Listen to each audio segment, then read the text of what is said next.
5 beast gods that once destroyed human civilization in the future now willingly prostrate themselves before a young girl, begging for just one glance from her. A butterfly with broken wings scatters shimmer powder seductively. Am I not beautiful? Look at me! A cold-blooded snake man coils around her legs, bleeding to show his love. I want you covered in my scent. A violent wolf king demands forcefully, choose me or watch me die. A yandere scorpion whispers seductively in her ear, fall into darkness with me. A gentle lizard murmurs on the rooftop in the wind, baby, it's so windy. Do you love me? All because this girl's the only female in the entire galaxy with SS-rank healing abilities. And she's a time traveler from the future. Knowing the future's course, she only wants humans and beastmen to coexist peacefully. But through a twist of fate, she ends up on a strange path. At this moment in the room, Vivien, are you really this desperate? Vivien opens her eyes to see a man's purple-gold pupils staring intensely at her. The man's chest rises and falls heavily, his voice low and filled with killing intent. Vivien's brow furrows sharply. She doesn't recognize him at all. Who are you? What's wrong with you? The man kneels half-naked before her, his purple short hair disheveled, purple-gold eyes like they're bleeding. Behind him, one purple butterfly wing is broken. Damien's face shows a hint of mockery, his cheeks flushed red from the drug's effects. What game do you want to play now? Before Vivien can react, her head throbs with sudden pain.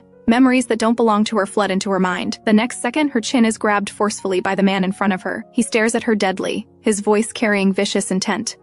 Fine, what do you want to play? Come on, play me to death! The man's palm suddenly presses against Vivien's neck. Vivien feels a chill of terror. The man's fierce voice sounds like he wants to kill her. Vivien pushes away the man in front of her and scrambles off the bed, fleeing through the door. Damien is pushed to the ground by Vivien, his long, pale fingers surrounded by purple-gold toxic powder. If that woman hadn't pushed him away just now, the poison powder on his hands would have landed on her body. After Vivien runs out, following the extra memories in her mind, she finds the original soul's room and rushes in, quickly closing the door. Her head is in chaos. She should have traveled from an era where beastmen kept humans in captivity back to an era where humans kept beastmen in captivity. Logically, she should be happy, but she can't feel happy at all. The identity she's traveled into is that of a vicious real heiress who, after being brought back from a remote planet, did terrible things out of jealousy toward the fake heiress and was ultimately exiled to a wasteland planet by the fake heiress's scheme. She was even given 5 beast slaves who had rebelled against their master and were in frenzy periods. Every beastman has a control chip implanted in their brain at birth. Masters can control the beastman's life and death through the chip, even torture them with it. When the master dies, the beast slaves die with them. So the original soul recklessly tortured her 5 beast slaves. Just now, she had drugged the butterfly man, preparing to make it a done deal, when Vivien inexplicably traveled through time. And if Vivien remembers correctly, she had seen this news on Starnet. The real heiress was killed by her 5 beast slaves after being exiled to the wasteland planet. In 3 years, Vivien's beast slaves will find a way to break free from the chip's control, then kill her. Inexplicably traveled here, only to be killed again in 3 years? Before Vivien can catch her breath, the door is pounded heavily. Vivien, come out! Vivien hesitates for a moment, then still opens the door. A muscular but scarred hand quickly grabs Vivien's collar. Vivien inevitably looks up at the furious man before her. Black hair with wolf ears barely visible among the strands, the right wolf ear pierced with a row of red studs. The newcomer has handsome features, wild and cold, with black eyes full of rage. Vivien, where did you hide my medicine? Vivien's inner dissatisfaction reaches its peak. What medicine did I hide? Can't you speak properly? Vivien, don't play dumb with me. Besides you, who else would take my frenzy period medication? If you don't hand it over before you kill me, I'll definitely kill you first. Something suddenly flashes through Vivien's mind. The original soul did indeed steal his medicine, but flushed it down the toilet. Beastmen in frenzy periods suffer extreme pain without medication to suppress it. Their bodies burning like fire, constantly shifting between beast and human form, possibly even life-threatening. That frenzy period medication only provides short-term calm. Long-term use not only creates drug resistance, but also makes frenzy periods more frequent. Having been kept by beastmen for 10 years, Vivien became a pharmacist. She naturally knows the side effects these era's drugs have on beastmen. Wolfman Ryan also knows this, but he didn't expect this idiot Vivien to know as well. What are you trying to say? Ryan feels waves of burning pain throughout his body, his head growing increasingly heavy. Vivien sees his wolf claws appearing and disappearing. This belongs to the constant transformation process between beastmen and beasts during frenzy periods. I can help heal you, Vivien quickly speaks up. The healing power awakened by pure human females can not only heal contaminated plants, but also cure beastmen's frenzy periods. Ryan's eyes grow even darker. No human female would willingly heal lowly beastmen. Vivien, I have no patience to play games with you. Suddenly, he freezes slightly. The girl in front of him reaches out to cup his wolf ears. The burning pain from his frenzy period is slowly diminishing, and his black wolf ears can't help but twitch. Vivien feels the wolf ear brush against her palm and silently glances at the man in front of her. Sure enough, she sees his expression grow even more sour. Vivien warns herself not to squeeze them. Doing so would cost her life. She then focuses on healing the beastman's frenzy period. In the interstellar world, all plants are contaminated. Only the healing power awakened by human females after coming of age can purify the contamination. The original soul's healing power was only the lowest F rank, but fortunately Vivien's own 3 seconds rank healing power traveled through with her. After a while, Vivien speaks softly. "Lower your head a bit. I forgot to put on shoes, the floor is cold and I've been on my tiptoes. My toes are getting numb." The beastman looks down at her, his dark eyes carrying cold mockery. Vivien has a temper too. She releases his ears and steps back several paces. "I'm sure you can handle the remaining frenzy yourself." Ryan's gaze falls on Vivien's face. It's clearly the same face, but why does she look much more beautiful now? Even her temperament seems different. The man turns and leaves, his gray mixed fur wolf tail hanging behind him. Vivien's fists clench. The 5 beast slaves the original soul kept are each more rebellious than the last, wanting nothing more than to drag the original soul down with them in death. Now that the original soul has disappeared somewhere, she's inherited the original soul's mess. Vivien suddenly feels disheartened. She looks down silently. When she scrambled off that butterfly beastman's bed earlier, she didn't even have time to put on shoes. Vivien goes to the bathroom for a hot shower. In the bathroom, she sees this body's face. Dark, star-like eyes, waist-length hair, a small teardrop mole at the corner of her eye. Beautiful, delicate, and innocent-looking. So pretty, how could she have such a vicious heart? Vivien suddenly thinks of the 5 beast slaves the original soul kept. Their names seem identical to the beast lords who will frantically slaughter humans and establish the 5 great beast cities in the future. Something flashes through her mind. Her future snake beast lord is still locked in the storage room, having not eaten for 3 days. Vivien hurriedly puts on shoes, grabs keys and nutrient solution, and runs to the storage room. She unlocks and opens the door. The storage room is pitch black.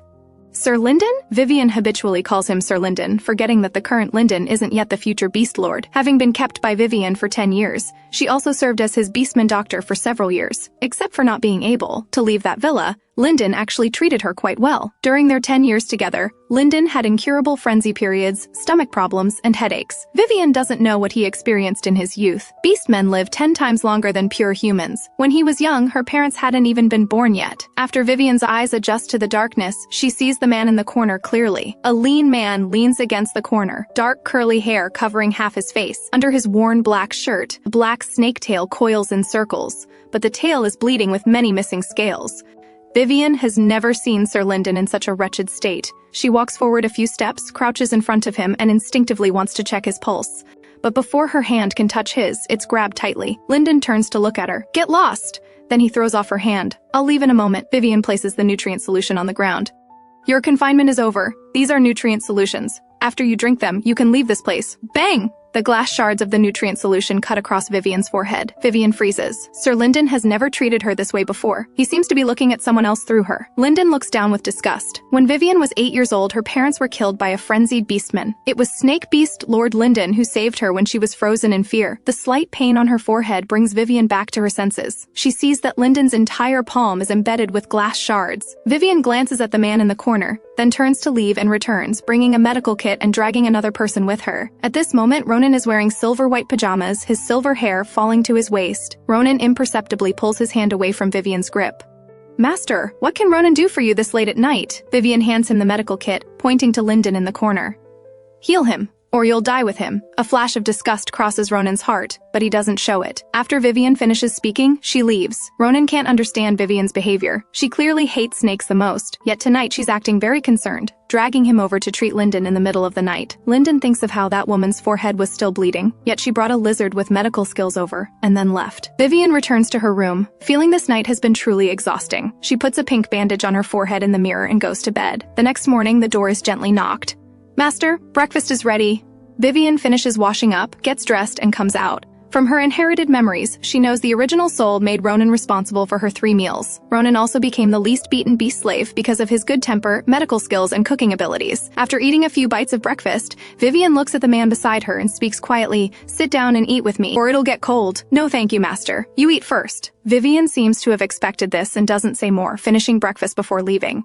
Ronin's gaze falls on Vivien's retreating figure. Today, Vivien surprisingly didn't cause any trouble. Usually she'd act like her hands were useless and make him feed her. But it's good she's not causing trouble today, otherwise he can't guarantee he won't make her lose her appetite for several days. Vivien comes to the storage room and sees the young man still leaning against the corner. His hands have been bandaged, and scattered medicine pills litter the floor. They're frenzy period medication. Why aren't you going back to your room? Lyndon doesn't answer her. Vivien walks over, picks up the pills, puts them back in the bottle, then picks up the medical kit and turns to leave. Vivien's current mission is to prevent them from killing her, a long and difficult road ahead. Passing through the main hall, Vivien sees Ronin cleaning the kitchen and casually asks, "How much food do we have left?" "This morning was the last meal," Ronin says, as if discussing something ordinary. Vivien's mouth twitches. "But we still have half a month before reaching the exiled planet." I know."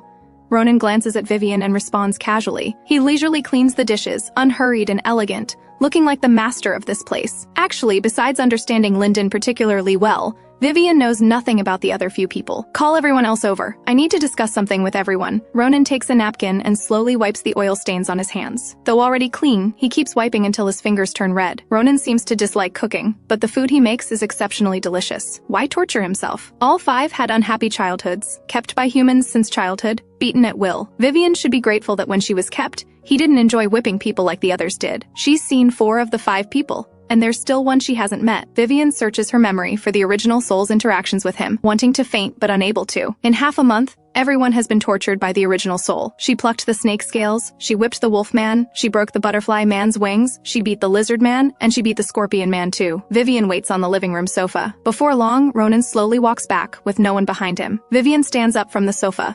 Though she has some guesses, she still asks, "Where are the others? I called them, but they won't come. There's nothing I can do about it." His beautiful silver eyes slowly fall on Vivien, with a kind of coldness like looking at dead objects. "Why don't you go call them yourself, master? Then I'll go invite them personally." Ronin slowly follows her. Since last night, this woman's behavior has been somewhat unpredictable. The first room Vivien goes to is still the snake man's room. After all, compared to the others, she's still more familiar with him. Ronin sees Vivien going to the snake man first, his eyes flickering. People instinctively seek those they feel most familiar with or have the best relationship with. Clearly, that snake has the worst relationship with her. Ronin thought she'd go to the scorpion first, since the second most obedient one is that scorpion. Vivien comes to Lyndon's door and knocks. "Lyndon, come out. We need to discuss something together." Ronin beside her seems unable to hold back and coughs with laughter. Just as Vivien raises her hand to knock a second time, the door suddenly opens. Lyndon has changed into pure black clothes, his slightly curly black hair still covering the right half of his face. His gaze passes over the pink bandage on Vivien's forehead without saying much, just walking out to follow behind her. Vivien next stops at the butterfly man's door. She seems to have just scrambled off his bed last night. Among all these men, the original soul favored the beautiful and exciting butterfly most. Vivien knocks on the door. "Damien, are you there?" She wonders how he resolved the drug's effects last night. Probably handled it himself. The door opens immediately. Though Damien has an enchantingly beautiful face, his purple gold eyes always carry coldness. His entire aura mixed with ice shards, making that gorgeous face seem sacred and untouchable. Vivien's mouth twitches. In the era when humans kept beastmen, sexual relations between humans and beastmen were strictly forbidden. If discovered, humans would be imprisoned, and beastmen executed. Vivien collects her thoughts. Looking at the butterfly man before her without much interest, she speaks slowly. "Let's go. We need to discuss something." She turns toward the next room. Damien's heart still fills with disgust for Vivien, but he follows anyway. Vivien comes to the wolfman's door and knocks. "Ryan, come out." The door is suddenly yanked open with a gust of wind, as violent as its owner's temper. The man has broad shoulders, a narrow waist, and full muscle definition. He could probably kill someone with one punch.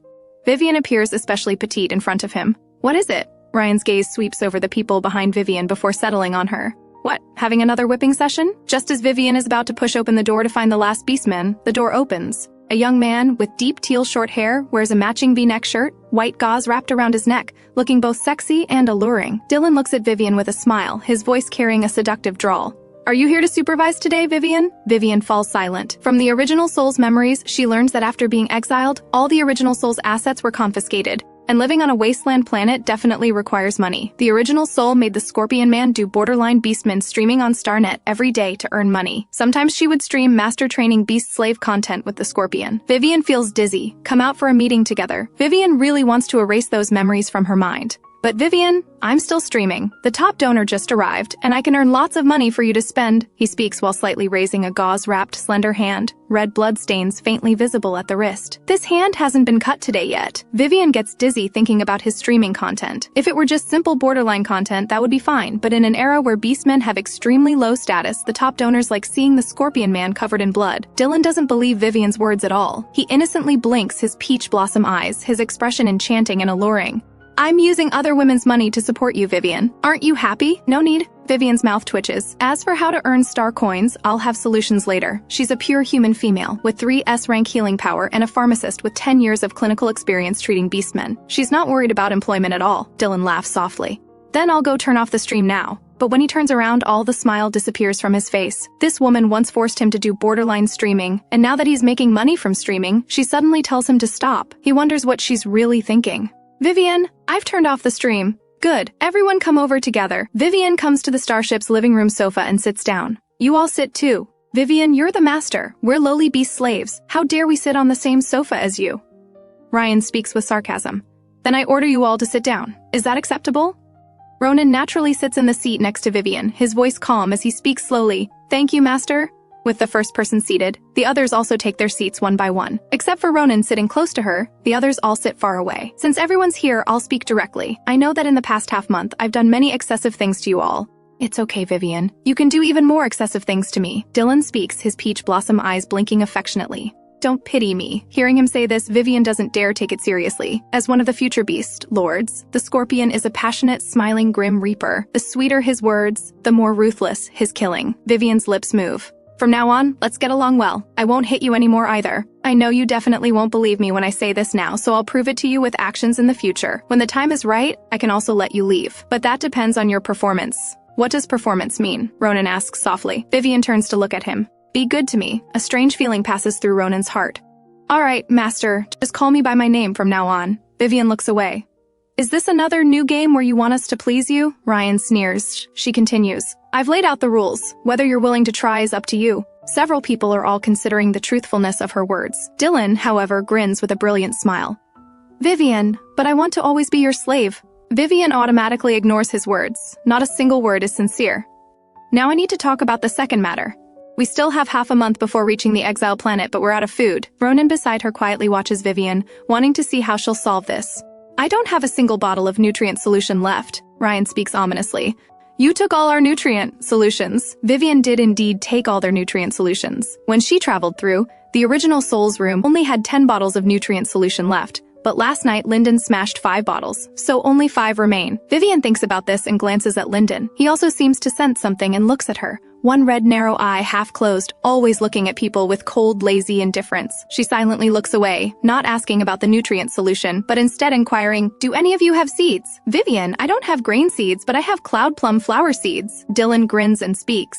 Do you want them? Yes, give them to me later. Cloud plum flowers bloom and wither weekly, and mature flowers can have edible nutrients extracted from them. Dylan obediently responds. Vivien, am I performing well? Not bad. Keep it up. Ronin also slowly speaks. I also have several ornamental potted plants in my room. I'll bring them to you later too. He thinks of a possibility, but isn't certain yet. Does this woman really have the ability to extract nutrients? Vivien nods, then looks at the silent Lyndon and Damien.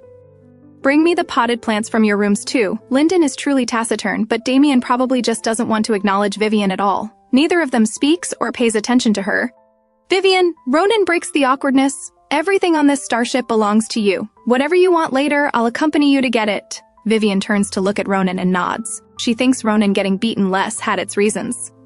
All right, Ronin comes with me. The rest of you do as you please. Vivien stands up from the sofa, grabbing Ronin's wrist as they head to everyone's rooms. Ronin sees Vivien grabbing his hand, and that obsessive-like disgust flashes through his heart again. But when Vivien looks back at him, his expression is perfectly calm. The two of them walk to the others' rooms to start moving potted plants. Dylan's expression is unreadable. Before long, he follows them, his voice bright. Vivien, I'll help you move too. Vivien nods. All right. As Vivien carries potted plants past the main hall, she sees 3 people sitting in 3 corners. Everyone needs to drink the extracted nutrients. How can these 3 not work?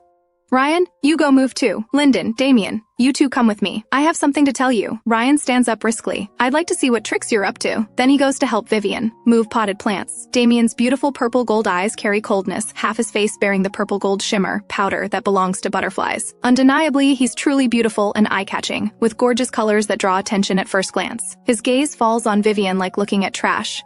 You all play by yourselves. Then he simply lifts his long legs and leaves. Vivien's originally somewhat gloomy mood inexplicably dissipates when she sees the 2 small purple gold butterfly wings on his back. Unlike last night's sky-covering butterfly wings, now the 2 butterfly wings have shrunk, just reaching his arms in length. One purple gold small butterfly wing opens normally. while the other is wrapped round and round with bandages, looking quite miniature and cute. Vivien is utterly charmed by its cuteness. The other tiny butterfly wing is wrapped in white bandages, looking so pitiful. Ah, such an adorable little wing, broken like that. It definitely needs a good rest to recover. When Vivien looks away, Lyndon has already walked to her side. Let's go. Facing Lyndon's familiar face, she always has more patience and affection. Vivien brings Lyndon to the kitchen. Pull all these potted plants out and put them aside, then wash them clean. Lyndon responds indifferently, then squats down to start processing the potted plants. Vivien moves the soil-only pots back to her room, working like a busy little bee. Lyndon imperceptibly glances at that light, quick figure. Such vibrant life force, completely different from before. After all the bustle finally ends, Vivien looks at the 4 people in front of her with satisfaction. All right, thanks everyone for your hard work. You can go rest now. After half a day of interaction, Vivien feels they might not want to kill her so much. They probably just dislike her. Dinner time arrives quickly. Vivien cooks a pot of nutrient solution diluted with water, preparing to call them when she turns around to see Ronin leaning against the kitchen doorway. She doesn't know how long he's been standing there. Perfect timing. Go call the others to come drink nutrient soup. Ronin seems somewhat surprised. So Vivien can cook? Vivien smiles faintly. Isn't mixing nutrient solution with water quite easy? Go call people to drink soup. She then ignores Ronin and serves herself a bowl first. Ronin says nothing and turns to call people. Vivien is holding her bowl drinking soup when she sees several broad-shouldered, narrow-waisted, long-legged men walking over. Setting aside everything else, these men's looks are truly top-notch. Go serve your own soup. Vivien walks out, making way. You didn't poison it to kill us, did you? Ryan looks at Vivien meaningfully. Yes, it's highly poisonous. Don't drink it then. Vivien rolls her eyes at him. Ryan chuckles mockingly. Then I'll have to try your poisonous soup. Dylan slowly approaches. Soup made personally by Vivien. Even if it's poison, it must taste sweet. Only 3 of the 5 people came. Lyndon and Damien didn't come. After Ryan finishes washing his bowl, he stops in front of her. Vivien instinctively steps back several paces, keeping her distance. Is there something you need? Ryan speaks slowly. It tastes terrible. Then he turns and leaves. Vivien understands. This guy is definitely targeting her on purpose. How good can nutrient solution diluted with water taste? Vivien fires back defiantly. I'm telling you, not only does it taste bad today, tomorrow will be worse, and you'll have to drink this terrible stuff for half a month. Suddenly, a handsome face appears right in front of Vivien. Vivien, can you hit me tonight? Dylan is ready. Vivien steps back several paces, creating distance. I said we'd get along well. I won't hit you anymore. But I'm trying to please you. Dylan slowly steps closer to Vivien. Didn't you say being good to you gives a chance to gain free status? Not that kind of good. Vivien still holds her empty bowl. But doesn't Vivien love hitting people most? Dylan presses closer, his gauze-wrapped wrist rising to touch the white gauze at his neck. Doesn't Vivien love Dylan's neck covered in blood most? Vivien thinks he's sick, but she still speaks from a scientific perspective. Blood is the dirtiest thing in the human body, so it's not beautiful. Dylan's eyes pause slightly. Then he looks at Vivien with interest. Vivien, you know this too. Dylan is really surprised. Vivien frowns slightly. Suddenly an arm crosses between the two of them, a hand taking the bowl from Vivien's hands. Vivien, I'll wash the bowl for you. Then a palm gently presses her shoulder, leading her away. Vivien, you still need to process those plants later, right? Come on, I'll assist you. After Ronin takes Vivien away, Dylan doesn't leave immediately. He just glances at the 2 people in the kitchen before leaving with an unreadable expression. After Ronin finishes washing dishes, he starts washing his hands again, scrubbing them red. Here you go, disposable alcohol wipes. They're better for disinfection than scrubbing your hands raw. Ronin looks up at Vivien, taking the alcohol wipes she offers. Thank you, Vivien. You're welcome. Vivien turns to check the pot. Ronin's gaze remains on her. This kind of considerate care is a first encounter for him. For that instant, he felt his heartbeat stop for a moment. The reddened skin tingling and aching, an addictive, exciting pleasure. But is this genuine? Or is she just toying with him? Some humans like to pretend care, then cruelly reveal the truth, playing with beastmen's emotions. Which type is she? Vivien has no idea about Ronin's overthinking. She checks the pot. There's still some leftover nutrient soup. Thinking of Lyndon's incurable stomach pain in the future and remembering their life-saving bond and 10 years of friendship, Vivien comes to Lyndon's door. Lyndon, come out. I have work for you. She also knocks on Damien's door. Damien, come out! I have work for you. Vivien waits for a long time, but the door doesn't open. Instead, Dylan opens his door and comes out. Vivien still cares so much about that butterfly. He hates you so much, but you still like him so much. Am I not better looking than him? I'm so obedient and well-behaved. Why don't you like me, Vivien? Maybe the original soul didn't like this seductive type. Damien's rebellious attitude fills people with the desire to conquer. Vivien zones out for a moment, and Dylan is already beside her, bending down to whisper in her ear. Vivien, I heard you climb into the butterfly's bed last night and got kicked out. Don't be sad. Vivien, I moan better than him. Do you want to hear? Hot breath brushes against Vivien's ear, making her blush involuntarily. Stop getting so close. Humans and beastmen are impossible. She hurriedly walks away from Dylan. In her 10 years of captivity in that big villa, No one had ever dared say such things to her. Dylan's gaze falls on her reddened ears, his eyes deepening. Is she pretending or is it real? If she's pretending, her acting is really too good. Vivien returns to Lyndon's door and knocks again. The door opens. Vivien looks up to meet Lyndon's gaze. Come help me with something. If she asked him to drink nutrient soup, he'd definitely refuse her kindness. Vivien brings Lyndon to the kitchen, pointing to the nutrient soup in the pot. Drink all the soup in that pot, then wash it. Help me extract nutrients together. Ronin now has his arms crossed over his chest, leaning against the doorway, calmly observing Vivien and Lyndon. She seems to prefer Lyndon now. While Lyndon drinks the nutrient soup, Vivien starts processing the plants. Vivien, let me do it. Ronin appears beside her at some point. Vivien steps aside and continues processing others. When Vivien gets serious about making medicine, she becomes completely absorbed, paying no attention to the two people beside her. It's not until midnight that she finishes extracting nutrients from all the plants. She covers the large pot of nutrients and suddenly sees the two people standing behind her. Her gaze pauses. Aren't you going back yet? Vivien didn't tell Ronin to leave, so naturally Ronin stayed here. Ronin smiles warmly. Lyndon just stares at her without speaking. Vivien smiles awkwardly. I got busy and forgot, but from now on, you don't need my permission. You can leave directly. That pure, enchanting face, the teardrop mole at her eye corner swaying under the white light. Had she always been this beautiful? Ronin suddenly leans toward her. Vivien doesn't react in time. She only sees a magnified, handsome face, his silver hair falling down lightly, cool fingertips gently touching her cheek. Your face is a bit dirty. Vivien's back is against a long table. She can't retreat. She instinctively touches where he just touched. Is it? It's clean now. Ronin straightens up, his silver hair sliding across Vivien's neck, bringing a cool shiver. Everyone go rest. Vivien feels strange. Doesn't he have dermophobia? Alright, Ronin smiles warmly. The three of them leave the kitchen. Vivien greets them and returns to her room. Ronin's hand is just touching the door handle when a tall figure passes by, saying emotionlessly, her face wasn't dirty. Ronin realizes what he means and slowly turns to watch the departing black figure, casually saying, if I say it's dirty, then it's dirty. Lyndon hears this but doesn't acknowledge Ronin, returning to his room and closing the door. Ronin also chuckles and returns to his room. That night, Vivien truly gave him great surprises. Those skilled movements controlling the medicine were sharp and decisive. Not something achievable in just a year or two. Was she deliberately hiding this before? Acting only when there's no food? Undeniably, this woman is now full of deadly attraction. The next day's lunch is still nutrient soup. Except for Damen, everyone else comes. Vivien now only eats lunch and dinner to save food while maintaining basic nutrition. The others naturally follow the same two-meal schedule. Later, Vivien goes to find Dylan. The nutrients extracted last night can sustain them temporarily, but when those run out, the next batch of emergency nutrients needs to be ready. So Dylan's cloud plum flower seeds come in handy. Moreover, the flowers that bloom can be replanted, and if saved carefully, they'll last until reaching the exile planet. Vivien knocks on the door for a long time with no response. She's considering coming back later. When her gaze inadvertently falls to the ground, bright red blood seeps through the door crack. Vivien's heart jumps.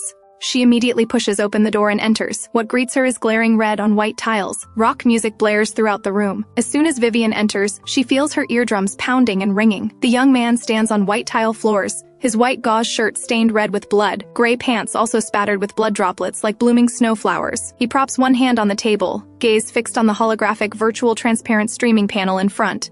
Do you like this, Master Shannon? The stream immediately fills with donation sounds. Dylan glances at the stream comments and chuckles. Waist and abdomen too? Sure, Master Shannon. Send another battleship. Donation sound effects immediately play. Dylan picks up the bloody knife from the table and presses it against his lean waist. Just as the blade is about to slide down, a slender pale hand grabs his wrist. Dylan slowly looks at Vivien. The stream chat becomes lively. Is the Beast Slave Master joining for a collaboration stream? It's been so long since we had a collaboration stream. Time to discipline this lowly beast. At this moment, Vivien grabs Dylan's wrist, her eyelid twitching. Turn off the stream first. Dylan doesn't turn off the stream. Instead, he easily breaks free from Vivien's grip, reaches for a fox mask and holds it to Vivien's face. Vivien, you forgot to wear your mask. Vivien shows only a pair of clean, clear black eyes as she looks at him. Dylan places a bloody knife in Vivien's hand. Vivien, collaboration stream. Cut here, cut deep. Vivien frowns and throws off his hand, pressing the knife onto the table, then turns off the stream. Dylan doesn't stop her, just watches Vivien with interest. What do you mean by this, Vivien? Vivien puts the fox mask back on the table and walks out.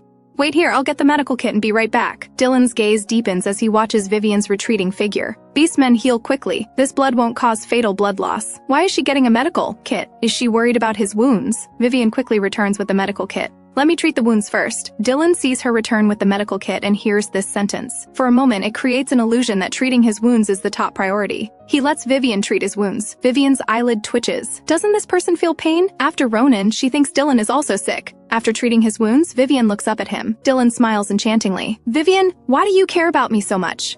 Didn't I tell you not to stream anymore? Vivien asks instead of answering. Aren't I supposed to be good to you? So I'm working hard to earn star coins for you to spend. I earned 100,000 new coins today. Shall I give them all to you? Vivien's mouth twitches. This kind of good is completely unnecessary. Of course, if you want to stream, that's fine, but don't do this kind of streaming anymore. Be better to yourself. Dylan's expression freezes slightly, unsure whether Vivien is sincere or faking. After Vivien says this, she packs up the medical supplies, then says, "Give me the cloud plum flower seeds." So that's why Vivien came to find me. For the cloud plum flower seeds. Dylan laughs softly, then quickly brings the cloud plum flower seeds. Vivien gets the cloud plum flower seeds and doesn't look at Dylan anymore, turning to leave. Behind her comes Dylan's drawling voice. Vivien, how exactly do you want me to be good to you to satisfy you? Warming your bed or seduction? Hearing these inappropriate words, Vivien feels her veins throbbing. She speaks directly. If you want to be good to me, Ronin's way of handling things is quite nice. She wants to do something, and Ronin always helps her, though she doesn't know if Ronin is sincere. Dylan laughs mockingly. Vivien, he's not a good person. Vivien ignores him and leaves directly. As she passes the butterflies' room, she pauses. This guy hasn't had any nutrition for a long time, right? He won't develop stomach problems from hunger, will he? Why is he so rebellious? Vivien feels somewhat uneasy. News of people starving to death on Starnet is common. Though Vivien knows Damen definitely won't die here, their conflict still needs resolving. These past few days, she feels that although these people's attitudes toward her are unclear, they probably don't have murderous intent anymore. But this butterfly is hard to say. Finally, Vivien still comes to the butterfly beastman's door, knocks symbolically a few times, then directly pushes the door open. What greets her is complete darkness. Damen? Vivien's foot seems to hit something. Before she can react, her ankle is suddenly grabbed forcefully, then yanked hard. Vivien falls backward to the ground. The next second, a tall, lean figure looms over her. Burning heat radiates from his body. Vivien's arm is pinned by him, her neck also pressed down forcefully by his large palm. Her breathing becomes difficult, her thoughts struggling to function. She quickly understands the current situation of the person before her. His body is burning hot and frenzied, unconscious, attacking people randomly. Vivien feels extremely unlucky. How did she happen to encounter his frenzy period today? And it looks like he's been in frenzy for some time and lost consciousness. Otherwise, why would he want to strangle her? If she dies, he has to die with her. Vivien grabs his hand but can never pull it away. Regretting she shouldn't have come alone, she changes strategy, reaching around his waist and abdomen. Her palm touches the base of his butterfly wings on his back. The burning temperature makes her think she's touching flames. But she can't worry about that now. She quickly raises her hand, healing power flowing from her palm to cover the wing base. Vivien feels the grip on her neck loosen slightly.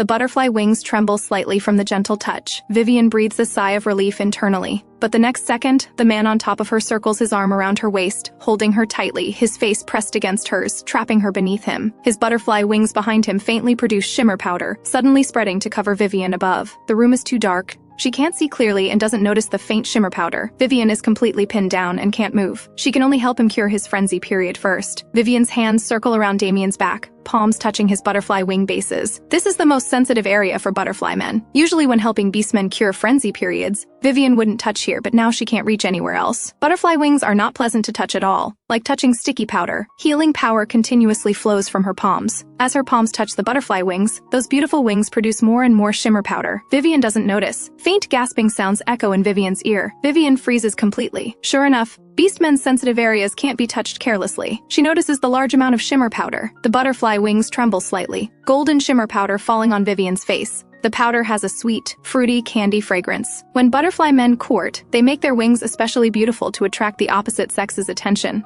The shimmer powder is particularly fragrant, and the more powder, the stronger the courtship desire. Plus, the shimmer powder has aphrodisiac effects. He's in heat. Seeing more and more golden shimmer powder and the increasingly sweet, fruity fragrance, Vivien's heart grows more and more panicked. Vivien quickly pulls her hands away, not daring to touch him.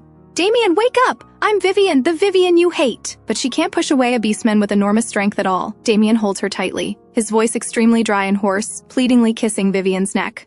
Wings hurt. Touch them. Sweat from his forehead drips onto Vivien's long lashes. Vivien feels her body growing softer too. Wake up, you bastard! Vivien pushes hard at the person on top of her. Look clearly who I am. When he wakes up and discovers what happened with her, he'll definitely kill her. Besides, Vivien absolutely doesn't want this either. The butterfly man grabs Vivien's hands, then dominantly pins her to the cold floor.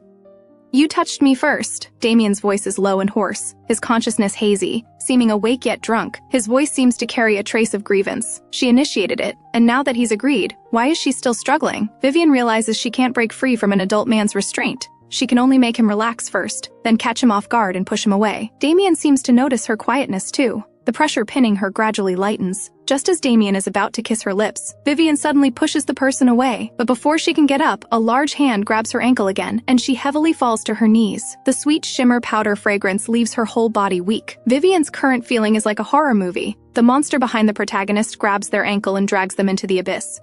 Her escape attempt seems to have angered him. He suddenly lowers his head and bites her neck. Vivien's eyes redden slightly. She cries out in pain while slapping his face. Wake up! Sensing her anger, Damien instinctively soothes her by gently licking the blood seeping from her neck. The next second, Damien's eyes go black and he collapses. Vivien opens her eyes to see Ronin holding a syringe, injecting it into the butterfly beastman's neck. Why is Vivien in such a mess? Ronin half crouches, looking down at Vivien with a kind of high-position, casual condescension. Vivien wipes her face and stands up. Thank you. She breathes a sigh of relief, her peripheral vision noticing Damien collapsed on the ground beside her. Is he okay? Ronin doesn't answer her immediately. His gaze falls on Vivien, silver eyes carrying assessment. The girl's rare dishevelment, her pale neck bearing obvious bite marks, faintly seeping blood droplets, particularly beautiful against her snow-white neck. Don't you like him most, Vivien? Ronin slowly reaches toward her face. Vivien pauses, wanting to dodge, but he only uses his fingertips to hook her hair strands behind her ear. Why didn't you seize such a good opportunity today? Can she say the original soul wanted to sleep with Damien, but she, Vivien, didn't want to sleep with Damien? She can't say that. Time travel is too absurd to explain. I wanted to sleep with him before, but now I don't really want to anymore. Vivien looks up at Ronin, her gaze sliding to the syringe. Is he okay? Vivien, he's just sleeping. Ronin chuckles. So concerned about him? His fingers still linger in her hair behind her ear, gently combing for her. His fingertips inadvertently brush across the small mole at her earlobe, then slowly withdraw. A person with germophobia actually reaches out to comb her sweat-dampened hair. Vivien realizes he's just a beast slave. Such actions are somewhat crossing boundaries. But Vivien, a pure human kept for over 10 years, doesn't think much about it. I'll go back first. You know medicine, so help check on Damien. She walks toward the door. Vivien, let me help you back. Ronin walks to Vivien's side, his arm circling her waist. Vivien actually wants to say she doesn't need his support. She has a concussion, not broken legs. Plus, the butterfly man's shimmer powder aphrodisiac effect makes her body feel hotter now. With Ronin so close beside her, she feels very suppressed and uncomfortable. But they're almost at her room. She endures it, fine beads of sweat appearing on her forehead. She even wants to grab the cool hand at her waist and press it to her face to cool down. Vivien's hand has already unconsciously touched Ronin's hand. The cool sensation makes Vivien shiver, pretending her palm unintentionally slides across his hand back, then restrainedly lowers it. They reach the room. Vivien feels like she's been saved, quickly separating from Ronin. That short journey felt like an entire century. Ronin slightly raises an eyebrow, also naturally letting her go. Thank you. Vivien reaches her door and thanks Ronin. Ronin smiles. No problem. Vivien nods silently, then closes the door. After taking a cold shower, she burrows into bed and falls into deep sleep. In the evening, Vivien wakes to Ronin's knocking. Vivien, the nutrient soup is ready. She stretches lazily, deciding she still needs to find Damien again to clear some things up. Usually at mealtime, the others come out on their own. Dylan sees Vivien and immediately sidles up to her. His finger touches the pink bandage on her neck. Oh my, how did you get hurt? Does it hurt? Vivien pushes away the approaching Dylan, responding casually. She doesn't want to explain too much. It doesn't hurt you, but it hurts me. Dylan's wrist still wrapped in white gauze. He extends his finger to lightly trace Vivien's bandage, his head also leaning toward her. Does it really not hurt? Let me blow on it for you. Vivien pushes away the approaching head again. Go away, don't get close to me. She quickly walks away. Vivien, you're really hurting my feelings like this. Dylan looks utterly wounded. Only Damien doesn't appear for the evening's nutrient soup. Just when Vivien thinks he won't show up, he does. The young man's tall figure stands before Vivien, purple hair disheveled and drooping. Face pale, but still undeniably gorgeous, like a wilted, drained flower. His gaze falls on the bandage on Vivien's neck, a flash of agitation crossing his expression. He clearly finds this woman disgusting. Yet in his confused consciousness, he felt courting impulses toward her. Recalling it now, he can still feel the trembling sensation of her fingers stroking his butterfly wings, the dense tingling of his heartbeat. But this woman actually pushed him away. She had previously drugged him and climbed into his bed, but when he was aroused, she mercilessly pushed him away. Conflicted emotions torment Damien's heart. How dare this person reject him? What right does she have to treat him like he's at her beck and call? Vivien sees Damien standing before her, silent for a long time, so she speaks first. Drink the nutrient soup first. We'll talk about anything else later. Damien really can't understand what game this person is playing. Does she really care whether he's hungry or not? Damien frowns, efficiently downs a large bowl, washes it and puts it back, then walks back to stand in front of Vivien. Vivien's gaze falls on the sofa across from her. Sit down. Let's talk slowly. Damien lifts his long legs and sits on the sofa opposite Vivien. His eyes still carry a rebellious coldness, as if his defiant nature can never be broken. Vivien, what happened this morning wasn't my intention. You can punish me however you want. I won't punish you, but you need to follow the rules I set for all of you a few days ago. Damien lets out a cold laugh.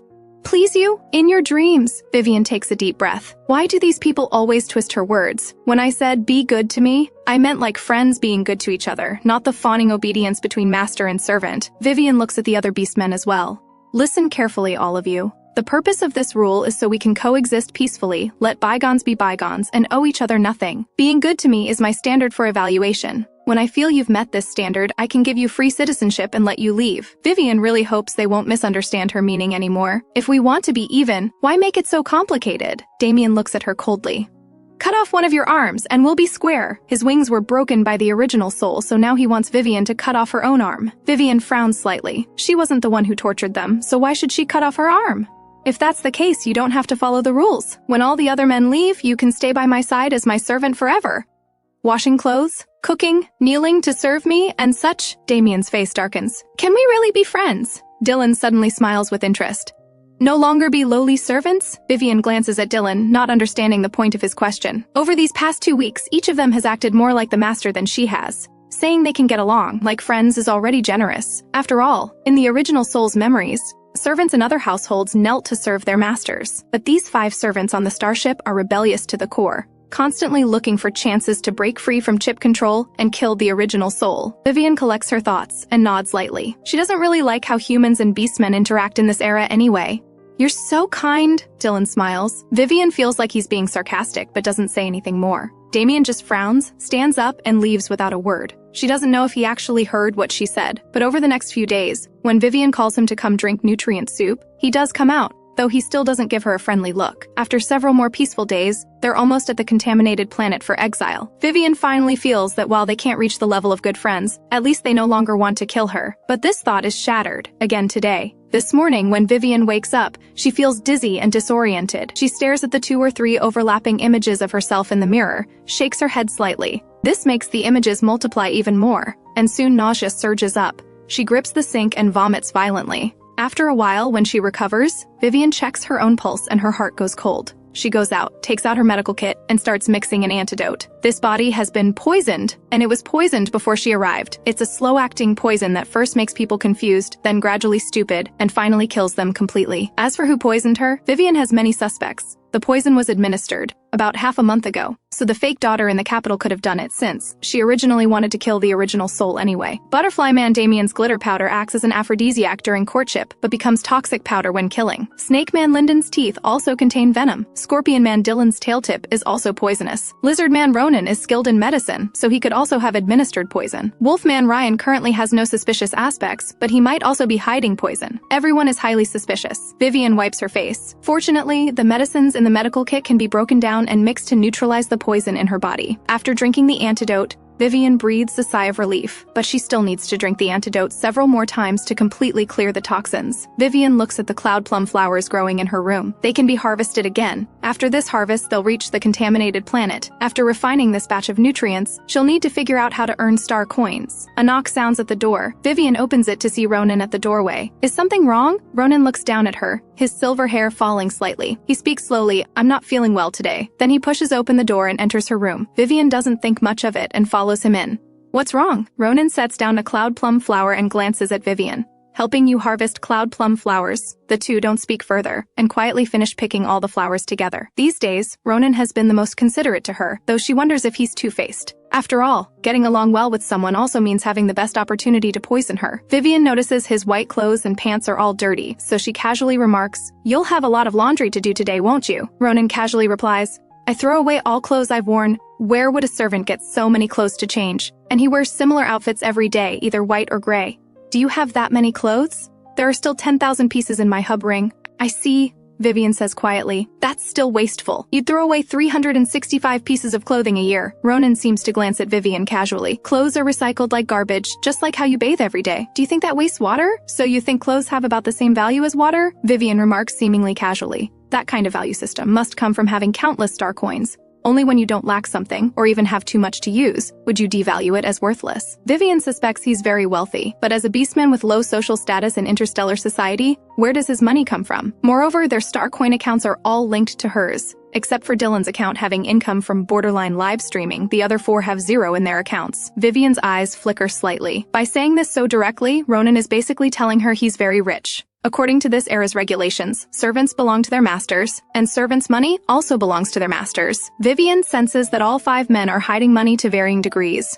I am indeed wealthy, Ronin speaks nonchalantly, as if he can see right through Vivien's thoughts. Vivien feels like Ronin is baiting her. She needs money, and he has money. He tells her he has money, then says nothing else, leaving infinite room for imagination. Vivien simply decides not to continue this topic. She's not without ways to earn star coins. Ronin didn't expect Vivien's reaction to be so indifferent. He did deliberately tell Vivien he had money. They're almost at the contaminated planet. How will she obtain star coins? From the corner of her eye, Vivien notices the white bandages on his wrist, lined up neatly from his wrist upward. Do you use bandages as decorations? I had a frenzy episode last night and accidentally cut myself. Blood helps me calm down. Ronin speaks calmly. Vivien turns to look at Ronin. Next time you have a frenzy episode, you can find me. I can help you get through it without pain or injury. Wouldn't that be too presumptuous? Ronin seems surprised. No, Vivien casually replies. During this time, Ronin has helped her quite a bit, so it's natural for her to help cure his frenzy episodes in return. Vivien also thinks of Lyndon's incurable frenzy episodes in the future. Although Lyndon has been treating her like a stranger these days, Vivien still unconsciously pays attention to his daily activities. These days have been peaceful. If she goes to help cure him, he probably won't refuse, right? Vivien really doesn't want to see Lyndon become the pain-ridden person he'll be later. If there's a chance for early treatment and prevention, why not treat him? Who are you thinking about? A low voice asks. Ronin leans toward her, his slender palm gently touching her cheek. A pair of silver eyes stares quietly at her eyes, satisfied to see her dark pupils completely filled with his reflection. Vivien instinctively steps back several steps, while Ronin naturally straightens up. The hand that was touching Vivien slides into his side pocket. He slightly furrows his brow, his silver eyes showing an unreadable expression. Ronin clearly knows his recent unusual behavior, including being so proactive in helping her. Is it to test her or to get closer to her? Perhaps it's now somewhat deviating from his original intention. When Ronin noticed she was distracted, he instinctively wanted to pull her attention back to himself. Leaning close to confirm, her eyes were really full of him. It was somewhat uncontrollable. Vivien feels the other person is acting strangely. If you want to talk, just talk. Why suddenly lean over? Now he's half lowering his eyes again, not knowing what he's thinking. At this moment, Ronin slightly lifts his eyelids and smiles gently. Sorry, I scared you. Just didn't react in time. Vivien doesn't say anything more and continues extracting nutrients. Ronin also quietly helps Vivien. The kitchen becomes quiet again as neither speaks. After finishing the last week's nutrient extraction, Ronin and Vivien each return to their rooms. She now needs to go check on Lyndon. Lyndon's frenzy episodes must be cured while he's young. In the future, as Lyndon's doctor, she's always woken up in the middle of the night, and Lyndon always grabs her hand, his eyes red with suppressed pain.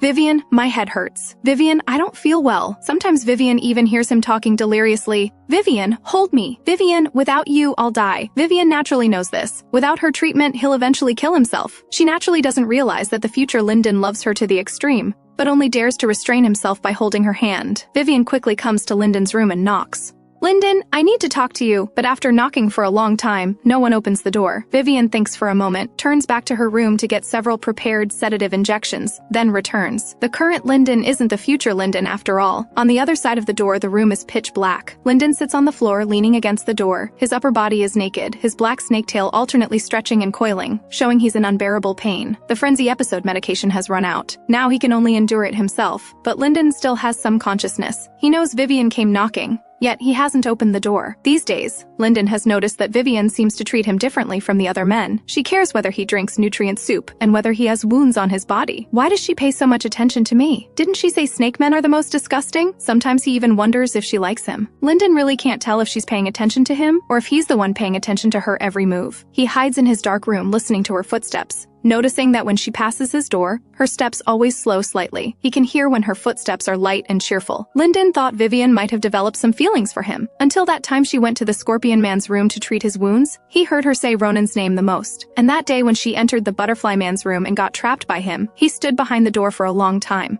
Only after hearing that she really didn't like that Butterfly Man did he open the door intending to rescue her. But he saw the Lizard Man outside the Butterfly Man's door, playing with a syringe in his hand. Like him, he seemed to want to see if she still liked that butterfly. Seeing him come out, the Lizard Man just glanced at him indifferently, then stood up and entered the Butterfly Man's room to rescue her. Clearly as despicable as me, yet Vivien always calls for that lizard. For a moment, Lyndon feels a surge of indistinguishable anger, mixed bitterness, and sour jealousy filling his heart. She may not like the Butterfly Man anymore, but the person she pays most attention to won't be me either. Lyndon can't tell when he started paying attention to Vivien. Was it when she was bleeding from her forehead but still let the Lizard Man treat him first? Or was it her vibrant life force? Or the gentleness when her hair brushed against his arm as she passed by? Lyndon tells himself to stop paying attention to her. Things have already deviated from his original intention, but now she's come looking for him again, when clearly they have nothing to talk about. His old head injury throbs painfully, and those footsteps that echoed in his mind return again. Vivien comes to Lyndon's door again and knocks. "Lyndon, I'm coming in." She tries to push the door but can't move it. "Get lost!" His voice is weak, and upon hearing it, Vivien immediately senses something's wrong. "Lyndon, are you having a frenzy episode? I came today specifically to tell you, if you have a frenzy episode, come find me. I can help treat you." Besides Lyndon, which other man gets such eager special treatment from her? On the other side of the door, Lyndon presses hard against the door behind him, suppressing his pain as he speaks. "Don't need it!" Vivien suddenly feels the future lord is more obedient. Young Lyndon is truly rebellious to the core. Vivien sighs helplessly. "Lyndon, be good." Separated by a door, Lyndon's hands clench into tight fists again. That feeling surfaces once more. Who is she treating me as? How dare she treat me as someone else's substitute? A deep red, burning arm suddenly reaches out and pulls Vivien into the room. "Who am I?" Lyndon grips her wrist tightly, his voice carrying anger on the verge of losing control. Vivien's vision goes dark, but she accurately extends her other hand to touch the snake scales on the right side of his face. Healing power slowly flows from her palm to his face as she smiles gently. "You're Lyndon." Lyndon's grip on Vivien's hand loosens slightly, his red pupils slightly stunned. At least now, in her eyes, he is Lyndon. "Don't you think the scales on my right face are ugly?" Lyndon's voice is hoarse. Vivien's lips move slightly. These were all things the original soul said, not her.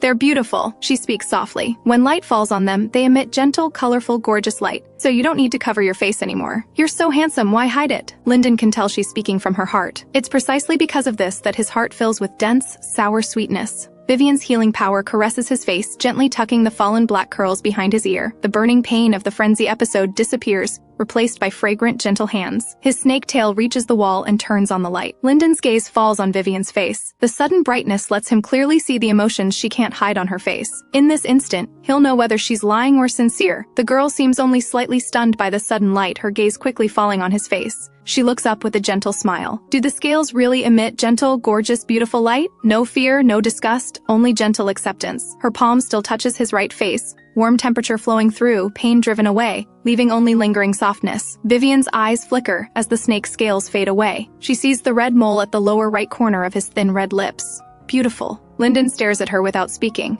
Now that his mind is much clearer, his hand loosely grips Vivien's wrist, motionless like a statue, not daring to get any closer, but unwilling to pull away even a bit. "Lyndon, does your head hurt?" Vivien's eyes inquire. Lyndon slowly responds, Vivien extends her hand to press on his head. Does it hurt here? Compared to the severe pain in his brain, what he feels first is the temperature of her fingertips. Lyndon's eyes show deep, dark emotions as he speaks softly. "It hurts? Does it hurt here?"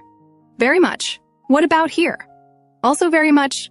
"I'm touching your face right now, and you say it also hurts very much." Vivien's mouth twitches slightly. "Can you please cooperate with me properly?" Lyndon stares at her for a long moment before asking, "How does Vivien know my head hurts?" Vivien had prepared her explanation long ago. "Your scales sometimes grow on your head too, right? The burning pain would naturally make your brain nerves hurt too." Vivien continues, "You seem to have an old injury on the back of your head. When conditions are better, I'll help you examine it." Lyndon speaks softly, "I see." Vivien assumes he believes her and grabs Lyndon's hand. "Come on, let me check your pulse while I'm at it." Lyndon looks at her holding his hand without speaking. Now that the frenzy episode has passed and the physical burning pain has disappeared, Lyndon has never felt so relaxed. Vivien moves behind him and speaks slowly. "From now on, I'll help massage your head every day." Lyndon realizes she's treating him as a patient. He doesn't want this kind of relationship, but after hearing she'll come every day, he stops talking. Before Vivien leaves, she smiles at him. Come find me for future Frenzy episodes, and also come find me when you're not feeling well, okay? Lyndon stares at her for a long moment. Finally, those tired, cold eyes show some different emotion, no longer a barren wasteland. He softly responds, Just as Vivien exits Lyndon's room, she sees Dylan leaning against the door. He looks at Vivien, then at Lyndon, straightens up and walks toward Vivien. I went to your room looking for you, but couldn't find you. I waited for quite a while. You finally came out of his room. Vivien looks at him puzzledly. Did you need me for something? Didn't you tell me last time not to do that kind of live streaming anymore? Dylan very naturally holds Vivien's hand. I want to try a new type of streaming now. Come give me some suggestions. Vivien pauses. This reason really can't be refused, so she lets him pull her toward his room. Vivien turns back to wave goodbye to Lyndon while walking. I'm leaving now.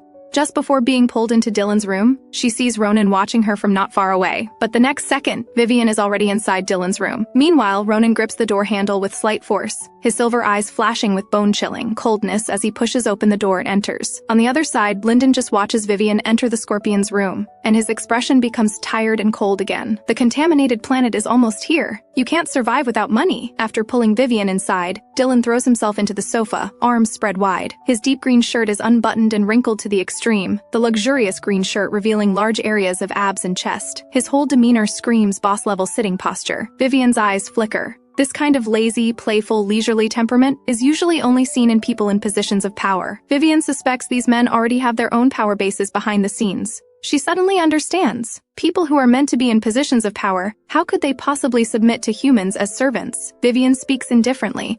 I already have ideas for earning star coins. You don't need to transfer your streaming income to me anymore. How can that work? Dylan smiles and sits up straight, his palms supporting his chin, his gaze falling on Vivien's face. These star coins were earned for you in the first place. And how exactly are you planning to earn star coins? Should we continue our joint streaming? You don't need to worry about that. Vivien just changes the subject. Didn't you say you wanted me to look at your streaming? Dylan stands up from the sofa and operates his holographic computer. Wow, the streamer stopped broadcasting for so long and is finally back? Come accept your punishment. That white gauze around your neck is so sexy. As soon as Dylan opens his stream, many fans flood in. He glances at Vivien. You have admin privileges so you can enter the stream room and take a look too? Vivien isn't in the camera frame behind the stream. She just nods slightly and operates her holographic computer to enter his stream room. But when she sees the chat comments, she frowns slightly. She can't even handle these comments herself. She doesn't know how Dylan endures them. Vivien, I'm being insulted. Won't you do something about it? Dylan looks at Vivien pitifully. Vivien responds, okay. She directly blocks and mutes the insulting comments. Dylan sees the chat become much cleaner and his lips curve slightly. Such an obedient girl. Vivien's fingers pause. She always feels that good words sound different coming from Dylan's mouth. So what's this new streaming method you're thinking of? Don't be anxious. I'm still trying it out, aren't I? Dylan speaks slowly. Masters, I'm going to change my streaming style now. I won't do the previous type anymore because my girl feels bad for me. Alright, now it's free song requests. I can dance to all these songs. Shannon tips a battle armor. Cut your hand and let us see. Dylan still smiles. Shannon, the streamer only dances now. 1 battle armor isn't enough. Will you cut for 100 battle armors? 100 battle armors equals 200,000 star coins. After the platform's 50-50 split, that's 100,000 star coins. Indeed, very profitable. Shannon is so generous. Streamer, cut quickly. Don't keep Shannon waiting. Soon, an account ranked 3rd on his supporter list enters with gorgeous effects dominating the screen. 10 million, will you cut or not? Next, his 2nd ranked supporter also enters. Cut quickly. I'll pay 20 million. Then his top supporter enters. No real power at all.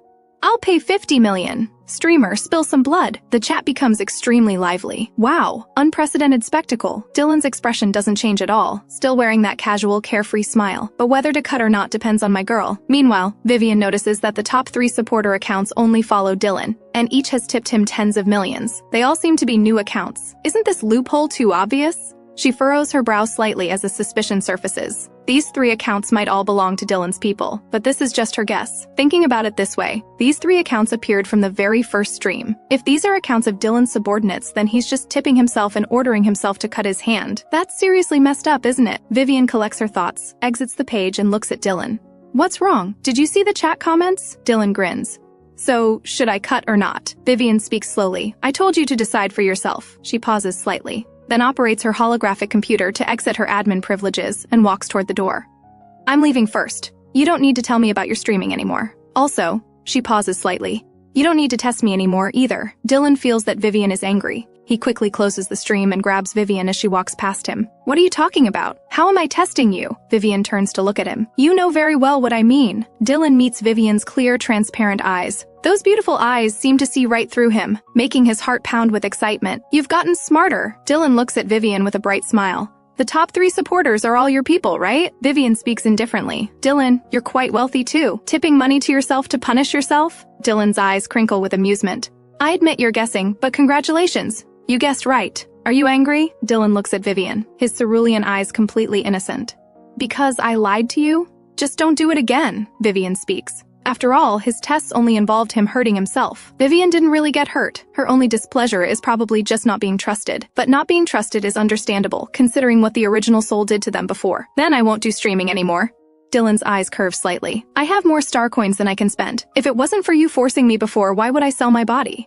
Vivien only catches that he has more star coins than he can spend. Her lips move slightly. Could she be the only penniless person on this entire starship? Dylan finds Vivien's expression very interesting. His gauze-wrapped fingers pinch Vivien's chin, bending down to get closer to her. Beg me, and I'll consider supporting you. Vivien looks up at him, her eyes calm and unruffled. Dylan's heart tingles, wanting to kiss those eyes red. This look excites him tremendously. He feels like he's being seen through. I could beg you too. Dylan's voice becomes slightly husky. Please let me take care of you. That please sounds very seductive. No need, I can take care of myself. Vivien's mouth twitches as she quickly tries to step back. But suddenly there's a palm behind her blocking her retreat. Dylan leans down toward her lips. Vivien, do you want to kiss? Dylan, let go! Vivien's gaze turns cold in warning. Seeing this cold look makes Dylan want to kiss her even more. He never restrains himself. If he wants to kiss, he kisses directly. The next second, Dylan feels a pain in his neck and instantly faints. Vivien didn't expect the sedative would come in handy like this. She dumps him on the sofa and notices the young man's face is flushed red. She pauses, then walks to the sofa to check his pulse. Great! His heat period has collided with his frenzy episode. Vivien's mouth twitches. To treat his frenzy episode, she'd have to touch his beast form, his scorpion tail. Vivien isn't sure if the unconscious Dylan can survive the frenzy episode. If he doesn't hold on, he'll die. And if he really dies, how will the other beastmen view her? She finally got these beastmen to change their opinion of her. She can't let all her efforts go to waste. This scorpion tail really must be touched. Vivien pulls out the scorpion tail. The tail is long, slender, and curved, with the venomous stinger at the tip darker than the rest. Healing power slowly flows from her palm. Treating an unconscious beastman is indeed much more convenient. When Vivien feels the temperature in her palm return to normal and sees the burning red fade from his body, she withdraws her hand and returns to her room. After drinking the antidote, she opens her holographic computer and logs into that website from her memory, Cloud Network, a place where experts from all fields gather to communicate and answer questions. Vivien clicks into the bounty questions section, quickly scans through it, and replies to many pharmacist questions. Then she goes to the original content section and posts 2 items: symptoms and treatment methods for 10 common beastman diseases, 1,000 star coins, collection and breakdown methods of Persian spider venom for medical use, 2,000 star coins. Vivien's pricing is somewhat low. First, because beastmen have low status, she guesses few people will buy this content. Second, without equipment for hands-on practice and video uploads, having only written descriptions makes it seem less precise. Though Persian spider's medical effects haven't been developed yet, she guesses many people will still unlock and view this content. Meanwhile, Dylan wakes up. He sits back on the sofa in a relaxed posture, arms spread wide. His scorpion tail behind him is now awake too, its sharp venomous stinger gleaming with cold light. He recalls the memory before fainting. His cerulean eyes darken slightly. After fainting, he had a dream about his teenage awakening. Originally, the face in that dream was always blurred, but just now, that face actually became Vivien's. Dylan never expected that by testing her, he'd end up testing himself into falling for her. He didn't even notice when he started liking that woman.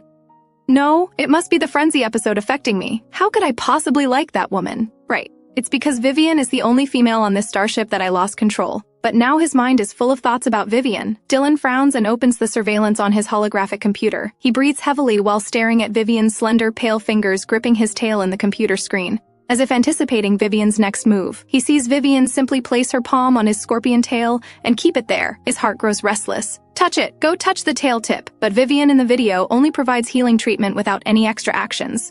The computer screen suddenly goes dark. Dylan's face turns terrifyingly black. Just then, messages pop up on his holographic computer. Chase, boss, Kane only tipped 10 million. Your worth can't be just 10 million. He's really not taking you seriously. Should we send Kane to a desolate planet store? Kane, that's not how you're supposed to open. Cyril, boss. Should we continue pretending to be top female fans? Dylan, all of you get lost. Chase. Kane, Cyril, yes, boss. Dylan yanks the holographic computer off his wrist and throws it on the sofa. That damn woman! I fainted so she could take advantage of me, but she only helped cure my frenzy episode? Dylan furrows his brow slightly. Has she really changed? Actually willing to use healing power for lowly beastmen. The evening nutrient soup is as bland as always. Vivien feels her mouth has lost all taste. She'd rather go to the contaminated planet than drink this tasteless nutrient soup every day. Vivien glances at everyone and notices Dylan, who usually comes fastest, still hasn't arrived. Logically, the sedative should have worn off, and Dylan should be awake. Why isn't he here for nutrient soup yet? These thoughts only flash through Vivien's mind. She figures one beastman won't starve to death anyway, so no need to overthink it. Soon Vivien returns to her room to continue her money-making plans. She sits cross-legged on her bed, fiddling with her holographic computer.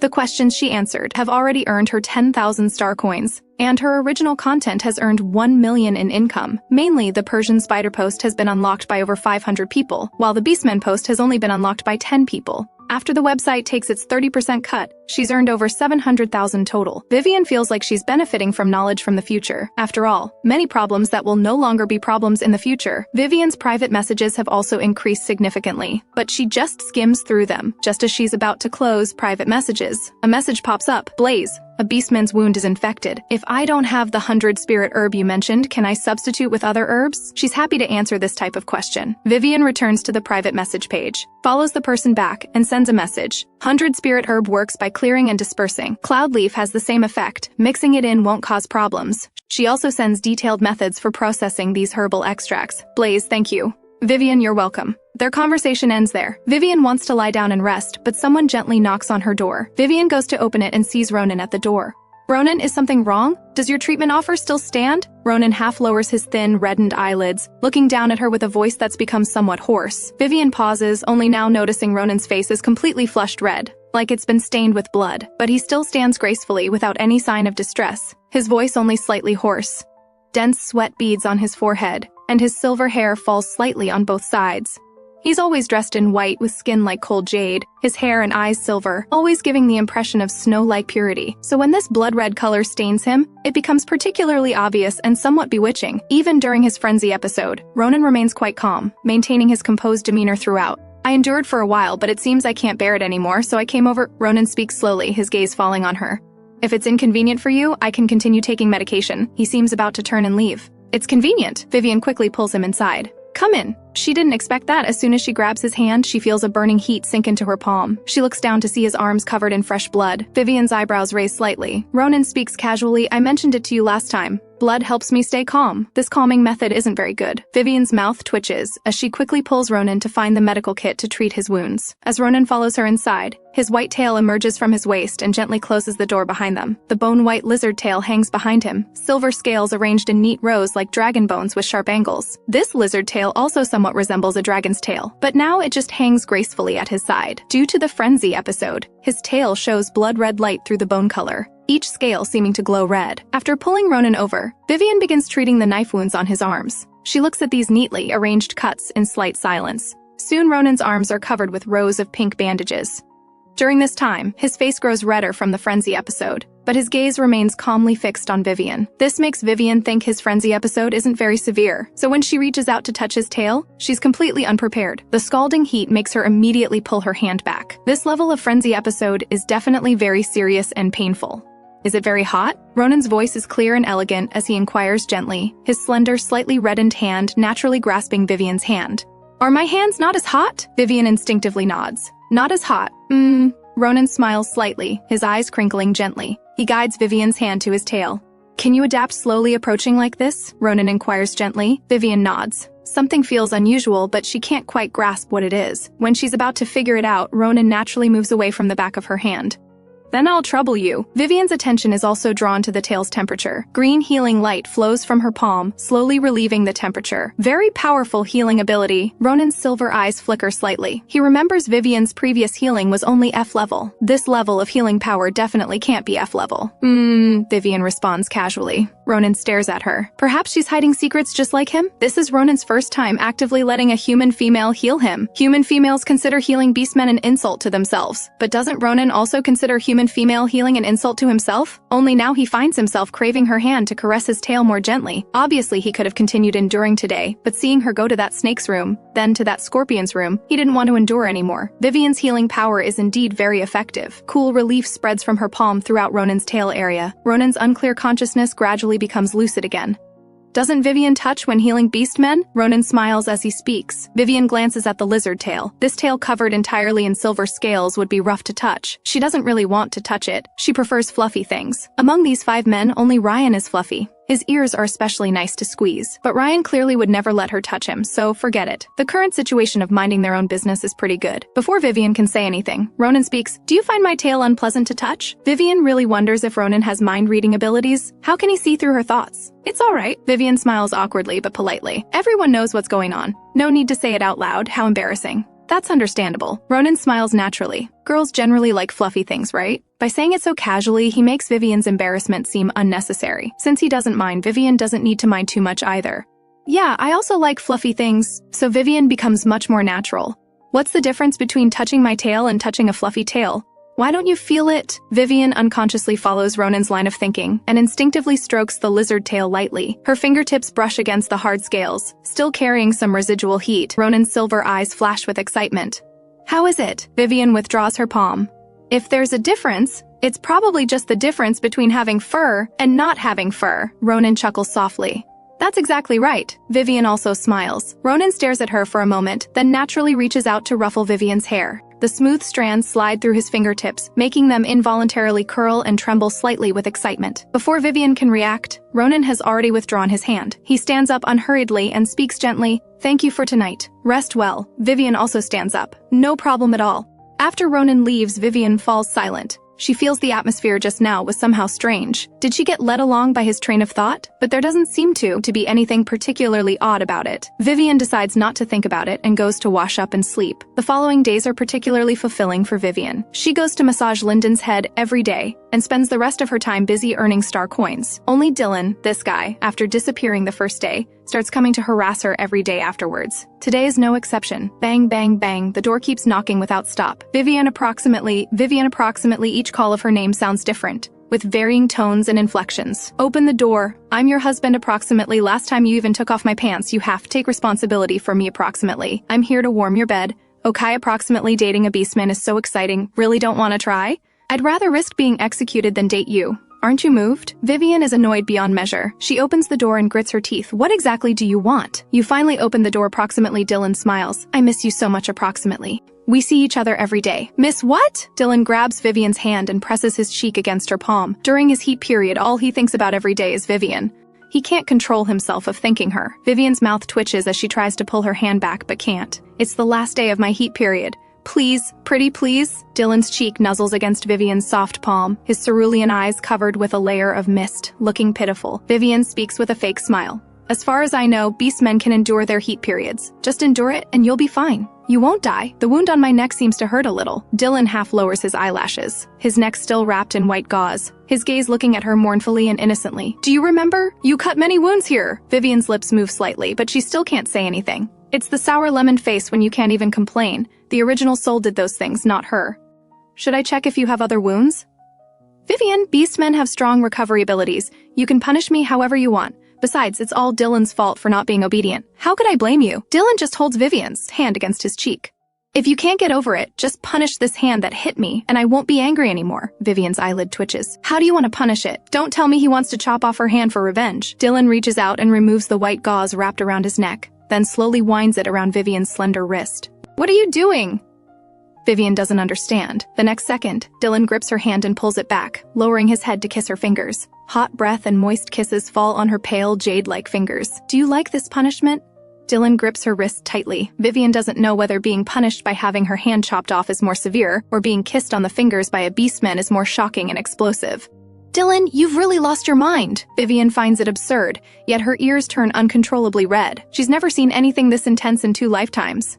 Didn't you always want me to treat you this way before? I was ungrateful then, but now I'll serve you properly. Slap! After Vivien gives him a hard slap, she yanks her hand back and slams the door shut. Outside the door, Dylan covers his face but smiles with satisfaction. That felt so good approximately. On the other side of the door, Vivien just thinks he's sick. She doesn't know if Dylan is having a mental breakdown or what, but he's deliberately disgusting her with this method. Vivien naturally doesn't believe Dylan actually likes her. After all, someone who was so disgusted by her before couldn't possibly fall in love with her even after making peace. This is probably a new method he's thought up to gross her out.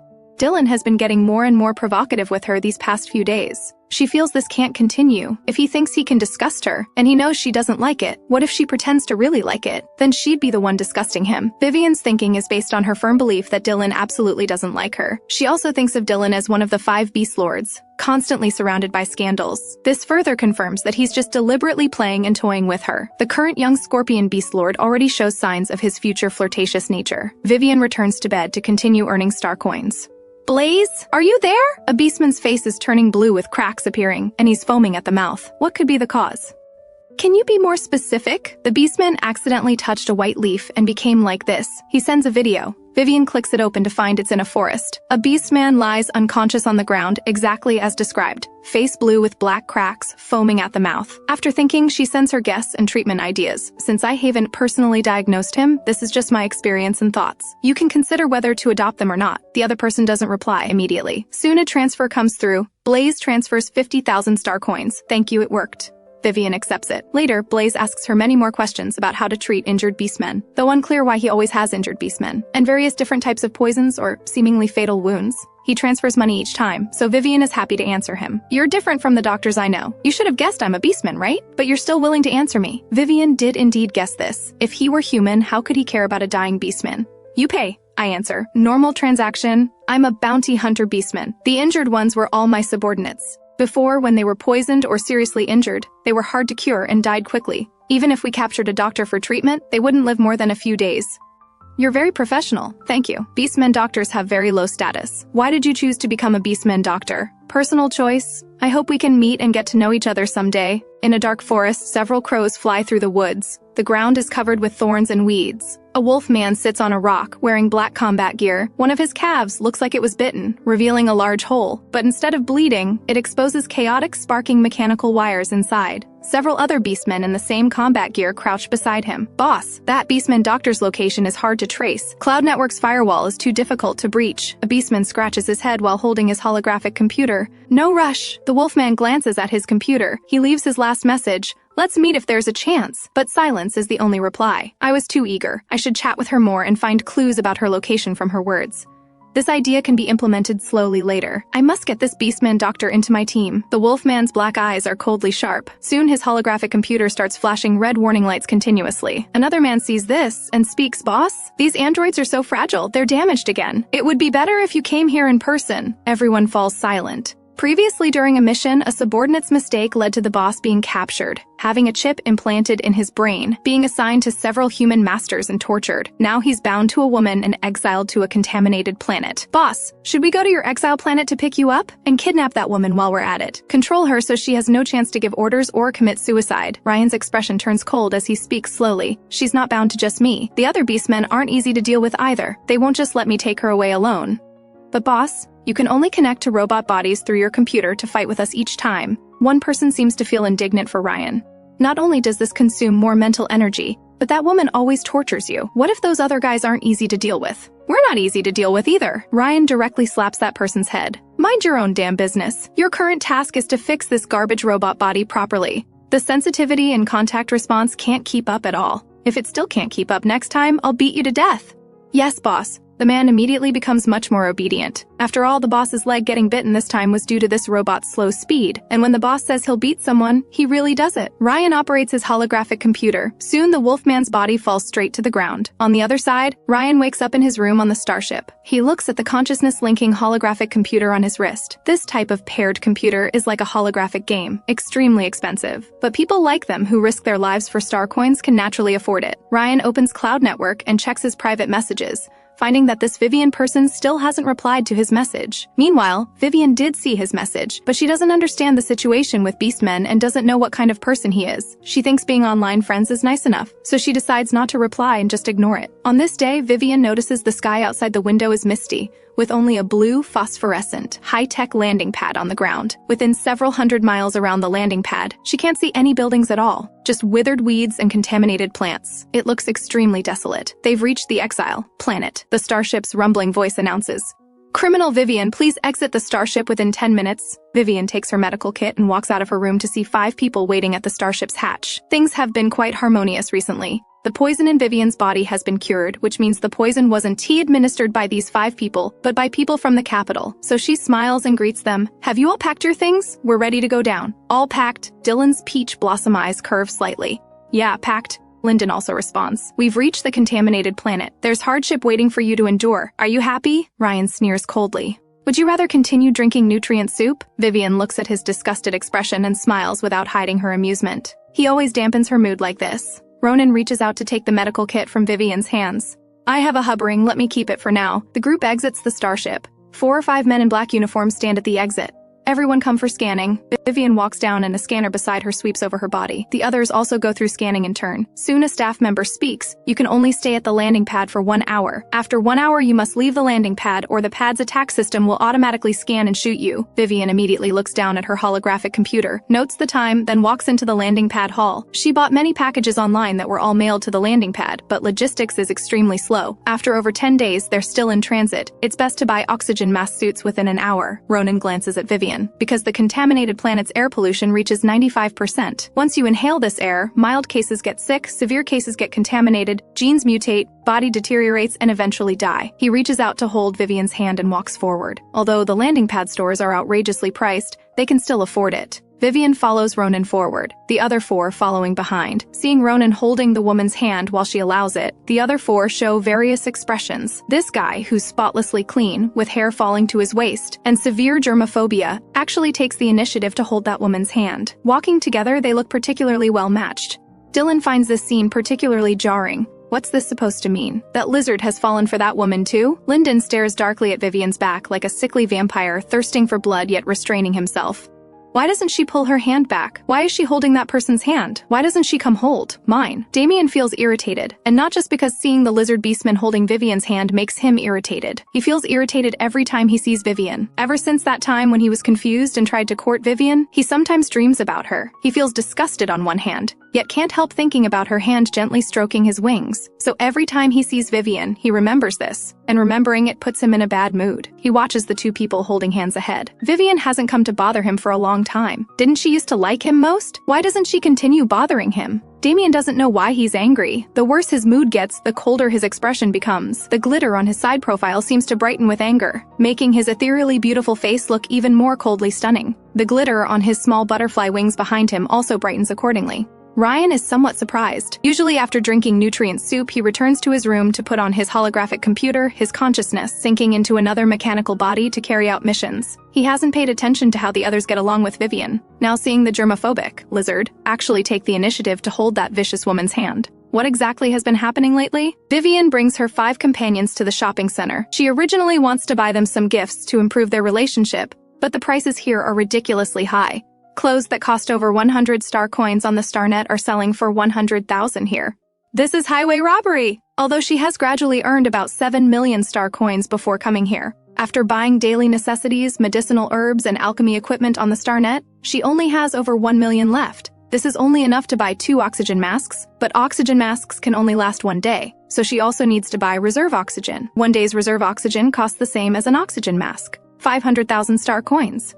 This is a mistake. A real mistake. She clears her throat and says, "You all should have money, right? Just buy your own oxygen masks and oxygen. Want to test if we have hidden money? Just say it directly, why beat around the bush?" Ryan says mockingly. "But I can tell you, I have 10 digits in my account." Good, now it's confirmed that only she is broke. Ryan thinks that after revealing his wealth, Vivien will force him to hand over money and buy her oxygen masks, which he would comply with to prevent her death from dragging him down. But Vivien's reaction is very calm. "Then buy whatever you want yourself." Ryan stares at her silently for a moment, then turns to buy things. He buys double portions of masks and food. Although this woman doesn't force him to pay, he still buys Vivien's share to prevent her death. Vivien looks at the others, naturally wanting to ensure everyone can buy oxygen masks and reserve oxygen. I also have money, Damien says coldly, then walks into the mall. Vivien feels hurt, really wanting to ask where their money comes from but holds back and doesn't ask. She looks at Lyndon, the only one whose financial status is unknown. Lyndon also notices her gaze. Check your brain computer account. Vivien opens her brain computer and sees Lyndon's account with 10 digits, an account registered under her name that she can use freely.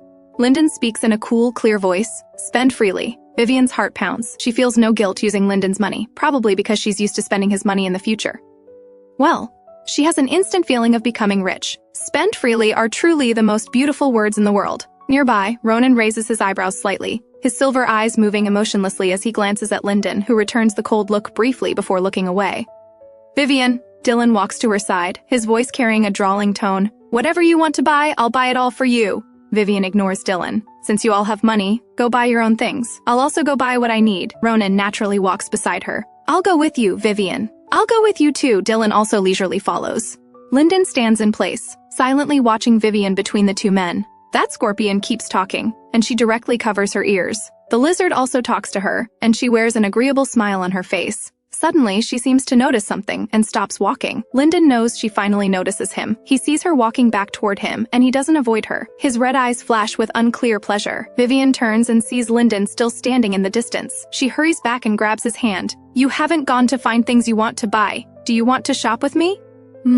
Lyndon responds softly. He understands her special treatment of him is because she mistakes him for someone else. He wants to kill that someone, yet enjoys her special attention because of that person. Ronin and Dylan both see Vivien holding Lyndon's hand. She initiated it. Almost telepathically, they both think the same thing and silently follow behind her and Lyndon. Vivien buys 2 oxygen masks, 1 naturally for Lyndon. She buys 10 reserve oxygen bags. 5 for Lyndon, 5 for herself, totaling 5 million star coins. Although she's using Lyndon's money, this store is really ripping people off. She doesn't want to buy too much and get fleeced. Besides, 6 days should be enough to find a livable city district. Lyndon glances at her and directly takes a month's supply. 30 days, over 30 million star coins. Vivien blinks but says nothing. After paying, everything goes into Lyndon's necklace storage space. Ronin and Dylan's purchases also go into their respective storage spaces. Ryan and Damien are already waiting outside, apparently having finished shopping long ago, but they're not carrying anything. Vivien then realizes that only she doesn't have storage space. These people are all richer than her. She suddenly feels that without her, they wouldn't starve. If not for the master-slave death bond connecting them, they definitely wouldn't stay by her side. But Vivien can't let them leave yet. On this exile planet, she has no security, and these 5 people are her greatest safety guarantee for at least 3 years. Ryan strides toward the emerging Vivien, takes out a large bag of oxygen masks and oxygen bags from his space,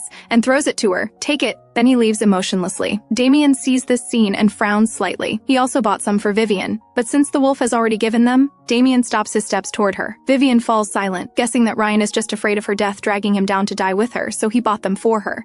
Vivien, let me help you carry them. Ronin naturally takes the oxygen package from her arms. After Vivien thanks him, she leads everyone out of the mall. The airport hall is very spacious, with waiting seats already full of people. Most of their clothes are gray and dusty, looking unwashed for a long time. No, I don't want to die. A man suddenly stands up, pulls out a knife from his pocket and rushes toward Vivien. Everything happens in an instant. The man with the knife charges. Over. A swift wind sweeps by and a tall, strong figure suddenly appears in front of her. With agile movements, he seizes the man's knife, kicks the man's knee pit, making him kneel heavily in front of her. Ryan grabs the man's arm with one hand and steps on his back with one foot. He looks up at Vivien, his eyebrow bone slightly raised, the row of red eyebrow studs very striking. Hey, Vivien, how do you want to handle this? Vivien swallows nervously, her heart still racing. If not for Ryan's quick reaction, this man would have really hurt her. Miss, please help me. I didn't mean it. I just don't want to die. The man looks up, his face panicked and pleading as he looks at Vivien. As long as you kindly donate 10,000 star coins, I can stay here for 1 more hour. But before he can finish speaking, several violent gunshots ring out. Some people identified as overtime by the automatic system are instantly killed, and the man in front of her is one of them. The man's blood splatters on Vivien's body and on Ryan's cold face. Vivien's heart trembles. Having someone die right in front of her is still too shocking. Ryan casually wipes the blood off his face, his gaze pausing on Vivien. This woman usually draws blood when whipping people. Now she's acting all shocked for who? Scared? Ronin grabs Vivien's hand, his other hand touching her cheek, turning her face toward him so her gaze moves to him. Vivien follows his guidance and looks at him. It was just too sudden. As a doctor, blood is naturally common. Life and death are naturally common. It's just that someone suddenly dying in front of me was indeed shocking. His slender thumb gently falls on her slightly furrowed brow. Don't frown, Ronin smiles warmly. Vivien's inner unease calms slightly due to Ronin's gentleness. Thank you, Ronin. It's fine. Ronin's silver eyes remain calm, but his fingertip lightly presses and brushes over the small mole under her eye. Soon airport personnel come to clean up the body, seeming quite used to it. Vivien silently checks the time on her brain computer. They've been here for half an hour and need to hurry to find a place to settle. She walks to an open area and crouches down, quickly browsing the map on her brain computer. She discovers this wasteland planet only has 20 cities. Vivien looks down at the map on her brain computer, appearing very hesitant. These 20 cities are only marked with names and locations on the StarNet map, with no other information, making her indecisive. Let's go to Windfall City. Look at this brain computer map. Two voices ring in Vivien's ears simultaneously. The first is Ronin's voice, the second is Lyndon's. Instantly, Ronin and Lyndon look at each other, their gazes both coldly calm, touching briefly before separating and falling on Vivien together. Vivien takes Lyndon's brain computer and finally looks at him with a nod. Let me ask Ronin first. Then look at this brain computer. Lyndon's gaze falls on Vivien's fingers holding his brain computer. She took his brain computer first. She responded to him first. Vivien turns to look at nearby Ronin. What kind of place is Windfall City? I don't think I saw this city district just now. Ronin speaks slowly. Windfall City isn't on the StarNet map. I suggest going there only because I stayed there for a while. Vivien's gaze fixes on him, her dark, clear eyes reflecting his image, as if he were her whole world, those dark eyes containing. Only his image truly pleases him. Vivien feels somewhat tempted. After all, Ronin has stayed there. Good. Let me also hear what Lyndon has to say. Then she looks at Lyndon and raises the brain computer in her hand. Lyndon has given her permission, so she can use his brain computer freely. Vivien opens Lyndon's optical map while speaking. What's different about this? As soon as she finishes speaking, she's stunned. This map is completely different from the one in her hand. The StarNet map before her eyes is densely packed with text, building names, mountain ranges. Everything is there. Swiping and zooming with her finger, she can actually see the full view of a city district. The air quality and building distribution in the city are crystal clear. She even sees the Windfall City that Ronin mentioned. Vivien's eyes widen as she looks at Lyndon, her dark eyes full of disbelief. How is this possible? Lyndon's gaze falls on her, his thin red lips moving slightly, the red mole at the corner of his mouth also swaying. Hack into all systems of this planet, then combine all data together. Simply put, it's advanced tech. Every city district system contains all information about that district, and Lyndon has stolen this information. Lyndon stares at Vivien for a while, his narrow red eyes calm, but unclear emotions surge in their depths. A few days ago, he broke through her brain computer system to listen to her breathing while she slept. She lay in bed, her breathing gradually syncing with his, as if they shared the same bed and pillow. Beyond this, there was no further pleasure. But what he doesn't know is that human desire increases bit by bit, and this is only the first step. After viewing Lyndon's StarNet map, Vivien uses her own brain computer to project a three-dimensional image. Come on, these are the pros and cons of 5 city districts I've organized. You all vote. Whichever gets the most votes, we'll go there. We'll leave right after. Isn't it wherever you want to go? Ryan scoffs meaningfully. Why go through this charade? Do we even have a choice? Vivien smiles and nods. I want to go to all 5 of these city districts, so no matter which one wins the vote, it's a place I want to go. Ryan coldly shuts up. Vivien raises an eyebrow slightly. She wins another round. Vivien first hands it to Ronin. Come on, Ronin, vote quickly! Ronin's gaze falls on the last sentence of Windfall City's advantages, his silver eyes rippling slightly. Ronin has been there. He looks at Vivien, his silver eyes seeming to smile. This is an advantage? Yes, an advantage, Vivien also nods with a smile. So Ronin's fingertip lightly touches behind Windfall City. Then I choose Windfall City. Vivien pauses but says nothing, then hands the brain computer to Lyndon. Lyndon's first glance catches her wrist. Her slender, beautiful wrist instantly attracts his attention. He wants to encircle her. Lyndon, Vivien calls when she sees he's not moving. Lyndon slowly shifts his gaze and extends his fingertip to touch Obsidian City. Vivien looks at Dylan. Dylan slightly props his chin up. Vivien, you called the lizard first, then the snake, now me. So I'm only third in your heart? I'm so hurt. Choose, Vivien coldly utters one word. Vivien is so fierce. Dylan hooks his lips, his cerulean eyes flickering with alluring charm. Third is okay. At least I'm not last. Besides, as long as Vivien has me in her heart. Hurry up. Vivien's mouth twitches. She has no time to deal with his annoyance now, so she can only let him annoy her first. Don't rush, Vivien, Dylan says with a lightly flirtatious voice, making a perfectly normal sentence sound abnormal, as if she's rushing him to do something else.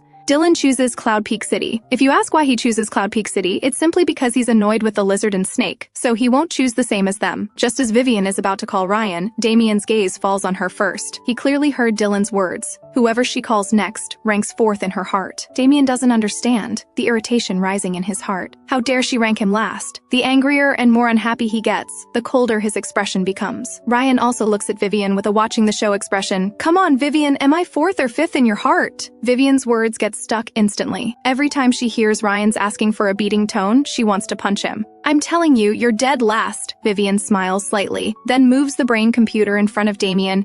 Come on, Damien. But Damien becomes even more irritated, his face even colder. Vivien is obviously doing this to annoy people on purpose, so Damien coldly and deliberately chooses White City, which none of them chose. Vivien also realizes the voting flaw. With 5 city districts and each person voting once, the final choice still lies with her. What's the point of voting then? Ryan obviously realizes this too. The choice is in his hands now. Choose. Vivien hands it over. She's not one to go back on her word after all. Unexpectedly, Ryan chooses White City. Vivien looks at him in surprise. White City has 2 votes. I'm not interested in wasting time here with you. Ryan's eyebrow edge sharply rises. His black hair shows faintly visible wolf ears, one ear pierced with a row of red studs that sometimes move inexplicably, causing the studs to flash red in different lighting.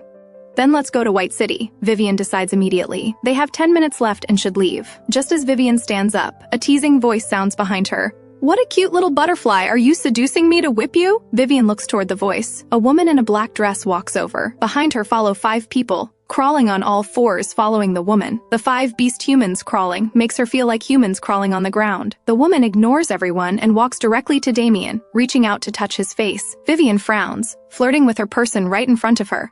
This doesn't put her, the master, in her eyes. Damien sees the woman reaching for his face, frowns with disgust, and instinctively dodges. The woman's hand falls short. A lowly beast human dares to dodge her. As the woman tries to approach again, Vivien quickly steps in front of Damien, a refreshing breeze passing by his nose as the girl blocks in front of him. Miss, please mind your behavior. This is my person, Vivien's cold voice sounds. The woman sneers, I know you, the remote planet heiress from the Imperial Marshal's family, right? The woman's mocking, contemptuous gaze falls on her. A useless F-level healer dares challenge an F+ level? It's not surprising that the woman knows her identity. When the Imperial Marshal brought back his real daughter, he held a grand introduction for the original soul. She is introduced to everyone in the Empire through the Star Network live broadcast, and even makes the news there. The original soul, an F-level healer from a poor remote planet, became the noble, wealthy daughter of the Imperial Marshal overnight, basking in unlimited glory. But the fake daughter Joie was a 3A level healer. Wherever she went, she outshone the original soul, and Joy also subtly suppressed the original soul. The original soul wasn't a good person, and Joy wasn't either. In their open and covert struggles, the original soul's harmful schemes were easily turned around by the other. Finally, the original soul was framed and exiled to the polluted planet, with all her family standing by the fake daughter's side. Pitiful people indeed have detestable qualities. Vivien looks at the woman before her. If F level is trash, then F+ isn't trash either? The woman's face turns ugly, unable to speak for a moment. Vivien lifts her wrist to check the time. 5 minutes left. Too lazy to argue with the woman further. Let's go. Quickly put on masks and leave. No time left. Vivien grabs Damien's wrist and pulls him away from the woman, glancing at the others. Let's go quickly. Then pulls Damien rapidly toward the exit. The woman in black is stunned, then reacts and shouts at Vivien's retreating figure. You definitely don't have many star coins. I'll pay 500,000 star coins. How about selling me your butterfly beast slave? Damien's eyebrow twitches. Given this woman's nature, selling him for survival is entirely possible. He unconsciously looks sideways at nearby Vivien, but the girl just quickly puts on a white smiling oxygen mask. Seeing he hasn't moved, she urges, quickly put on your oxygen mask, we're going out. Damien falls silent, his beautiful eyebrows drooping, his petal-like gorgeous lips moving. 500,000 star coins.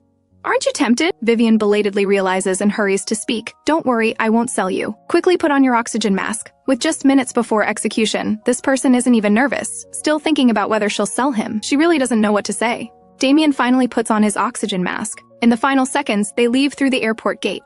Outside the airport, the sky is gray and murky, floating with unknown pollutants, appearing very gloomy, yet the temperature is scorching hot. The oncoming heat almost makes Vivien think she's entered an oven. So this polluted planet not only has air pollution, but also terrible temperature and environment.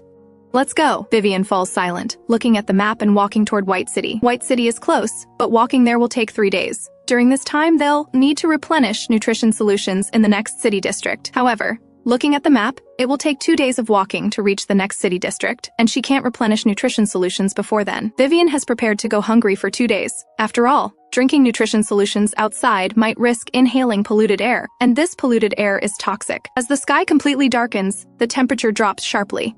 Vivien feels her feet are almost numb from walking. All she can see is endless wasteland. Let's rest here. She's tired, hungry, and cold now. The cold, face-cutting wind stings her skin. Vivien didn't expect the polluted planet's temperature to be so changeable. Blazing summer during the day, freezing winter wind at night. Such a toxic, harsh environment. She's only wearing a short sleeve, sitting among the 5 people but still cold enough that her teeth chatter. The ground's icy soil clumps have formed frost. Pressing a palm down turns them into wet, cold water stains. Vivien looks at the others and finds their expressions normal, as if they don't feel cold. She naturally understands that beast humans' bodies differ from humans. Their temperature regulation abilities are much better than humans. Lyndon notices her shivering from cold. A curl of black hair falls over his narrow, drooping red eyes. His slender, pale hand slightly grabs at the ground, blue veins faintly protruding. Just as he's wondering whether to ask Vivien to come into his arms, while he's struggling internally, someone else speaks first. "Come here, I'll hold you." Dylan opens his arms to Vivien. "My embrace is very warm." Lyndon's intended words feel strangled in his throat, unable to come out, but Vivien just smiles without warmth. "Have you forgotten what kind of beast human you are? Scorpions, lizards, snakes, and butterflies are all cold-blooded beast humans whose body temperature changes with environmental temperature. So their body temperature must be very cold right now. Only wolf humans are warm-blooded with fluffy fur. As long as you come let me hold you, I'll get excited, and when I'm excited, my body temperature rises. I can definitely warm you up." Dylan still smiles teasingly. Vivien has no mood to deal with his annoyance. She's thinking of all possible ways to keep warm. At this moment, her hand seems to touch warm fur. She almost can't help reaching up to touch it, wanting to absorb more scorching warmth. The next second, her wrist is grabbed by a warm, large hand. "Vivien, what are you doing? Touch my tail again and I'll chop off your hand." The vicious, icy voice makes Vivien's unclear consciousness suddenly clear. His tail is really warm, but he definitely won't let her hold it. "But she's cold! She should have stolen blankets from the starship." "Vivien, the wolf human won't hold you," Dylan speaks gloomily. "I'm offering myself to you, why don't you treasure me?" He's indeed somewhat unhappy. Vivien would rather touch the wolf human's tail, who's always been cold and mocking to her, than come into his arms. This makes his act of flattery seem so cheap, and maybe there's jealousy he can't distinguish. The wolf tail is ugly and smelly. How can it compare to his scorpion tail? The night is too dark. Vivien, a human, can't see Dylan's expression clearly, and doesn't hear the difference in his tone. Her mind only contains thoughts of keeping warm, but she disappointedly discovers that among the 5 people, only Ryan is warm-blooded. But she just touched his tail and he threatened to chop off her hand. If she asks him to hold her through the night, wouldn't this guy want to kill her? But she's really cold. Finally, she can't withstand the harsh, freezing weather. "Ryan, I helped you through your rage cycle last time. As repayment, help me get through this cold night." Vivien Jiang believes her argument is perfectly reasonable. It's just that the odious Ryan has the nerve to turn her down. "Refused," he coldly replies with 2 words. "Then you must endure your rage cycles alone from now on." Vivien grits her teeth. The next second, a fluffy coat is thrown over her head. Ryan speaks leisurely. "Don't freeze to death and drag me down with you." Vivien instinctively grabs the fluffy coat, debating whether to throw it back in Ryan's face and proudly say she doesn't need it, or shamelessly put it on. A gust of wind blows, and she efficiently puts on the clothes. The oversized fluffy coat instantly wraps around her entire body. Finally, she's not so cold. If only there were more fluffy clothes spread on the ground for sleeping. Just as she's about to ask Ryan if he has more clothes, a scorching palm circles her wrist. This heat is like fire in winter. On this freezing night, she needs exactly this fire. "Vivien, come here! Let me hold you." Ronin's voice is soft and low. Before she can react, Ronin has naturally lifted her in a princess carry into his arms. Vivien's cold cheek touches Ronin's scorching chest through the clothes. Her whole body feels embraced by a warm furnace. So warm she wants to curl up in Ronin's arms. But she still clearly knows that lizard normally wouldn't have such hot body temperatures, especially not on this freezing night.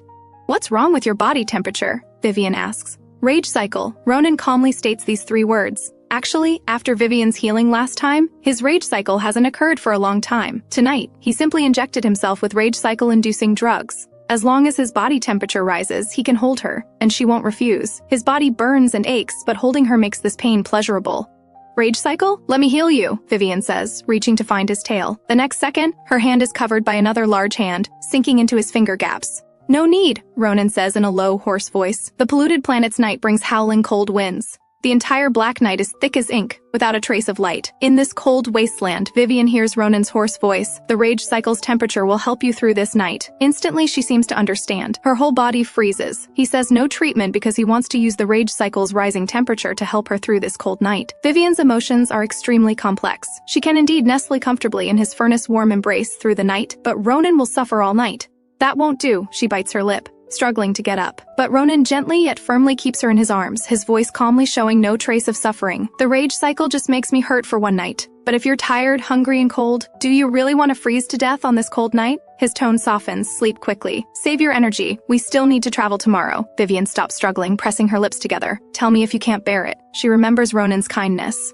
Sleep, Ronin responds softly. A day's travel fatigue surges up. Vivien's eyelids fight with drowsiness. Finally, she can't help but curl up in Ronin's arms and fall asleep. The other's gazes inadvertently sweep over the figure curled in Ronin's arms. Quiet and looking very obedient. Beast humans also have excellent night vision. Dylan sits cross-legged, elbows propped on his legs, palms supporting his chin. His whole demeanor loose and casual. He half lowers his eyelids, his gaze falling on the figure in the lizard's arms. His cerulean eyes are dark and unclear. How convenient that he just happens to enter rage cycle. And she's a doctor, too. This is very thought-provoking indeed. Lyndon's fingers have already dug into the ground. That feeling of almost having but losing torments his heart, making him extremely uncomfortable. A voice seems to constantly echo in his mind. Her favorite is the lizard, not him. The person she sees through him isn't her favorite either, is it? But no matter who her favorite is, it's not him, Lyndon.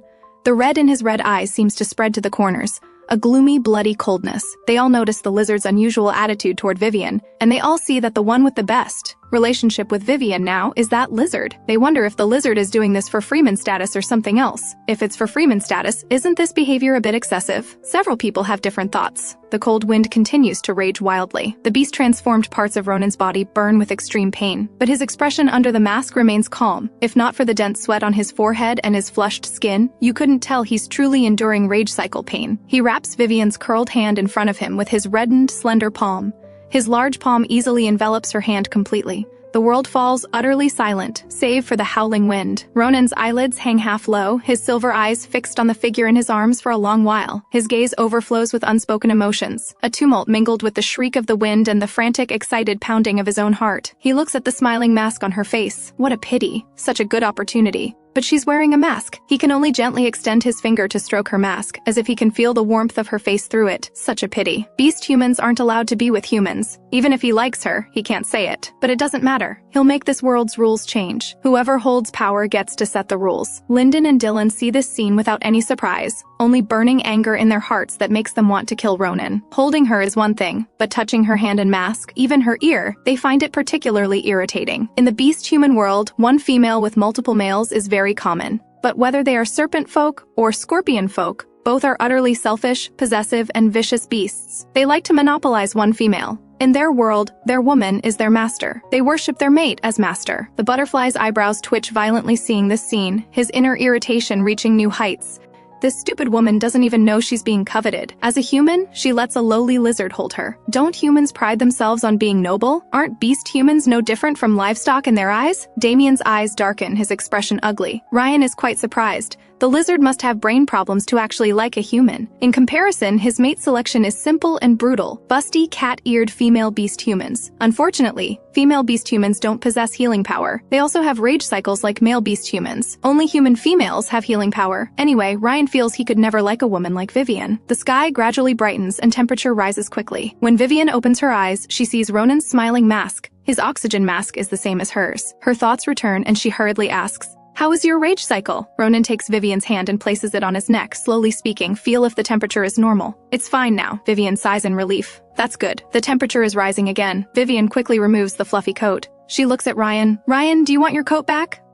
"No." For some reason, she always feels Ryan seems to dislike her. She has Ronin help her store the down coat, since they might need it for warmth at night. Vivien changes to fresh oxygen and begins a new day of travel. The scorching air makes her head dizzy. She seriously doubts this is survival. Tired, hungry, and thirsty. She can't eat anything in this polluted air outside. Tonight, they'll reach the first city. Vivien keeps encouraging herself. Endure one more day, and she can rest and replenish. One more day after that, and they'll reach White City. She now thinks choosing White City, reachable in 3 days, was the best choice. If they'd chosen a farther city district, this harsh environment would have been enough trouble. She wonders if Ryan considered this. Vivien glances at Ryan, who seems extremely sensitive to gazes and immediately turns to catch her eyes. The dark silver mask suits Ryan's cold style perfectly. Just when she thinks this guy might mock her, Ryan just looks at her coldly and looks away. Fine, she's more convinced Ryan only chose White City because he's afraid of her dying on the road and dragging him down.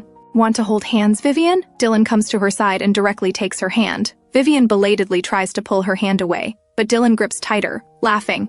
My hand is cool. Nice to hold, right? Vivien pauses. It does feel cool. In this scorching weather, holding a cool hand is bearable. She doesn't pull away. Do you like it, Vivien? Dylan's voice sways. Vivien senses Dylan is about to say more suggestive things. She tugs her hand, wanting to get away from this guy before her ears get polluted. Are you tired from walking, Vivien? How about I carry you? Dylan bends down close to her ear, speaking low. You won't let me hold you at night. Now it's hot during the day. Good, Vivien, let me hold you. Hearing this, Vivien's feet are indeed sore from walking. She looks sideways at Dylan. In that case, please carry me on your back. Dylan had prepared for her refusal, so hearing this, he pauses in surprise. Vivien notices his hesitation and thinks this person only talks suggestively but hesitates when it comes to action. This gives her a sense of getting back at him.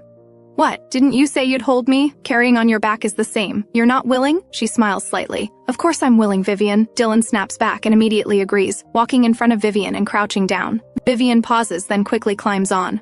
Free carrying. Why not use it? Dylan's arms pass through Vivien's leg bends and efficiently lifts her up. Vivien instinctively wraps her arms around Dylan's neck, noticing the white gauze still wrapped around his neck. She pauses and asks, Your neck injury isn't healed yet? It's healed, Dylan laughs lightly. This is a little trick to seduce you. Actually, I'd rather wrap this gauze around your neck. His voice is low and husky with laughter. Vivien reaches to cover Dylan's mouth but can only touch his mask. She grits her teeth and interrupts. You don't need to voice the garbage in your brain. No one wants to hear it. Don't want to hear it? Want to try it? Dylan asks with a smile. Vivien punches Dylan's shoulder hard. She feels she used considerable force, but Dylan finds it neither painful nor itchy. Hitting is caring, scolding is love, so Vivien loves me, he says with laughing voice. Vivien feels parched and doesn't want to waste saliva anymore. For the remaining half journey, she's dizzy, her head resting by Dylan's neck, drowsily falling asleep. Her hair falls down, tangling around Dylan's gauze-wrapped neck. A few strands slip into the gauze, touching his skin and lightly tickling his neck as he walks. Dylan's Adam's apple rolls up and down, and the black hair strands that slipped in also lightly scrape by. Evening approaches. The first city where they can temporarily rest is almost here. They can faintly see the city's outline. At this moment, the ground suddenly shakes. Vivien wakes up in the trembling. She just sees the earth suddenly crack open, and a giant winged worm creature bursts through the soil and flies out. It's entirely black with many white mouthparts, and its huge black wings are as tall as a building. How annoying, Ryan frowns impatiently. They're almost at the rest city, and suddenly a mutant insect appears. He's really displeased. Displeased, a rotating double-sided curved blade somehow appears in his hand. He forcefully hurls the blade, and his whole body charges forward. The curved blade accurately and sharply cuts off one of the mutant insect's wings. The flying insect's body wavers unstably and slightly falls. Ryan agilely leaps into midair, his hand instantly transforming into wolf claws, fiercely penetrating the insect's body.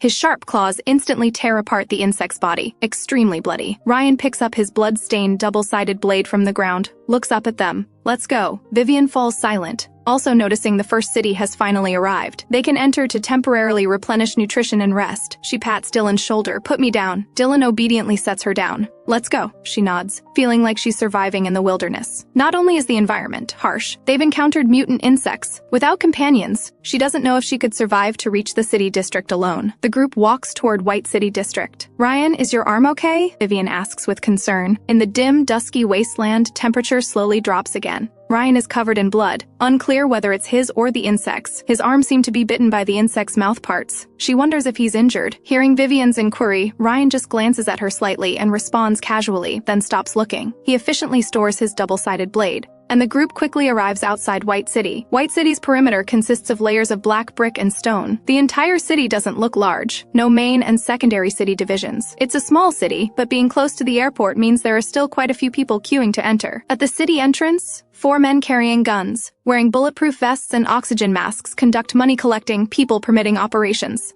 What's the meaning of this? We're both entering the city. Why do you charge me more than the person in front? A man argues with the money collector.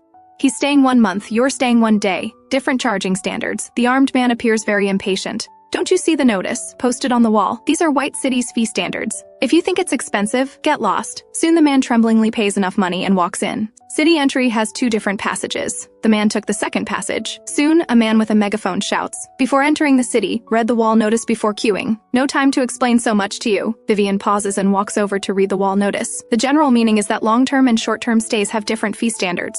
Over 1 month counts as long-term, under 1 month counts as short-term. Short-term costs 5,000 star coins per hour. There are exceptions. E-level and above healers can stay long-term for free. Doctors and high-tech personnel can also stay long-term for free. These are all technical personnel the exile planet particularly lacks. In fact, human females on exile planets are truly very rare, so most people queuing are men, or one man with several female beast humans, or freeman families. Only Vivien herself is a single human female in the queue. Human female healing power is extremely precious. Generally, even those who commit serious crimes won't be exiled to exile planets. However, healing power like the original soul's F level can't be called precious. F level takes half a month to purify 1 leaf. The healing power is quite useless.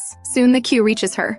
"What's your healing power level?" The man asks her a question he didn't ask others. F level, Vivien doesn't plan to stay here long term, nor does she plan to reveal her 3 seconds level healing power. Although this would get her very good treatment. On this exile planet where healers are so scarce, not only humans want healers, but beast humans with rage cycles also want healers. The exile planet is too chaotic. Vivien won't expose her true power so quickly. She plans to open her own clinic in White City, and there are many things she wants to do. She pays 40,000 star coins. The 5 people also pay 40,000 star coins each and enter through another passage. They finally enter White City. Immediately, crowded houses come into view. The ground is all wet, with only a few flickering lights on the streets. A light shield covers the entire city above, blocking out polluted air. The sky grows darker, and the air becomes cooler. These densely packed buildings appear chaotic and crowded, dark and desolate. But in such a crowded place, there are still many people, either lying directly on the ground or crouching in corners, all looking like shabby beggars. "Human sister, can you give me 10,000 star coins? I can only stay here for half an hour more." A dirty, thin, cat-eared boy suddenly kneels in front of Vivien, constantly kowtowing, his voice tearful.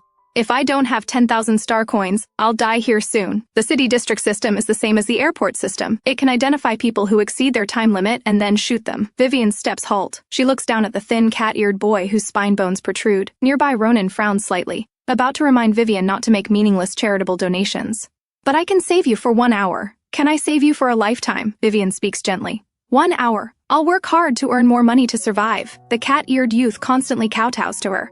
"Please give me 1 more hour to live." "Sorry, I can't. Go deceive someone else." She gently lowers her eyebrows. Hearing the latter sentence, the cat-eared youth knows he's been exposed and runs away immediately.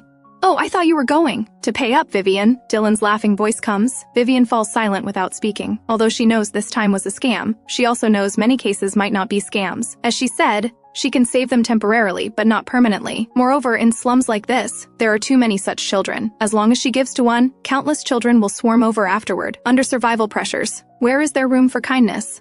"Let's go find lodging to rest." Vivien leads the way first. Several people look at her retreating figure, thinking unknown thoughts, then follow. The lodging consists of cramped, shabby small rooms. Nothing to choose from. After spending another 40,000 star coins, 1 room can squeeze at most 2 people. Any more won't fit. "Ryan, sleep with me tonight?" Vivien's gaze falls lightly on Ryan's strong muscle lines. All 5 people are stunned hearing this.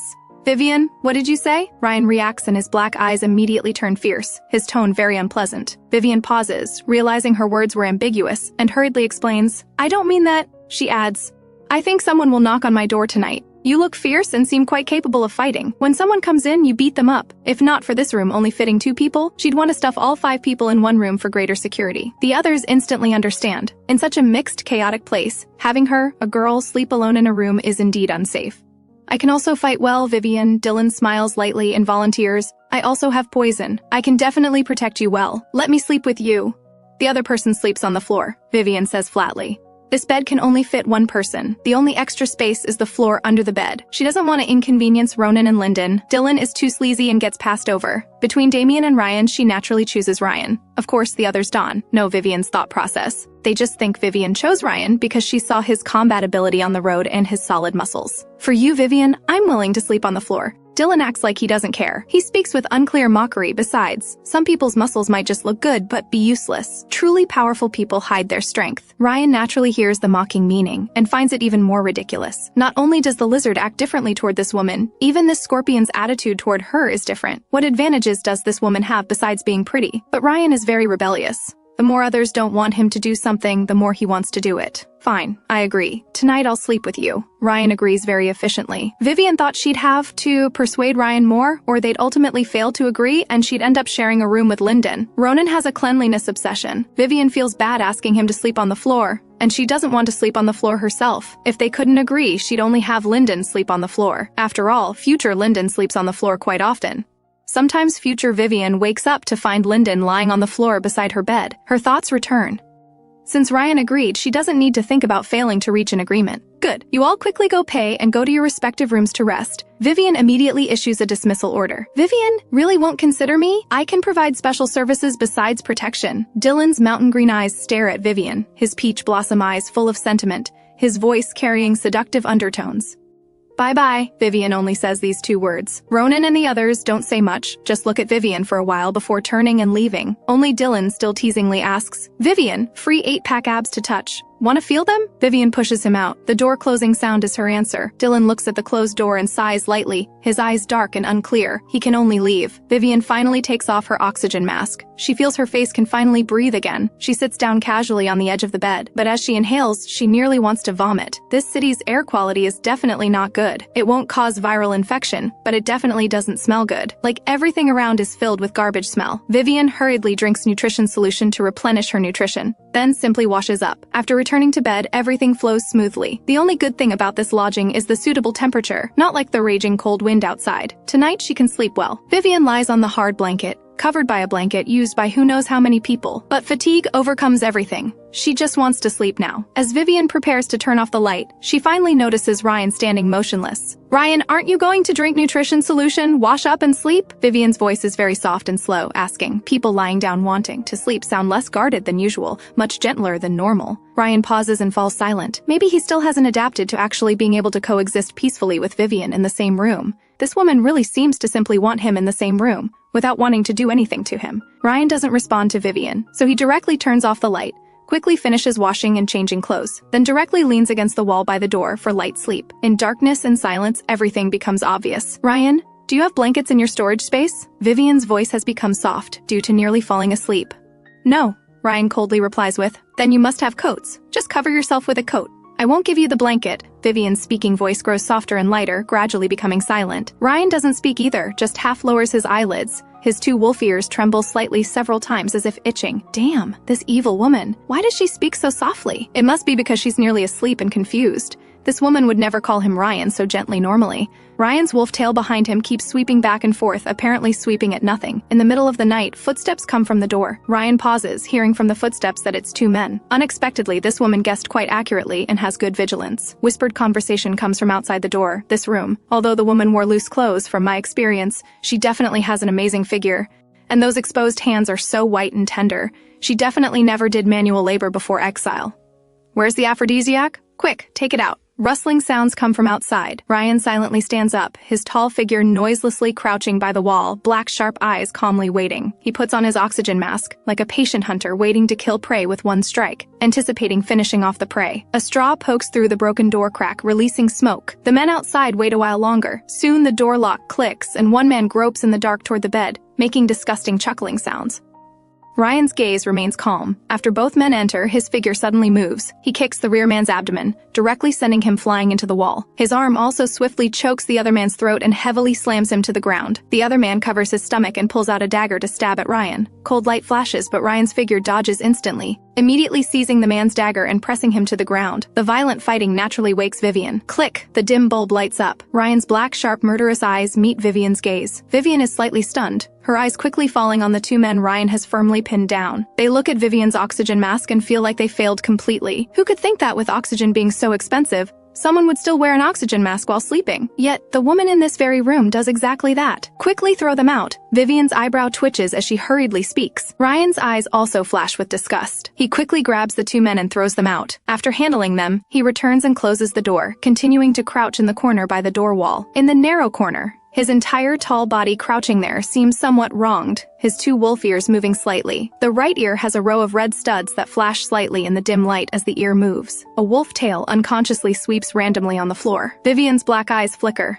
This scene looks like a little dog guarding the door for its master. He happens to have 2 wolf ears on his head and a tail, making him even more like a little dog guarding the door for its master. This person is quite fierce, yet sits obediently by the door guarding.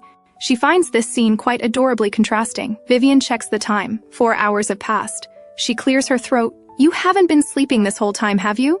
Isn't that exactly what you wanted, for me to keep watch all night? Ryan looks at her coldly, his tone very unpleasant. Although Vivien didn't explicitly say not to let him sleep, when she said to keep a beast human in her room, wasn't she wanting this person to stay here on watch duty to protect her safety? Vivien's eyes flicker as she slowly speaks. There probably won't be anyone else coming for the remaining time. You can sleep well for the remaining 4 hours. She doesn't wait for Ryan's response before turning off the light and returning to bed to cover up and sleep. Hearing this, Ryan still doesn't plan to sleep deeply. People don't sleep soundly in unfamiliar places. Unlike this woman who can sleep so deeply here just because he's present.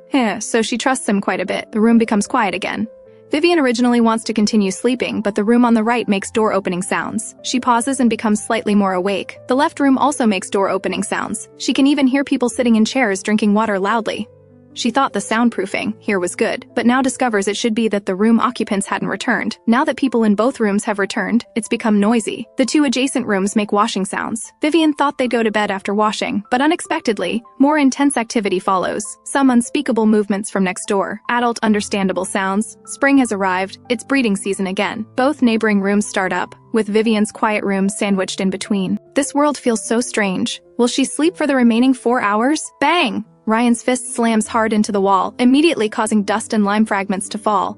Make noise in the middle of the night again and I'll kill you all! Ryan's extremely loud voice rings out. The movement on both sides immediately stops. Vivien is also startled by this sudden loud noise. Soon their room door is knocked. What's your problem, neighbor? Got complaints? Come out and fight! Ryan directly opens the door, his gaze gloomily looking down at the man. The man sees it's a beast human, and his gaze immediately becomes very contemptuous. However, seeing the opponent's strong body, he still feels intimidated. After all, beast humans are stronger than humans physically, but he can't match them in force. But under planetary law, he definitely can. Regardless of any disputes between humans and beast humans always suffer. If beast humans harm humans, as long as humans pursue it, beast humans will definitely go to prison. So it's a lowly beast human. A beast human dares lecture me? The man contemptuously looks Ryan up and down, then kicks toward Ryan. Generally, beast humans don't dare resist. If they resist, they'll definitely be charged with harming humans. The man is certain of this point, so he kicks toward Ryan. Ryan quickly dodges. The man immediately falls sitting on the ground, making a loud noise. The man feels extremely embarrassed.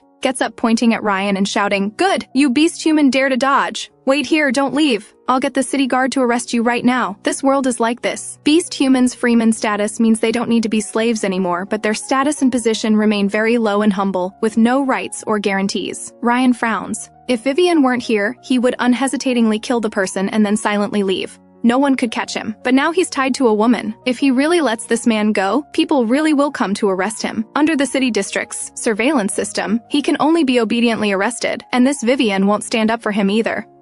Arrest what? Vivien's cold voice sounds. The man pauses. He originally thought this room only had one beast human, not expecting there to be a human too. "This is my person," Vivien says coldly. "I just told him to do that. It's the middle of the night. Do you want people to sleep or not?" The man is stunned. An owned beast human changes things completely. Vivien naturally understands. She looks coolly at the man. "Either get lost or wait for my person to beat you up later." "Fine. You've got guts," the man says with an ugly expression and leaves. An owned beast human means when the beast human harms humans, it becomes a human-to-human dispute. Ryan looks at Vivien with an unclear expression. "Sleep?" Vivien doesn't say much, then returns to bed. The room becomes quiet again. Ryan closes the door and continues guarding at the entrance. It's much quieter around, but after a while, next door makes deliberately lowered sounds. Vivien can't really say anything. People are already keeping their voices down. If she makes more trouble, it would be unreasonable. But even with lowered voices, there's still sound. Vivien can only hypnotize herself to sleep quickly. Once asleep, she won't hear anything. Ryan hears these sounds and gets annoyed again. If he were alone, he'd definitely beat both sides unconscious so they couldn't make a sound. The next day, he'd silently leave, and these people couldn't find him even if they wanted to. But now he's bound to Vivien. If he beats people up, there'll be another dispute, and he's not sure if Vivien will stand up for him again. For a moment, Ryan really wishes he could unbind from Vivien. His wolf tail seems to match his master's mood, irritatedly sweeping back and forth on the floor. An hour passes. Both sides still have movement. Both the right side with beast-human couples and left side with human couples continue. Vivien turns on the light. The dim bulb flickers shakily. Ryan obviously hasn't slept either. Seeing Vivien turn on the light, he looks at her with displeasure, seemingly unsure what she wants to do. Vivien silently gets up and walks toward Ryan. Seeing her getting closer, Ryan's eyebrows gradually furrow. This woman better not be planning to do something to him after hearing these sounds. He clenches his hands into fists on the floor, his eyes instantly turning fierce. If this woman dares do anything to him, even if he gets tortured by her commands, he'll tie her up first. But Vivien efficiently crouches beside him, a cool breeze brushing past his neck with a slightly cold touch, making his whole body and spirit slightly tense. Ryan's expression becomes even uglier. Is this tension due to vigilance or something else? Only things he considers dangerous would make him instinctively tense his spirit and body. But Vivien, this weak human, isn't in his alert range at all. He thinks he's afraid of Vivien, which makes his expression ugly. But is his physical tension really just because of this? He's a hot-blooded adult man. His mind can't help wandering. Ryan, I have a way for us to sleep well. Vivien leans close to his ear and whispers. Mainly because the soundproofing is poor. She's afraid the neighbors will hear since she's about to have Ryan do bad things to them. Being overheard would be bad. Her light breathing feels like sparks teasing Ryan's ear. His forehead veins throb, his fists clenched tight with bulging veins. Why does she need to speak so close? Later you go to the right room. I believe you can do it, Vivien says, then pats Ryan's shoulder and efficiently gets up. After hearing Vivien's plan, Ryan's expression becomes extremely dark. He thought this woman came to deliberately tease him, but it turns out she's just ordering him to work again. Ryan doesn't know what anger he's suppressing. It must be because the neighbors are too noisy that he's annoyed. Anyway, he soon efficiently goes out, knocks out the people next door, tapes and ties them up. The other side gets the same treatment. After handling this, he pushes the door and enters. Done. They won't wake up before we leave. Vivien smiles lightly. Good night. Ryan sees Vivien's beautiful ankle flash by. There's a red mole on her ankle that looks alluring against her pale skin, but she gets under the covers too quickly. One unforgettable glance that makes him want to grab her ankle and examine that red mole carefully. Snap! That woman efficiently turns off the light. Ryan returns to his corner, but his gaze repeatedly falls on the person on the bed. Ryan realizes he keeps unconsciously looking at Vivien, and his expression worsens. He forcefully turns to look forward, suppressing himself from looking at that woman again. His heart keeps telling him he's just surprised that woman made him do exactly what he'd been wanting to do, because he'd also wanted to knock out those 2 rooms of people long ago. Unexpectedly, Vivien's thoughts matched his exactly, so he's just more curious about the opponent, which is why he can't help observing her. The room becomes quiet, surroundings also quiet. Ryan leans in his corner and closes his eyes for light sleep with some inexplicable restlessness. But once the colorful trash in his mind gets pulled out, it's hard to stuff back in. A pale ankle with a red mole at the ankle, like red plum blossoms on snow, lightly stepping on his abs. Ryan, a voice sounds beside him. Ryan, wake up! It's time to go! Vivien stands beside him, checking the time on her brain computer. 15 minutes left. They need to leave this city. But despite calling his name so many times, Ryan still won't wake up. Vivien frowns slightly and kicks him with her foot. The next second, a large hand grabs her ankle. Vivien pauses, looking down. She sees Ryan's dark eyes staring intently at her ankle. Awake? Then let's go, she says, trying to pull her foot away. Ryan sees the red birthmark on her ankle, his gaze seeming scorched. He suddenly releases her ankle, stands up abruptly without warning, yanks the door open and storms out. Vivien doesn't react in time, slightly stunned. She smirks. What's that about? Such a big reaction. I thought some alien insect had appeared. Though Vivien thinks this way, she still follows them out. Everyone is waiting for her. She walks toward them while removing her oxygen mask and taking out a nutrient solution to drink. Remember to supplement your nutrition too. We'll be walking all day again, she says, quickly finishing the nutrient solution and putting her mask back on. Already had the nutrient solution, Ronin responds softly. Let's go. Vivien nods, and the group sets off. The scorching air hits them again. Let me carry you. Dylan suddenly appears in front of Vivien. As Vivien walks forward, he faces her with a lazy, leisurely posture, his long legs slowly backing away, his blue-green eyes quietly smiling at Vivien. Vivien walks while looking at him. No need. Although she was woken by some disturbance last night, she still got enough rest. Yesterday was truly exhausting. When Dylan offered to hold her, she didn't refuse. But now she's energetic and doesn't want to get too close to this guy. Don't feel sorry for me, Dylan speaks slowly with a frivolous tone. I'm not tired and can keep carrying you. Which eye of yours sees me feeling sorry for you? Both eyes see it, Dylan says, walking backward and suddenly bending down close to her. Vivien's gaze unconsciously meets his blue-green eyes. See, you have me in your eyes now. Both my eyes can see it. Vivien pushes Dylan away and continues forward. You'd better talk less and conserve water. The two walk forward, Dylan tirelessly chatting beside Vivien. The other men's gazes fall on them intermittently. Even Ryan can't help but look at Vivien. He just tells himself he only wants to see what's different about her, why so many people have changed their opinion of her. Your hands are so beautiful. I want to hold them. Dylan bends down closer. Will you let me hold them? Vivien doesn't want to deal with him, no matter what outrageous things he says. She remains unmoved and ignores him, walking forward with a cold face. But this guy really doesn't know when to quit. Chatting beside her, the air is so hot, like my heart burning for you. I know private dances that I've never performed in live streams. Want to see? Dating me would be amazing. Vivien forces herself to be patient, trying to ignore everything he says. But she can't ignore one thing and finally gives in. Calm down a bit. You're really noisy. I'm seriously flirting with you and you call me noisy. Dylan sounds particularly grieved. I'm very hurt. Vivien quickly walks over to Ronin's side. Dylan's eyelids droop as he watches Vivien get close to Ronin. What's so good about that lizard?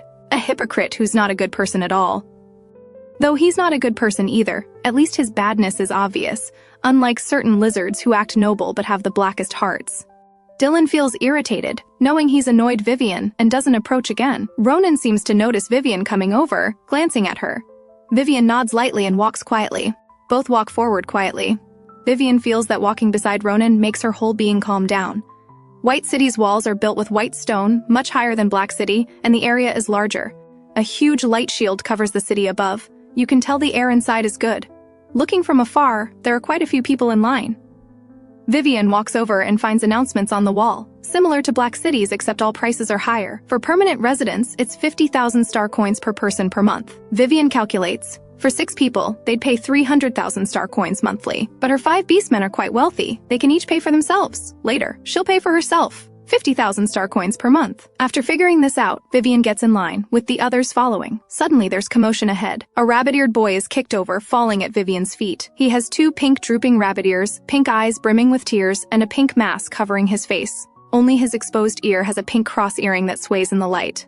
Vivien pauses. The rabbit-eared boy struggles to get up, clutching his kicked waist, and walks step by step to a woman by the notice wall. He crawls down, extremely humble, grabbing the woman's pants. Please, master, don't abandon she... The thin rabbit boy kneels humbly on the ground, begging. Behind the long-haired woman stand 5 men, each taller and stronger than the rabbit-eared boy.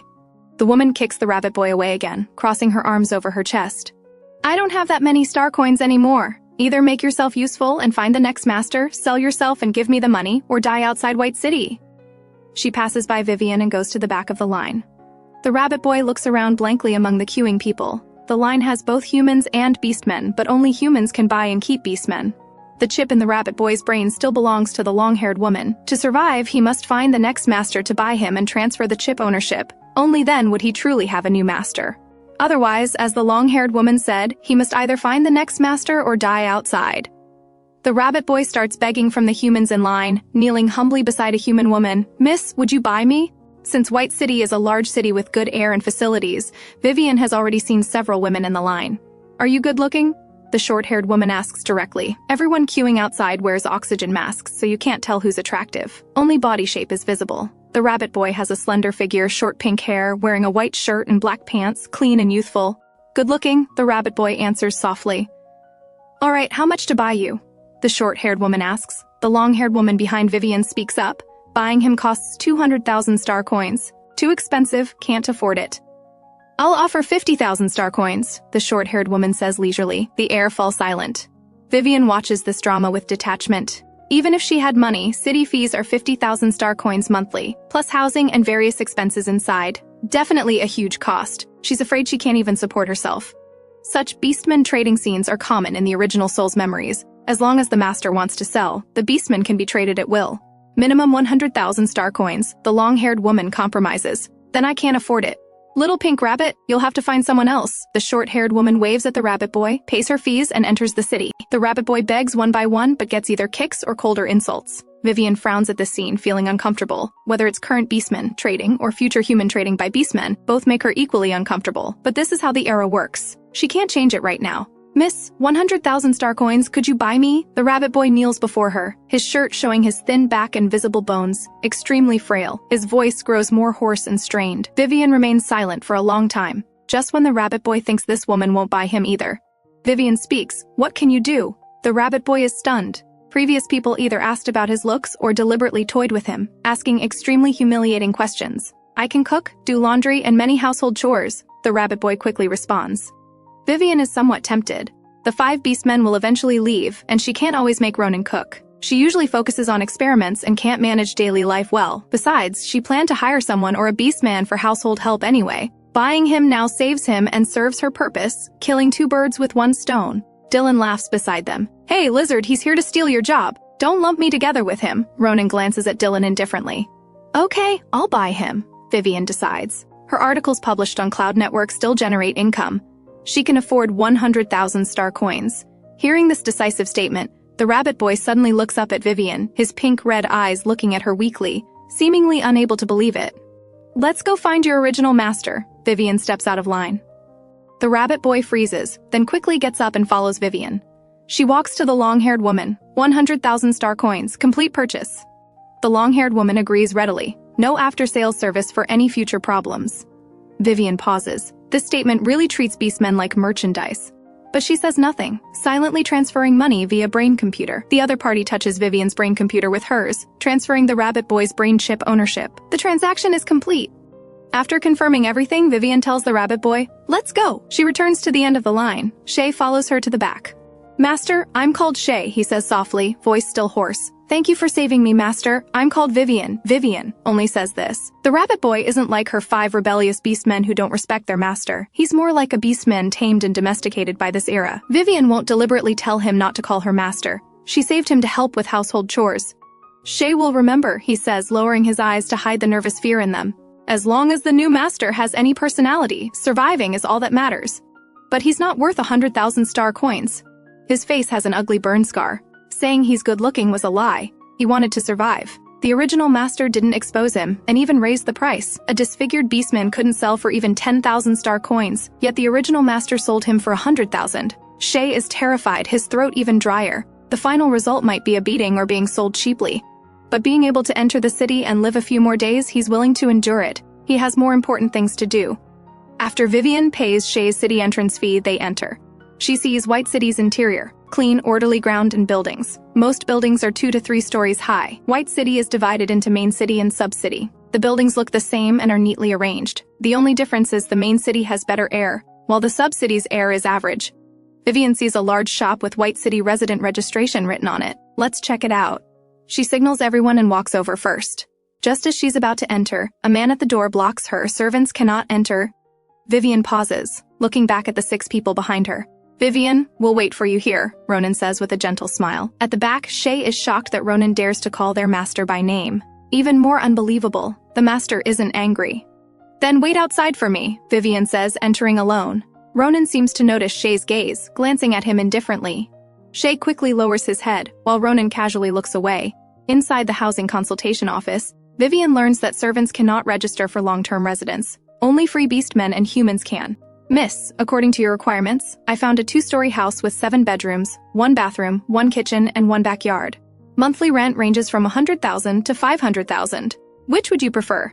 Vivien calculates. 7 people would pay 50,000 star coins monthly for city fees alone.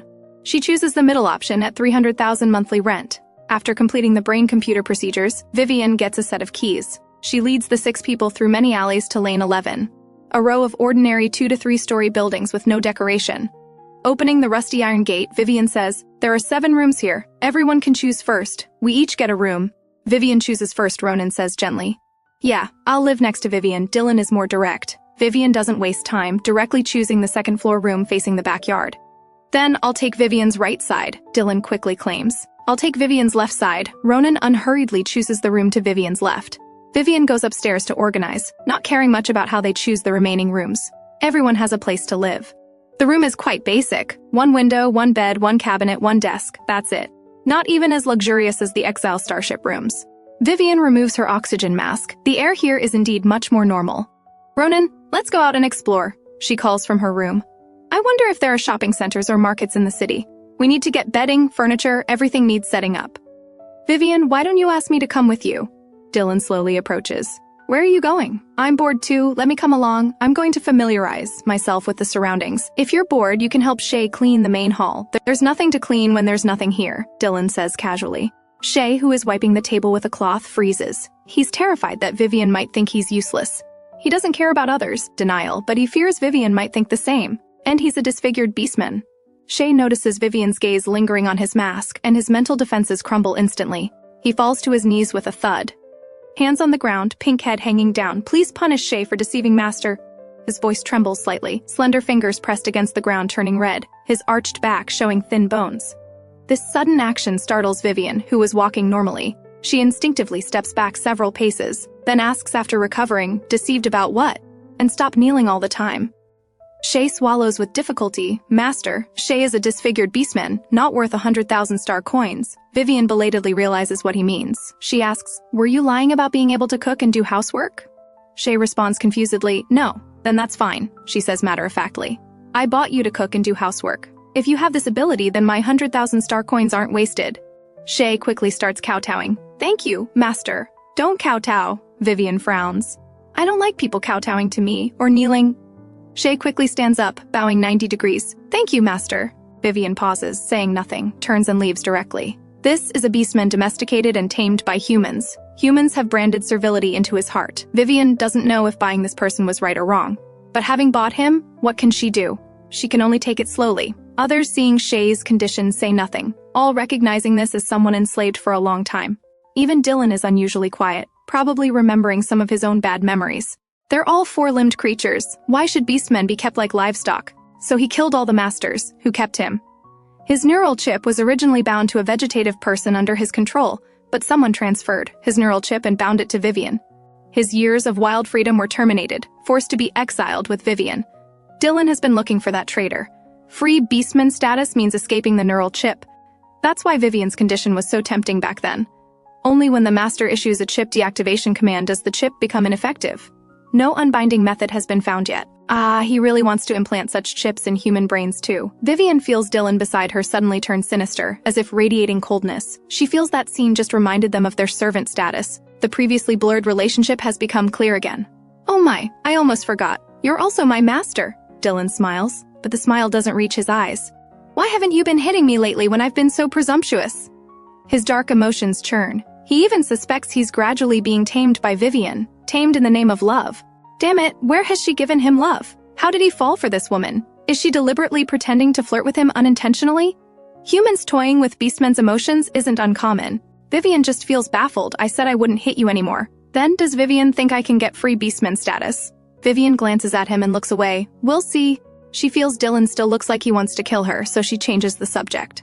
Ronin, let's check over there. Vivien sees an iron gate with over a dozen people queuing, a wooden sign reading general store outside. With so many people queuing, the goods sold here must be good. She instinctively grabs Ronin's hand and walks over.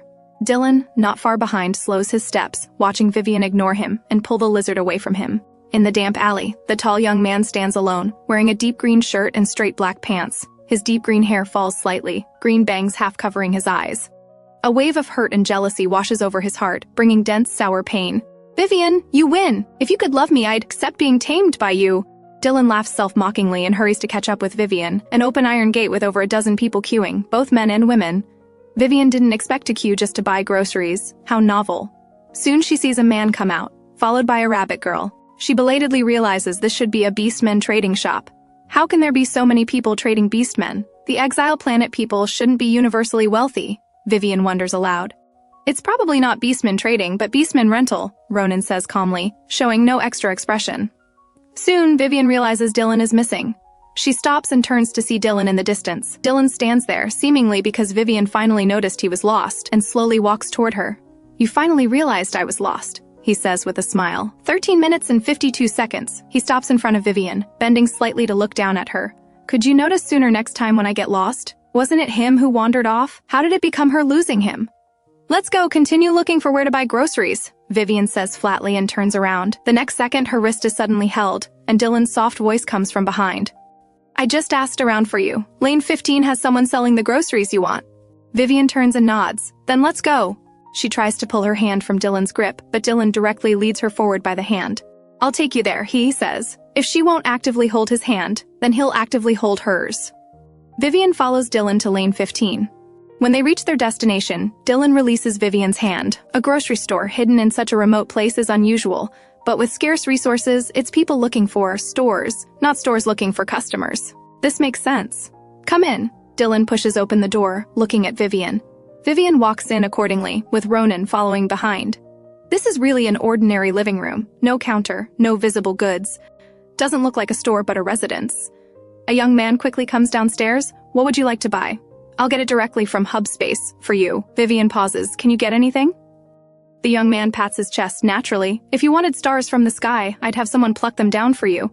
Vivien coughs lightly. I need 7 sets of new bedding, comforters, mattresses, sheets. The beastman immediately produces the requested items from Hubspace.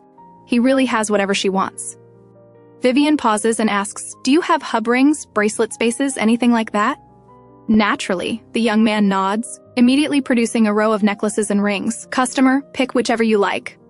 Vivien's dark eyes light up slightly at seeing the hub space. She's noticed long ago that her 5 beastmen all have their own hub spaces. Only she doesn't.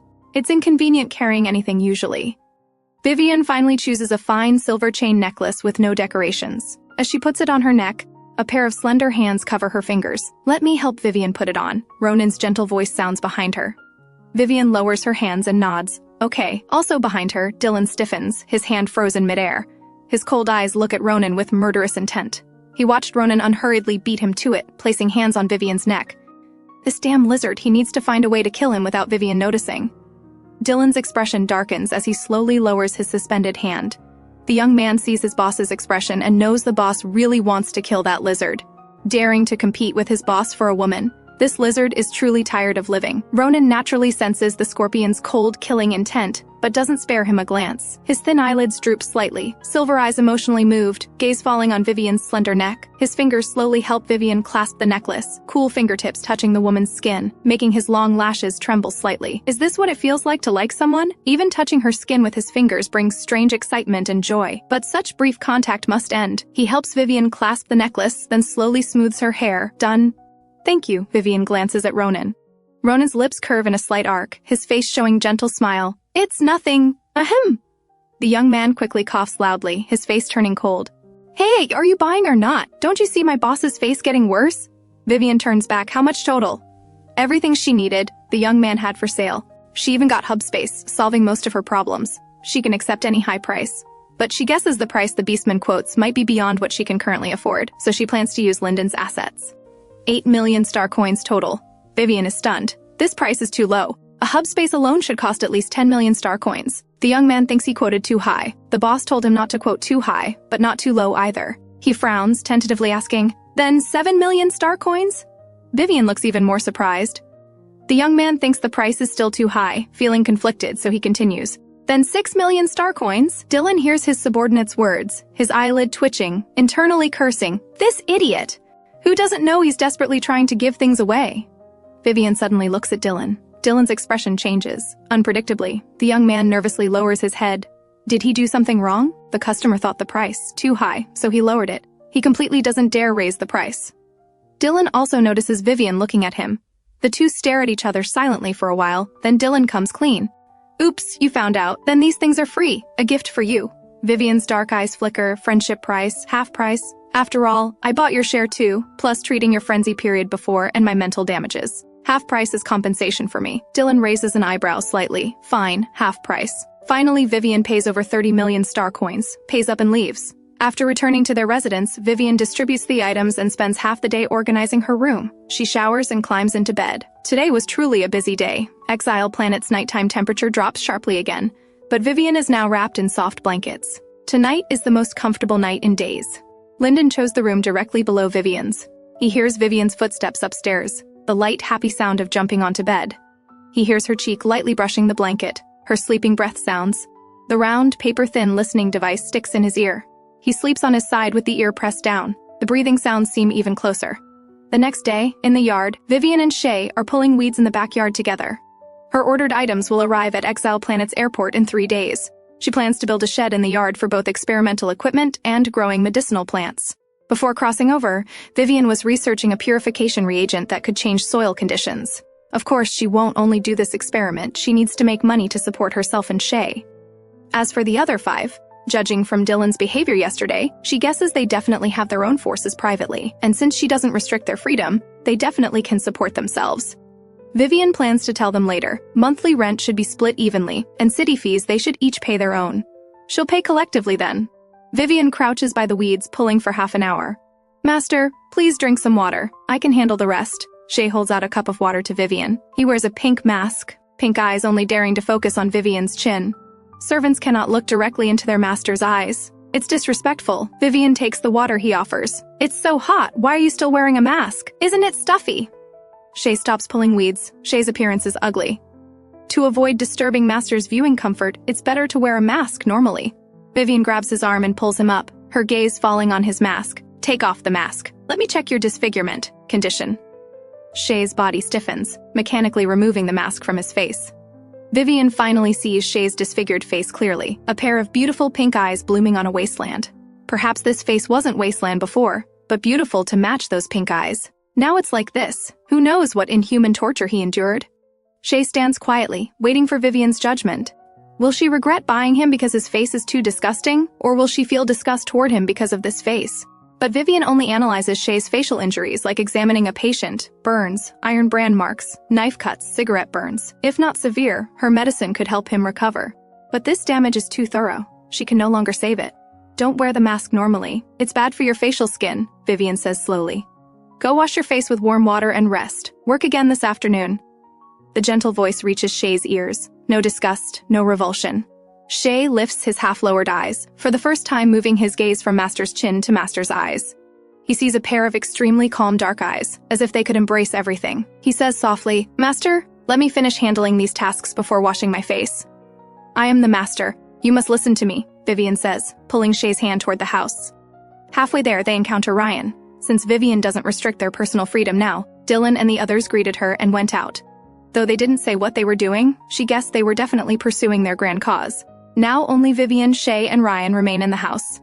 Vivien looks at Ryan. Are you going out too? Ryan frowns slightly, replying simply, I'm just getting water, then walks past directly. Shay is still somewhat shocked by this scene. Master's 5 servants don't act like servants at all, even seeming to disregard their master. Such servants would normally be sold by their master. But what surprises him more is that the master doesn't say anything, even though those servants are so disrespectful. However, Shay only dares think this internally. Vivien looks at Ryan's retreating figure. Are you free right now?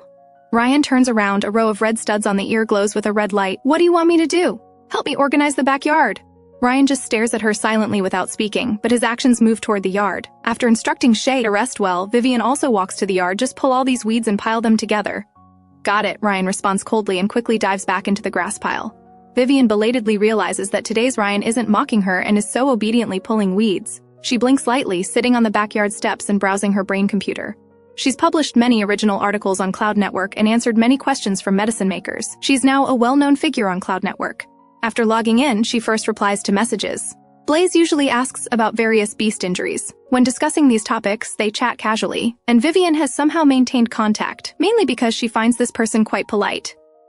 You medicine makers seem to really like this flower. Blaze sends a picture of a deep blue flower. It's called netherwort orchid. The solution extracted from this flower has excellent reactive activity, can react with many reagents, achieving transformation effects. The picture's background is a dark forest with a huge dead alien insect and a giant netherwort orchid blooming beneath it. Yes, like it, actually Vivien prefers its active medicinal effects.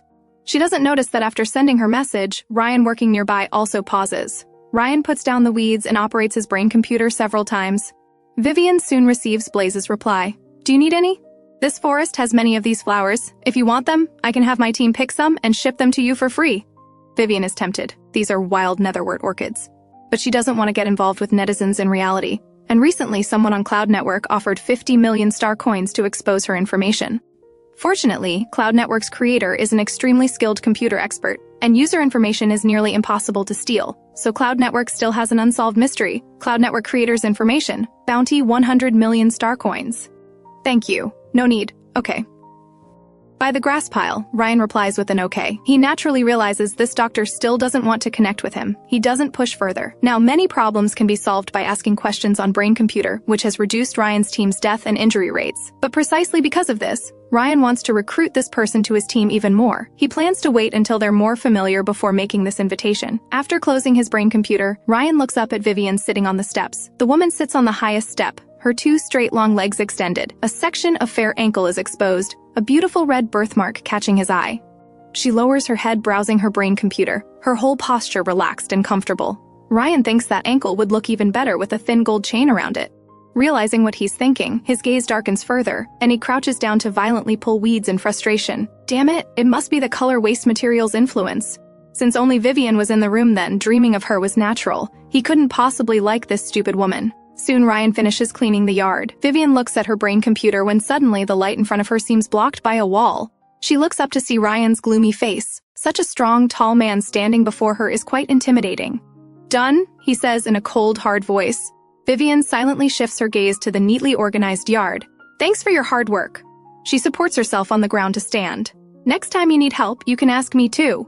Ryan glances at her indifferently, says nothing, and leaves directly. Vivien looks toward the backyard, pauses, then quickly turns to call after Ryan. "Hey, Ryan, why don't you help me install the shed too?"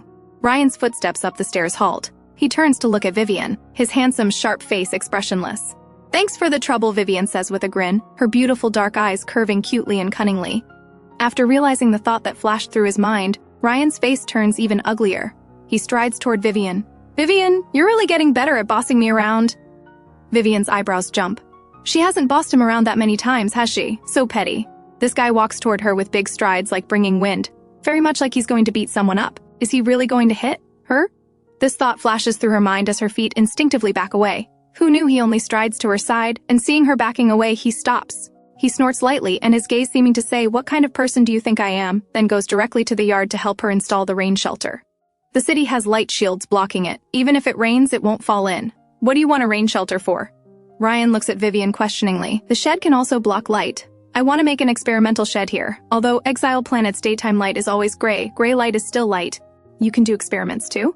Ryan seems to hear something funny. "Don't laugh yet. When I actually make medicine, later you'll be proven wrong." Vivien looks at him meaningfully. Ryan doesn't take her statement seriously at all, not wanting to argue about this small matter. He just wants to quickly help her finish the shed and leave. Vivien knows this guy doesn't take her seriously at all. She just has him build the shed. Whether he takes her seriously doesn't matter. They'll part ways eventually anyway. Ryan quickly builds the shed for Vivien. "Thank you very much." Vivien looks at Ryan with satisfaction and a smile. Ryan sees Vivien's curved eyes and can't help but slightly lift the corners of his mouth without realizing it. "All right, I'm leaving." Go rest." Vivien's voice is gentle, tinged with sweet laughter, like feathers lightly tickling Ryan's heart. Ryan's dark eyes flicker. He turns his head and leaves directly. Vivien looks satisfactorily at the cleaned yard, waiting for her online-ordered equipment and medicinal plants to arrive so she can start her medicine-making journey. On the other side of the wall, "Hey there, little butterfly, showing your little wings in broad daylight. Are you trying to seduce me?" The woman stares at Damien's eerily beautiful, alluring face, her heart involuntarily stirring. "Want to come with me? I'll treat you well." Such a coldly alluring face makes people want to conquer it, to shatter his coldness, to see him submit. Damien frowns, his purple gold eyes darkening coldly. He didn't expect to be blocked by humans again just for coming back. Behind the woman stand 4 or 5 strong beastmen. "Get lost." Damien's voice carries a layer of freezing coldness. Hearing this, the woman's smile instantly disappears. "Don't refuse a toast only to drink a forfeit." She signals her 5 beastmen forward. "If you 5 don't tie this butterfly back today, you'll be punished." The 5 men's gazes instantly turn fierce. Damien is being harassed again. Vivien sighs lightly. Being beautiful isn't wrong, but those who harbor ill will toward beautiful things are. She feels her appearance can prove Damien isn't owned beastman, at least making that woman back down. She walks over without hesitation. The sky is gray. 2 huge purple butterfly wings unfold, with faint golden sand-like patterns flowing on the wings. The giant wings tremble slightly, sending some floating powder toward the several people blocking his way. The 5 people are startled, instinctively wanting to retreat, but the golden powder has instantly surrounded them. In an instant, the 5 people and the woman all fall straight to the ground. Vivien rounds the corner to see exactly this scene. A tall, slender young man standing calmly in the center of the damp alley. 2 huge, towering purple-gold butterfly wings spread out, purple gold patterns flickering on the wings, occupying the entire alley entrance and all of Vivien's vision. Faint golden powder floats around him, gorgeous and dreamlike. Several unconscious, convulsing people lie on the ground in front of him, their fate unknown. Vivien and those purple gold flowing sand eyes stare at each other from afar. The air is inexplicably stagnant. She speaks first to break the deathly silence. "Hi, cool wings." Damien's eyes flash strangely. The huge, beautiful butterfly wings behind him instantly shrink, and the surrounding golden powder disappears without trace. Seeing this scene, Vivien's eyes flicker slightly. This attack comes with special effects, and quite gorgeous ones at that. Those people aren't dead, are they? Vivien raises an eyebrow. Damien passes by her like wind, not dead. Vivien is somewhat surprised to hear this. After all, the future 5 Beast Lords' bloodthirsty reputation is deeply ingrained in her mind. But now they're not yet the future Beast Lords, so they probably aren't that brutal yet. Actually, not so. The reason Damien didn't poison these people to death is because he's still bound to Vivien. Vivien's life and death relates to his own. He can't leave her, so it's inconvenient to kill people. If investigated, it would be very troublesome. And just now, it was a human female. If her healing power is sea level or above, she'd definitely be protected by this city district. He wouldn't rashly kill a human female, or he might face city district blockade and pursuit, so poisoning them unconscious is the safest method. His deployment isn't complete yet. He can't leave this city district so quickly. Yes, Damien plans to leave here, and has already decided to poison Vivien unconscious and take her along. But poisoning Vivien unconscious is simple. How to avoid the other men and take her away is the difficult part. Damien contemplates this. Vivien follows behind him toward their residence, her gaze falling on Damien's back where his shirt was torn by butterfly wings. Purple gold small wings on his beautiful back, the butterfly wings' golden powder has turned to large patches of deep purple, indicating his current bad mood. Vivien's eyes flicker. She seems to have discovered a small signal from the butterfly wings. When butterfly wings show very little flowing gold, it means bad mood. When there's a lot, it means very happy. She wonders if he knows his little wings expose his emotions so obviously. Damien, Vivien grins and speaks. Little butterfly wings really are beautiful. No wonder every woman says your little wings are seductive. So she visibly sees the gold on his wings disappear completely. These butterfly wings really follow their owner's mood changes. Damien turns around, purple gold flowing sand eyes staring at her darkly. What are you trying to say? That I deliberately seduce them like I deliberately seduce you? Shameless while pretending to be pure? Vivien pauses. The original soul indeed said this. She's screwed. One little test and she accidentally offended him? No, that's not what I meant, she quickly explains. She just wanted to verify her guess. Then what do you mean? Damien laughs coldly. Vivien deflates momentarily, feeling she really messed up. She should have tested when he was happy, right?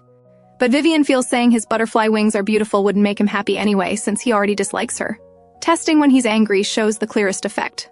But wrong is wrong. Damien, I'm sorry. Vivien quickly apologizes to him. Damien looks strangely at the girl apologizing to him. Those eyes indeed show sincere regret. She actually apologized to him. On the damp ground, in scorching air, under purple bangs, a pair of purple gold flowing eyes stare at Vivien for a while, saying nothing before turning and walking away. Vivien's gaze falls on the butterfly wings on his back. Fine flowing gold sand slowly reappears, proving he's no longer angry. She sighs in relief internally. Good that he's not angry anymore.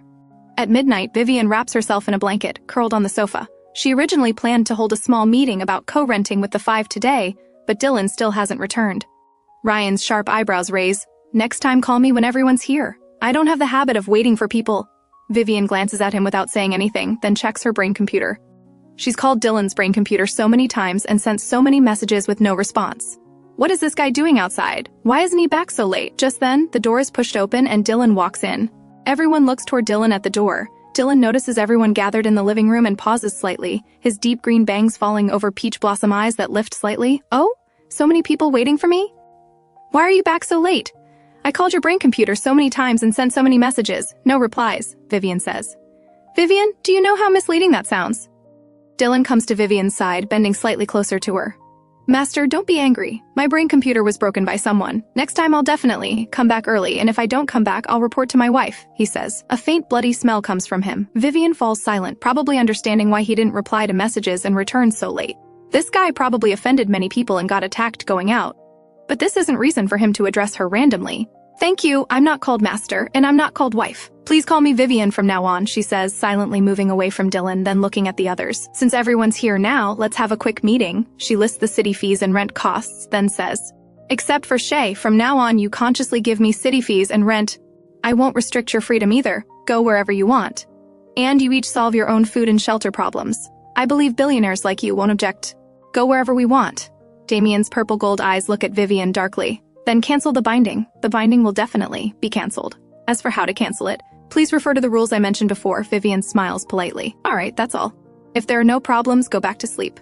Everyone indeed has no objections. This is much better than what they initially expected.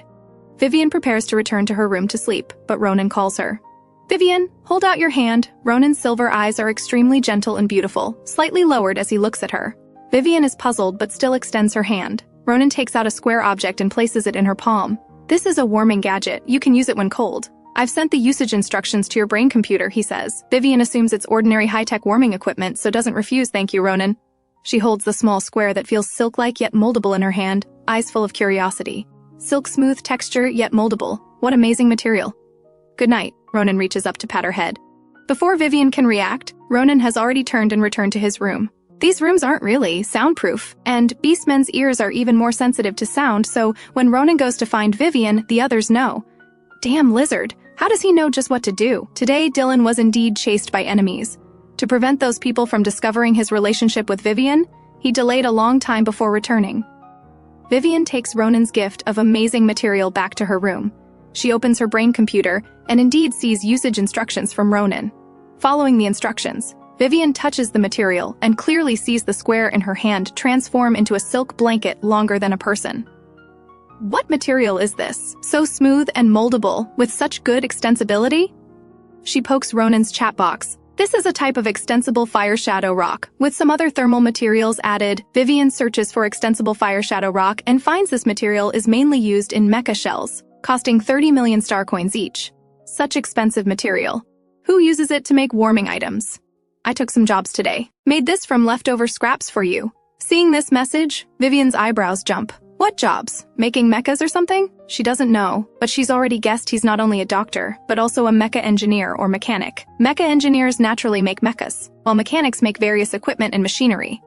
I can make some machinery. Any other questions? None. Good night. Vivien sleeps covered by the warm, smooth blanket. She originally thought this material too expensive and wanted to return it to Ronin, but trying it converted her. Ronin really is too good. She'll definitely give him free beastman status in the future. As expected of someone who could become a beast lord in the future, he knows so many things. Probably not only Ronin, but the others too. Vivien might only understand them superficially now. The next day, the iron gate is knocked heavily. Hearing the knocking, Vivien opens the door to see the woman Damien poisoned unconscious yesterday. New resident? The high ponytailed woman glances at her. What's your healing power level? Vivien understands the woman probably doesn't recognize her. When she went over yesterday, the woman was already unconscious.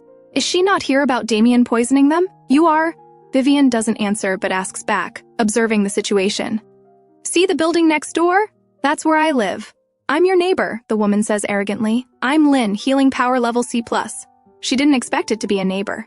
This makes sense. After all, she happened to encounter Damien nearby and got lustful. But Damien offended her, yet she still has eyes for Damien. Can they live peacefully in the future? I'm asking you, what's your healing level? You came over just to ask my healing level? Vivien's mouth twitches. Of course not, Lynn says leisurely. Do you have a butterfly servant? She's lived in this area so long, and that butterfly is the first she's encountered. He must have moved here recently. Seeing her extremely certain expression, Vivien doesn't plan to hide it. Yeah, so what? Yesterday he deliberately seduced me. I kindly showed interest, but he refused to accept it and actually dared to hurt me. Lynn continues. Beastmen hurting humans is a serious crime. But if you give me that butterfly servant, I won't pursue this matter with you. Impossible, Vivien says coolly. You're talking like my person did something wrong. Him poisoning you unconscious was with my permission. I said before, he's so beautiful. If anyone harbors ill intentions toward him, don't feel psychological pressure. Just go ahead and fight. I, his master, will always back him up. Vivien goes all out. Brain computer recordings can show the truth. Who struck first is crystal clear. If you want to confront me at the Beastman Management Office, that's fine too. Who wins or loses is still uncertain.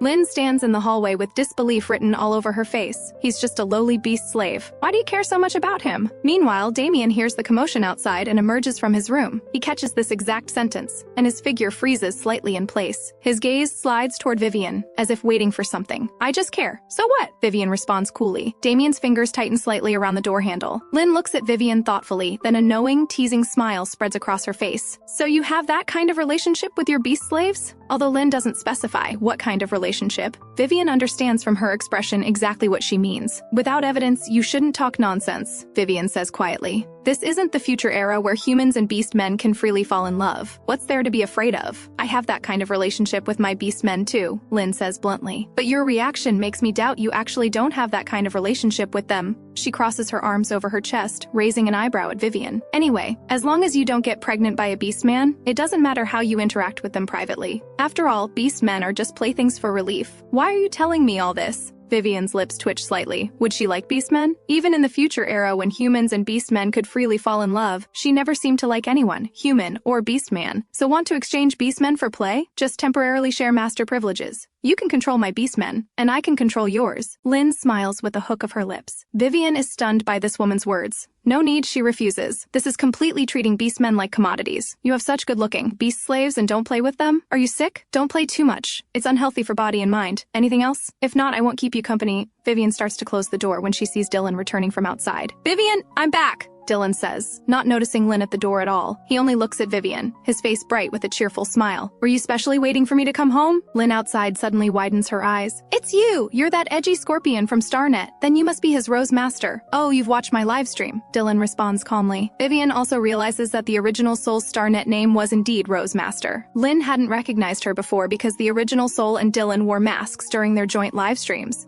Now seeing Dylan, she realizes Vivien's identity. Small world indeed. Lynn looks meaningfully at Dylan. I'm that Shannon, remember me? Dylan raises an eyebrow slightly. Too many to remember. Not sure which one you are. He ignores Lynn and takes Vivien's hand instead. Vivien, let me show you something good. The scorpion's blue-green eyes are lazily scattered, and when he looks down tenderly at the woman, he seems to ignore everything around him, with only her left in his eyes. Vivien presses his hand down. Later.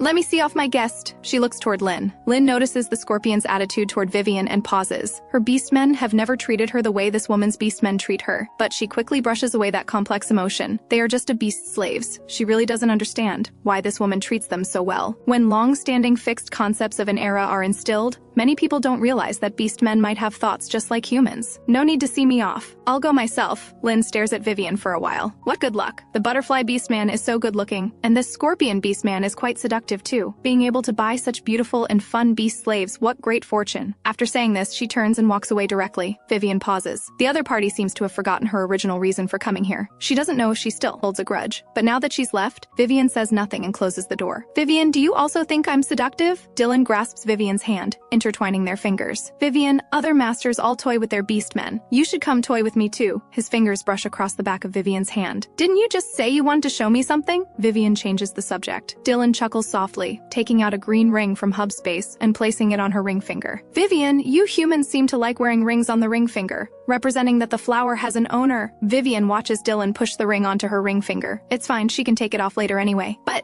whether this guy actually likes saying seductive things or truly likes her, she suddenly has some doubts. Vivien, this ring has my severed tail's venom stinger. Dylan's finger lightly presses beside the green ring, and a sharp venom stinger appears above the ring. Your severed tail's venom stinger? Vivien notices this phrase, frowning slightly. The venom stinger of a scorpion man's tail is the most important part. Severing the tail is very painful. Vivien, it will grow back. Dylan chuckles, grasping her hand and pressing it against his cheek. Well, thank you for the self-defense weapon. I'll help treat your frenzy periods for free from now on. Vivien pulls back her hand while examining the ring. Dylan stares at her quietly for a long time. Vivien might not know that among scorpion men there's an unwritten rule of giving one's severed tail to someone they fancy. If the other party accepts it, it represents willingness to become partners. She doesn't know, and Dylan doesn't plan to tell her. Vivien naturally pulls the ring off her finger, planning to put it in hub space, but halfway through, her finger is caught. Vivien, why not wear it after accepting it? Dylan looks down at her. I don't like wearing jewelry when doing experiments. So Vivien has accepted it? Dylan's lips curve slightly upward. Vivien looks up, her gaze instantly meeting his lingering look. She immediately understands what he means. I'll take this as a self-defense weapon you gave me. She waves the ring in front of his eyes. We humans kneel on one knee when giving rings to our beloved, not just putting them on directly. Dylan raises an eyebrow slightly, still grasping her hand, and smoothly drops to one knee. Now I've knelt. Vivien freezes, remembering Lynn's earlier words about how anything goes privately. She looks down at Dylan. Jokes should have limits. Yes, Vivien thinks Dylan is the type who can say anything but means none of it sincerely. Plus, the future Scorpion Beast Lord's romantic scandals flew everywhere, but she never saw him devoted to anyone. Doesn't Vivien want a husband? Do you want a beast slave instead? Dylan stands up, gripping her wrist tightly with a seductive smile. Then I can start as a beast slave and work my way up to become Vivien's husband. Vivien tugs at her hand. Enough. I don't have time to listen to your nonsense. Dylan stares at her meaningfully. Vivien really doesn't want to play with me? I'll let you play with me. Aren't beast slaves all masters' playthings? I can be Vivien's plaything too. He desperately wants more contact with her, or for her to touch him more. Vivien's eyebrows twitch. Every time this guy refreshes her understanding of shamelessness. He doesn't like her but deliberately harasses her. The more she refuses, the more energetic he gets with his seductive talk. Fine, come kiss me then. Vivien decides to give him a harsh lesson to see if he dares to speak so carelessly next time. Dylan originally thought she would refuse again, but unexpectedly Vivien says this. He sees the woman's provocative expression and suddenly understands. She never takes his words seriously, so she's not taking them seriously now either. Dylan's gaze can't help falling on her lips, his blue-green eyes covered with a layer of hazy mist, looking deep and mysterious. His heartbeat quickens, and joy and excitement rise in his heart. All his words now are sincere. Dylan lowers his head slightly, leaning close to Vivien's lips. Vivien, you've misjudged this contest. Vivien feels uncomfortable with this overly close social distance, her brows furrowing tightly. He wouldn't really sacrifice himself to this extent, would he? She forces herself not to retreat. Dylan probably won't actually kiss her. Whoever retreats first loses. Today she must stop him. Vivien, this is my first kiss. Dylan's voice is extremely hoarse. The next second, Vivien's mind goes blank as her lips touch something soft. Dylan's tail, severed at the tip, coils around Vivien's leg. Vivien's tongue tip feels an electric sensation, and she suddenly snaps back to reality, pushing Dylan away. She stares at Dylan in disbelief. You actually kissed me? Dylan's eyes show restraint as he stares at Vivien, unable to help lightly licking the corner of his lips. Vivien, not kissing anymore? Vivien is momentarily speechless. On one hand, she asked for it. On the other hand, she didn't expect Dylan to be so bold. Fine. This guy won. She lost. Vivien speaks with self-imposed isolation. Let's just forget what just happened. We're both adults. No need to take it to heart. She walks toward her room like a wandering soul, wanting to isolate herself and reflect. Vivien, aren't you going to take responsibility? Dylan's voice is low and hoarse, tinged with laughter. Vivien's scalp tingles. So awkward. Didn't you want to be my beast slave? Naturally, there's no talk of responsibility. Vivien doesn't wait for Dylan's response and hurries upstairs. She feels her smile is so stiff and awkward. But when she reaches the stairway, she suddenly locks eyes with Damen, who lives on the first floor. Damen grips the door handle tightly, his beautiful brows carrying a sharp, burning aura as he stares at her meaningfully. The golden glitter on his cheeks glows brightly. Vivien's expression pauses. She doesn't know when Damen came out or how long he's been standing there, or how much he saw. Suddenly, Damen turns and slams the door shut. She sees the small butterfly wings on his back are a dark purple, vibrating angrily at small, high-frequency intervals. He's angry? What's he angry about? She doesn't think she provoked him this time. Vivien doesn't understand why Damen is suddenly angry, but she doesn't plan to ask. She silently walks upstairs and returns to her room to isolate herself. Back in her room, she opens her brain computer. Ryan shares various rare medicinal materials he encounters with her daily. Vivien's heart itches with desire to meet this online friend, but she knows Ryan is probably intentionally using rare medicinal materials to hook her, this pharmacist. Even knowing this, she's shamefully tempted. Maybe next time he invites her to meet, she'll actually agree. Vivien notices that the questions related to her on CloudNet have disappeared, including the question about CloudNet's founder. The CloudNet administrators probably handled it, since digging into others' information is really impolite. Beep, beep, beep. Her room door is knocked. Vivien opens the door to see the masked Shay. Master, someone outside delivered an invitation saying it's for you. Shay's beautiful fingers hold an invitation as he bows slightly and presents it to Vivien with both hands. Vivien takes the letter and casually closes the door. Shay says nothing. He walks very lightly, slowly heading to his own room. He also saw that scorpion beast slave kiss the master. That beast slave showed no unwillingness,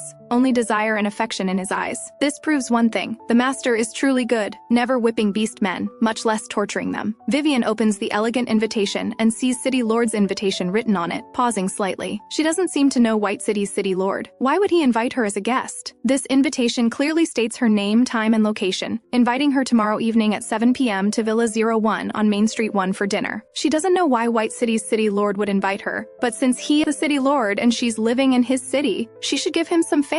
Following her brain computer's map guidance, Vivien arrives at Villa 01 on Main Street 1. She gives her invitation to the guards at the entrance and walks in. Hey, you there! A somewhat familiar female voice calls from behind. Vivien turns to see Lynn at the entrance. Lynn still has 5 men with her. After handing over her invitation, she walks in while the other 5 are led elsewhere. Hi, we meet again. Lynn walks toward her. Vivien finds it surreal. Yesterday they were at odds, but today Lynn can act like yesterday never happened and greet her. What's your name? Yesterday you never told me your name. Vivien? Oh, don't know you. Lynn glances at her sideways. Tonight we'll test healing power. I want to see what your healing power level is. Probably not high. Or why would you be on this exile star? You know what tonight's banquet is for? Vivien asks. You just moved here, so it's understandable you don't know. This banquet tests healing power. Only long-term resident healers get invited. After testing levels, different tasks are assigned based on different healing power levels. Vivien glances at Lynn, thinking that after yesterday's incident, this person wouldn't bother with her. What? I'm so kindly explaining to you, and you're surprised? Lynn says meaningfully. How ridiculous. With those few lowly beast slaves around you, do you think you're worth my major effort to target? Nobody's perfect. Although Lynn is sharp-tongued, her heart doesn't seem too bad. Since there's someone who can give her answers, she might as well ask. Do all healers have to be forcibly assigned tasks? Vivien thinks and asks. She doesn't really want to complete specific purification tasks every day like in the original Soul's Memories. Female awakening of healing power is like getting an iron rice bowl from the Empire. Based on the awakened healing power level, the Empire assigns houses, beast slaves, and jobs. The higher the healing power level, the better the assigned house, beast slaves, and job, and the higher the salary. After the original soul awakened F-level healing power, the Empire only assigned her this barren star and a job at a small evolution center. There was no house or beast slaves. Here in White City, only those with healing levels E and above get task assignments.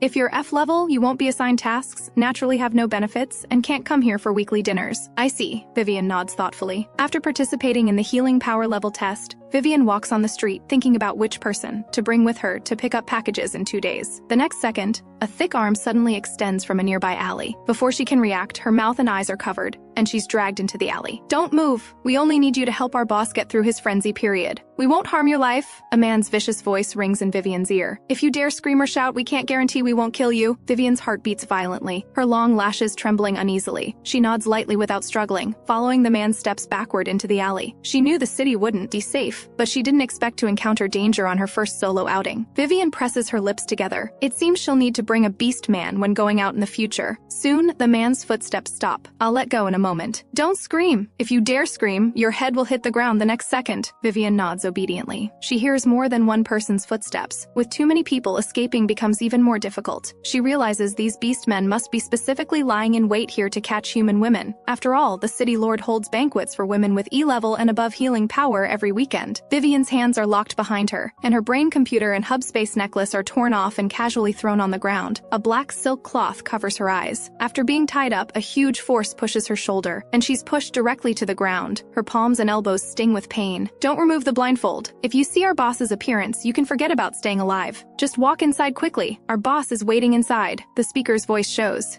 fear when mentioning their boss. They don't dare go in, which means the beast man inside is in full frenzy and has lost consciousness. Anyone who enters might be attacked. Hurry up! The speaker viciously urges the motionless Vivien. Vivien endures the pain in her palms, gets up from the ground, and walks forward. A beastman in frenzy just needs one injection to knock him out and let her heal him obediently. The deeper Vivien goes, the more she can feel the heavy breathing of a giant beast. This seems like complete beast transformation. Only full beast form would produce such heavy snorting. Vivien's steps become increasingly difficult, especially when she feels a strong gaze from the giant beast's direction, fixed on her as an intruder. The next second, a fierce wind sweeps by. The giant beast charges at her, sharp claws piercing through her shoulder skin and slamming her to the ground. The giant beast's head lunges toward her neck. The next second, the entire beast suddenly loses consciousness and crashes onto Vivien. Vivien's heart races, cold sweat continuously breaking out. She still holds the syringe that pierced the giant beast's neck. The giant beast covering her is like a furnace. She pushes hard, and the beastman's claws embedded in her shoulder leave, bringing out a trail of blood. Vivien's left shoulder throbs with pain. She can only support herself with her right hand to sit up, drenched in cold sweat and in extreme pain, her breathing slightly heavy from the pain. She extends her palm to cover the nearby beastman's skin. This should be a tiger. She'll just heal him halfway.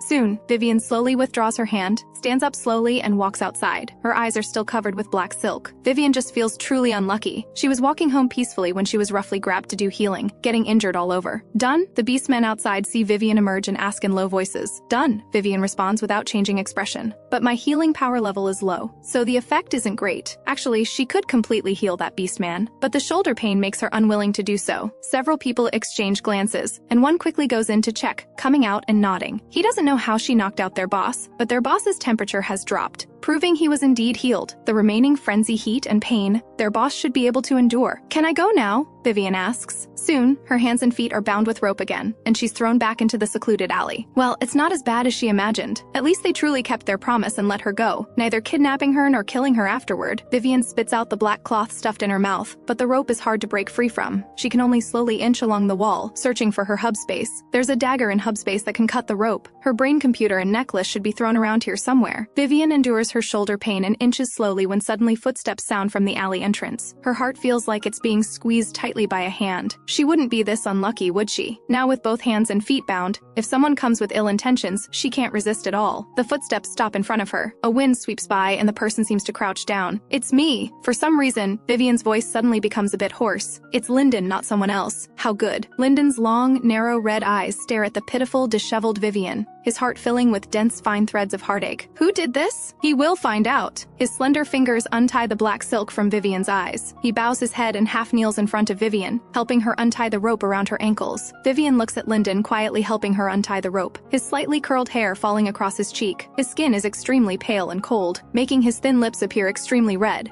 and the red mole below his lip corner more prominent. This face is clearly younger, but in the same alley, the same rescue scene, Vivien's lips curve slightly upward, her gaze settling steadily on him. Lyndon has long noticed her gaze. He looks up, his gaze bit by bit settling on her face. "What are you smiling about?" Lyndon stares at her upturned lips. "How good. It's you." Vivien's brows curve gently. Lyndon stares at her eyes for a while longer, continuing to help her untie the rope. Is it really him? Is she really looking at him? Lyndon always feels that when she looks at him, she seems to be seeing another person's shadow. His thin lips can't help pressing straight, and the red mole at his lip corner also moves slightly. Vivien notices that after saying this, Lyndon seems somewhat unhappy, but he still silently helps Vivien treat her shoulder wound, even noticing the scrapes on her palms. Vivien watches Lyndon bandaging her and speaks quietly. "The scrapes on my palms don't need bandaging, right?" Lyndon doesn't answer her. After bandaging, he picks up the hub necklace and brain computer from the ground and gives them to her. Then he turns his back to her and crouches in front of her. Vivien also climbs up efficiently, her uninjured right arm hooking around his neck, her arm also touching the delicate snake scales on one side of his neck. Lyndon notices Vivien's movement, pausing, especially feeling the skin pressed against his snake scales. His long, narrow red eyes ripple with barely hidden excitement and joy. He likes her closeness. Lyndon carries Vivien slowly back. "Let me tell you, Vivien complains to Lyndon about her recent bad luck. "Call me next time you go out. I definitely need to bring someone when I go out in the future." In the damp alley, through the thick night, a tall, slender young man carries a woman forward. Vivien belatedly realizes, "By the way, how did you know I was here?" Lyndon's red eyes move slightly. He tracked her brain computer, so naturally he could locate her position. Noticing her brain computer's position stayed in one place for quite a while, Lyndon worried and came over. If it was unnecessary worry, he might have continued hiding in the distance without coming out. But when he arrived, he found Vivien had been tied up in the alley. Lyndon saw Vivien bound on the ground at the alley entrance, and he only knew he was late. "Invitation." Lyndon utters 3 words, not revealing the truth. Vivien looks at the young man's pale chin. Usually she doesn't see much of Lyndon. Sometimes he can stay in his room all day without coming out. "Lyndon, does your head still hurt? And you must come find me during frenzy periods." Vivien hasn't been helping him massage his head recently. But he's so young now, not terminally ill, and massage can't provide permanent relief anyway. She still needs to get her experimental equipment and medicinal plants back quickly to make medicine for him to drink. "It doesn't hurt," he responds. Good. Every sentence gets a response. Vivien remembers his future stomach problems. "Are you eating properly?" "Yes." Lyndon's voice seems to carry a hint of indulgence. "That's good." Vivien thinks of all his future ailments and can't help chattering. "Let me tell you, wounds should be treated promptly. Your stomach should be fed on time. Don't overthink things usually. Sleep well and be good to yourself." "Okay," he responds gently. Lyndon carries her back to their residence. Actually, he hopes that alley could be longer so he could carry her for a longer time. Vivien gets down from his back, and Lyndon opens the door to let her in. The living room light has been on. As Vivien walks in, she sees Dylan approaching her. "Vivien, if you didn't come back, I was about to go out and find you to see which wild man was hooking you, making you reluctant to come home." The next second, he frowns, his gaze falling on Vivien's bandaged shoulder and palms. His hand grabs her wrist, his voice extremely cold. "Injured?" Vivien looks up at Dylan. "Yes, I'm injured, but I need to rest now. I don't have time to explain to you." Vivien walks past Dylan, planning to return to her room. At this moment, Lyndon also enters from outside. Dylan looks at him, his deep green eyes full of dark meaning. So today, Vivien went out with this snake. Lyndon's long, beautiful eyes show no emotion, like they're tinged with indifferent coldness. His gaze casually slides past Dylan. "What happened?" Dylan's questioning voice rings beside him. Lyndon walks straight forward. Dylan directly reaches out to grab his collar. her, but he dodges. She went out with you today. What happened? Dylan raises an eyebrow slightly, calmly withdrawing his hand, but gathering force as it falls. Answer me properly. After all, I don't like using forceful methods. Lyndon just glances at him, still disdaining to say a word. Even the look he gives him is particularly cold and disgusted, with vague killing intent flashing through his red eyes. He listens to a recording of everything Vivien said each day every night on his brain computer. Naturally, he also heard what this scorpion said. This scorpion always approaches her. Jealousy and killing intent keep accumulating. Can you stay away and not approach her? Don't let you approach her. Lyndon ignores Dylan and continues walking forward. Dylan reaches out to grab him. The two dodge and evade, then start attacking each other. Vivien is walking up the stairs when a loud crash sounds behind her. Startled, she quickly turns back to see Dylan and Lyndon fighting. Both are clearly skilled fighters, very agile, punching at each other's vital spots. Their strength is formidable. Lyndon's fist slams toward the other's temple,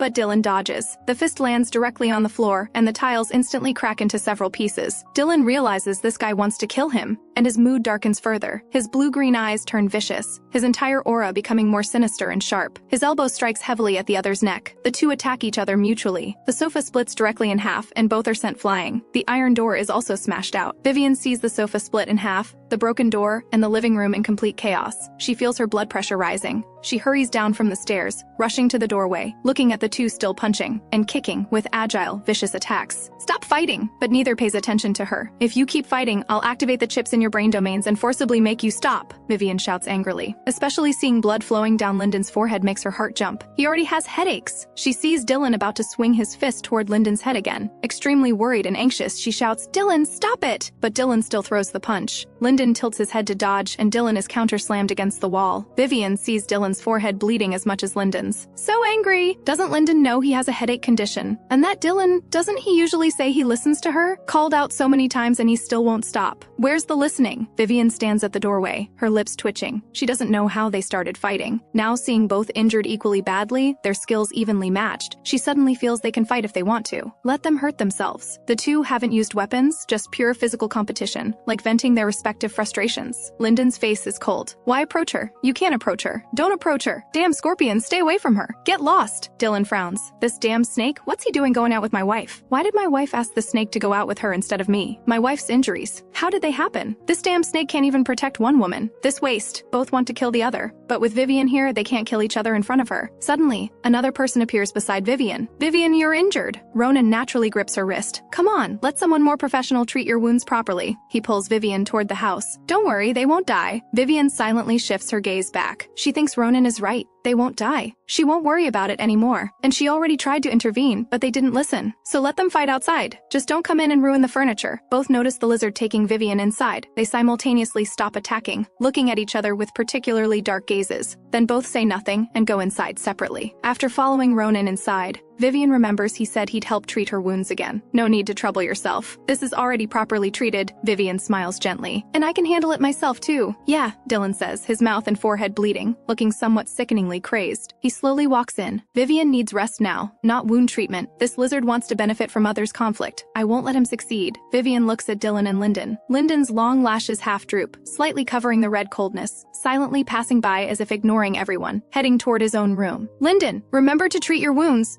Vivien quickly calls out. Lyndon's walking figure pauses slightly, then he softly responds with a somewhat hoarse, Dylan hears this reminder, and feels a bit jealous, suddenly finding all his injuries particularly painful. Vivien, I'm badly hurt too. Dylan comes to Vivien's side, his long lashes slightly drooping, covering his darkly ambiguous eyes. Why don't you care about me? You should also go treat your wounds properly. Vivien looks at Dylan and nods. I'm going back to my room too. She looks toward Ronin. I'll go rest first. Ronin grips her hand, placing a bottle of wound medicine in her pocket. This wound medicine should have better effects. His long, well-defined fingers lightly slide across her green veins before quickly withdrawing. Ronin feels increasingly unsatisfied with such light contact. He wants to be closer, to contact for longer. This uncomfortable feeling is like when his condition flares up and he needs relief. When his cleanliness obsession is severe, he washes until his skin bleeds red, and his desire to contact Vivien has slowly reached the level of a flare-up, but he can only find various reasons for brief tastes each time. Dark emotions churn in Ronin's heart, but his refined, handsome face remains calm.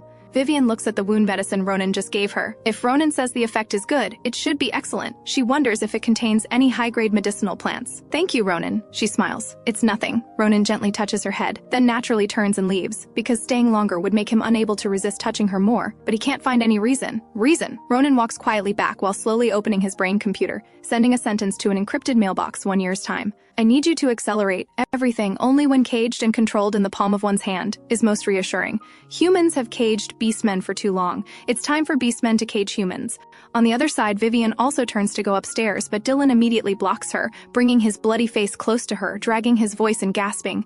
Vivien, I hurt so much. Why do you only feel sorry for that snake and not for me? You should feel sorry for me too. She didn't see him looking very hurt earlier. By the way, why were you two fighting? Vivien asks directly. Wasn't I just asking him what happened when Vivien went out with him? Who knew he'd start hitting me without a word? Did you insist he tell you when he didn't want to, and then you ended up fighting? Vivien asks quietly. I didn't go out with him. I went out alone and encountered danger. He saved me and helped treat my wounds. Dylan's gaze falls on her face, his palm extending to slowly circle her wrist.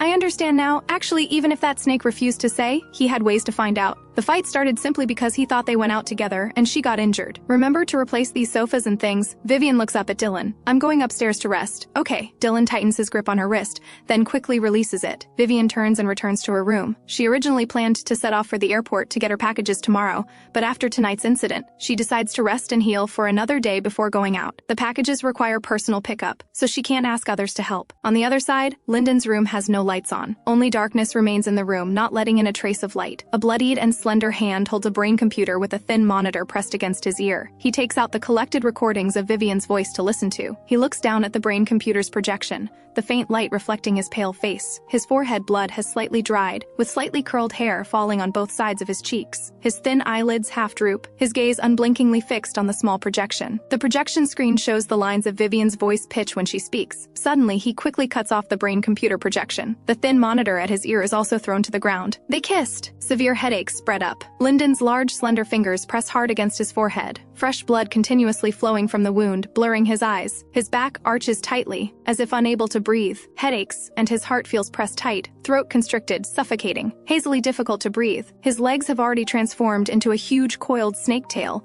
writhing and thrashing in the room, as if the pain cannot be relieved. The frenzy period, which hasn't flared up for some days, now seems to be triggered again by the headaches plus the earlier stimulation. The severe headaches and frenzy period's burning pain have made Lyndon's consciousness unclear. Now only one person carved in his heart is clear. He unconsciously seeks this person. The silent, huge snake tail slides across the floor. Vivien's room door is pushed open. Beside the bed, a huge snake tail coils. Lyndon's bloodied, slender fingers sink into Vivien's fingers. Must hide them. Soon, he bows his spine, unconsciously pressing both their joined hands under his face. Must grab and hide them well. Press them with the face so others can't see. The unconscious person's actions seem to have no logic. Half asleep, Vivien feels a burning, sticky sensation on her fingers. She moves her fingers but finds she can't. She tugs her hand but still can't pull free. She opens her sleepy, hazy eyes, wanting to see clearly what's pressing on her hand, and sees ahead. She looks at this scene in a daze, momentarily thinking she's back in the future. Back to someday in the future, when Lord Lyndon would also suddenly appear at her bedside like this, grabbing her hand and pressing it under his face.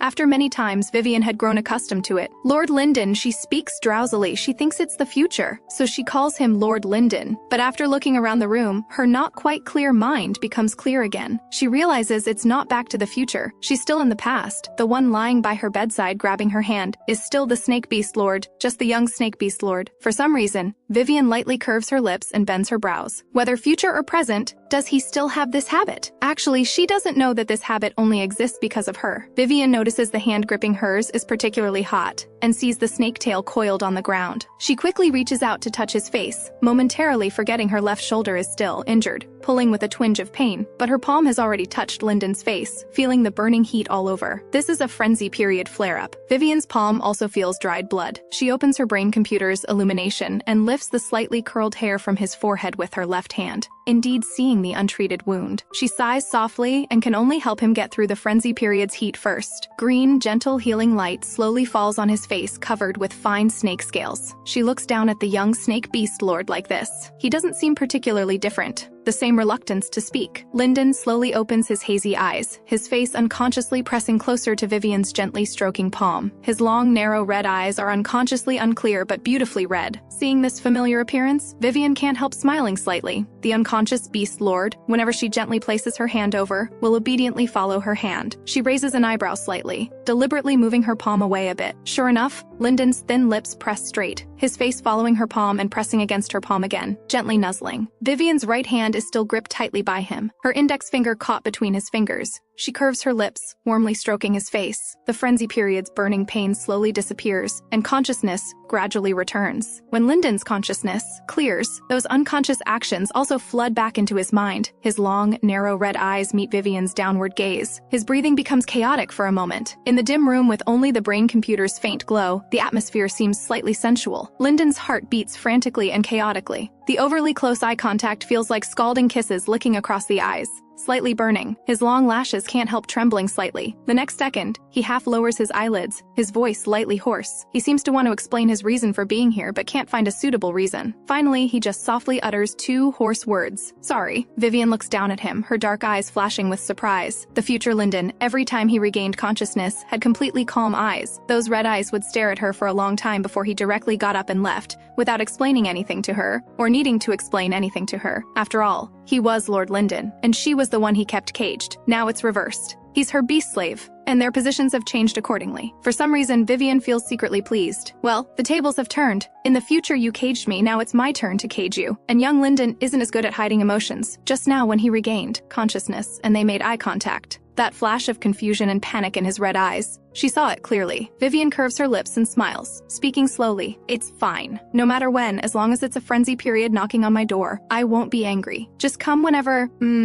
Lyndon's voice is slightly hoarse as he responds softly, but his attention is still drawn to the sensation in his hands. He can feel his hand still, gripping Vivien's hand, truly feeling the sensation of skin pressed tightly together. He's reluctant to withdraw his hand but can't help being tense, as if moving this hand means it has to leave. I told you to treat your wounds properly after going back, but you didn't listen to me, did you? Vivien says meaningfully. My left hand isn't convenient now either. It'll take some effort for my right hand to treat your wounds. Do you want me, a disabled person, to help you treat wounds? She grips his hand that's pressing on hers and shakes it gently. In the future, even if Vivien had a broken leg, she'd get up in the middle of the night to help Lyndon with treatment, because it was her job. And Lyndon was essentially her boss, paying her salary, and also her beast lord. Naturally, Vivien didn't dare neglect him. Now the tables have turned. She does whatever she wants and doesn't act like before anymore. You treat your wounds right here in my room now. Originally, she wanted to tell Lyndon to go back and treat his wounds, but worried he'd go back and not treat them again. So it's better to have him treat them in front of her. Okay. Lyndon has already hidden all his emotions completely. Now his long, narrow red eyes have returned to complete calmness. His snake tail transforms back to legs, and he sits cross-legged beside Vivien's bed. His fingers slowly withdraw from between her fingers, since he can't find any other reason to continue holding hands. Like this, he sits cross-legged on the ground, taking wound medicine from hub space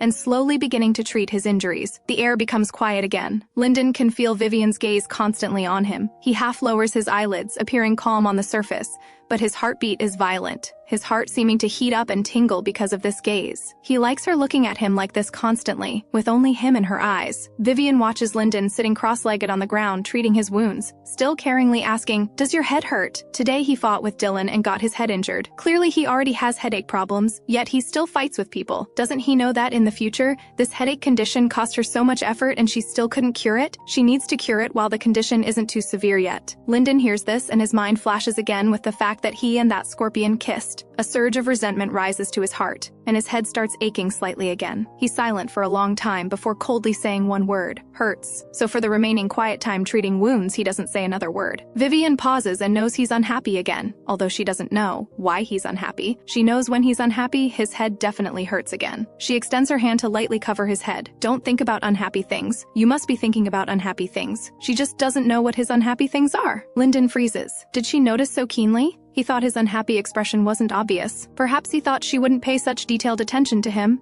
attention enough to notice even his emotions. Does she truly care about him? Vivien sees he still won't speak, so she tentatively probes. If you don't mind, tell me what's making you unhappy. I'm very willing to listen, and talking about it will definitely make you feel better. Lyndon hears this, his bloodied fingers tightening slightly. He looks up at Vivien sitting cross-legged on the bed, various emotions surging in his eyes. his heart torn with various uncomfortable bitterness. But finally, he just says softly, "Beastmen and humans can't be together. He can't be with her, and others can't either." Vivien pauses, not knowing what Lyndon means by this. Does he have someone he likes? Maybe young Beast Lord did like some human, but she remembers Lyndon never had anyone he liked, always alone. And Lyndon always hated humans too, but she doesn't know why he doesn't hate her, this human. This is still a question Vivien hasn't found an answer to. But returning to the present, perhaps young Beast Lord indeed once liked a human, but she just doesn't know. So she thinks for a moment and speaks quietly. "Although beast men and humans can't be together, I heard from my neighbor that masters and beast slaves being together is fine, as long as they don't have children. And from what my neighbor explained, some healers with husbands can also have affairs with beast slaves. Moreover, healers with higher healing power levels and higher status enjoy having multiple husbands and multiple beast slaves, because pure human birth rates keep dropping. To increase birth rates, this one-wife multiple husbands system is allowed.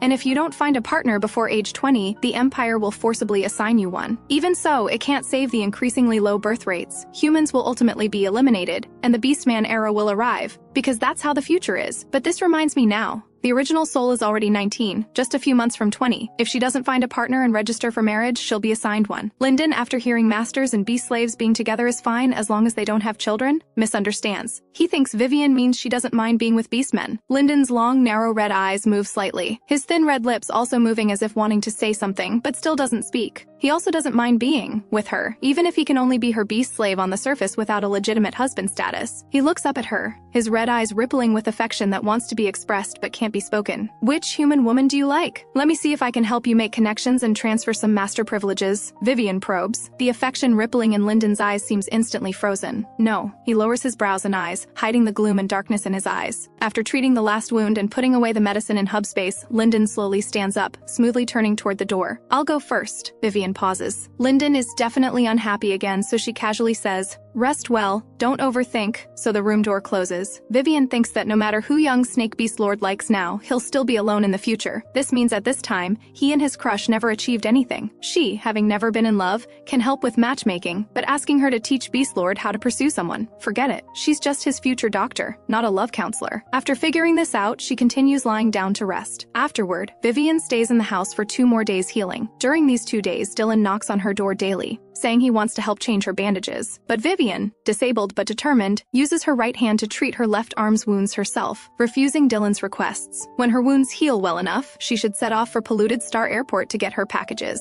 Vivien thinks about it and goes to find Ryan. She knocks on Ryan's door, and it opens quickly. "What's up?" the man asks directly and efficiently. "Ryan, come with me to Exile Star Airport tomorrow." Vivien looks up at him. Ryan's gaze unconsciously sweeps over Vivien's shoulder, but since Vivien is wearing clothes, he naturally can't see the wound condition. He just glances once before shifting his gaze away. "Got it." Vivien pauses, not expecting Ryan to agree so readily. She actually considered that if Ryan didn't agree, she could ask other men. She didn't expect him to agree so smoothly. "Anything else?" Ryan's sharp brow bone raises slightly, and the row of brow piercings moves with it. Originally red brow piercings now changed to obsidian black ones. Vivien unconsciously looks at the row of ear piercings on his wolf ear, also changed to black obsidian ear piercings. Ryan notices Vivien's gaze, and the wolf ear with piercings seems somewhat unnaturally to twitch. "Why is it suddenly getting hot? What are you looking at?" Ryan's brows press down slightly, suppressing that uncomfortable irritation. He stares at the woman's clean, beautiful face and can't help reaching out to pinch her cheek flesh. Vivien's face hurts, her gaze moving from his wolf ear to his face, her fingers gripping his arm, not looking at anything.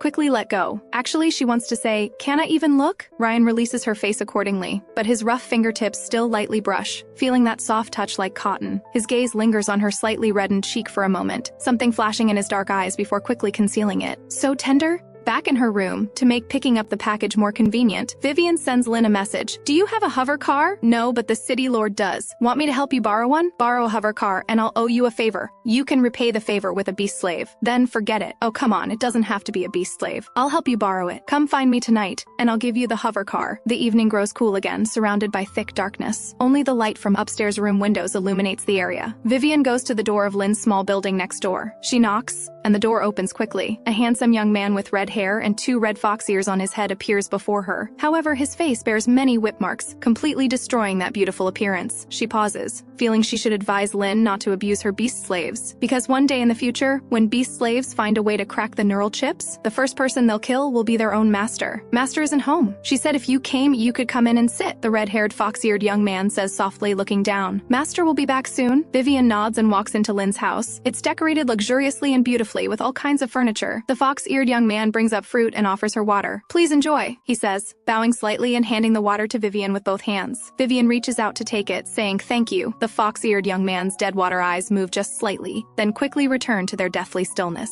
She naturally notices the multiple knife wounds on the young man's beautiful fingers. She remembers Lynn commanding beast folk to cut their hands during live streams, and can't help but frown. She'll still try to persuade her later. If persuasion fails and Lynn faces consequences, there's nothing she can do. Just as Vivien takes a sip of water, she hears extremely intense kissing sounds from outside the door. The next second, Lynn stumbles in embracing a young man, with 4 other people following behind her. Hack! Vivien coughs lightly as a reminder. Lynn seems to notice her and immediately pushes away the young man beside her, walking over. Sorry about that. You'll get used to it. That's just how I am. Vivien doesn't care what kind of person she is, only asking, where's the hover car? Bring over your hub space. I'll transfer it to you. Vivien removes her necklace and hands it over. Lynn takes it and touches her hub ring to Vivien's hub necklace, then quickly returns the necklace. Done. After taking it back, Vivien says before leaving, Lynn, as neighbors, I'll remind you of this. Stop abusing your beast slaves. Treat them well. Beast folk with longer lifespans and stronger physiques taking control is the inevitable trend of historical evolution. Vivien, don't tell me you've been brainwashed by the Beast Folk Association too? Lynn crosses her arms over her chest. Actually developing such thoughts about your own playthings? Vivien ignores her and leaves directly. Lynn frowns deeply, except for their constant disagreement about beast folk when they discussed various things at gatherings. Lynn thought Vivien was quite decent. She can't help but suspect. Could Vivien actually be with the Beast Folk Association? She most dislikes the Beast Folk Association's propaganda about equality between beasts and humans.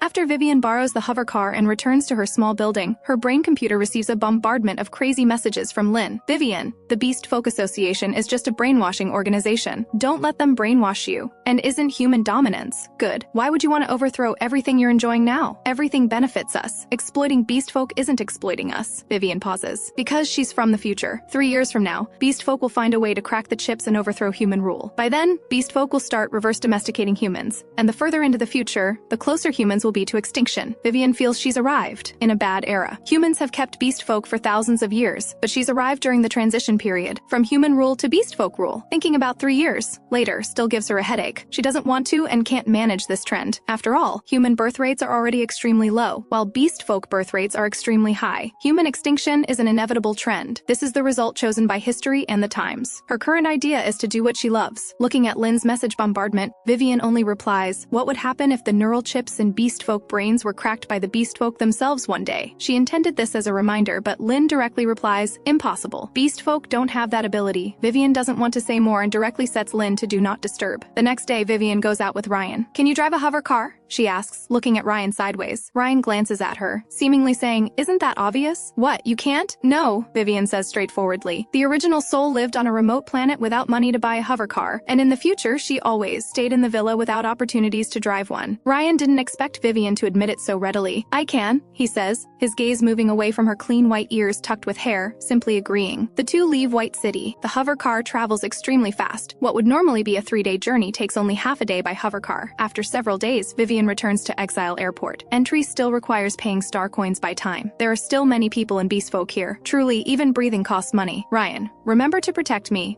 Obviously, the air outside is scorching hot, but inside the airport, it's cool. Indeed, with so many beast folk and people here, lower temperatures can suppress bacterial growth. Vivien walks toward the package pickup area. Staff verify her identity and connect their cargo hub space to Vivien's hub space. After successful cargo transfer, the staff return her hub space. Ryan, let's go, Vivien says, just turning around when intense gunfire erupts. At the same time, a strong arm wraps around her waist. Ryan holds her with one arm, quickly charging forward, then suddenly rolling to take cover behind an airport stone pillar. That barrage of bullets hits exactly where Vivien had been standing, followed by another round of shooting. The airport erupts into chaos. Everyone scrambles to escape, and alarm sirens blare throughout the airport. Yellow smoke bombs explode with a bang at the package pickup area. 7 or 8 men with assault rifles continue shooting forward, then charge into loot after clearing the area. Behind the stone pillar, Ryan crouches in a half squat. Vivien sits on his thigh, heart racing. She almost lost her life. Those criminals weren't targeting her, but the package station's supplies. She just happened to be there during their operation and got caught in indiscriminate gunfire. Fortunately, Ryan reacted extremely quickly. Ryan quickly pulls a bulletproof vest from his hub space and helps Vivien put it on. His movements are efficient, but rough, clearly lacking experience in dressing others. Vivien's left arm wound gets pulled painfully, but she only frowns slightly without saying anything. Ryan smoothly lifts her with one arm and stands up, his voice cold and commanding. "Hold on tight!" Vivien immediately understands, wrapping her arms tightly around his neck. Resting her head on Ryan's neck, her petite body pressed tightly against his broad, powerful chest. Ryan's body stiffens slightly. Damn, she's holding too tight. Another round of gunfire heads their way. Ryan's sharp brows furrow slightly as a laser gun appears in his hand. This position isn't safe anymore. During a gap in the shooting, Ryan moves positions extremely quickly. As he moves, the machine gun fire follows him. Ryan rolls to dodge while pressing his laser gun trigger. Two criminals are instantly hit by laser bullets. Everything happens in an instant. Vivien feels her heart about to jump out of her throat, gripping Ryan even tighter. Ryan instantly lands behind another pillar while holding her. Seeing their two brothers killed by a single shot each, the criminal's eyes turn red with rage. One grabs his laser gun, wanting to charge over, but another man quickly stops him. The airport's defense system is recovering. "Let's go!" The man can only glare at Ryan's direction with bloodshot eyes before continuously retreating. The two work together to escape through the far door. After the criminals leave, the airport's defense system recovers. The airport returns to calm, and housekeeping robots soon come out to clean. Aren't the airport people going after the stolen goods? Vivien frowns. The package station's items don't belong to the airport. They're only responsible for storage. If there's major robbery they can't prevent, they won't take responsibility. They'll just blame the recipient for bad luck, Ryan says coldly. They won't compensate or spend manpower chasing them. Vivien is speechless. Though she happened to retrieve her items just now, she was scared half to death. But if she'd come late and her things were stolen by criminals, it would have been a wasted trip with nowhere to complain. When her mind realizes they're finally safe, her whole body relaxes. Because she was too tense, her arms had been gripping Ryan's neck tightly. She didn't feel anything then. Now that she's aware, her injured left arm sends sharp pain, like a healing scar accidentally torn open. She slides down from Ryan, her left hand hanging weakly. Smooth hair slides across Ryan's neck, seeming to spark an electric tingling sensation. Ryan's whole body stiffens. His gaze falls on Vivien's slightly furrowed brows. He must have pulled her arm wound earlier. "Does your arm hurt badly?" Ryan grasps her wrist, looking down at her. "It's okay, not too painful. Actually, it's almost healed. Just got pulled during the intense activity," Vivien says gently. "It'll be fine after resting a bit. Let me take a look," Ryan frowns, his palm instinctively reaching out. But seeing Vivien only wearing short sleeves, he can't just pull her clothes off, so his palm freezes in midair. "No need." Vivien doesn't notice his gesture, just shakes her head and walks outside. "Let's go, in case something else happens."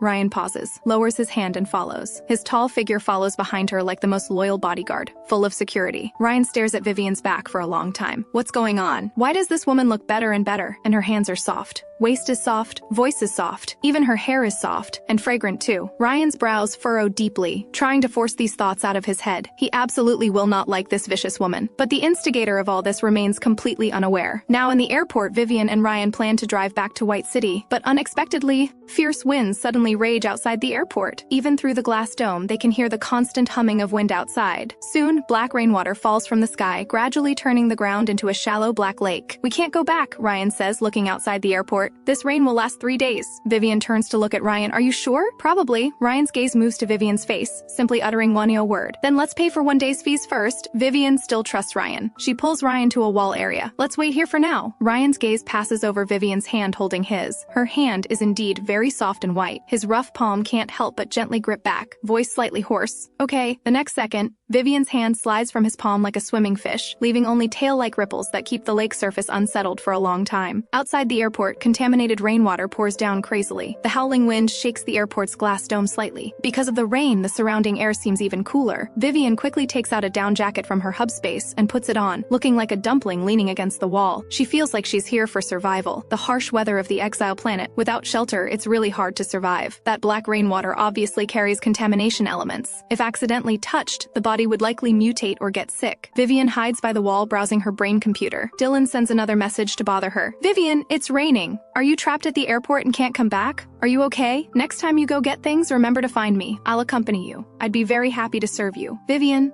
I miss you so much. Please talk to me." This guy has been sending her messages constantly since she left White City. Vivien had told him before that she and Ryan were going to the airport to pick up items, but he still sends messages every few minutes. Vivien only replies, "Don't disturb me unnecessarily," and then ignores him. She looks at Ryan, who's still standing. "Ryan, won't you sit down and rest?" Ryan then sits cross-legged on the ground facing Vivien. Vivien says nothing and continues browsing her brain computer. "So boring. Let me publish another article. K elements for medicinal use extractable from black rain containing contamination elements." Ryan across from her stares at her for a while, noticing she's looking at her brain computer very seriously, not knowing what she's reading. He also opens his brain computer and soon sees that Vivien, whom he follows, has published an article. Ryan clicks in, pays to unlock it, reads it quickly, then messages Vivien. "What a coincidence. It's raining contaminated black rain here too. Do you need some? I can collect some for you." Vivien pauses slightly and replies, "What a coincidence. It's also raining black rain here. The black rain here has a consistency level of 95%. Vivien unconsciously looks at the black rain outside the glass dome, thick as ink. Calling it ink rain wouldn't be wrong. Based on her experience, the black rain currently falling outside has a consistency between 93% minus 96%. The black rain here has about the same consistency level. Ryan's gaze settles on this sentence. He quickly stands up and scans the airport hall. Many people are playing on their brain computers, making it impossible to determine who it is. His eyes flicker as he continues replying online. "It's definitely cold with the rain. Remember to wear thick clothes." "Vivien, naturally I'm wearing them." Ryan immediately rules out several people not wearing thick clothes. He continues, "There's lightning here." "Vivien, it's just raining here. No lightning though." Ryan's gaze finally focuses on a man and a woman in that corner area where lightning outside can't be seen. Ryan pauses. After all this time, he seems not to know whether Vivien is male or female. He sends, "The rain stopped here. Has it stopped where you are?" At this moment, the real Vivien would unconsciously look outside. Vivien indeed looks outside and replies, "It hasn't stopped here." Vivien on the cloud network has replied, indicating they've checked the outside rain situation, but Ryan sees that neither the man nor woman in the corner looked up. He frowns. Did he guess wrong? Maybe Vivien isn't in the same airport as him? Of course, there's another possibility. Vivien has discovered him. Meanwhile, Vivien is not only chatting with her online friend Blaze, but also with her new friend June, who's also a pharmacist. "Vivien, won't you really consider coming to Imperial Capital Planet? Your published articles are definitely qualified for the Imperial Research Institute. Since Vivien is exiled, she naturally can't return to Imperial Capital Planet unless she buys a private starship to escape, but that would put her on the fugitive list, making her a target for Imperial pursuit. I'm on an exile planet. What did you do to get exiled to a wasteland? That's not right. Such an excellent pharmacist like you, even if you did something wrong, the Empire wouldn't exile you? Hard to say. Let's not talk about this." At the Imperial Capital Planet's Research Institute, a woman with gold-rimmed glasses looks at her brain computer, wanting to say more. But seeing Vivien's reply, she stops. The other person probably has hidden circumstances. The two start discussing pharmaceutical matters again. Ryan's gaze moves to Vivien curled up like a dumpling by the wall, looking chubby and cute. He then uses his brain computer to photograph those two people and sends it to his subordinate. "Investigate these two people's identities clearly. See which one is Vivien." After delegating to his subordinate, Ryan stops looking at his brain computer and sits cross-legged directly in front of Vivien. "Ryan, I'm going to sleep first. Keep an eye on our surroundings," Vivien instructs, then lies down on the ground to sleep. Ryan chuckles, "Ha! You're really good at ordering me around." Knowing he'll do it, Vivien peacefully closes her eyes to rest. Ryan's gaze initially wanders around aimlessly, but after noticing she's truly closed her eyes, his gaze fixes directly on Vivien's face. His strong legs are crossed on the ground, powerful arms folded across his chest, his wolf tail swishing behind him, pitch-black eyes deep with unknown thoughts. "Do I like her? I've seen plenty of beautiful women. Would I like her? But she's so soft and obedient. I like sexy beauties. God, her ears are so white. I absolutely won't like her. Damn, I want to pinch her so badly." Ryan's wolf tail irritably slaps the ground behind him, getting dirty without him noticing. Not far away by the wall, there's also a woman and a werewolf. "Put your wolf tail in front to warm my feet," the woman says, placing her bare feet directly on the silver werewolf's abdomen. "Yes, master." The silver werewolf respectfully covers the woman's feet with his wolf tail. "This tail is so dirty, I don't want it anymore," the woman says coldly. "Yes, master." The silver wolf quickly pulls his tail back and covers the woman's feet with his clothes instead. Ryan's wolf tail, which had been slapping the ground, pauses. His gaze unconsciously fixes on clean white Vivien in front of him. Would she also find his tail dirty? This thought flashes by, and he irritably slaps the ground with his wolf tail again. He doesn't care if she finds it disgusting, but soon his wolf tail unconsciously circles around his waist, preventing it from touching the ground and getting dusty. At midnight, the entire airport falls into darkness. To save energy, even the lights are turned off. Outside, it's still stormy, surrounded by pitch blackness. Ryan hears intimate sounds from beside him. "Master, you're gripping my tail too hard. Master, touch my tail gently." Vivien's mind has no impure thoughts, but why are indescribable sounds ringing in her ears? Her consciousness gradually returns as she opens her eyes, thinking she's gone blind.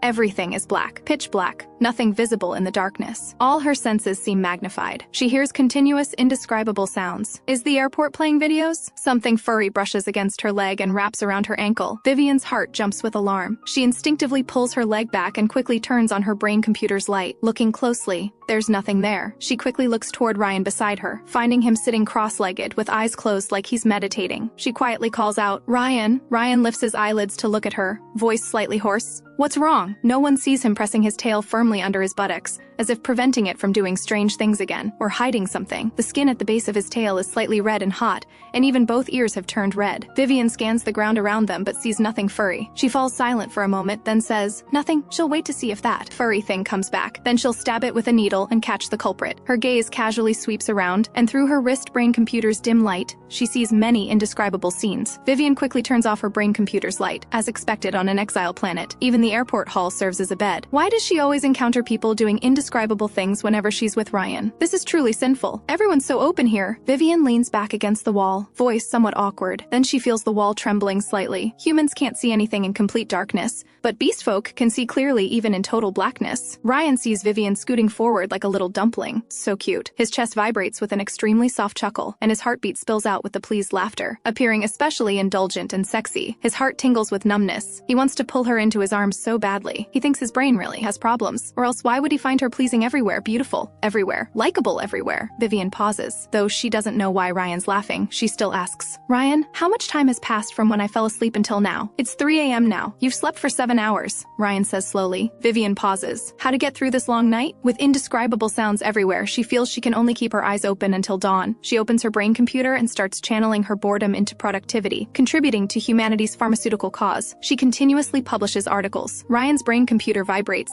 He realizes Vivien has published something again, but right now, all his attention is on Vivien. He thinks he's indeed fallen for this human. Originally, under his arrangements, he would quietly take away this human bound to him by life and death. After all, he can't stay here with her forever. But now, Ryan stares at Vivien for a very long time. How to make a human fall for a beast folk? This is the first time in his life he's contemplated such a question. The next day, rain still falls. Vivien silently pays the star coins and crouches back by the wall to quietly browse her brain computer. "Hey, you there!" a female voice sounds beside her. Vivien looks sideways at the woman, immediately recalling last night's image of her entangled with her beast folk partner. "What's up? Your wolf clan man is really strong." The woman's gaze passes over Ryan's strong, taut muscles. "Much stronger than my silver wolf." Vivien blinks. This woman who dares to mess around with her beast folk partner in broad daylight is now eyeing her man. Even without the woman saying more, she can guess what she wants. "No trade." Vivien flatly states these two words. "Just for one night. I'll pay 200,000 star coins. How about just borrowing him once?" The woman smiles. "No need to say more." "I won't trade." Vivien's lips curl slightly. "You're really stingy, hogging such a good one to yourself," the woman says sarcastically before leaving. Soon after, Vivien sees Ryan washing his tail, a tough-looking werewolf meticulously cleaning his wolf tail. Usually this wolf tail just casually sweeps the ground, and she's never seen him carefully groom it. Sometimes she can even see the fur looking rough and split, but now he's washing it many times over. What's gotten into this guy? Ryan seems to notice her gaze and looks at her sideways. "What are you looking at?" "Nothing." Vivien just finds this scene unexpectedly surprising. Ryan says nothing, and after washing his wolf tail several times with water, he starts vigorously shaking off water droplets. Vivien finds this scene quite adorable. A man with a completely serious expression, but his tail shaking like a little dog's. It's rather endearingly contradictory. Vivien smiles. When Ryan looks over, she quickly looks away. Night comes again, and Vivien lies down to continue sleeping. Soon, Ryan proactively brings his many times washed wolf tail to her embrace. He's heard human women really like furry things. Vivien's arm touches his tail, but she pushes it away. Ryan's sharp brow bone furrows slightly. Why did she push it away? He continues bringing his tail to her embrace, but it's pushed away again. Vivien just feels something furry keeps poking at her arm. Quite uncomfortable, so she instinctively pushes it away. Ryan frowns. He washed it so many times, it's very clean now. Yet this woman pushes him away. Deep irritation rises within him. He offers his tail several more times, but it's still pushed away, and Vivien even frowns. Sensing Vivien is about to wake up, Ryan grits his teeth and pulls his tail back. He instinctively wants to slap the ground, but stops in time. It would get dirty, and she wouldn't like it. Soon, when Vivien is sleeping peacefully again, his tail creeps to her ankle area. idea. If her embrace rejects it, surely her ankle can't reject it. Ryan sits cross-legged with his head slightly bowed. Dark tousled hair covers the emotions in his eyes. Seemingly only his tail pressed against the woman's skin grows slightly hot. On the fourth morning, the rain finally stops. Vivien's dark eyes are clear and bright. Ryan, let's go back.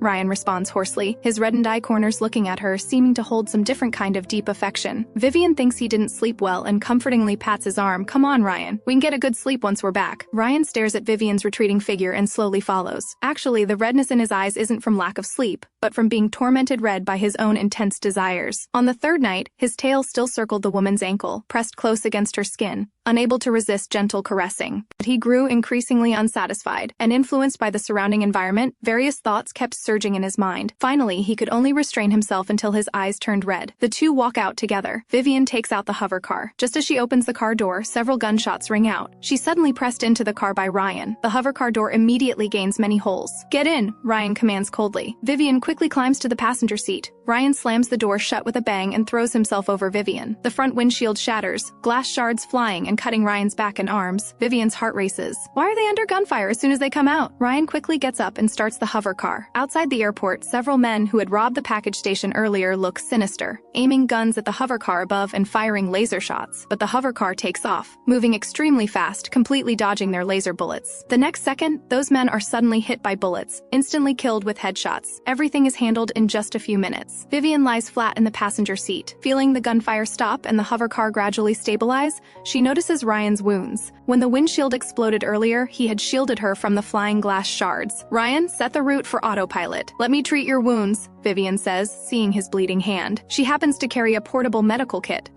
Ryan responds. Vivien then grabs Ryan's large hand, using cotton swabs and rubbing alcohol to carefully treat his wounds. The humid air seems to dampen even their skin. When their palms touch, there's a sticky, burning dampness. Ryan's fingers can't help but curl. After Vivien applies bandages to his arm, she looks up at him. Does it hurt? Doesn't hurt. Ryan's lips curve up, his pitch-black eyes hiding unspeakable thoughts. Then take off your shirt. Vivien's lips move, speaking in a businesslike tone. Ryan's heart skips a beat, his eyes looking at her with deep intensity. Why are you spacing out? Take off your shirt, Vivien quickly explains, fearing he might misunderstand. I need to treat the wounds on your back. Okay, Ryan smoothly removes his upper garment, revealing perfect, powerful 8-pack abs. What are you looking at? Ryan raises a sharp eyebrow, lips curling slightly, his pitch-black eyes fixed on her with a hint of wickedness. Cough nothing. Vivien quickly looks away. Turn your back toward me. Ryan's chest fills with ambiguous laughter as he obediently turns around, back facing her. Vivien begins treating the wounds on his back. There are more wounds here, and many are old scars. Near his heart are many deep knife marks. This guy must have lived by the sword before, or he wouldn't have so many life-threatening wounds. Ryan feels Vivien's hands on his back like little flames igniting unknown heat. The pain from those wounds, and Vivien's gentle fingers seem to transform into tingling warmth. His wolf tail can't help but curl into circles, hot and slightly trembling. Vivien looks down and happens to see his curled up wolf tail. She pauses, then looks at the slightly trembling wolf ears on Ryan's head. The earrings on them sway, gently, seeming to reflect bubble-like shifting light. Vivien really wants to pinch them. The moving wolf ears are so eye-catching, making her palms itch. But she only dares to think about it, not actually touch a werewolf's ears. After all, the first time she touched his wolf ears, she almost got strangled to death. She sighs. Though their relationship isn't as tense as when she first arrived, it doesn't seem good enough to touch his wolf ears either. After treating his wounds, Ryan puts his shirt back on. His ears are somewhat red. Actually, his whole body is hot. His throat is terribly dry, and he even hopes that hand would slide from his back to other places. Ryan's Adam's apple bobs as he stares straight ahead, as if trying hard to restrain himself, not daring to look at Vivien beside him. Vivien takes a photo of the car and sends Lynn a message. The car is damaged. Can money solve this?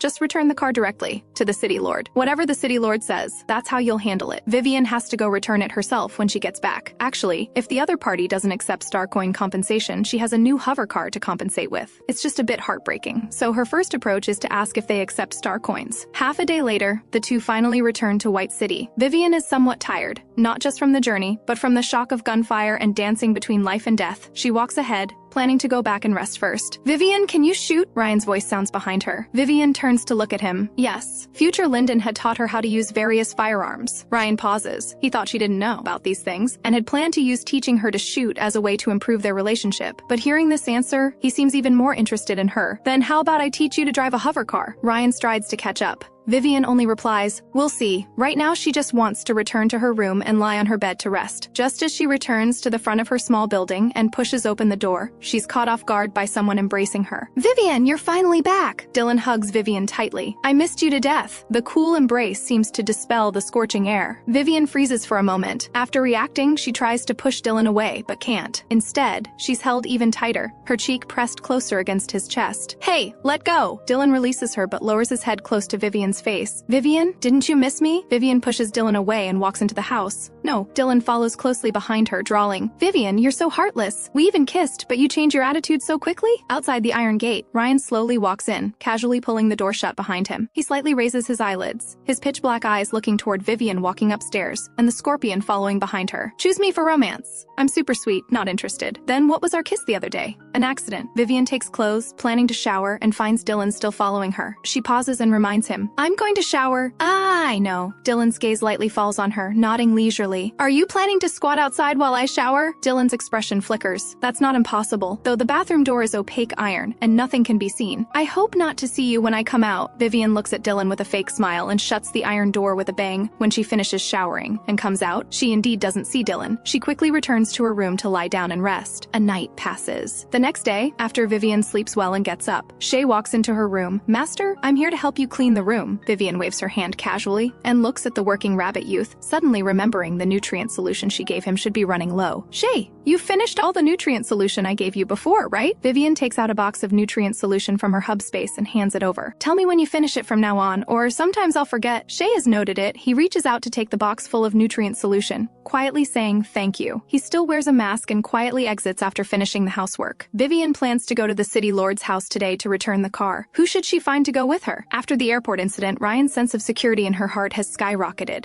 Naturally, she first thinks of Ryan, but remembering his injuries, she feels she shouldn't trouble him for now. For a moment, she thinks of Damien. His ultimate move can poison enemies to death in 1 second. He seems quite reliable for security, too. Vivien plans to find Damien, but just as she passes Ronin's door, it opens. Ronin looks at her and speaks gently. "Vivien, going out?" She doesn't know why, but she always feels like Ronin is specifically waiting for her. Vivien pauses and turns to look at him. "Yes, preparing to go out. I happen to have nothing to do today. I'll accompany you out," Ronin says calmly but assertively, walking out and closing his door behind him. That works after all. Ronin is one of the future 5 great beast lords. He should have some ability, and beast folk are stronger than ordinary people. At least ordinary people can't harm her. So she decides to take Ronin out. "Vivien, does your arm still hurt?" Ronin asks gently. "It's okay, not very painful anymore." "That's good." Ronin gently touches her head. He has already found those beast folk from that night in the alley and naturally dealt with them all. On another exile planet, a handsome man with golden hair, broad shoulders and narrow waist sits on a high seat, his golden pupils cold. "I told you to find that woman from that night. Did you find her?" "Boss, we found her." The beast folk below quickly nods. "She lives in White City, near Lane 11 in the main district." "Good. Come with me to snatch her." The man rises smoothly, but before taking action, a subordinate rushes in frantically. "Boss, the mechas are automatically running out to kill people." Soon another subordinate rushes in. "Boss,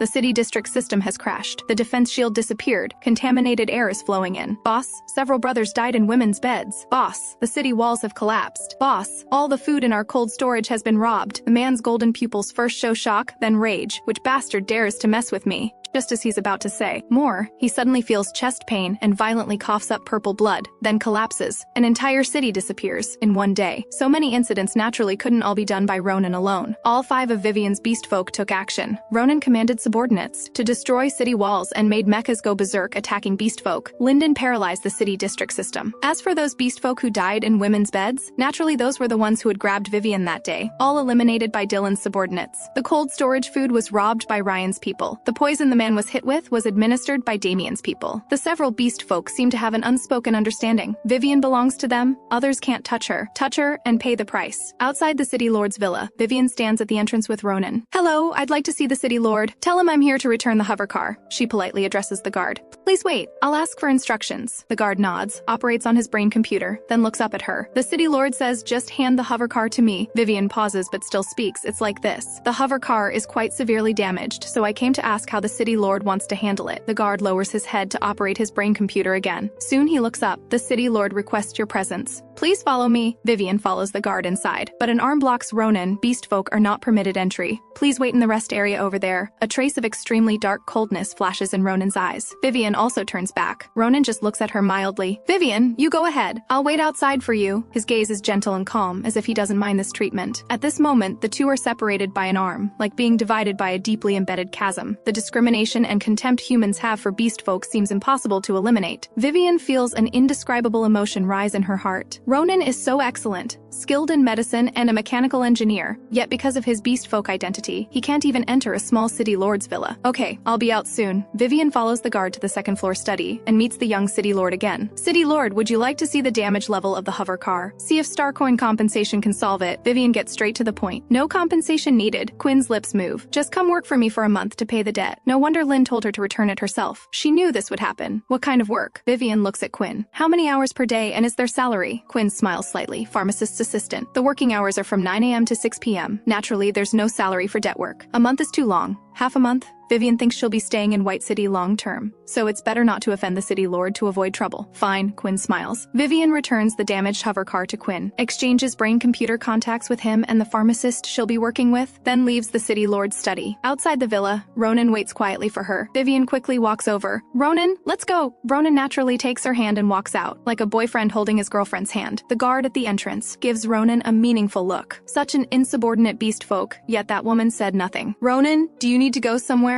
I rented a shop here and have finished renovating it. Let me show you. Ronin holds her hand, applying slight pressure, pulling her forward. The feeling of their palms pressed together tightly with no gaps. Ronin really likes this. Vivien follows Ronin to his rented place. The shop looks no different from ordinary shops at first glance, but small robots are displayed on the counter in various poses, as if they have souls. Are you planning to take mechanical jobs here? Yes, something like that, Ronin says gently. Business does come to him actively, but he only takes jobs when he feels like it. Naturally, his prices are also ridiculously high, and he doesn't take orders often. Here, Ronin picks up a box from the desktop and hands it to Vivien. What is this? Vivien curiously takes the mechanical box. Soon, it transforms from square to a rose with red mechanical petals and silver mechanical leaves and stem. Mechanical rose, Ronin says softly. Is it beautiful? Maybe what he really wants to ask is, do you like it? Vivien nods. It's beautiful, as long as you like it, Ronin smiles. This is the first time in his mechanical engineer career that he's made a rose. Vivien tours the shop and finally stops by the small robots on the counter. She's surprised that Ronin has such a cute side inside. These little robots are really adorable. She turns to look at Ronin standing behind her. Ronin's gaze falls on Vivien, his silver eyes flickering. Yes, very cute. After touring around, Vivien plans to leave. When Ronin closes the shop door, the small robots on the counter instantly transform like quick costume changes, all becoming tiny androids wearing all the clothes Vivien has worn before, all looking exactly like Vivien. Yes, very cute. I want to hold them tight. In the room at this moment, Vivien, who has just tidied herself up, is lying on the bed resting when a loud gunshot suddenly wakes her up. She takes out the laser gun she just retrieved from her hub space and quickly comes to the window, looking down at the yard. She originally thinks the thieves must have gotten into a conflict with Shay, which led to the gunfire. This is indeed the case, but it's different from her imagination of a helpless rabbit being bullied. She watches the situation below with some surprise. Shay, despite being a rabbit, fights in a very neat and decisive way. He swiftly kicks away the gun from the criminal's hand, controls the opponent with his other hand, and grabs the fallen weapon. When another criminal tries to shoot with a laser gun, Shay also fires. 2 gunshots ring out in succession, one from Shay, another from Vivien upstairs. Vivien glances at the criminal whose wrist she hit, causing his gun to drop, thinking her marksmanship isn't too rusty and her aim is still good. Shay quickly follows up with another shot, and the 2 thieves are tied together with rope. Vivien also comes to the backyard and discovers that several instruments she just set up have disappeared. Shay knocks both men unconscious with a single strike and searches all their valuables, handing them to Vivien. Master, your things should all be in their hub spaces. Vivien takes them, then tells Shay to throw these 2 people out. Shay, you can fight! I followed a previous master and was arranged to fight in the arena, so I learned some techniques. Shay's voice is gentle. He narrates his past with an extremely calm tone, brushing over even pain with casual understatement. What he experienced naturally couldn't be just this. Vivien doesn't ask further. Very impressive. I can take you out with me from now on. She won't have to trouble other people anymore. When she breaks ties with others later, she won't have to worry too much about danger. More Moreover, Shay is her person, so she has no burden giving him orders. Yes, Shay will protect Master well. Shay speaks softly, his tone calm yet like making some kind of vow. Master is Shay's life. Vivien pauses, thinking this statement seems fine. If she dies, they'll have to be buried with her. Good. Understood. Vivien thinks about her upcoming half-month of working life, but she seems to not have added that pharmacist to her brain-computer friends yet. She adds contacts while walking back. Shay quietly watches her leave, his pink eyes slightly lowered. She's different from other masters. How is she different? But she just is different. Vivien's friend request to the pharmacist on brain computer hasn't been replied to yet, but Lynn sends a message first. Did you return the car? Already returned. So shouldn't you repay the favor you owe me? What do you want me to do? I'll naturally do what I can, and forget about what I can't. You can definitely do this. Today's my birthday. The birthday party is at Night Charm. Come to Night Charm right now to celebrate for me. Better sing me a birthday song. This doesn't seem like a difficult task. Alright, give me the address. Shay, come out with me for a trip. At dusk, the sky over the city is dim and gloomy. Vivien looks at the address Lynn gave her on her brain computer and discovers Night Charm is in Sub-City. The air quality in Sub-City is very poor, so she, being a fragile human, better wear an oxygen mask. Soon, they stop at an alley entrance. The navigation indicates she needs to walk straight ahead through this long alley. The dim alley has people and beastmen lying on both sides, very crowded, with wine bottles piled up everywhere. Walking through the middle might bump into others' feet. For a moment, she feels like she's arrived at a gathering place for homeless people. What kind of place is Lynn going to? That Night Charm sounds like a nightclub, yet it's opened in such a chaotic place. That nightclub is probably very messy too. Vivien frowns slightly and doesn't walk in. Instead, she messages Lynn on her brain computer. What kind of place are you at? A long alley full of homeless people. I'm afraid I'll lose a layer of skin walking through the middle. Don't be scared, I'll come pick you up. You must sing me a birthday song, or I'll lose. If she loses the dare, her fox person's hand will be chopped off. Lynn doesn't know how the situation escalated to this point while playing. She likes whipping beastmen, but doesn't want to cripple them. Just now, someone proposed using her fox person's palm as a bet, and Lynn impulsively agreed. After realizing what happened, she regrets it deeply, but directly backing out would be embarrassing. She can only place all her hopes on Vivien. Vivien pauses after seeing this message. Since Lynn is personally coming out to pick her up, it wouldn't be good to leave now. Soon, Vivien sees Lynn bringing 6 people through the long alley. Her face is flushed red, excitedly grabbing Vivien's hand. You're finally here! If you hadn't come, my fox person's hand would be gone. So your purpose in calling me here is, I lost a game, chose dare, then that person pointed to you from my brain computer contact list. I need you to sing a birthday song in Night Charm's main hall. If you sing, my fox person's hand will be saved. If you don't sing, Gavin's hand will be chopped off, Lynn says with some guilt. What seems normal to them now makes her feel like she did something wrong. I can sing the birthday song. Once the favor is repaid, we'll be even. From then on, we'll mind our own business. Lynn seems to realize something. No way. I just play with beastmen and you want to cut ties with me? Besides, today's situation is an accident. I know you disagree with my views, so I never plan to invite you to this kind of gathering. Vivien pauses and looks at Lynn strangely. Why are you explaining so much to me? Do you like me? Lynn's mouth twitches. I like handsome men with 8-pack abs. Forget it. If we can't get along, we can't get along. It's not like I must keep Vivien as a friend. As a 2C level healer, I don't lack friends at all. Vivien glances at her and still says, you have a little kitten at home, right? If you don't treat beastmen as equals to humans, try treating beastmen as equals to pets instead. She saw a white kitten being extremely well cared for when she visited Lynn's house last time. Lynn frowns. She naturally hates animal abuse, but beastmen are different. It's all abuse in essence. No difference.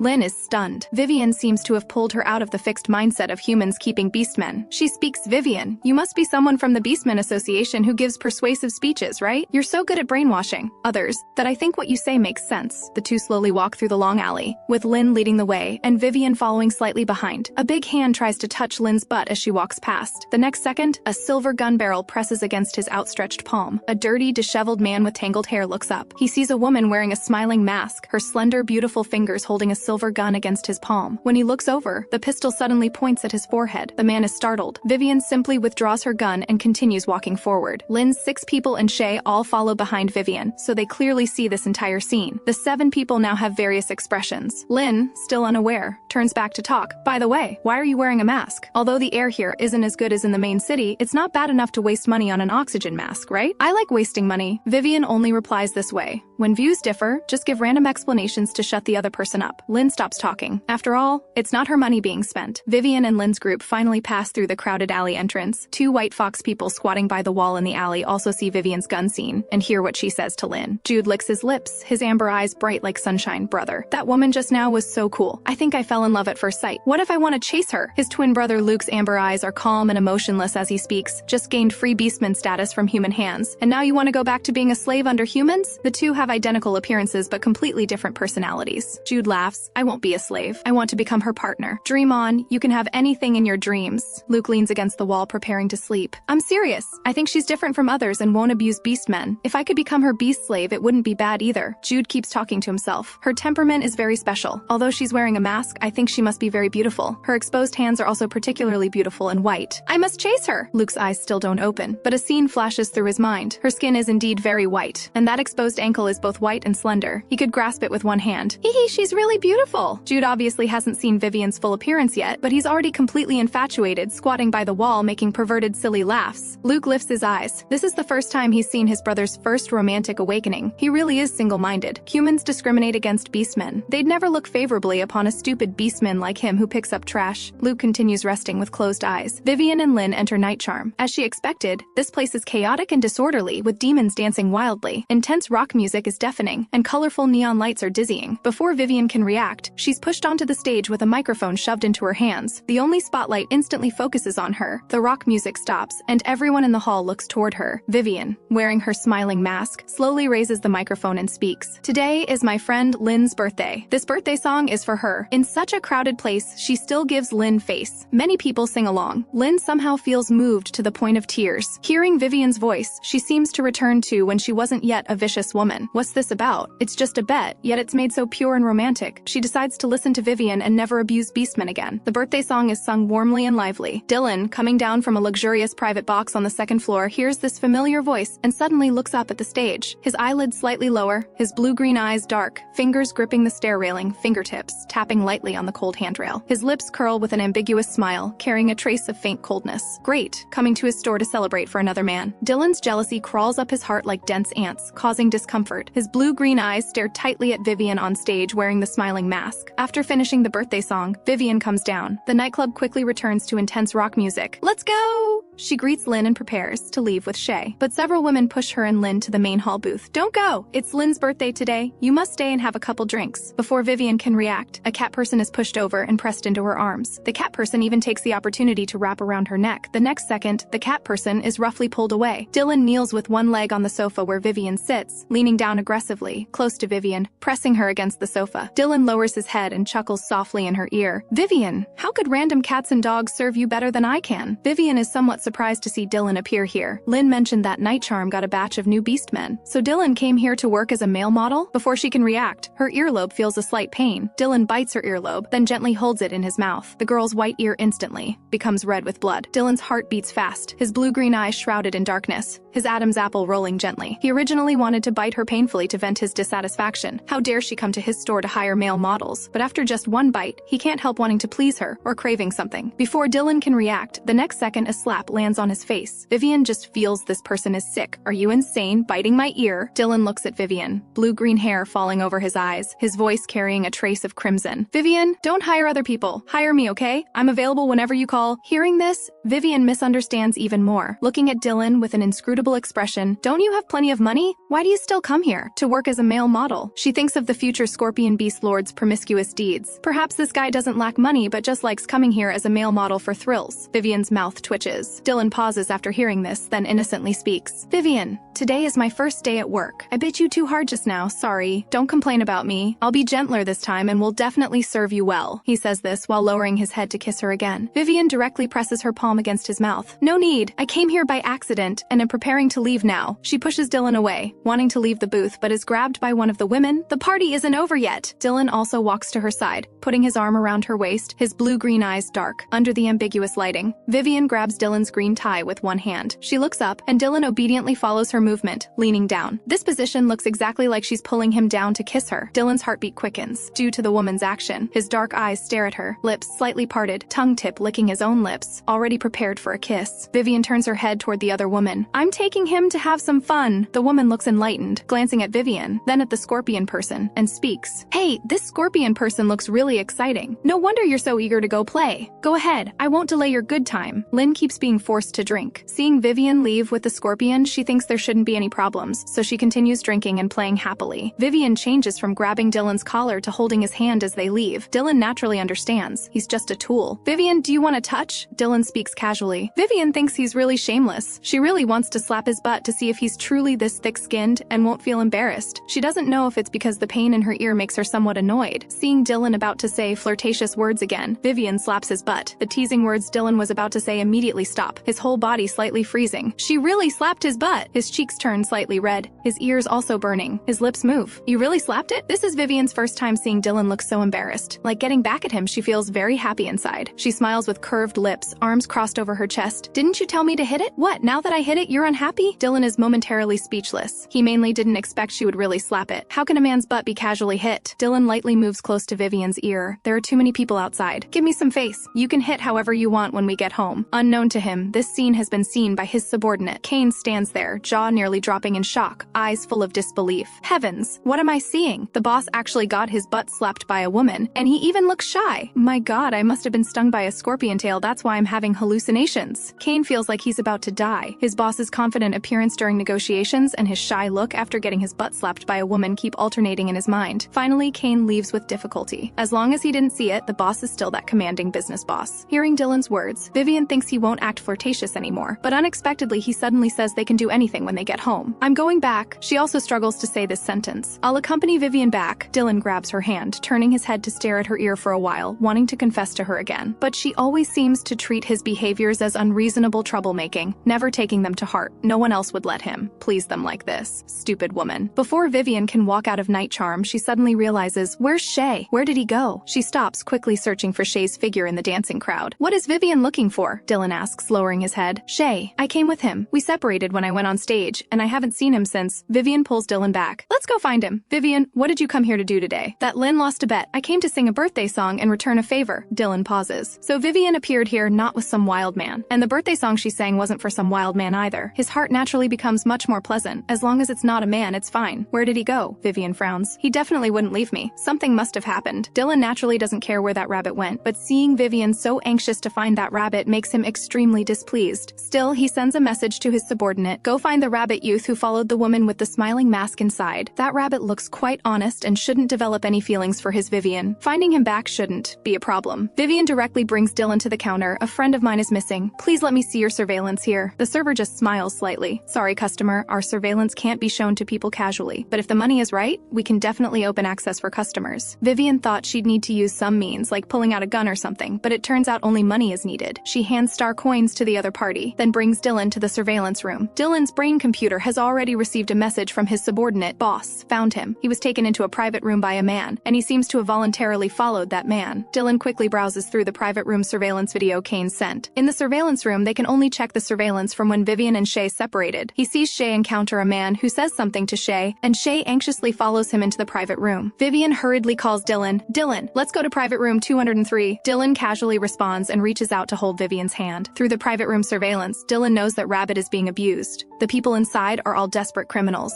Vivien, do you understand the situation inside the private room? Dylan speaks softly, his voice extremely casual. What if we can't rescue him and end up getting ourselves involved? I'm so scared. Vivien naturally considers these things. Seeing private room 203 approaching, she stands at the stairway entrance and signals Dylan to lower his head. Dylan smiles radiantly. Vivien wants me to lower my head. Are we going to kiss? Vivien grabs his ear. Here's what I'm thinking. If we can negotiate and safely bring him out, that's naturally good. If not, I have smoke bombs in my hub space. We'll detonate them directly and take him away during the chaos. Remember to act according to the situation. Dylan feels the girl's breath hitting his ear, like feathers lightly brushing past. Vivien feels the ear she's grabbing slowly getting hot, then becoming redder and redder. Hey, did you hear what I just said? Dylan turns his head, reaching out to wrap around her hand that's grabbing his ear. I heard. His peach blossom eyes stare at her stickily. Vivien thinks this guy should be able to distinguish priorities. Dylan just quietly looks at her for a while without speaking. Actually, he only needs to order his subordinates to bring that rabbit out, and the people in the private room would naturally release him for his sake. Few people know Night Charm's owner is a beastman. A pure human identity is more convenient for business.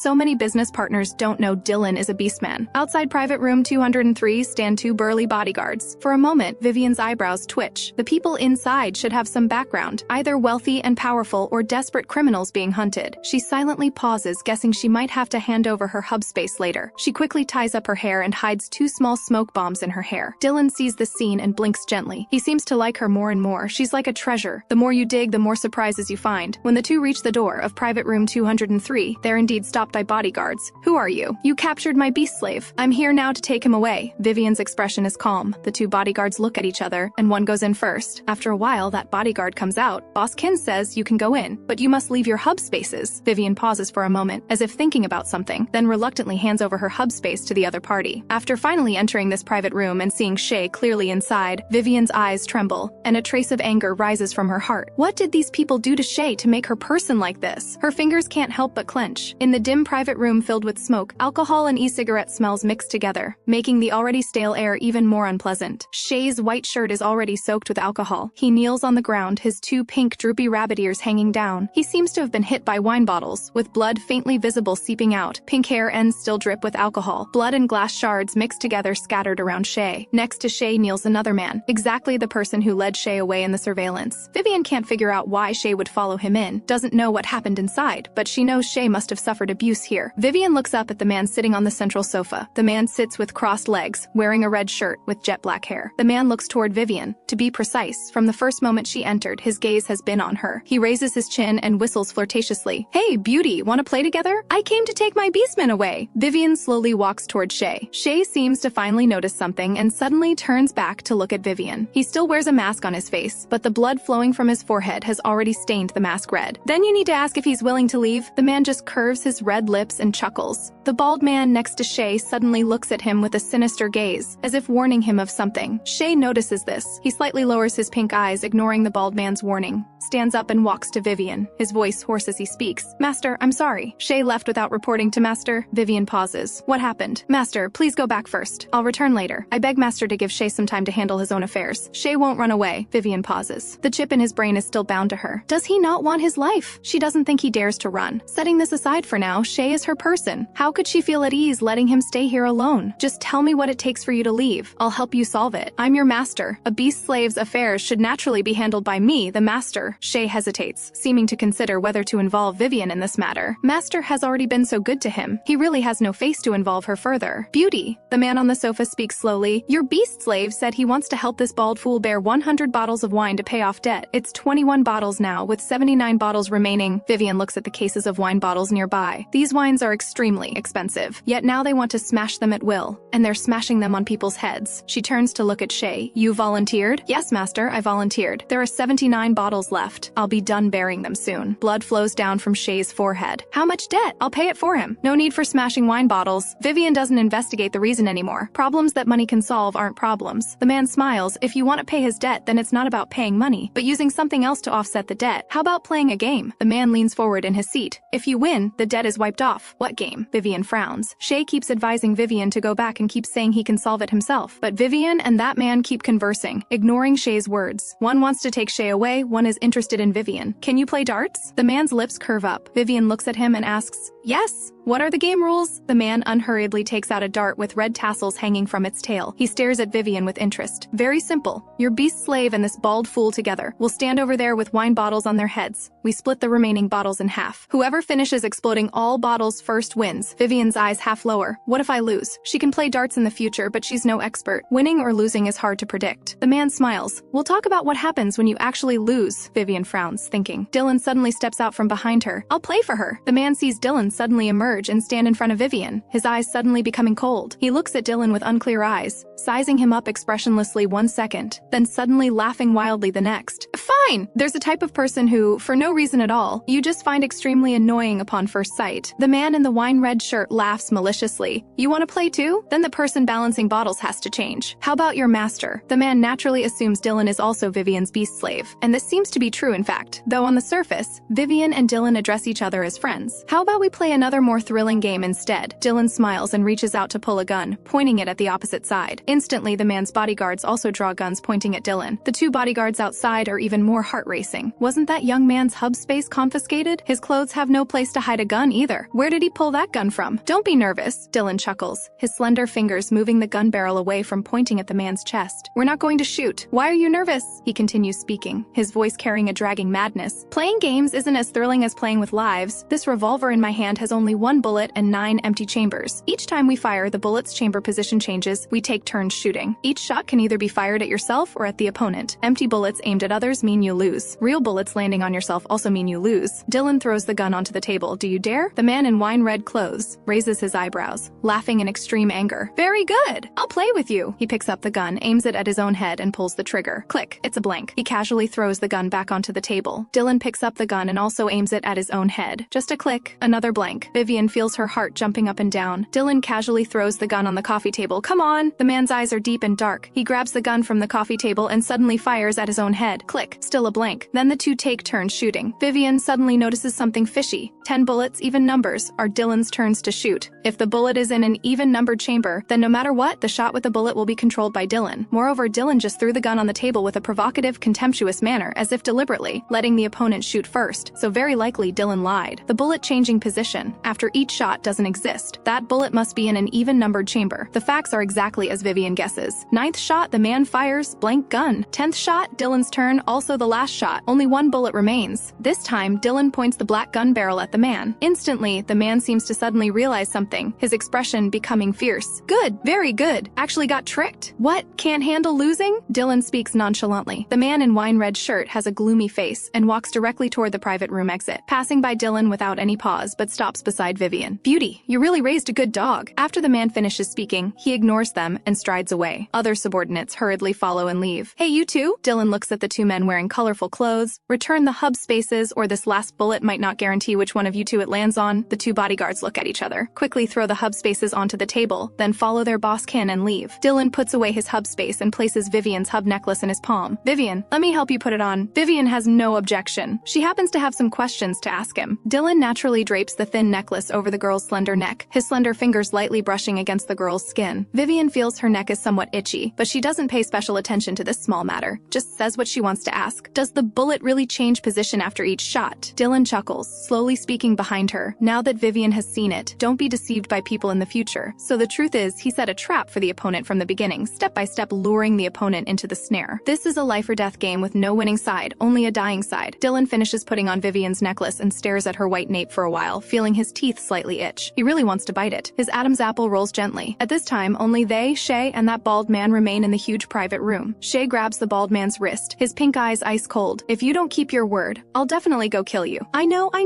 The bald man's expression is very impatient. I already said tomorrow we'll meet at lane 11 in the outer city. Shay doesn't say much more. He releases the man's wrist. The bald man rushes outside in a hurry. Vivien looks at Shay and slowly speaks. Now can you tell me the reason? Shay slowly walks to Vivien, gently lowering his head and eyes. I have a sister. Many years ago I thought she died. Until just now, that bald man. He's the person who used to keep me and my sister in captivity. He told me my sister didn't die, but to see her, I need to help him pay off debt. I can't come up with 10 million star coins. Later his creditor said, as long as I endure 100 wine bottles smashed on my head, it can offset the debt. Then master, you came? A trace of bitterness appears at his mouth corner. Our parents died early, and my sister was born blind. As her brother, I can't ignore this. Sorry, I brought trouble to master. If master wants to punish Shay, Shay has absolutely no complaints. Shay bows 90 degrees to Vivien. Vivien looks down and sees the youth's pink hair stuck together with blood and alcohol, his rabbit ears also drooping, seeming extremely sad. Shay is indeed very distressed. He originally wanted to solve it himself, but didn't expect to involve master. It's fine now. The matter is already over, but next time you must discuss with me first, if anything happens. For example, today's man just needed debt repayment. I can still afford 10 million star coins. Consider it buying the money for you and your sister to meet. This way, these things probably won't happen again later. Come, sit down. Vivien pulls him to sit on the sofa. I'll treat these wounds for you right now. She instructs Dylan to turn off the ambient lights and turn on normal lights. Dylan slightly raises his eyebrows and obediently goes to switch the lights. Vivien takes out a medicine box to treat Shay's head wounds. Dylan watches jealously and speaks gloomily. Take him home and let that lizard treat his wounds. Wouldn't that work? Vivien ignores him and just focuses on treating Shay's wounds. White light shines down as the woman's gentle fingers lightly brush through Shay's pink hair. Dense pain and tenderness interweave point by point, and under the scattered hair, a pair of eyes seems to seep with sour redness. In the past, no matter what injuries he suffered, he relied on his own healing power to recover. Now someone treats his wounds and bandages them for him. His pink eyes slightly redden. Master is very good. Shay is willing to use his lifetime to protect Master after treating the wounds. Vivien pulls Shay up. Let's go. "Dylan, we're going home," she calls out to Dylan, who's leaning against the light switch, and the three leave Night Charm together. Vivien pats Dylan's shoulder, and Dylan turns his head to look at her, originally looking at the road with very calm eyes, but when looking at Vivien, his gaze gently sways with enchanting, captivating colors. "Vivien, what's wrong? You did well in the private room just now." Vivien's lips curve in a smile. "Thanks to you, we could come out unharmed. Does Vivien have any reward? Like Vivien kissing me?" Dylan chuckles. "Verbal praise is enough." Vivien smiles. Who knows that the next second, Dylan quickly kisses her cheek, light as a dragonfly touching water. His voice carries laughing tones. "I can also kiss Vivien." Vivien speaks with a smile that doesn't reach her eyes. "If it weren't for the fact that you helped out tonight, I'd definitely slap you." Dylan looks at her, the smile on his face gradually expanding, sexy laughter emerging from his throat, his gaze toward her becoming deeper and deeper, carrying the sticky meaning of affection. That drowning-like fondness spreads over his eyes, as if just looking at her and listening to her speak makes him feel very happy and fond. "What are you laughing about?" When Vivien's gaze touches such a look, her heart inexplicably races.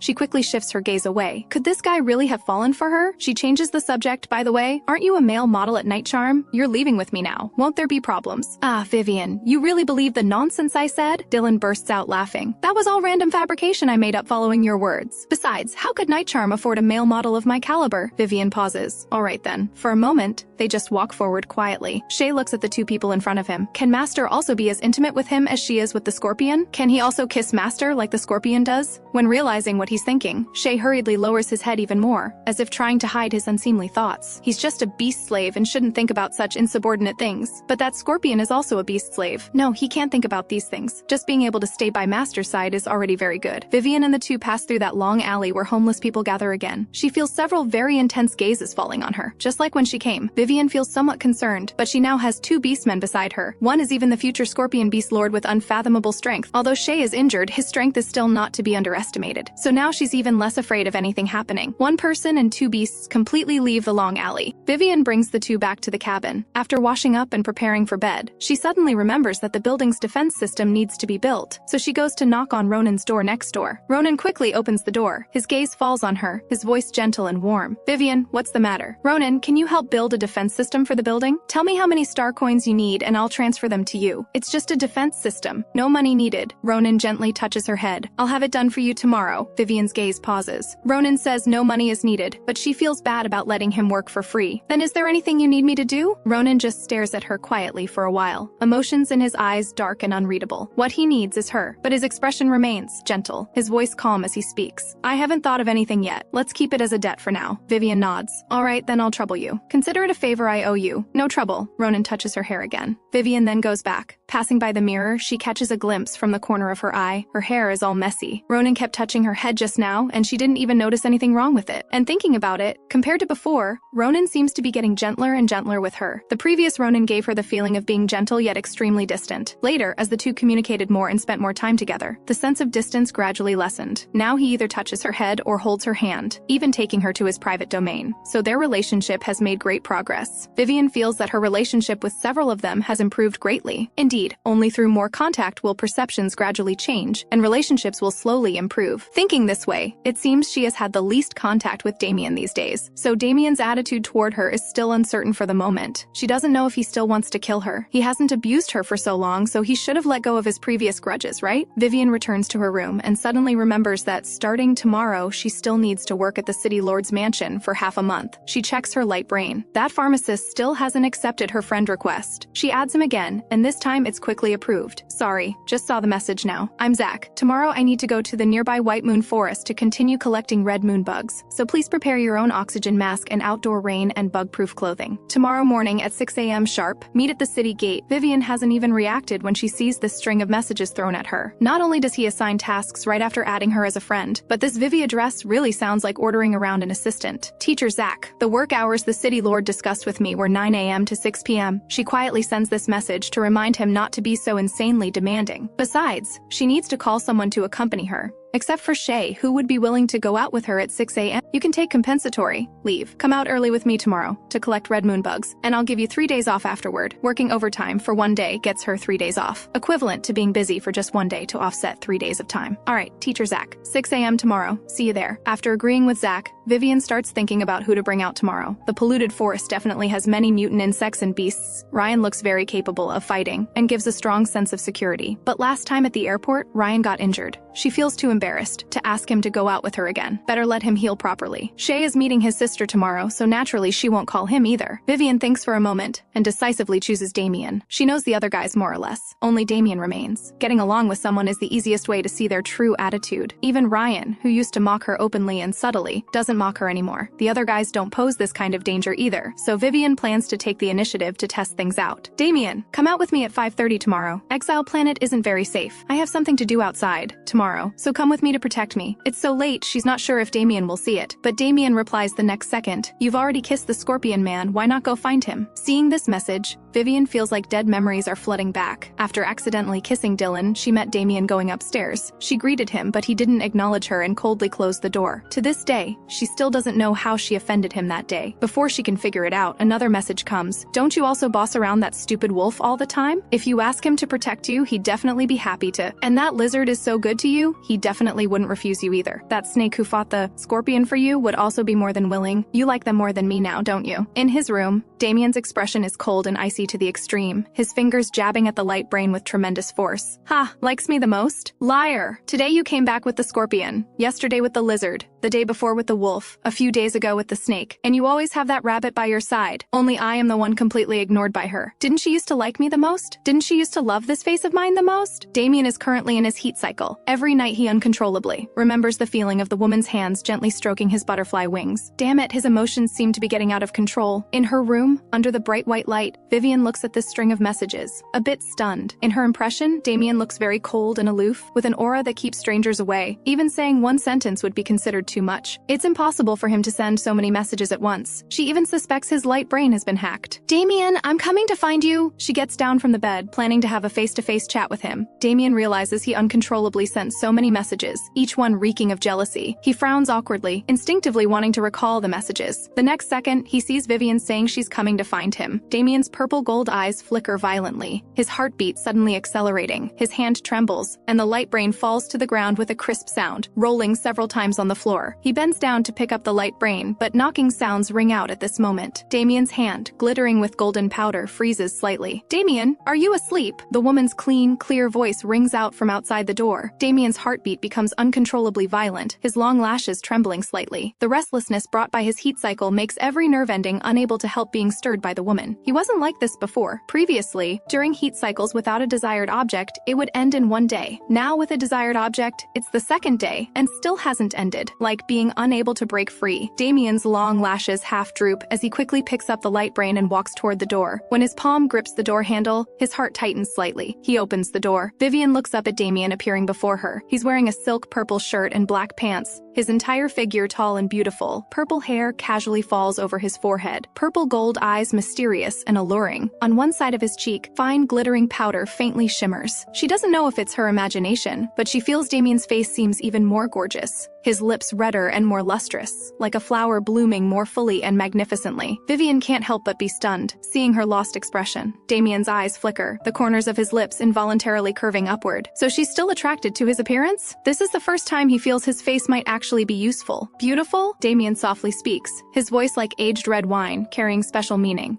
Very beautiful. And it seems even more beautiful than before. After saying this, she suddenly remembers when the original soul was infatuated with Damien. He seemed to have asked this same question. The original soul said beautiful like a lovesick fool, and Damien only replied with one word, disgusting. But Vivien's words are already out and can't be taken back. He finds her disgusting, so saying he's beautiful will naturally disgust him, right? Damien's eyelids lift slightly. Butterfly beastmen in heat cycle are naturally more beautiful than usual, with more vivid colors. This makes it easier to attract the opposite sex.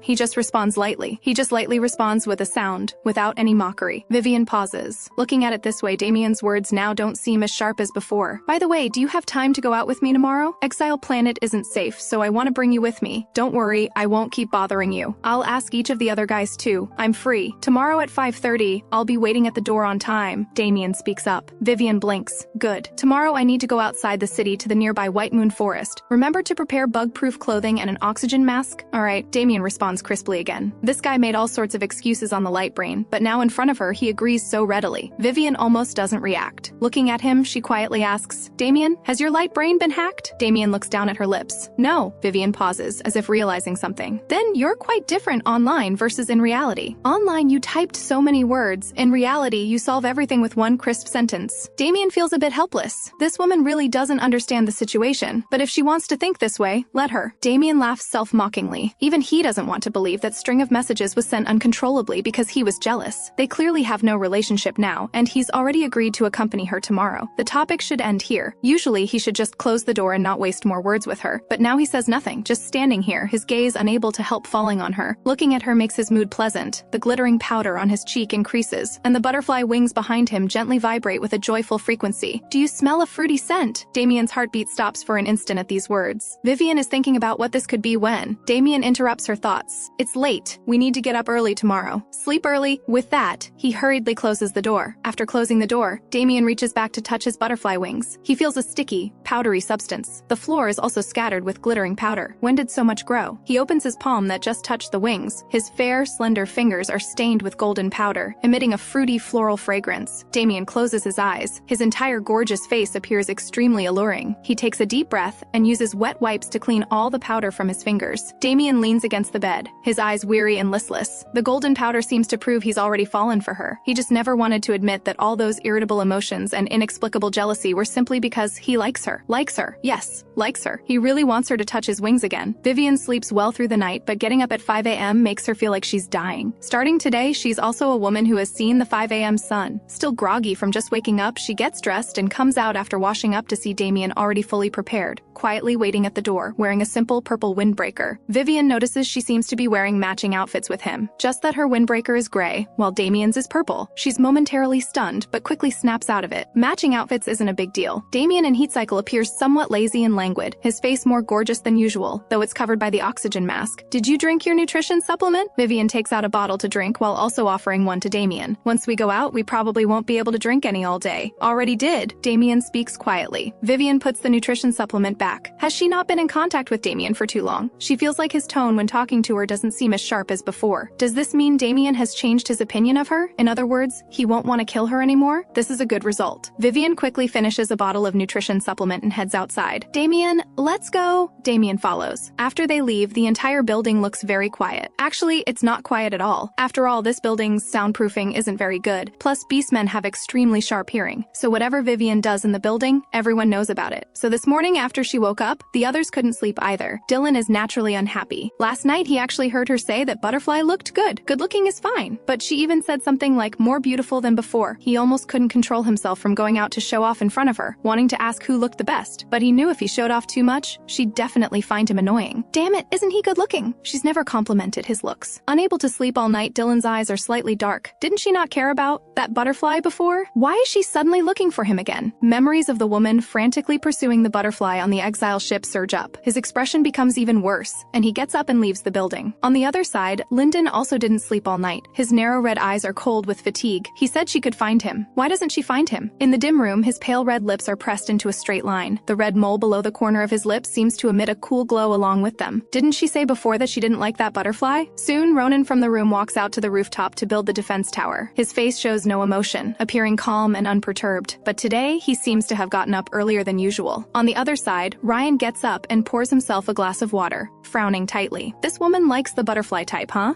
She hadn't interacted with that butterfly for so many days. Why did she suddenly go looking for him today? Ryan feels irritated and can only drink ice water to cool down his anger. So Damien seems even more threatening in their eyes now, because Vivien had once frantically pursued him. Of course, this Vivien is not that Vivien, but past events still stick in their throats. They can forgive her previous actions, just can't accept the fact that she once liked the butterfly. Vivien walks toward the city gate with Damien. She notices Damien's clothes all seem custom-made, all with special zippers to let the butterfly wings out. What's wrong? Damien turns to look at her. Vivien meets his purple gold eyes. Nothing, just noticed your clothes all seem custom-made, perfectly designed to let your butterfly wings out.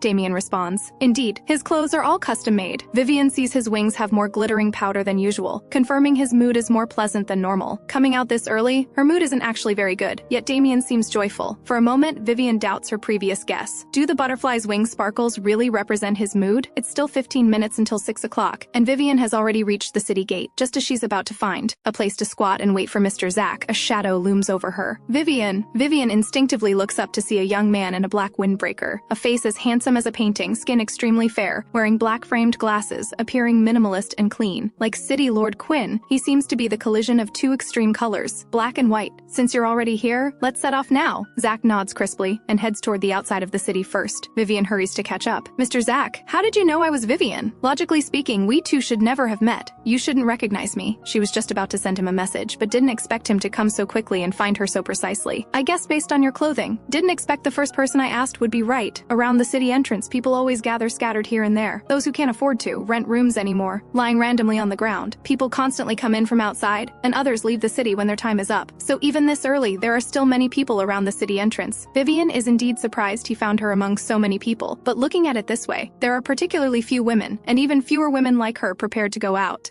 Thinking about it, it doesn't seem surprising that he recognized her at first glance. Actually, there's another reason Zach didn't mention. This woman has an outstanding temperament. In the crowd, he spotted her at first glance, then guessed she might be Vivien based on her clothing. The three of them leave the city together. Zach takes out a car from his storage ring. Get in! He opens the driver's seat and sits in. Vivien calls back to Damien. Damien, get in the car! Damien responds and sits in the back. Vivien takes the passenger seat. The car ride is quiet throughout. Outside White Moon Forest, red moon grass grows densely across a large area. Zach takes out collection tools from his storage space and hands them to Vivien. Red moon bugs are on the red moon grass leaves. Scrape them off and put them in this glass bottle. When you fill one bottle, come find me for a new one. Just collect out here. Don't go inside. It's not safe inside. Also, red moon bugs have hallucinogenic effects. Be careful not to get pricked by their spines. Got it. Vivien naturally understands that red moon bugs have poison spines in their bodies, which is why they need to wear gloves to collect them. She looks back at Damien. Damien, just stay near me and watch. Protect me if there's any danger. After all, this is working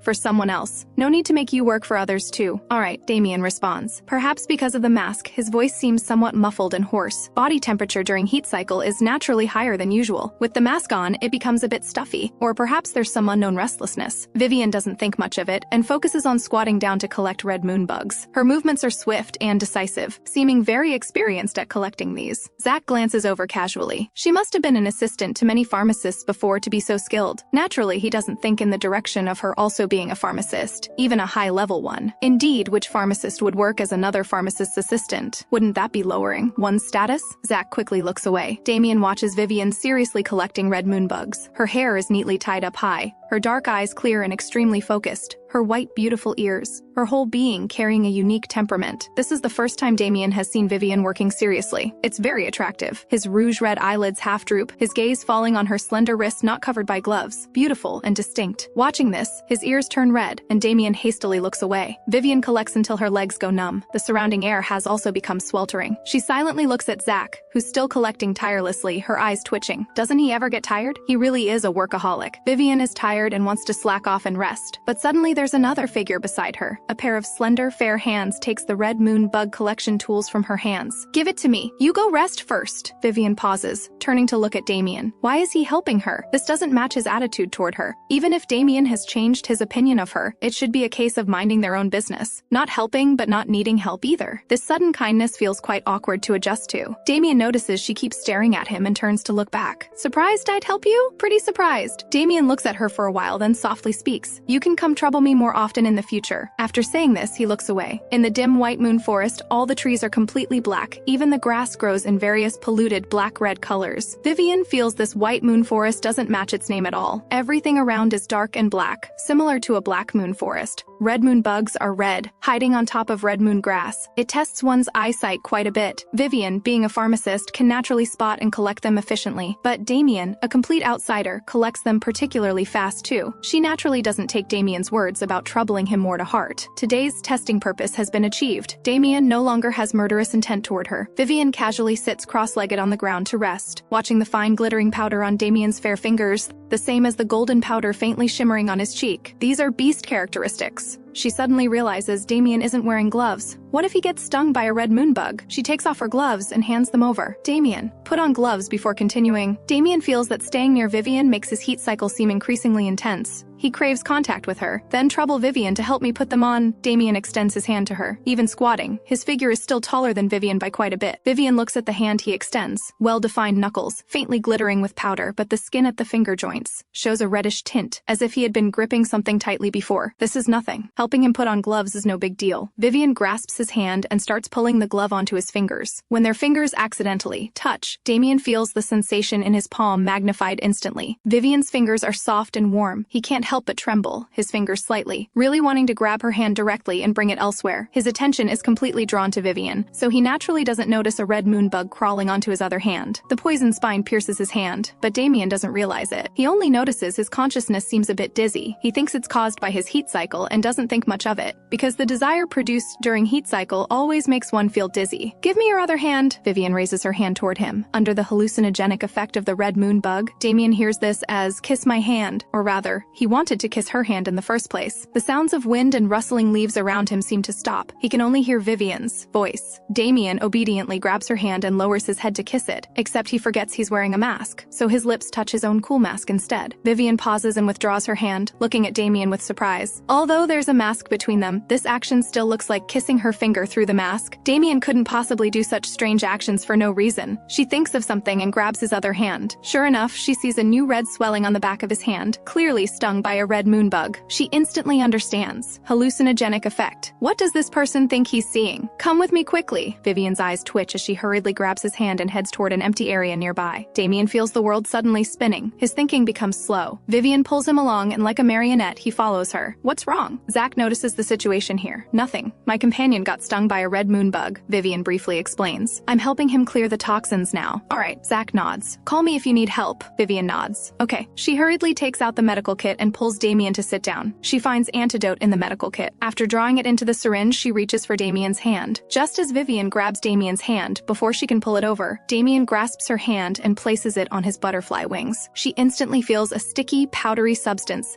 and senses the butterfly wings gently vibrating. The slight trembling amplitude makes her fingertips continuously brush against the wings. She instinctively tries to withdraw her hand but is held by Damien and can't move. In Damien's hallucination, Vivien has grown a pair of purple gold wings like his. Her wings are also gently vibrating like his. This is the butterfly's mating frequency. Damien speaks in a hoarse voice. Can you feel the frequency of my wings? She's human, so naturally she can't sense mating frequency. Vivien doesn't understand what this means. She just sees many colorful butterflies appearing behind Damien, flying around him, making him look even more dreamlike and extremely beautiful. Let's not worry about this now. There's something more important. Vivien grabs his hand and pulls it over. The syringe quickly pierces the back of his hand, pushing the antidote in. At this moment in Damien's hallucination, Vivien appears golden and shimmering all over, extremely beautiful and attractive to his eyes. He wants to kiss every glittering spot on her body.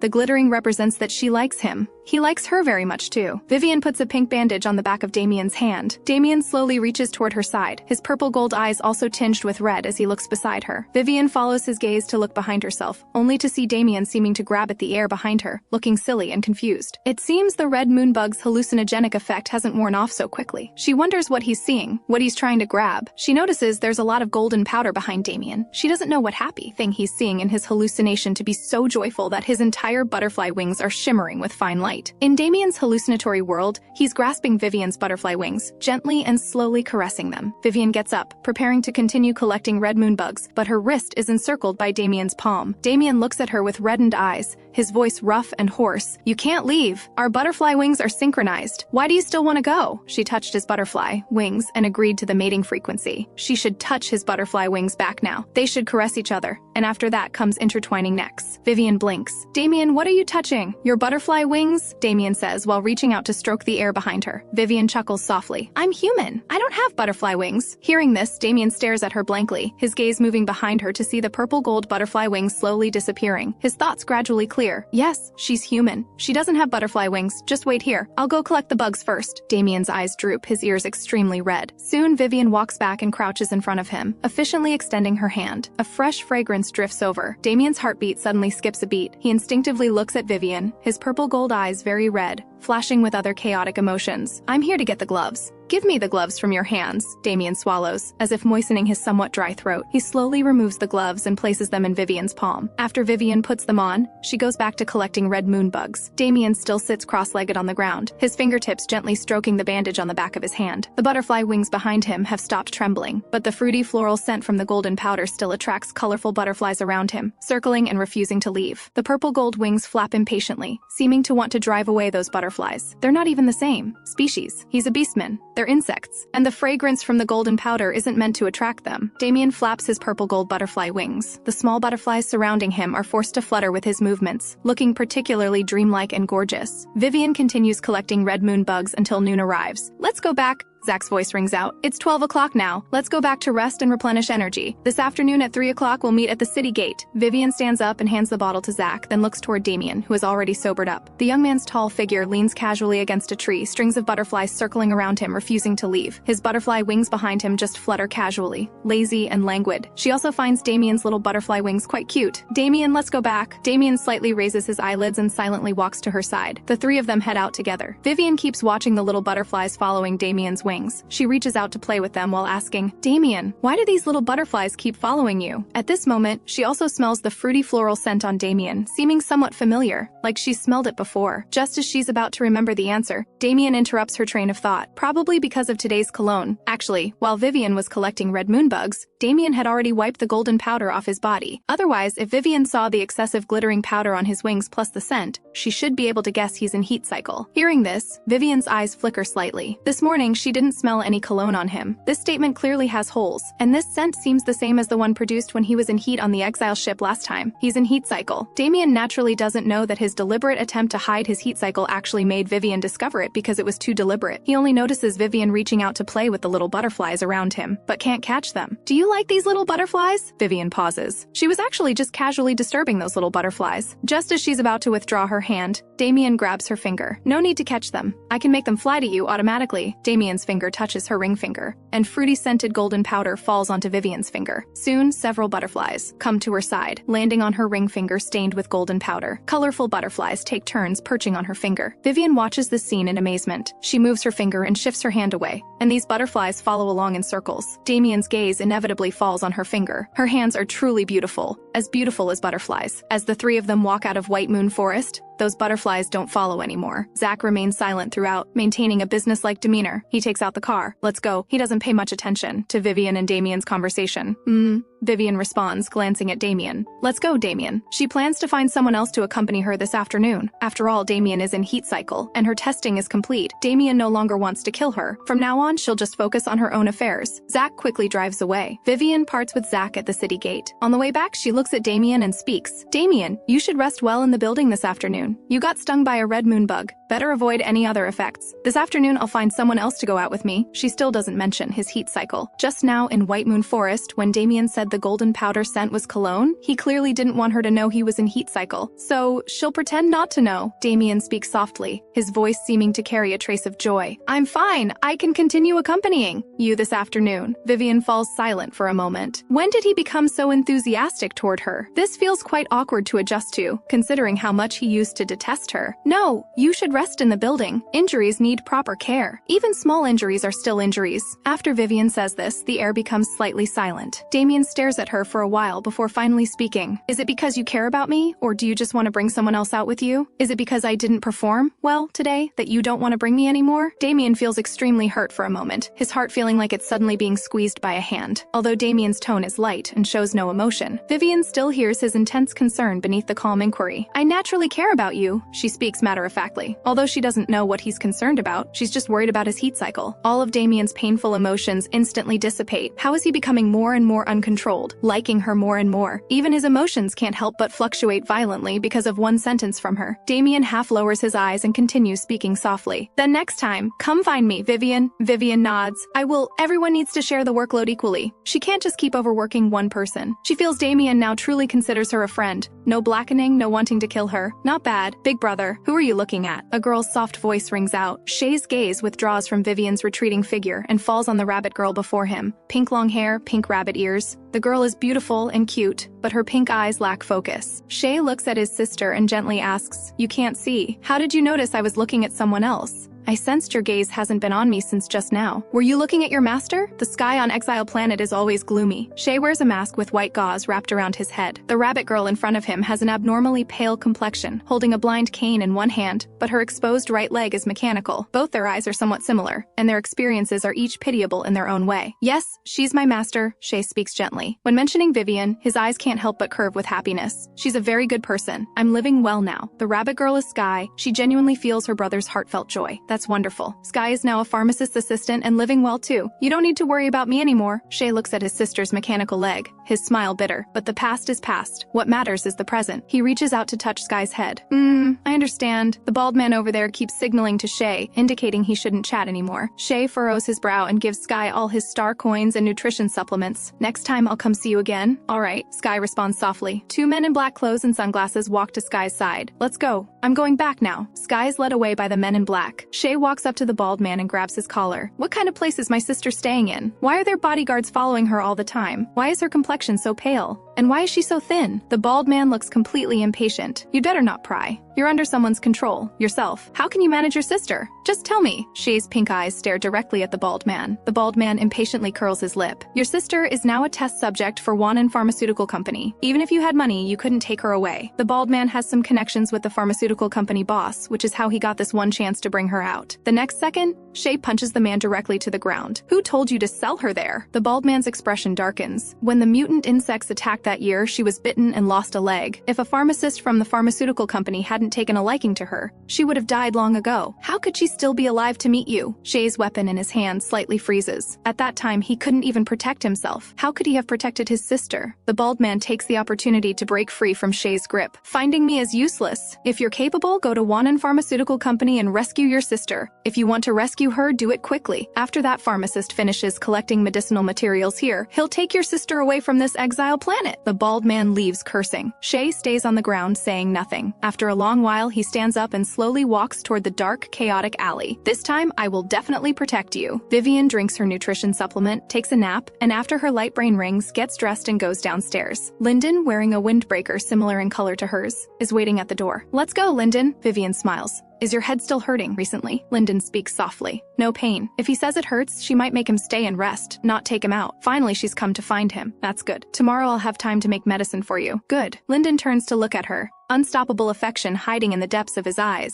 His red eyes ripple like red wine, the corners of his lips involuntarily lifting, pulling at the red mole below his lip corner. His heartbeat speeds up slightly, his ears involuntarily warming. Beautiful smile, he likes it. Seeing him smile, Vivien is also stunned for a moment. Actually, Lyndon looks very good when he smiles, but most of the time this guy doesn't like to smile much. In the future, she rarely saw him smile, or rather, never saw him have emotional fluctuations over anything. He always had that cold, disinterested expression. After living with him for so many years, she only observed that the tip of his snake tail would gently circle when he was in a good mood. The current Lyndon isn't as gloomy as in the future. She can make him smile just by teasing him a little. "Lyndon, you look really good when you smile. You should smile more often." Vivien's eyes curve with joy. Lyndon's red eyes are slightly stunned. Then he just calmly responds. Perhaps only she can bring him joy. At the city gate, Zack sees Vivien has changed companions, and is only slightly surprised before quickly returning to calm. The three of them put on oxygen masks and come to White Moon Forest again. Vivien takes the collection tools and speaks. "Please give me another set of collection tools. I want my companion to help me collect red moon bugs too. I can pay you for the tools." She feels she can also collect red moon bugs to take back for making hallucinogenic potions.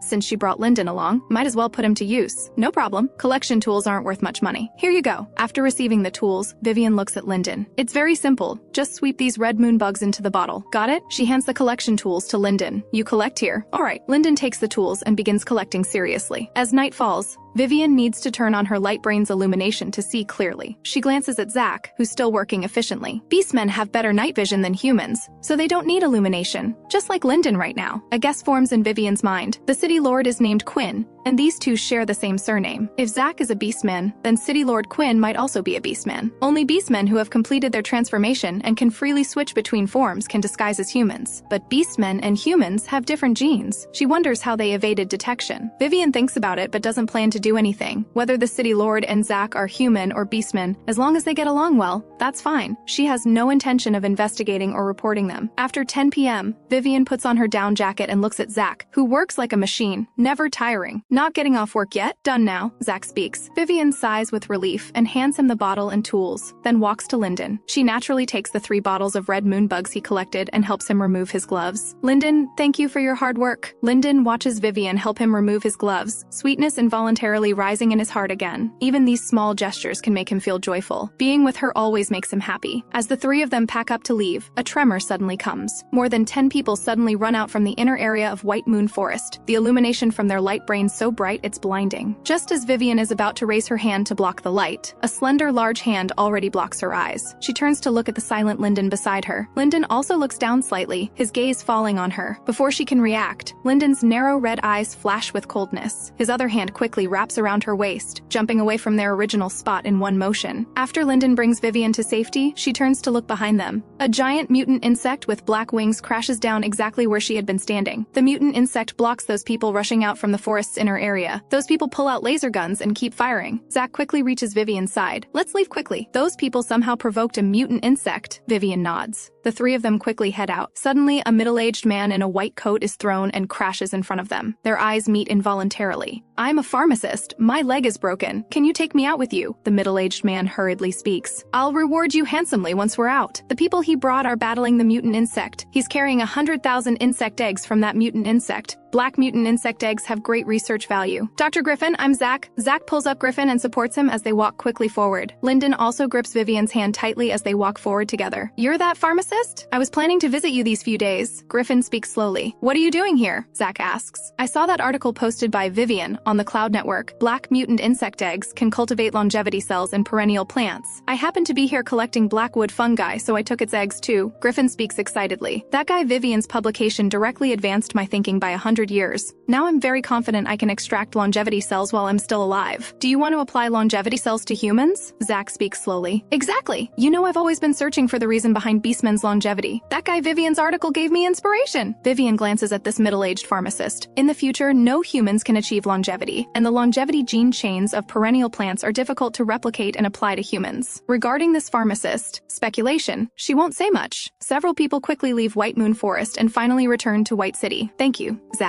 After entering the city, Griffin removes his mask. A black car stops beside him and soon leaves. Vivien casually glances and seems to catch a flash of pink. When she looks again, she only sees through the rising car window. Pink hair and pink rabbit ears flash past her eyes. For that instant, she thought she saw Shay. I'm heading off now. Zach says goodbye to Vivien. Vivien nods and heads back with Lyndon. The night is extremely dark. After leaving the lamplit city entrance area and entering the alley, it's pitch black with no lighting whatsoever. Vivien turns on her light brain's illumination, her other hand still holding Lyndon's. The two walk slowly forward. In the silent alley, only their footsteps echo. Wind gently brushes past their joined hands like a tender kiss. She suddenly has a feeling of peaceful contentment. This also makes Vivien suddenly realize, the two of them holding hands like this, doesn't it look exactly like a young couple? Vivien suddenly remembers that Lyndon seemed to have mentioned before that he likes a human woman. Is it inappropriate for her to hold hands with him like this? Lyndon is enjoying his alone time with Vivien when he suddenly feels struggling movements from her palm. He reflexively grips her hand tighter. For a moment, both of them instinctively turn to look at each other. The instant their gazes meet, Vivien blinks and speaks with a light smile. You're holding my hand so I can't use my light brain. Lyndon thinks she doesn't want to hold hands with him anymore. He lowers his eyes and speaks softly.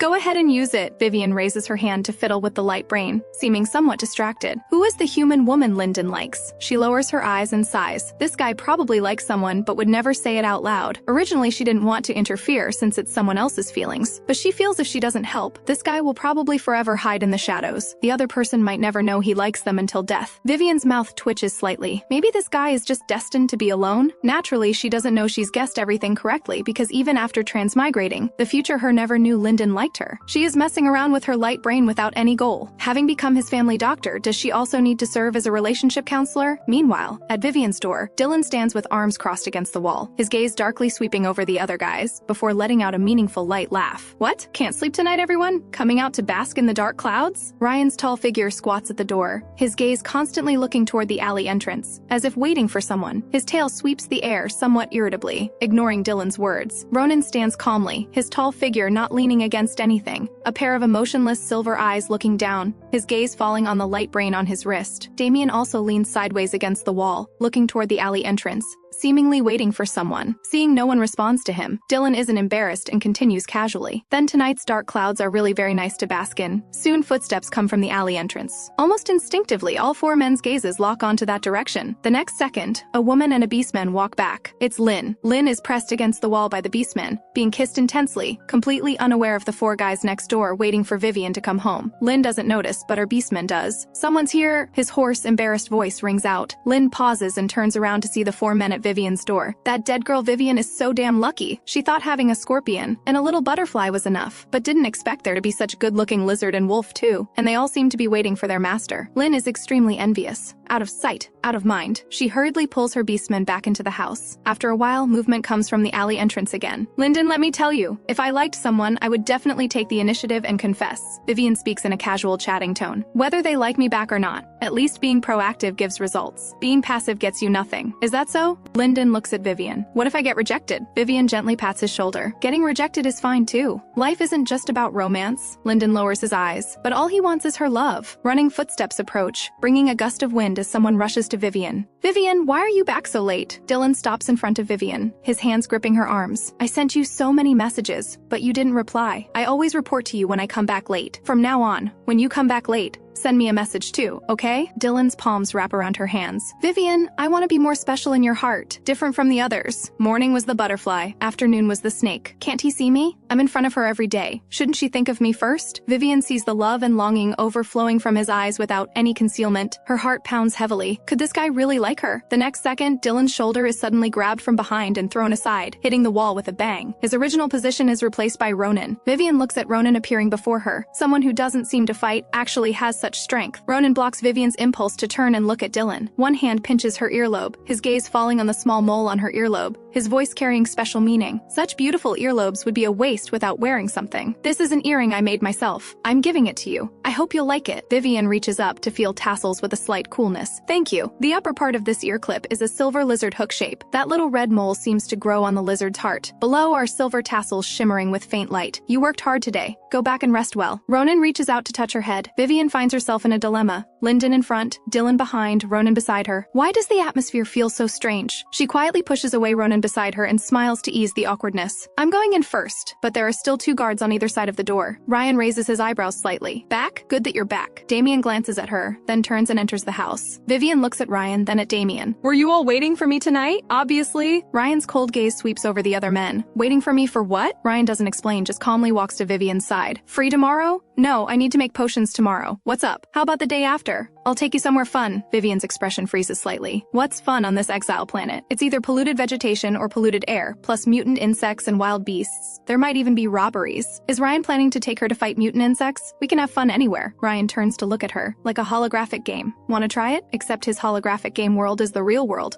After I finish my experiments. Good. Ryan responds without saying much more. Vivien belatedly realizes she's seen everyone except Shay. Remembering the wound on Shay's head, she goes to knock on his door. Shay, are you there? Outside the building, seeing Vivien enter, Ronin also plans to go back, but suddenly an arm crosses in front of him. Dylan's gloomy voice rings out. Hey, lizard, what was that about just now? Ronin's steps halt, his gaze falling on Dylan's face, his expression ice cold. You showing off in front of her is quite an eyesore. Oh, so it was intentional? Dylan's expression carries unclear meaning. Then let me see what you're using to compete with me. Dylan naturally knows Ronin likes Vivien. So what? He likes her too. Vivien will fall for him sooner or later. Dylan's fist swings over solidly. Ronin quickly dodges. His figure remains composed and calm calm as he slowly rolls up his sleeves, revealing his fair, thin forearms. Not liking to fight doesn't mean I can't. He's been annoyed with this scorpion for a long time, always showing off in front of her. He really wants to kill him. The two engage in agile combat. The sound of fists hitting flesh rings out in the night. Lyndon's narrow red eyes are full of weariness, his gaze coldly sweeping over the fighting pair before stepping past them. In his view, these people are all eyesores. After Lyndon enters the building, Shay slowly walks toward it, but his steps pause at the entrance. The lizard and scorpion are fighting, both bearing injuries. Shay doesn't know what happened, but their fight isn't his business. He walks past them without looking sideways. Vivien knocks on the door for a long while with no response. Why hasn't Shay come back so late? Did something happen when he met his sister? Just as she's about to contact Shay on her light brain, a gentle voice comes from behind. Master, are you looking for Shay? She turns to see Shay, her gaze falling on the bandage on his head. How's your injury? The medicine master gave me is very good. Shay hasn't felt any side effects. Shay speaks obediently, his gaze never meeting Vivien's eyes. Actually, Shay is somewhat surprised, because beastmen and humans have different physiques. Human medications almost always have side effects for beastmen, but he feels no discomfort from his head wound. Vivien asks casually, "Did you go meet your sister today? How was it?" Shay's body stiffens slightly, remembering what his master told him at Night Charm. If anything happens, you must discuss it with me. But now he seems to be going against his master's orders again. Today, he went to underground, fighting rings to fight for others, and has already earned enough money to buy weapons. Later, he just needs to rescue his sister before that pharmacist leaves and send her to the Beastmen Rescue Association. Shay has done his research and knows that to ensure test subjects' drug reactions are accurate, the brain chips have long been removed by the master's orders. So rescuing his sister and sending her to the Beastmen Rescue Association is the best choice. His master is so good, he doesn't want to involve her in his affairs. If he dies, it's just a beast slave dying. His master probably won't be sad for him, right? Shay speaks quietly. My sister is doing well. She's now working as an assistant to a pharmacist. That's good. Vivien nods. Good night, master. Shay bows slightly with his head lowered. The next day, Vivien picks up a crude sign reading Beastman Clinic and places it at the door. What's that? Beastman Clinic? Lynn looks at the sign with sudden realization. So you're a beastman doctor? Wouldn't that make you dirt? Poor? How do you have money to live next to me? Maybe I have other side jobs. Vivien responds quietly. Lynn nods. That makes sense. By the way, I think you're right. I've stopped abusing my beastmen and now treat them like boyfriends. Whatever you want. Lynn chats with Vivien. In a few days, the federal government will match me with a man. Do you think I should find a man now or wait for the federal matching? This reminds Vivien that with less than a month left, if she doesn't find a partner, she'll be forcibly assigned one. Should she find someone for a contract marriage? Hey, why aren't you answering me? Lynn's gaze falls on Vivien. By the way, how long until you get matched with a man? I have a little over a month.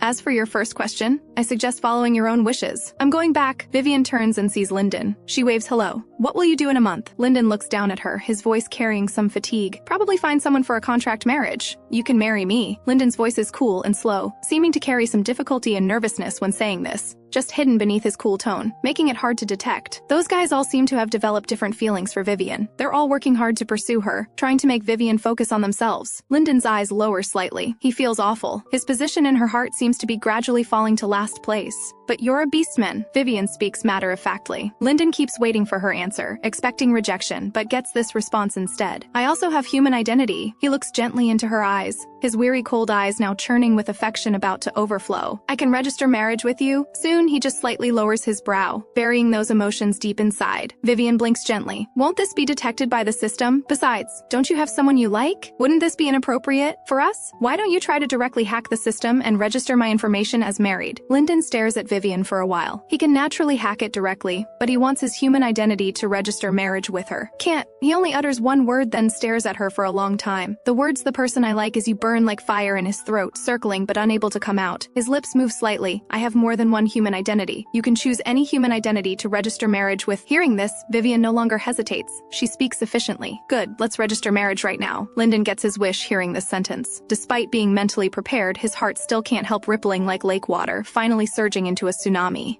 He responds lightly. Operating the light brain system together, Vivien successfully registers marriage. With the worry of forced partner assignment resolved, she feels very comfortable. Thank you, Lyndon. Lyndon doesn't speak, just quietly looks at her. Although using another layer of human identity, that's still him. This marriage registration is with him, Lyndon. They are legal partners now. After finishing her business, Vivien goes to refine medicine. Suddenly, chaotic voices and continuous gunshots break the silence. Vivien looks toward the source of the loud noise and sees fire and thick smoke soaring into the sky. She stops refining medicine and walks to the door. Lynn beside her also quickly opens her door. Vivien instinctively looks at Lynn. Do you know what happened? There's probably another gunfight in the outer city. It's just territory disputes again. The outer city often has fights, but I didn't expect it to be this big this time. With such a commotion, won't the city lord intervene? You think this is a proper city? Lynn's lips curl slightly. In cities on Exile Star, as long as it doesn't threaten the city lord's interests, they generally won't interfere. But this time, they actually blew up buildings. The city lord should intervene now. Unfortunately, we probably can't go to the outer city for fun recently. Lynn looks at the towering flames and frowns slightly. You'd better not go to the outer city recently either. The outer city is going to be chaotic for a while. Vivien nods. The two are about to return to their respective rooms when a small building's door is violently knocked on from another direction. Please, help my sister. I have lots of money. Both Vivien and Lynn instinctively look toward the small building's entrance. Under the dim light, a white cat boy kneels at the door holding a white cat girl. Blood can be seen flowing down from the girl's delicate arm. Dr. Susan, as long as you save my sister, I'll do anything. Lynn stands beside Vivien. She's a human healer, but I heard she can also treat beastmen. However, the beastmen she treats all suffer side effects. You know the person living in that small building. Vivien turns to look at her. Why do I feel like you don't really like the person living there? Lynn speaks quietly. She's the only healer in White City with 3C mental power. She looks silently at Vivien. You'll know how easy I am to get along with after you deal with her, but I advise you not to get involved with her either. That woman is crazy. I heard she was exiled for making forbidden medicine. Her husband and 10 beast slaves were all subjects for her whipping and drug testing. Vivien pauses, then sees the door over there open, and a woman appear at the entrance. The woman wears gold-rimmed glasses, her brown eyes cold and mechanical with a deathly stillness. She looks the cat boy up and down. I can save her, but I need one of your cat ears.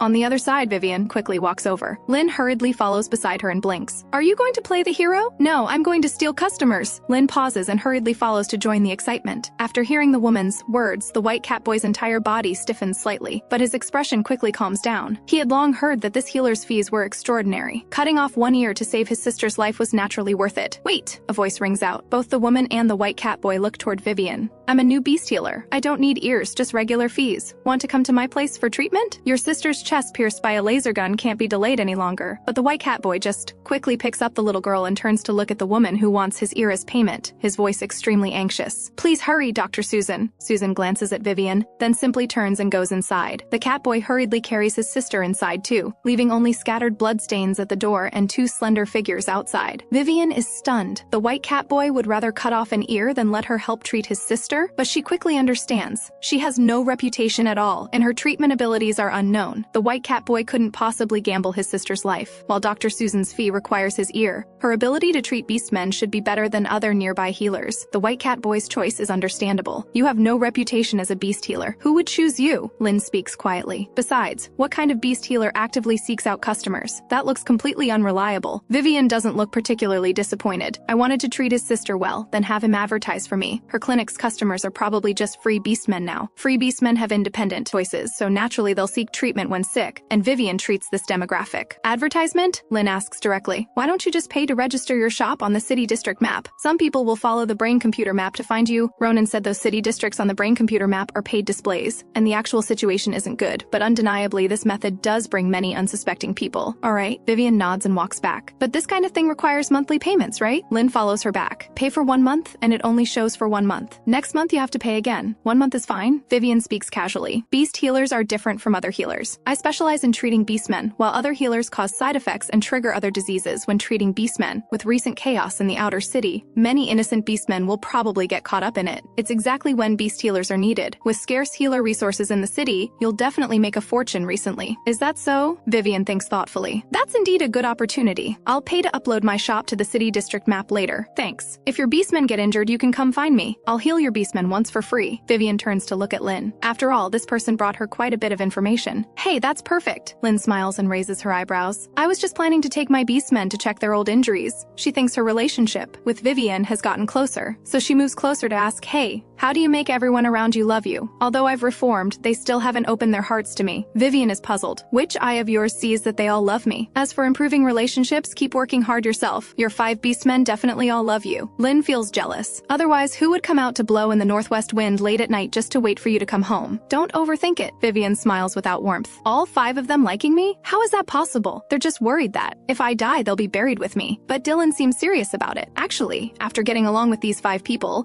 Vivien discovers others, they're not as corrupted as their future reputations suggest. The future Snake Lord is cold and cruel. The Lizard Lord is gentle and bloodthirsty. The Scorpion Lord is passionate and deadly. The Butterfly Lord is beautiful and evil. The Wolf Lord is violent and battle-crazed. But now she feels. Lyndon just doesn't like to talk. Ronin is truly gentle and considerate. Dylan likes her passionately. Damien is truly beautiful yet cute. Ryan looks fierce but is obedient like a little dog. If your 5 beastmen all like you, what would you do? Lynn speaks quietly. I bet those 5 definitely like you. Vivien's lips curl slightly. They won't. They just want the status of free beastmen. I'm saying if. Come on, tell me. Lynn blinks, her gaze noticing the 5 people waiting for their master to come home at the small building entrance. Seeing her so persistent, Vivien seems to start thinking too. There are no lights at her door, and the door isn't open, so the light inside can't shine out. She naturally doesn't notice the 5 extra people at her door. Hearing gunshots from the outer city chaos, the 5 men worried about her and wanted to find Vivien to confirm she was safe. Now they all stop in their tracks, and Vivien is thinking about what to do if all 5 like her. Now the 5 live with her and get along harmoniously, having grown up in a future where beastmen keep humans, with all her friends being beastmen. Some of her concepts have been influenced by the beastmen's polyandry customs. Then I'll take them all, Vivien speaks casually. Besides, there's no need for adjustment period. She gets along well with them now. But after saying this, she doesn't take it to heart, not believing all 5 would like her. Lynn glances at the people at the door over there. I see. Then I'll go back first. Tomorrow I'll have you treat my beastmen. Before Vivien can react, Lynn leaves, leaving her face to face with the 5 men. When did they come back? The night wind is extremely cold, lifting Vivien's black hair. The wind mixed with cold strands passes by her neck, and in wordless embarrassment rises in her heart. How much did they hear? Several pairs of eyes stare at her. She feels they heard everything. Forget about whether they like her or not. She actually dared to boast about taking them all. They must think she's delusional, right? She was just answering casually and hadn't really thought they would actually like her. But now no matter how she explains, it won't be clear. The best way is to move past it, pretend nothing happened. Time will wash everything away. Vivien's eyes flash lightly, her lips move, wanting to brush past this embarrassing moment. Don't all stand at the door. Let's go back inside. As long as she pretends she never said those words, then she won't be embarrassed. As long as her expression stays calm. The girl who said she'd take them all wasn't her. All 5 men are thinking about Vivien's words. In beastmen concepts, polyandry is very common, but they get jealous. Dylan first feels full of jealousy, then quickly accepts it. After all, he can make his wife a widow, leaving only him as husband. He quickly flashes in front of Vivien, blocking her path. I heard everything. I want to be your first husband. Dylan bends down close to Vivien, his blue-green eyes curved, smiling as he speaks. Is that okay? Vivien silently pushes Dylan away and coughs slightly. You can forget everything I just said. Ronin also knows this is an opportunity. If they let this pass, it will be difficult to advance their relationship further, and he's really struggling to endure it. Because he longs for contact but can't have it, he's been darkly thinking about injecting Vivien with drugs and then touching her freely. Now maybe this is a chance for legitimate contact. As for Vivien saying she'd take them all, Ronin's thoughts align with Dylan's. They can make Vivien a widow, leaving only him as husband. Vivien, Ronin calls out. I heard too. Vivien thinks Ronin also misunderstood, so she awkwardly says,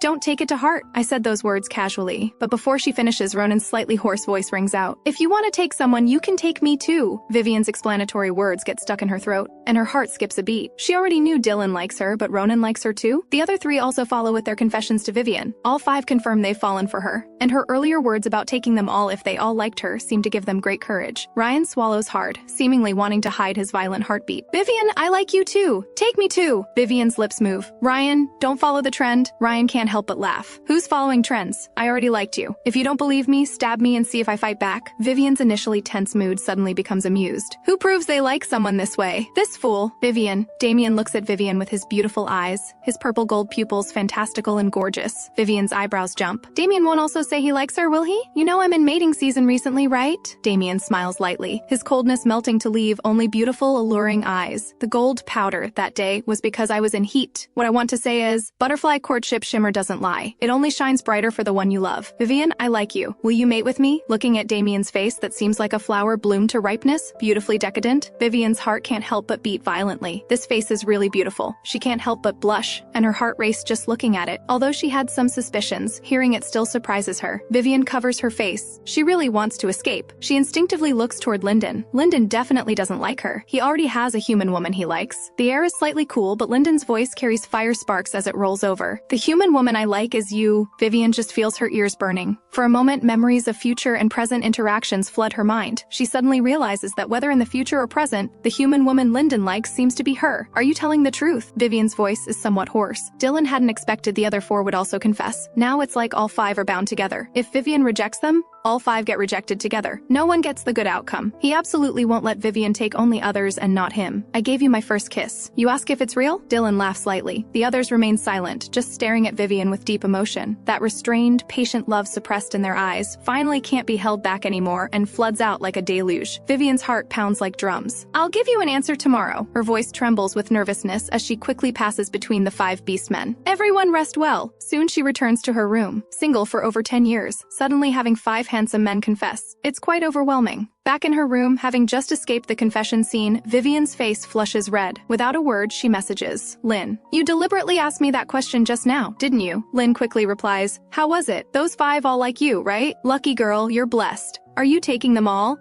I plan to take them all. She didn't reply immediately because she couldn't believe that besides Dylan, the others would actually like her too. These 5 are all quite good, and after these days of getting along, she's also gotten used to them. Each person has qualities that attract her. Vivien plans to unlock their neural chips tomorrow. Without the life and death binding, they'll have freedom to come and go, so whether their feelings are sincere can be known. Just then, Lynn sends another message, by the way. Even if you plan to date them, don't unlock the neural chips. There are countless cases of beastmen deceiving masters' feelings to gain freedom, then killing their masters. Seeing this message, Vivien pauses slightly. The dizziness from being confessed to seems to clear considerably. Yes, after unlocking, I'd have no protection. I can't gamble my life on true love. I didn't expect you to be so clear-headed. You're too lacking in wariness toward beastmen. Vivien pauses and doesn't explain anything. After thinking it through, she goes to sleep. The next day, after washing up, Vivien comes out to see 5 people neatly gathered downstairs. Ronin sits on the sofa, looking at something on his brain computer. Damen and Lyndon each sit in a corner of the sofa. Ryan is at the counter drinking water furiously, not sure what he's drinking. Dylan idly stretches his fingers to play with a pot of cloud plum flowers he's growing. After Vivien comes out of her room, all 5 pairs of eyes look at her. Vivien,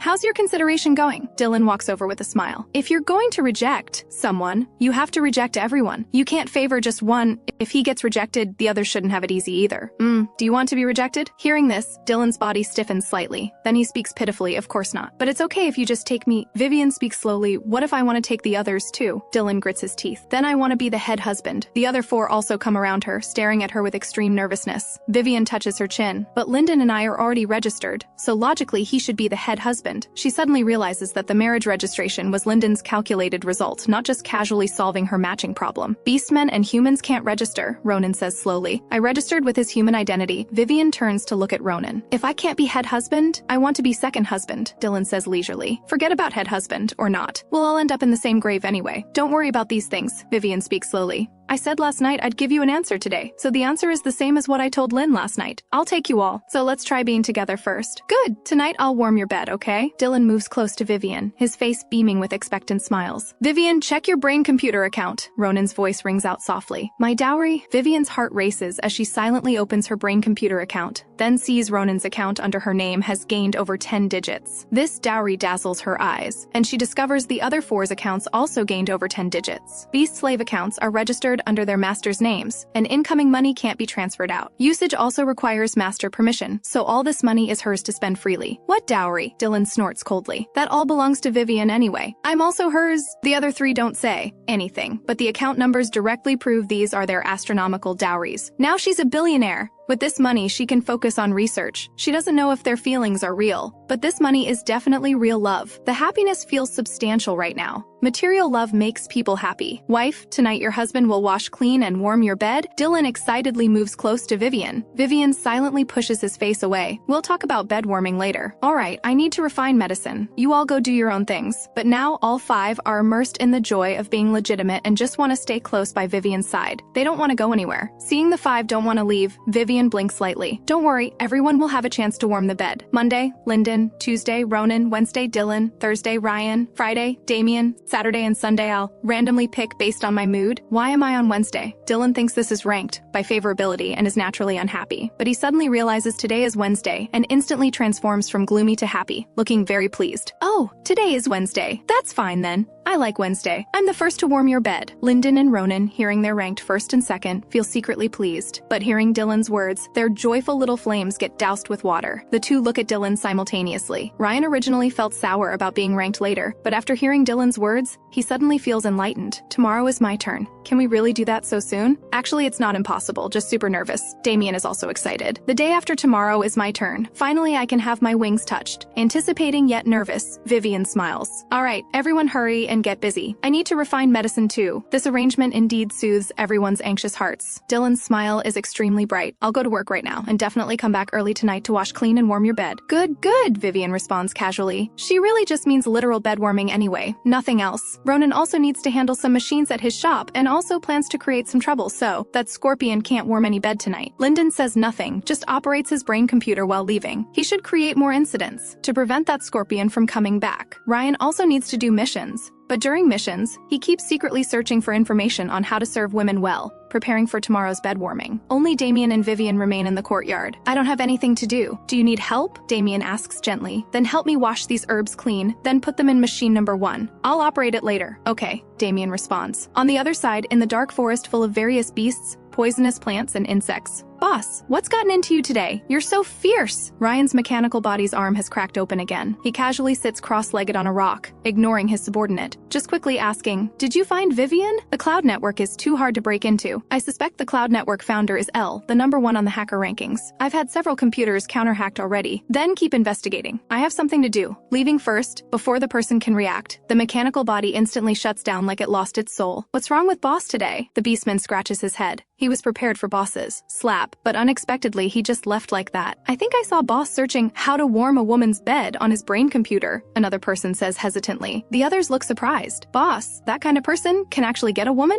Wait, what woman would like our boss? Such a fierce demon, already at the bed warming stage? On the other side, Vivien, who's refining medicine, hears knocking at the door. Vivien, I brought my person to see a doctor. She goes to the door and opens it. Lynn brings her fox inside. The fox is named Gavin. He served water at Lynn's house before, but now he looks dispirited, his flame-like eyes carrying numb, deathly stillness. Lynn hurriedly pulls Gavin to sit on the sofa. Vivien quickly help him check his wound. It's been a month. Why isn't it healed yet? Lynn is somewhat worried. A month ago, a friend wanted to take her fox to play, and she naturally didn't refuse, but she didn't expect those women to play so harshly, actually opening such a big cut on his chest. Lynn nearly fainted at the time. She hurriedly took him for treatment, but it never healed properly. Vivien comes to him and scans the scar. I need to scrape off the rotten flesh on his body and apply new medicine. Come with me. Damien, assist me with surgery later. After Vivien finishes the surgery, she gives Lynn several vials of medicine. These are for external application. Use cotton to absorb the medicine and apply it to his wound. Understood. Lynn nods. Somehow, she just feels Vivien is different from other quack doctors. After finishing, Lynn takes Gavin and leaves. Vivien leans back on the sofa. Damien grips her wrist and sits beside her. Tired? Let me massage for you. She pauses and turns to look at Damien. The butterfly lowers his eyes. His palm grips her wrist, gently kneading. His purple gold eyes express nothing but love, and the butterfly wings behind him also shimmer brightly with his joyful mood. Looking at his face more gorgeous than usual, Vivien asks softly, your mating season isn't over yet? It should be soon. Vivien's gaze falls on his beastified cheeks where mottled gold powder faintly glows. Does your face also grow gold powder? Touch it and you'll know, Damien says, pulling her palm to press against his cheek, his extremely red lips curving slightly. How is it? Vivien's heart races, her cheeks involuntarily flush. The direct love and desire in his eyes, no longer hidden, burns her eyes. Under the white light, Damien hooks Vivien's pinky finger, extremely slowly and tentatively tugging and pulling. Vivien, can you touch my wings? Vivien's cheeks flush, her heart races, and her head feels dizzy. She instinctively strokes his butterfly wings.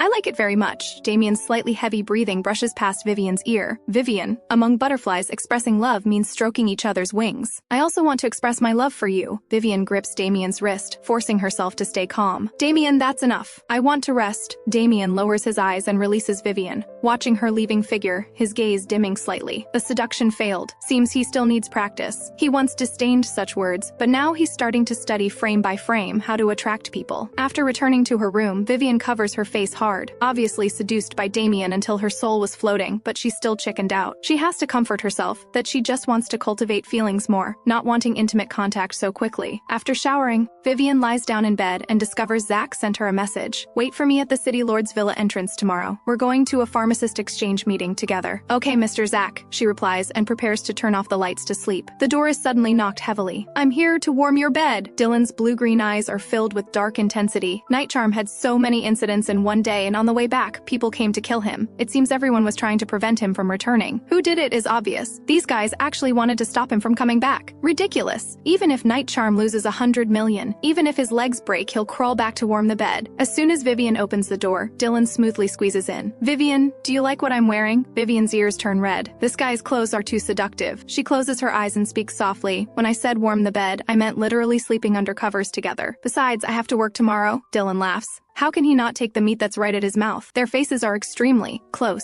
their breaths intermingled until it's hard to tell whose breathing is whose. I want to kiss you, then just kissing. The curtain is blown by wind, creating ripples. Dylan gently kisses Vivien's sleepy eyes. You have to work tomorrow, so no staying up late. Sleep well. The night is thick as ink. Some people sleep peacefully while others toss and turn. Light penetrates through the curtains into the room. Vivien slowly awakens to find herself still lying in Dylan's arms, her face instantly flushing red. Beauty is trouble indeed. She checks the brain computer time. Still an hour before her 9 o'clock work. She sits up to get ready and wash up. But Dylan also gets up, half kneeling in front of her to help her put on shoes. After both are dressed and washed, they leave the room. The pharmacist exchange meeting is actually just a lecture. This meeting is initiated by pharmacists on Exile Star, whether exiled for making medicine or native pharmacists. All have opportunities to participate. Zach brings Vivien to the entrance, shows their pharmacist IDs, and the guards let them in. Beastmen prohibited entry. Again, this voice. Dylan casually glances at the guard and steps back. Vivien's steps pause slightly as she instinctively turns back. Go ahead, I'll wait for you outside. Dylan speaks with a bright smile, showing no embarrassment at all.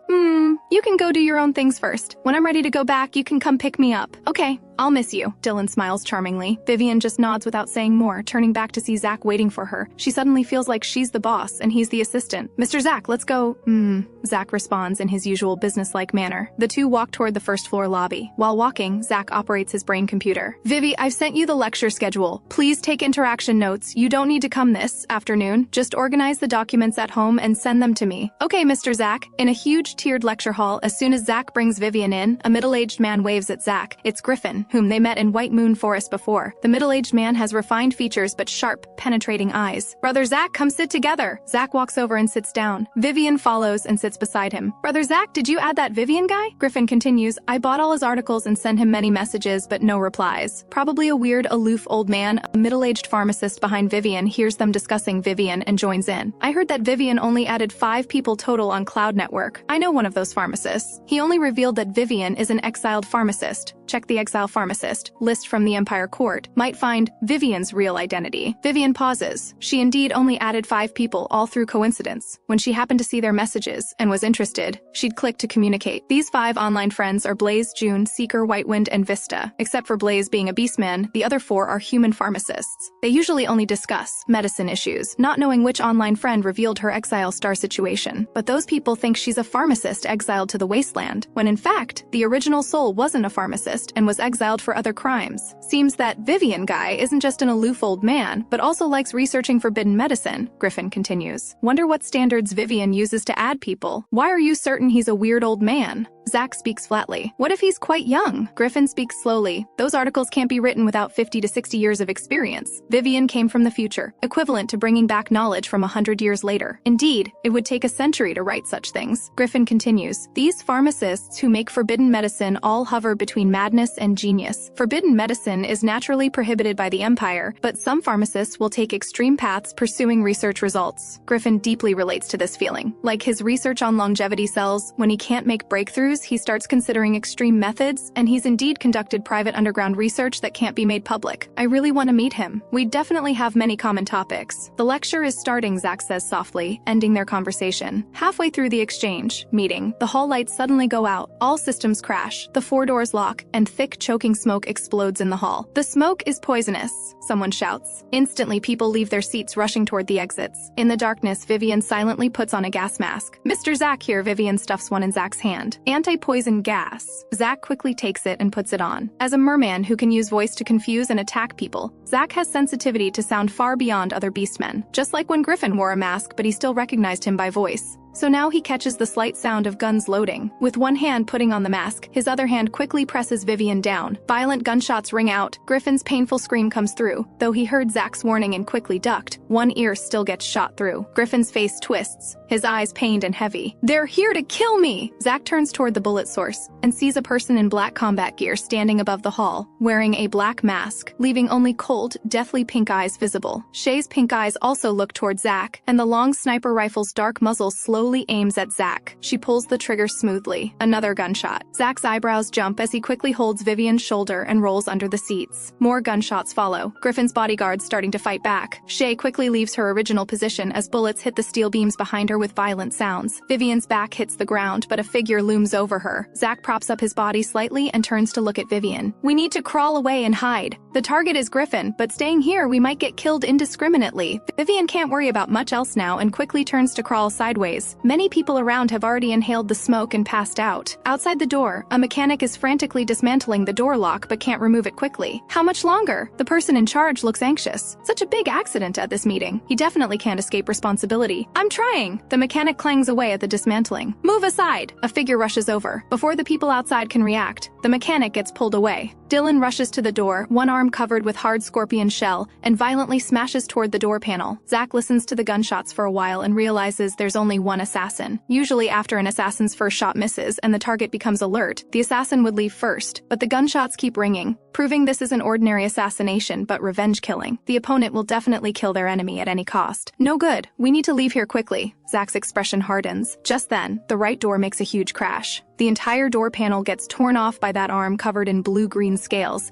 and instantly light floods in as people instinctively rush toward the exit. Dylan casually tosses the door aside. The scorpion scales on his arm crack open, bleeding continuously, but he acts like he doesn't notice, moving against the crowd with anxious eyes searching for Vivien. On the other side, Shay also notices the door being broken open. She stares at Griffin surrounded by bodyguards. This person must die! Shay narrows her pink eyes and a button appears in her palm. Just press it and this place will explode. This is her last resort. Blow herself and this pharmacist up together. The exit is crowded. Can't let the target leave. Now is the best opportunity. She's about to press the button when a familiar voice suddenly comes through the noisy chaos. Dylan, I'm here! Vivien naturally sees Dylan moving against the crowd. Mr. Zach, let's get out quickly too. Zach responds. That assassin disappeared somewhere, but he feels something bad is about to happen. They should leave immediately. Shay, hiding behind the seats, freezes her finger. Her pink eyes fill with shock. How is she here too? In the chaotic, dimly lit lobby, Shay's entire body feels frozen solid like ice. He doesn't care about the lives of others, but his master is here. He can't drag her down to die with him, but if he doesn't press it now, he might never get another chance to kill that pharmacist. Shay's hand grips the button tightly. Then the next second it drops powerlessly as if deflated. She's here. He can't press it. He looks down at the brain computer in his hand. The bald man sends him a message. What do we do? Your sister seems to be having an episode. She keeps convulsing and vomiting blood. In the video, the blind rabbit girl is curled up on the ground, blood constantly flowing from the corners of her mouth, her face turning blue, her entire body convulsing from time to time. Something suddenly flashes through Shay's mind. Don't take her on the starship, send her back, quickly! The bald man feels he's truly unlucky. How did he get stuck with this guy? He thought the young man would still be as easy to control as before, but unexpectedly, after not seeing him for over 10 years, he's gained many more methods and even found things to threaten him with. The bald man can only do as Shay says. Who knew that guy would now want him to send the person back? Fine, I'll send her back right away. Shay lowers his brows. How could he forget? Pharmacists implant exclusive potions in their test subjects. Without the potion feeding, various side effects will occur, even death. A wave of powerlessness surges through his heart. In the end, is it still all for nothing? On the other side, when Dylan hears Vivien's voice, he immediately runs toward her. He instinctively wants to reach out and grab Vivien, but remembering that one hand is still bleeding, he stops and uses only his other hand to hold Vivien's hand. Let's go quickly. Dylan pulls Vivien toward the exit. Zach follows behind them. Before leaving, he looks back in confusion. Why did that criminal stop? But he doesn't think much about it and quickly leaves. Seeing Dylan's bleeding arm, Vivien feels anxious and directly helps him treat the wound in the car. Mr. Zach, I might dirty your car treating his wound. Just tell me about compensation later. Zach falls silent for a moment. It's fine. No need for compensation. After all, he's not as heartless as his uncle. Hearing this, Vivien doesn't say much more. She takes tools from her storage space and treats Dylan's wound right there in the car. Did you punch the door? Vivien frowns, her tone seeming somewhat angry. Wasn't I worried about Vivien? Dylan grins. There was gunfire inside. Vivien, do you know how worried I was? He's never been afraid of anything, but just now he was scared, afraid something would happen to her. Fortunately, that scene didn't occur. Vivien pokes his hand with a cotton swab. Dylan winces and frowns. If I died, would you still be able to punch doors? Vivien looks up at the frowning Dylan, speaking with both anger and helplessness. I thought you didn't know pain. Since you know it hurts, Dawn, be so impulsive in the future. Dylan can tell Vivien is worried about him, and his heart blooms with joy. For Vivien, I'm willing to be an impulsive madman. Vivien's mouth twitches slightly, not cool at all. Zach, driving beside them, hears every every word of their conversation. He even catches glimpses of the beastman intimately pressing his forehead against the girl's, while the girl doesn't refuse. Zach adjusts his glasses frame, his handsome face turning cold. He remembers when he protected her behind the seat earlier. He seemed to smell a pleasant fragrance from the girl. Zach purses his lips and frowns. He's thousands of years old. Why is he thinking about such things? Soon, Zach drops Vivien off at her small building. Mr. Zach, would you like to come in for tea? Zach falls silent for a moment. Just when Vivien thinks he's going to refuse and leave, he responds, all right. Vivien invites him in and pours a glass of water. She's already helped Dylan treat and bandage his wound. Then the door is violently knocked again. Doctor! Doctor! Please help me look at my beast man. Vivien hurries to open the door and makes eye contact with a somewhat familiar man. Under the dim twilight, the bald man holds a rabbit girl who's convulsing all over, blood constantly flowing from her mouth. He originally planned to take the rabbit girl back, but the bodyguard said the exclusive potion was gone, and Griffin was injured. They couldn't handle the rabbit girl's situation in time, so they told him to find a beastman doctor for treatment first. So the bald man knocked on the door of Vivien's clinic. Vivien looks at the bald man with some surprise. In this instant, memory returns. Isn't this the bald man she met at Night Charm before, who took Shay away to repay debts? But she doesn't dwell on it too much. After quickly scanning the rabbit girl in his arms, she speaks briskly. Come in. The bald man hesitates, then carries the rabbit girl inside. Vivien has him place the patient on the operating table and begins operating the instruments for examination. Soon she knows the rabbit girl is a test subject exclusive to some pharmacist, needing daily intake of exclusive potions to avoid episodes. Vivien extracts and analyzes from the rabbit girl's blood. She quickly prepares a bottle of pink potion, comes to the rabbit girl's side, pours the potion into a spoon, and speaks gently. Here, drink this potion and it won't hurt anymore. As the potion enters her mouth, the rabbit girl's uncontrolled convulsions and the pain in her internal organs slowly disappear. In the living room, the bald man sits restlessly. Zach holds a glass of water, gently caressing it. Dylan lies back on the sofa, his injured arm hanging casually, half closing his eyes as if resting. Then there's another knock at the door. The bald man hurries to open it. The visitor is none other than Griffin, the rabbit girl's pharmacist. Mr. Griffin, you're here. I've already brought Skye to the clinic as you instructed. Let me take you to see her. The bald man smiles ingratiatingly. Griffin enters the living room and immediately sees Zach sitting on the sofa. His steps pause slightly. Brother Zach, you opened a clinic here too? Zach puts his water glass back on the table. It's not mine. This is my assistant's clinic. Griffin doesn't have much impression of Zach's assistant. He only remembers she's a very serious, pretty young lady. He didn't expect her to be a beastman doctor. Is that so? Then let me go see my test subject first. Griffin quickly follows the bald man to the backyard. Zach and Dylan naturally follow. In the backyard, the rabbit girl Skye's consciousness slowly returns. Where is this? This is a clinic, Vivien replies while tidying up. Just then, the bald man brings a whole group of people over. Mr. Griffin, she's right here. Griffin comes to Skye's side and hands her the potion in his hand. Skye, drink this quickly. Skye speaks with a slightly dazed expression. Didn't I just drink some? Only then does Griffin realize that Skye's current condition doesn't look like an episode. It looks like she's already taken the exclusive potion. His eyes twitch suddenly as he looks sharply at Vivien. You replicated my exclusive potion? Vivien blinks.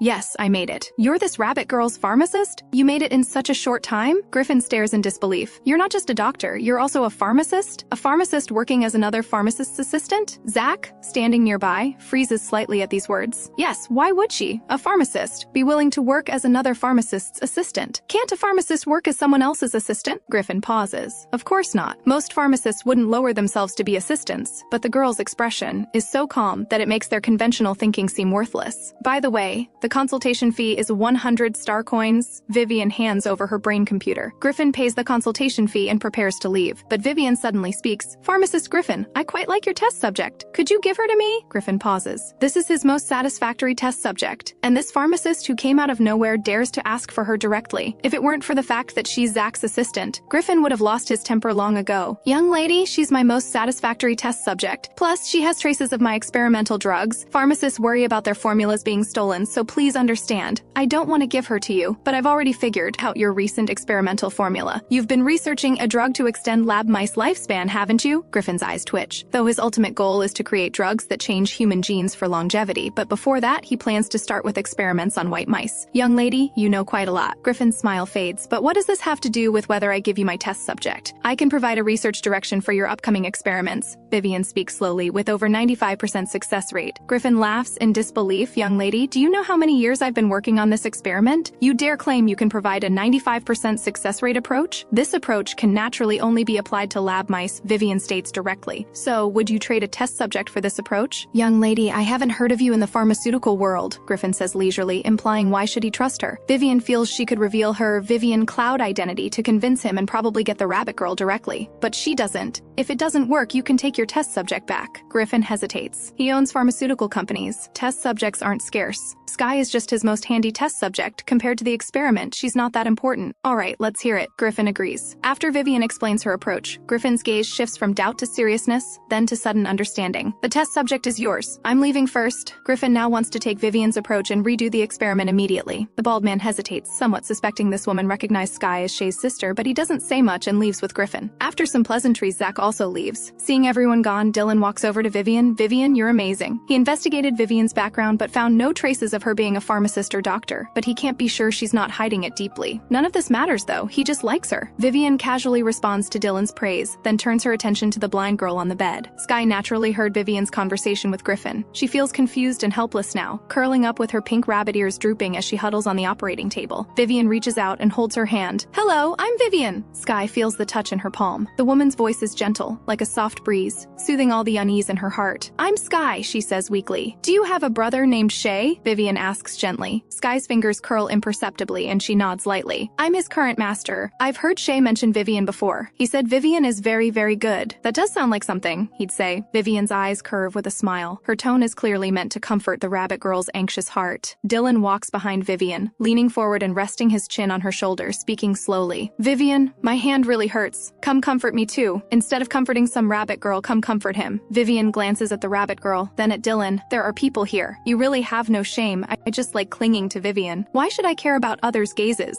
Dylan says lazily. Comfort me, please. Vivien touches her slightly warm ears and pushes him away. Acting cute doesn't work. I still have things to discuss with Skye. Skye's pink, unfocused eyes look down as she pretends not to hear. After pushing Dylan away, Vivien's expression becomes somewhat unnatural. Skye, let me give you the exclusive potion formula. Just in case I'm not here and there's no exclusive potion, you can find a pharmacist to help you make it, or make it yourself. Skye blinks slowly. Thank you, Vivien. So all afternoon, Vivien patiently helps Skye learn to recognize medicinal herbs, explaining each step in detail, teaching her to make her own exclusive potion. Very well done. Very impressive. Vivien doesn't spare her praise. Skye learned it in one try without a single mistake. Naturally very impressive. Skye blinks, her cheeks seemingly blushing pink with shyness. Actually, I learned a lot from pharmacist Griffin before. That's very good too. After all, the rabbit girl is blind. Making potions is much more difficult for her than others. Actually, even being blind, you can install mechanical eyes now, but they're expensive. Pharmacist Griffin probably wouldn't spend money on mechanical eyes for a test subject. Dylan, serving as background scenery nearby, looks at them with brooding eyes. Such patience, maybe he should blind himself too? Meanwhile, Shay also escapes during the chaos, changes clothes, sees a quack doctor, then slowly returns home. During this time, he keeps asking the bald man about Skye's condition, but the bald man doesn't respond. Shay continues looking down, his pink eyes lifeless. His sister was sent back. That pharmacist didn't die. His sister should be fine. All his injuries are hidden under his white shirt. The side effects of the quack doctor's medicine make him exhausted just walking. Returning to the small building, his gaze still instinctively searches for Vivien's figure. She should be alright, shouldn't she? Just then, Vivien comes out from the backyard with Skye. Their gazes meet. Shay freezes slightly, then his eyes widen as if in disbelief. Shay! Vivien walks toward him with Skye. You two siblings have a good chat. After speaking, she goes upstairs,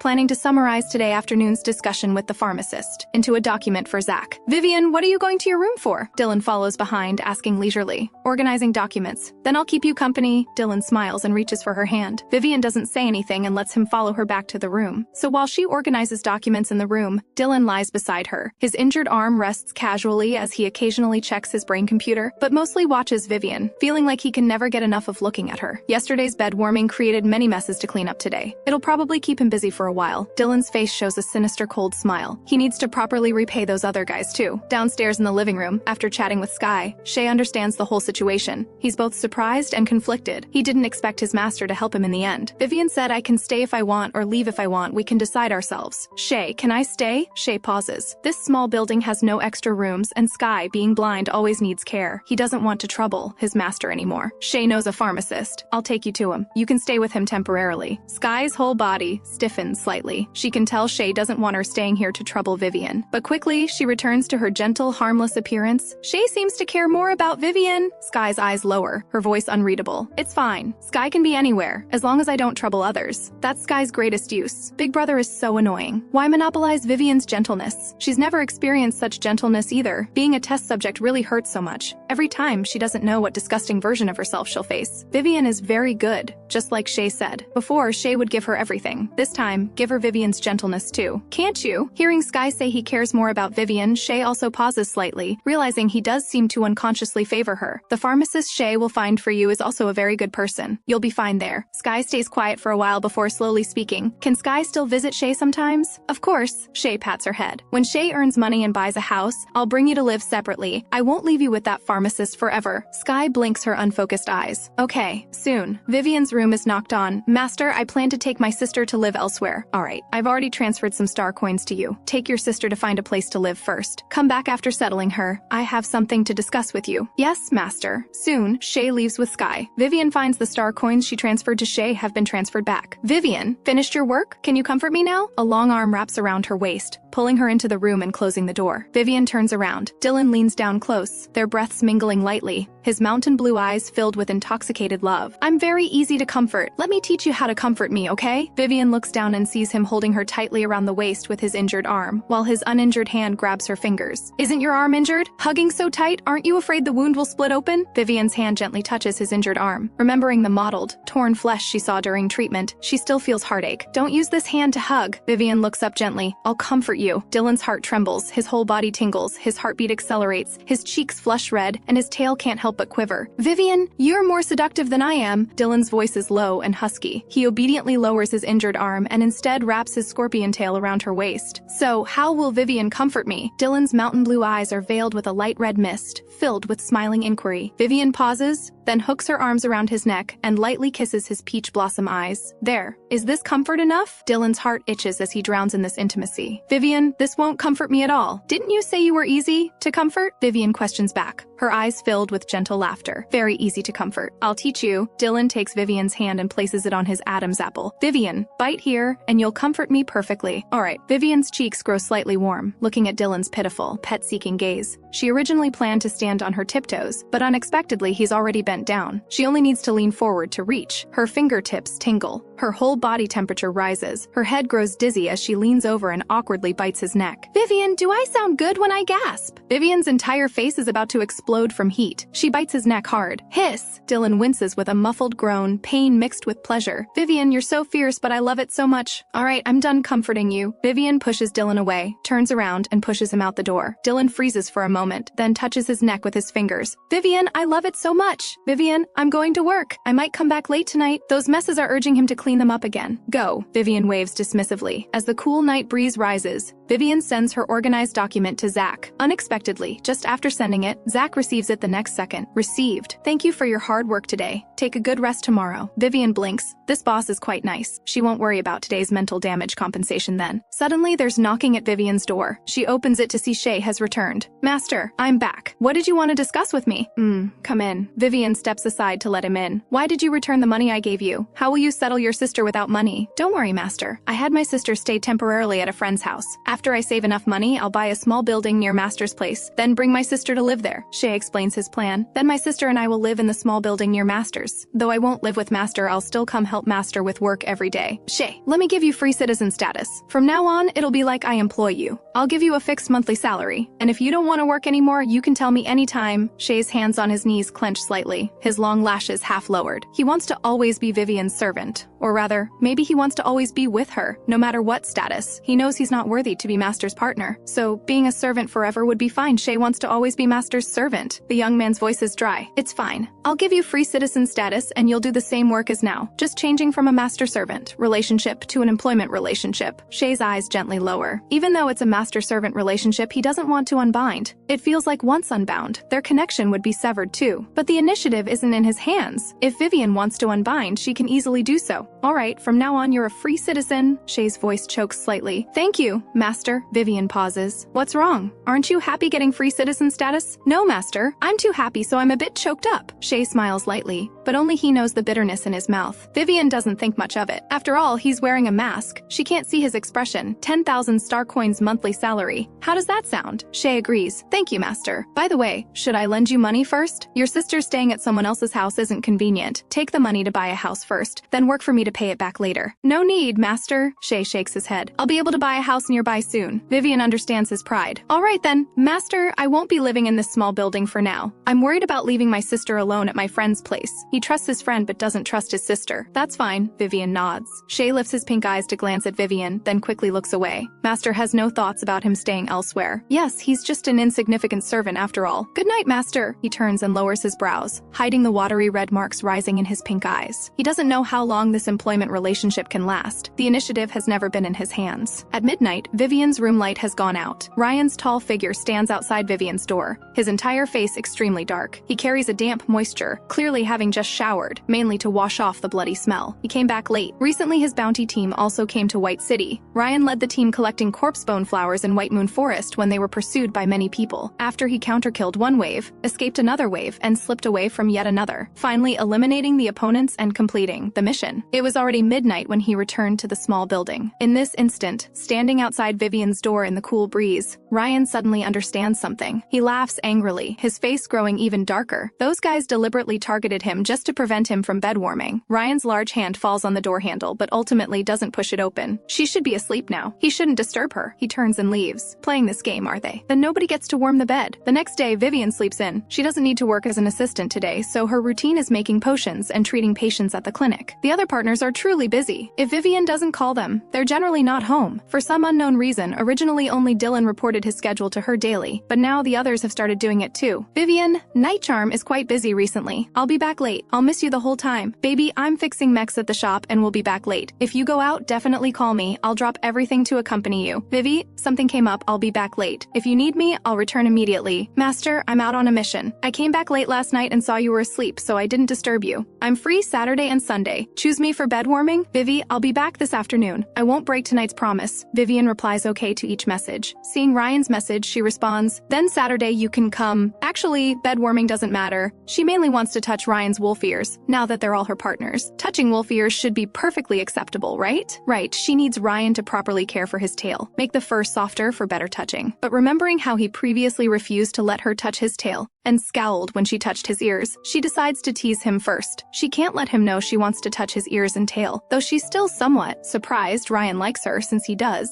Dawn'd blame her for remembering past grievances and tormenting him a little. After treating several patients, Vivien sees a familiar figure. It's the cat boy from before, but missing an ear, still holding the cat girl. Their gazes meet, both showing surprise. The air falls briefly silent. Vivien reacts first, stepping aside. Come in. The cat-eared boy awkwardly purses his lips and carries his sister inside. That pharmacist Susan already saved his sister's life, but the medicine she used has side effects. Hearing others say this place is not only cheap, but the medicine has basically no side effects, he came here. He didn't expect it to be that woman from that day. So that day he could have avoided losing an ear after all. But dwelling on it now is pointless. Doctor, my sister is no longer in life-threatening danger, but she keeps vomiting and can't eat anything. Vivien listens carefully. After examination, she hands over 10 bottles of medicine. These 5 bottles are for external use. These 5 are for internal use. The cat boy turns his right ear toward Vivien's words, his hands unconsciously clenching. He can't hear clearly, even with one ear left. Why can't he hear clearly? Vivien pauses and speaks quietly. Did you hear what I just said clearly? I can't seem to hear clearly. Could you speak closer to my ear? The catboy looks helplessly at Vivien. He feels this request is unreasonable, but now he desperately wants to hear what she just said. Vivien takes out her brain computer and types, the medicine used on your ear also has side effects. Let me examine your ear too. The catboy looks up after reading. What did you tell me about the medicine earlier? Vivien has to use her brain computer to explain the medicine usage again. Thank you, doctor. Please examine my ear too. Vivien examines him professionally. The cut is very clean, the blade work precise, but the medicine's side effects did damage the brain nerves connected to the ear, causing hearing problems. Use these 5 bottles of medicine externally from now on. The catboy takes the medicine and bows in thanks. Brother, I hurt so much. The unconscious little girl calls out, her skin red all over, hands and feet turning into cat claws. She's entering frenzy, period! Vivien's eyes widen in alarm. She steps forward and grabs the girl's cat claws, green healing light emanating to slowly heal the girl's frenzy. The boy watches in disbelief as as Vivien directly uses healing power on a beastman. Vivien naturally notices his gaze but ignores it. Only when the girl's skin color returns to normal does she slowly release her hand. Today's consultation fee is 700 star coins total. The boy heard it would be cheap but is still shocked. He gives 1,000 star coins. Thank you, Dr. Vivien. He bows deeply. Vivien efficiently accepts it and gives him 2 extra bottles of medicine. Just then, the small building's door is violently pounded.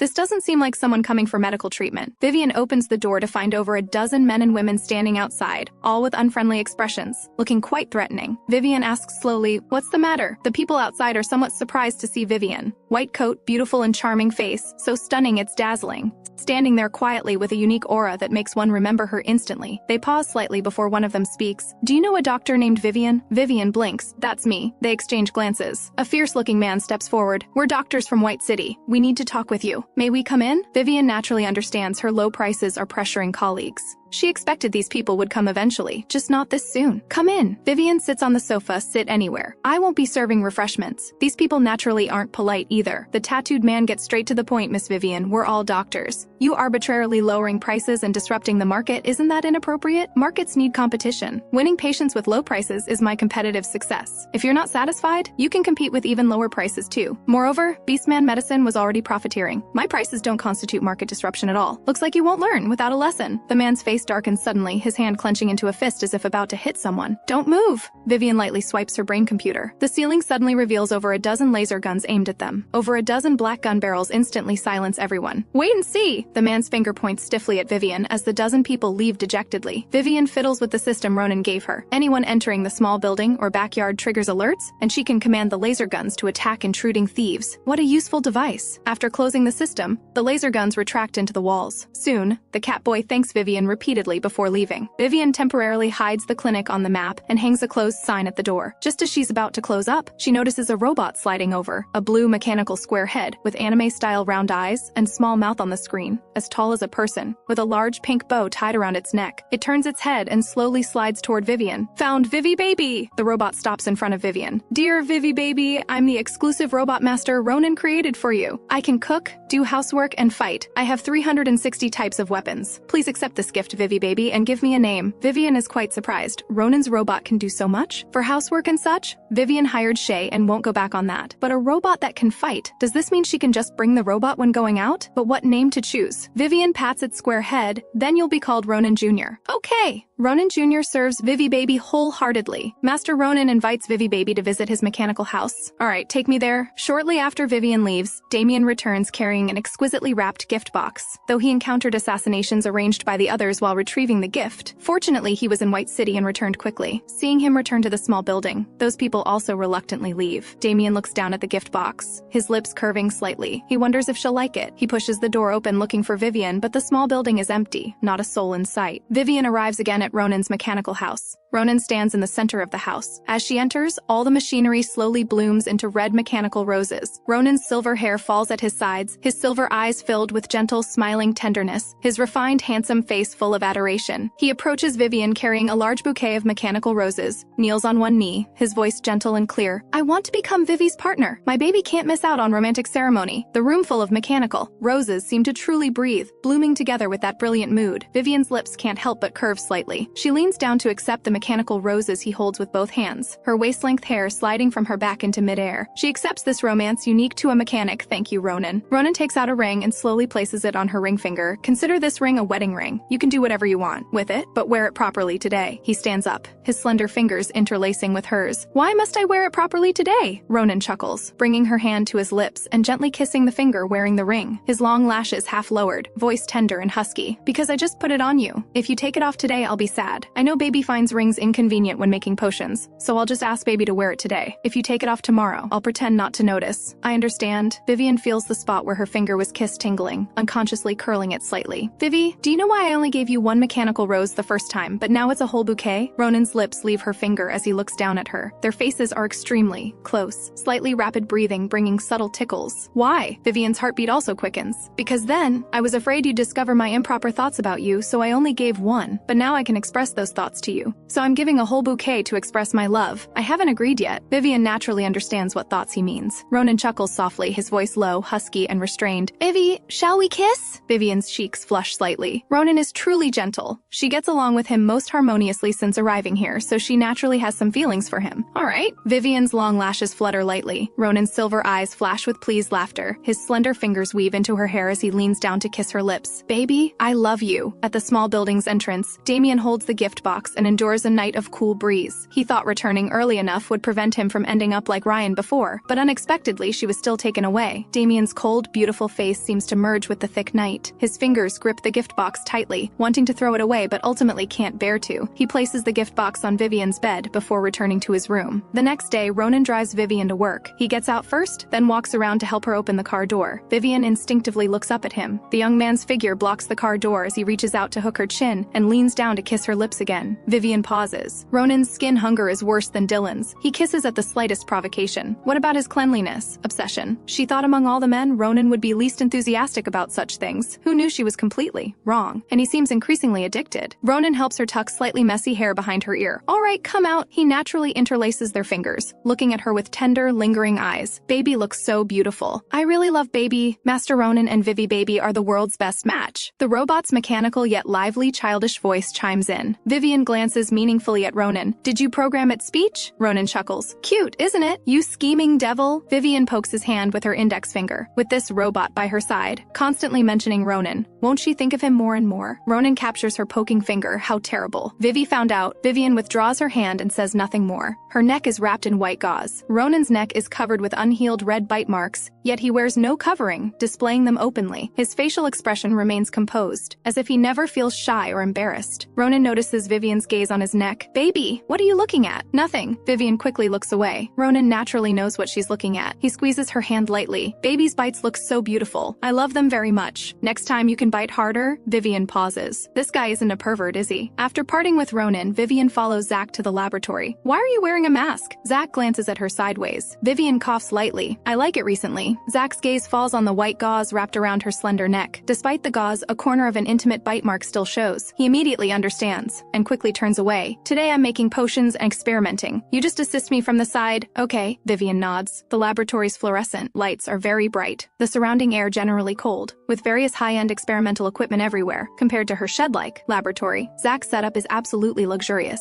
The future her once had such a luxurious lab. She's frankly envious. You can come use my lab for experiments too. I won't steal your research results. Zach's voice sounds beside her. Vivien looks at Zach. He seems very calm, as if discussing something trivial. She does trust his character, but he trusts her this much? Isn't he afraid she'll steal his experimental results? Little Vivien, don't take it to the study. Bring it to my bedroom. This voice, soft and weary from violent coughing, comes through. Vivien's hand, originally on the study door handle, pauses as she walks toward the adjacent door. This should be the city lord's bedroom. Without much thought, she directly pushes open the door to look inside. What meets her eyes is a huge transparent glass container filled with blue seawater, with some green plants and a large stone bed floating inside. Quinn lies on that stone bed, his black silky hair falling to his waist, sharp black fish fins by his ears, and below his waist is a huge fishtail. Vivien freezes. Though she suspected before, seeing it firsthand is still very surprising. She guessed they might be beastmen but didn't know what kind. She never expected merpeople, but the city lord has always presented himself publicly as pure human. Now that she's discovered his beastman identity, won't he silence her? Vivien's brow twitches. She shouldn't have pushed the door open directly. Suspecting is one thing, but actually discovering he's a beastman is another matter entirely. Her gaze falls on Quinn's closed eyes. He seems to have just recovered from coughing, his pale face tinged with sickly red, his lips also faintly red. Just put it on the table by the window. Vivien notices his eyes are closed. Following Quinn's instructions, she places the medicine on the table and tries to leave. But just as she reaches the door, a wave of moisture hits from behind, and her wrist is suddenly grabbed by a large hand. You saw? Quinn's voice slowly comes from behind her. Vivien doesn't turn around, City Lord. I came to deliver something. There was no one in the room. I saw nothing. Quinn pauses slightly, then realizes something and chuckles. It doesn't matter if you saw. He thought she might have prejudices after seeing, which is why he asked. He's not worried about Vivien telling anyone. Even if she did, he wouldn't worry. After all, being able to disguise in White City this long means he has advanced disguise methods. City Lord, what are you talking about? I really saw nothing. Vivien still thinks he's testing her. Quinn can't help but chuckle. Why won't this little girl believe him? Vivien, he considers the girl's name. Does the city lord have any instructions? Give this key to Zach. Quinn stuffs a key ring into Vivien's hand. He'll understand. Then the moisture behind her dissipates. She only hears the splash of a swimming fish entering water. The city lord has returned to the glass container. Okay, Vivien responds and starts to leave. Just as she's about to close the door, a voice tinged with laughter comes from inside. Does the fishtail look good? That beautiful black tail flashes through her mind, and she instinctively answers, beautiful. Only after responding does she realize what happened and stops speaking. She silently looks up at Quinn lying on the glass container's edge. His pale skin shows a hint of red, the huge black tail gleaming with spiritual light. Surprisingly beautiful. Those black eyes hearing beautiful paws slightly. In their mermaid race, black tails are considered ominous, the ugliest color, least attractive to females. Quinn originally wanted the little girl to admit she saw the tail. As for her answer, that wasn't in his consideration. The unexpected compliment catches him off guard. Thank you. Quinn's expression remains gentle. I need to rest now. You go busy yourself. Yes, city lord. Vivien silently retreats and closes the door. So what did that question mean? Vivien can't understand, but the city lord doesn't seem to be pursuing it. She takes the key to the underground laboratory and gives it to Zach. Zach accepts the key and falls silent. Tomorrow I need to get something from another city. I'll be gone 2 or 3 days. Just rest well at home. Okay, another free 3 days. Vivien naturally says nothing more. When work time ends, Vivien walks to the mansion entrance. Ronin Jr., who's been waiting there, immediately comes up to her. Vivi baby finished work. Congratulations on completing today's work. Ronin Jr. loves Vivi most. Hearing this innocent, interesting praise, Vivien's mood improves. Is Vivi tired from walking? Ronin Jr. can carry Vivi and glide back. It spreads its arms in a carrying arc, crouching before Vivien. Vivi baby, come on. Vivien hesitates. Really okay? Won't I crush you? Only useless men can't carry women. I'm the most powerful robot made by the amazing Master Ronin. I can definitely carry Vivi baby, the robot declares confidently. Alright, Vivien smiles lightly. The robot indeed picks her up, its foot wheels spinning rapidly, and they quickly return to the small building. Thank you, Ronin Jr. Vivien pats the robot's head and takes it inside to charge. She also drinks a nutrient solution, planning to return to her room to rest, when she suddenly sees a beautiful, exquisite purple gift box on the bed. Vivien pauses. The purple color immediately makes her think of Damien. Damien's butterfly wings are purple gold flowing color, and he usually likes wearing purple clothes. This should be his gift. Vivien remembers last night should have been Damien's turn for bed warming, but she went to Ronin's place instead. She feels somewhat regretful. In future, if she's not letting someone warm the bed, she should say so in advance. She hurries to find Damien with the gift box. Just after one knock, the door opens. Vivien looks somewhat surprised at Damien. Under his purple hair, that beautiful face seems listless, with blue-purple marks at the corner of his lips. Clearly he's been in a fight. Damien, did you fight with someone? Vivien's worried gaze falls on his face as she reaches out to touch his lip corner. Are you hurt? Damien notices her reaching hand. He should be angry about last night's empty weight, should turn away and avoid her, but actually, he doesn't move, instead waiting for her fingers to touch his lips. Damien's lashes half lower as his slightly painful lip corner tingles from the girl's touch. It's fine, doesn't hurt. Vivi doesn't need to worry. Vivien lowers her hand and plans to get external medicine for him. Damien, is this gift from you? She hurries to lift the gift box in her arms. Damien's gaze falls on the gift box, emotionlessly humming in acknowledgement. I really like this gift. You haven't even opened the gift. How do you know you like it? Damien's voice remains emotionless. Seeing this gift box reminds him of last night, making his mood drop. As long as it's from you, I like everything, so I don't need to look. Damien responds lightly. I'm really sorry about last night. In future, I'll tell you if I won't be home overnight. You didn't wait for me all night, did you? It's fine. I don't blame Vivi. Damien speaks softly, voice unreadable. After all, Ronin was good to you on the exile planet. You going to find him doesn't make me angry at all. Besides, I stood outside blowing in the wind all night. It was quite refreshing. Vivien doesn't quite understand. Though he says he's not angry, she feels like he actually is. Could he be jealous? Vivien suddenly remembers previously asking if Damien had time to go out with her, and he sent a long message back. This tone clearly resembles his brain-computer tone then. Could Damien have liked her that early and started getting jealous then? Vivien blinks. You really blew in the wind all night? Are your hands cold? Vivien reaches out to hold his hand. Damien doesn't dodge, letting the girl hold his hand. I chose to blow in the wind myself. His voice still shows no emotion, but his fingers unconsciously grip back at the girl's hand. Hearing this, Vivien's lips can't help but curve slightly. Why is he so stubborn, saying one thing but meaning another? Then tomorrow night I'll let you warm the bed again. Don't be angry anymore. Damien's gaze falls on her. Then who's tonight? Vivien coughs lightly. Actually, bed warming is just simply lying in the same bed. I don't mean anything else by it. Damien doesn't speak for a moment. His beautiful face shows no expression. question. Why can't he be tonight? Why do others get to come before him? But he doesn't ask, just presses his lips into a straight line. Vivien glances at his butterfly wings behind him to see if he's still angry. Purple dominates. His mood is still poor. Damien, want to touch your wings today? She shakes Damien's hand lightly. All of Damien's thoughts stop upon hearing this, leaving only the desire for the girl to touch his wings. May I? Of course. The next second, Vivien is pulled into the room by Damien, her back against the door. Damien can't help but bend down to hug her waist, resting his head on her neck. Once you agree, no backing out. Vivien chuckles. Your heat period should be over. You still want wing touching when it's not heat period? I only want you to touch them. Damien speaks muffledly. Vivien's face shows a doting smile. She places the gift on the ground and slowly reaches for his butterfly wings. Back in her room, Vivien had just laid down on the bed when someone knocked on the door. She opens the door to find a large bouquet of red roses, still glistening with water droplets, filling her vision. Ryan's red eyebrow piercing catches the light from the overhead bulb, casting a faint glow. For you. Do you like them? Thank you. Vivien places the roses in a glass vase, then turns around to find Ryan still standing outside the door. The moment their eyes meet, Ryan's ears turn slightly red. I washed my tail. I took a shower. His mind filled with thoughts of Vivien touching his tail, making his cheeks flush. This guy's innocent act is quite amusing. Well, if you're done showering, then go rest. Vivien walks to the door, deliberately placing her hand on the handle as if about to close it. I received the flowers. I need to rest now too. Ryan pauses, his large, rough palm instinctively pressing against the door to prevent her from closing it. What's wrong? Vivien pretends to be clueless, looking at Ryan with confusion. Is there something else? Ryan speaks in his deep, muffled voice. Didn't you ask me to warm your bed tonight? Vivien acts as if she just remembered, raising her eyebrows slightly before stepping aside. Oh right, come in then. Ryan strides into Vivien's room, though his steps are somewhat stiff and unnatural. After Vivien closes the door, she gets into bed. Seeing Ryan still standing there, she smiles. What are you standing there for? Come sleep. Ryan responds and awkwardly lies down beside her, his movements uncoordinated. Ryan waits for a long time until he hears the girl beside him breathing steadily in sleep. Vivien has fallen asleep. His tense body finally relaxes, and all those nervous feelings seem to dissolve in this moment. After all, he's already her mate, and she'll never be able to get rid of him. So tonight really is just bed warming. Naturally, he feels quite disappointed inside. This woman won't even take the meat that's right at her lips. Whatever, bed warming it is. Ryan holds Vivien in his arms, feeling his heart filled with satisfaction. His freshly cleaned wolf tail wags happily as he gradually drifts off to sleep, holding the person in his arms. The next day, Vivien wakes up to find a fluffy wolf tail. Is it really this soft to touch? Actually, ever since that incident at the airport, Ryan has been grooming his tail every day, washing it with body wash, working up a lather, making it smell nice. Awake? Ryan opens his eyes. Looking at Vivien from such close distance, his ears still feel hot, but his mood is excellent. Vivien responds softly,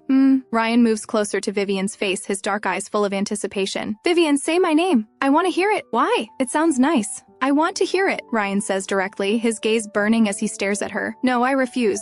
I don't really want to talk this early in the morning. Just once, Ryan says, lowering his head to press his forehead against hers, his dark eyes blazing with heat. I really want to hear it. He pinches Vivien's cheek with his fingers. Be good, say it once. From now on, you can make me do whatever you want. Vivien doesn't know how Ryan fell for her, but she still remembers how he used to always give her attitude. If you'll do whatever I tell you to do, wouldn't that make me lose face? Vivien uses her foot to push the wolf tail away. Also, don't rub your tail around randomly. The tail is clean. Ryan's voice turns cold and hard, and his big tail refuses to move away. Vivien speaks slowly. How long have you been washing your tail? Ryan naturally washes it every day, but he's been more thorough since returning from the airport. Been washing it since we got back from the airport. Ryan thinks she finds his tail disgusting, so he responds stiffly. Wouldn't that make the fur fall out from all the washing? It doesn't shed now, Ryan responds quietly, his big tail rubbing against Vivien's feet again. Don't be disgusted by it. Ryan frowns slightly, seeming extremely concerned about this matter. Damn, how can this woman be disgusted by his tail? Who was it that said, if you dare touch my tail, I'll chop off your hands? Vivien swats away his hand that's pinching her face. Oh my, I'm so scared. Hearing this, Ryan's whole body stiffens. He did indeed say those words back then, when he had no good feelings toward Vivien. Ryan speaks slowly. Master, I'm sorry. I was immature back then. How about you hit me to vent your anger? He grabs her hand and places it on his face. You can hit me however you want. Just don't be disgusted by me. Ryan's brows furrow in distress.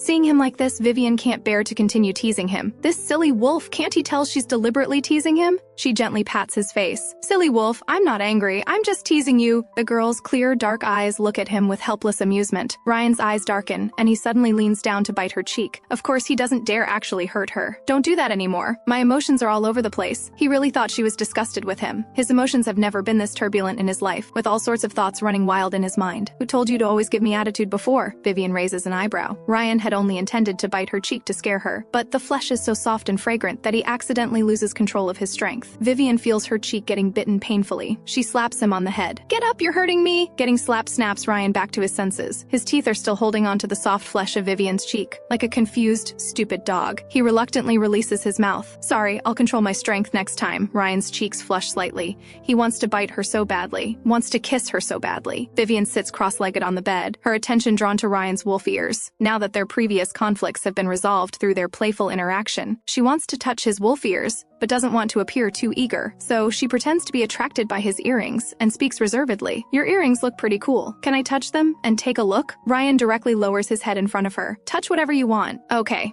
Vivien responds casually, but in reality, her fingers can't help but grab onto his wolf ears. Ryan's cheeks flush crimson. This isn't touching the earrings at all. She clearly wants to touch his ears. Ryan realizes that Vivien likes touching fluffy things, so she should also like touching his tail. Her previous disgusted expression was just to make him angry. She actually really likes his ears and tail, and now, slender fingers hold his wolf ears, gently kneading them. The black ears slowly turn pink, though it's not very clear due to the black fur covering them. Ryan can't help but swallow, his Adam's apple bobbing. His wolf ear lightly nuzzles Vivien's palm as he looks up at her. His handsome, sharp face is extremely red, his dark eyes staring at her with predatory intensity, as if he might pounce and bite at any second. "Why did you stop touching?" Ryan speaks up. Vivien worries that if she continues touching his ears, he might explode from the heat. "I'm done touching." With that, she turns to get out of bed and escape. The next second, her wrist is grabbed and she's pressed back onto the bed. Ryan speaks hoarsely. "Vivien, you can't just casually touch a man's ears. You did that on purpose, didn't you?" She said she was curious about his earrings, but her fingers rudely kneaded his ears all over. It was stimulating as hell. In the backyard, a bunny girl in a white dress touches the door and slowly walks in, her two pink ears drooping slightly in her hair. Vivien hurries over to support her. "Be careful!" The bunny girl grabs onto Vivien's arm, her voice soft and weak. Vivien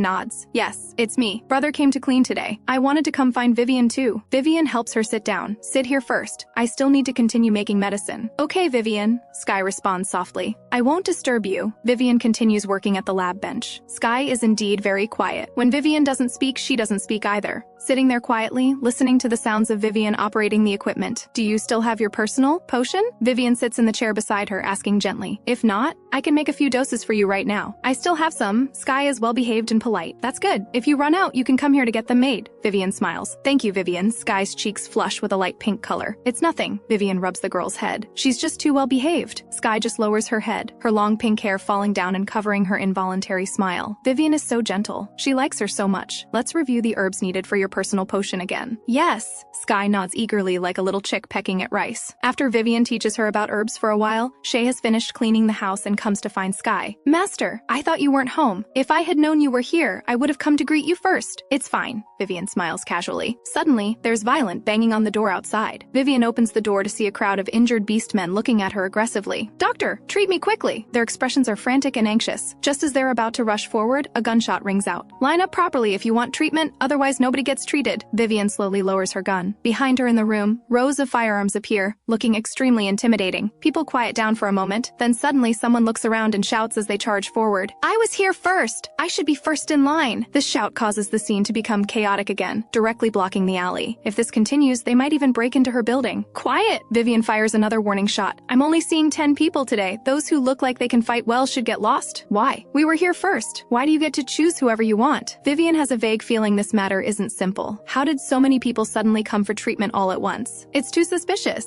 In the crowd, Jude nudges his brother Luke with his shoulder. "Hey bro, isn't this fate from heaven?" Recently, due to chaos in the outer city, Jude hasn't had a chance to find the woman he fell in love with at first sight. Who knew that coming with his brother for medical treatment today would lead to meeting her, that particularly gentle, affordable doctor with side-effect-free medicine and beautiful looks. Luke gets jostled by Jude, making his already injured chest feel like blood is churning. Is this guy trying to kill him? He glances at Jude with an unclear expression. "This fate was me forcing you to come along." Jude acts like he's not listening, just feeling like this is fate bestowed by heaven. Luke is too lazy to argue with this guy. "White fox, sheep, you few come in. I'm only treating 10 people today." Luke's heart skips a beat. He didn't expect the woman to point him out first. "Damn, bro. This really is fate from heaven." Jude is even more excited than Luke. "I'm definitely going to meet her today." Luke says nothing, just follows the other people over. When the 10 people walk over, someone immediately jumps out. "Why? I'm not satisfied. I came all this way, and if you don't treat me today, I'll tear down your little clinic." Vivien just responds coldly. "Did you forget that I'm human and you're beastmen? If you keep making trouble, just wait to be arrested by the city guards." The status status between beastmen and humans is unequal. Normally, they wouldn't dare conflict with humans. Acting like this now clearly shows someone is deliberately instigating them. And you few, go back and tell your employer not to bother with these tricks at my place. Doctors in the city have no shortage of business. Those people feel guilty and hurry to leave before the city guards arrive. Come in, Vivien leads the 10 people inside. As Luke walks in, he says something to Vivien. The reason so many people came for treatment is because someone has been spreading the word about your clinic. Hearing the White Fox's words, Vivien pauses slightly. Someone has been spreading word about her clinic. This is deliberately trying to destroy her reputation, isn't it? Before she can say anything, a female voice sounds nearby. Vivien,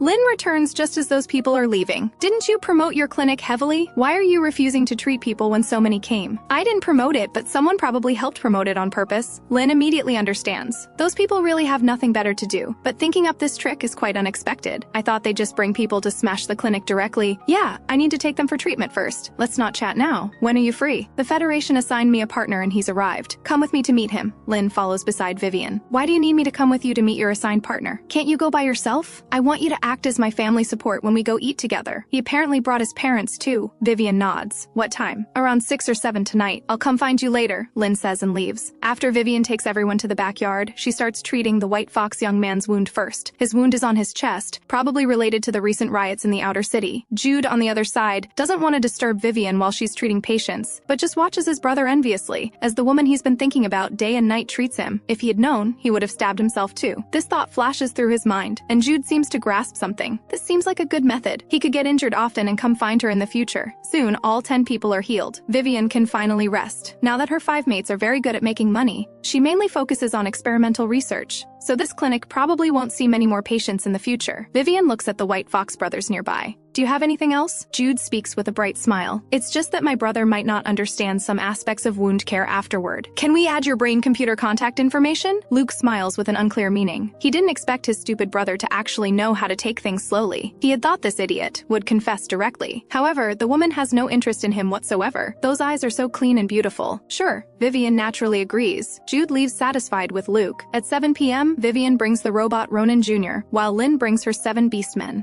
and they all go out together. At the city entrance, a man and a middle-aged couple are walking in together. Kevin, Lynn walks over and speaks. The man nods. His mother pushes to the front and grabs Lynn's hand. This must be Lynn, right? After they exchange pleasantries, Lynn introduces Vivien to them. This is my good friend Vivien. Vivien politely extends her hand in friendship. Hello, uncle and auntie. But even though she extends her hand, none of the 3 make any move. Vivien lowers her hand and looks up at the 3 people. The woman frowns, scanning Vivien with disgusted eyes. Lynn, how do you know this kind of person? Lynn's expression turns cold. She's my friend. What do you mean by this kind of person? Lynn, it's understandable that you don't know her on this remote planet. She's the true heiress from the Marshall's family in the Imperial capital, who was found in some backwater place. Not only did she steal the medicine achievements of the senior healer Joa, she also tried to impersonate her to get a pharmacist certificate. I heard she even shamelessly tried to seduce her fiancé. Anyway, she's not a good person. Stop associating with her. Lynn is stunned. She feels like the person the woman is describing and the Vivien she knows are not the same person at all. My friend is quite good at making medicine. She shouldn't need to impersonate others to get a pharmacist certificate, Lynn says quietly. Although she can't understand Vivien's medicine making, she can see her calm composure while making medicine. She looks like a master pharmacist at first glance.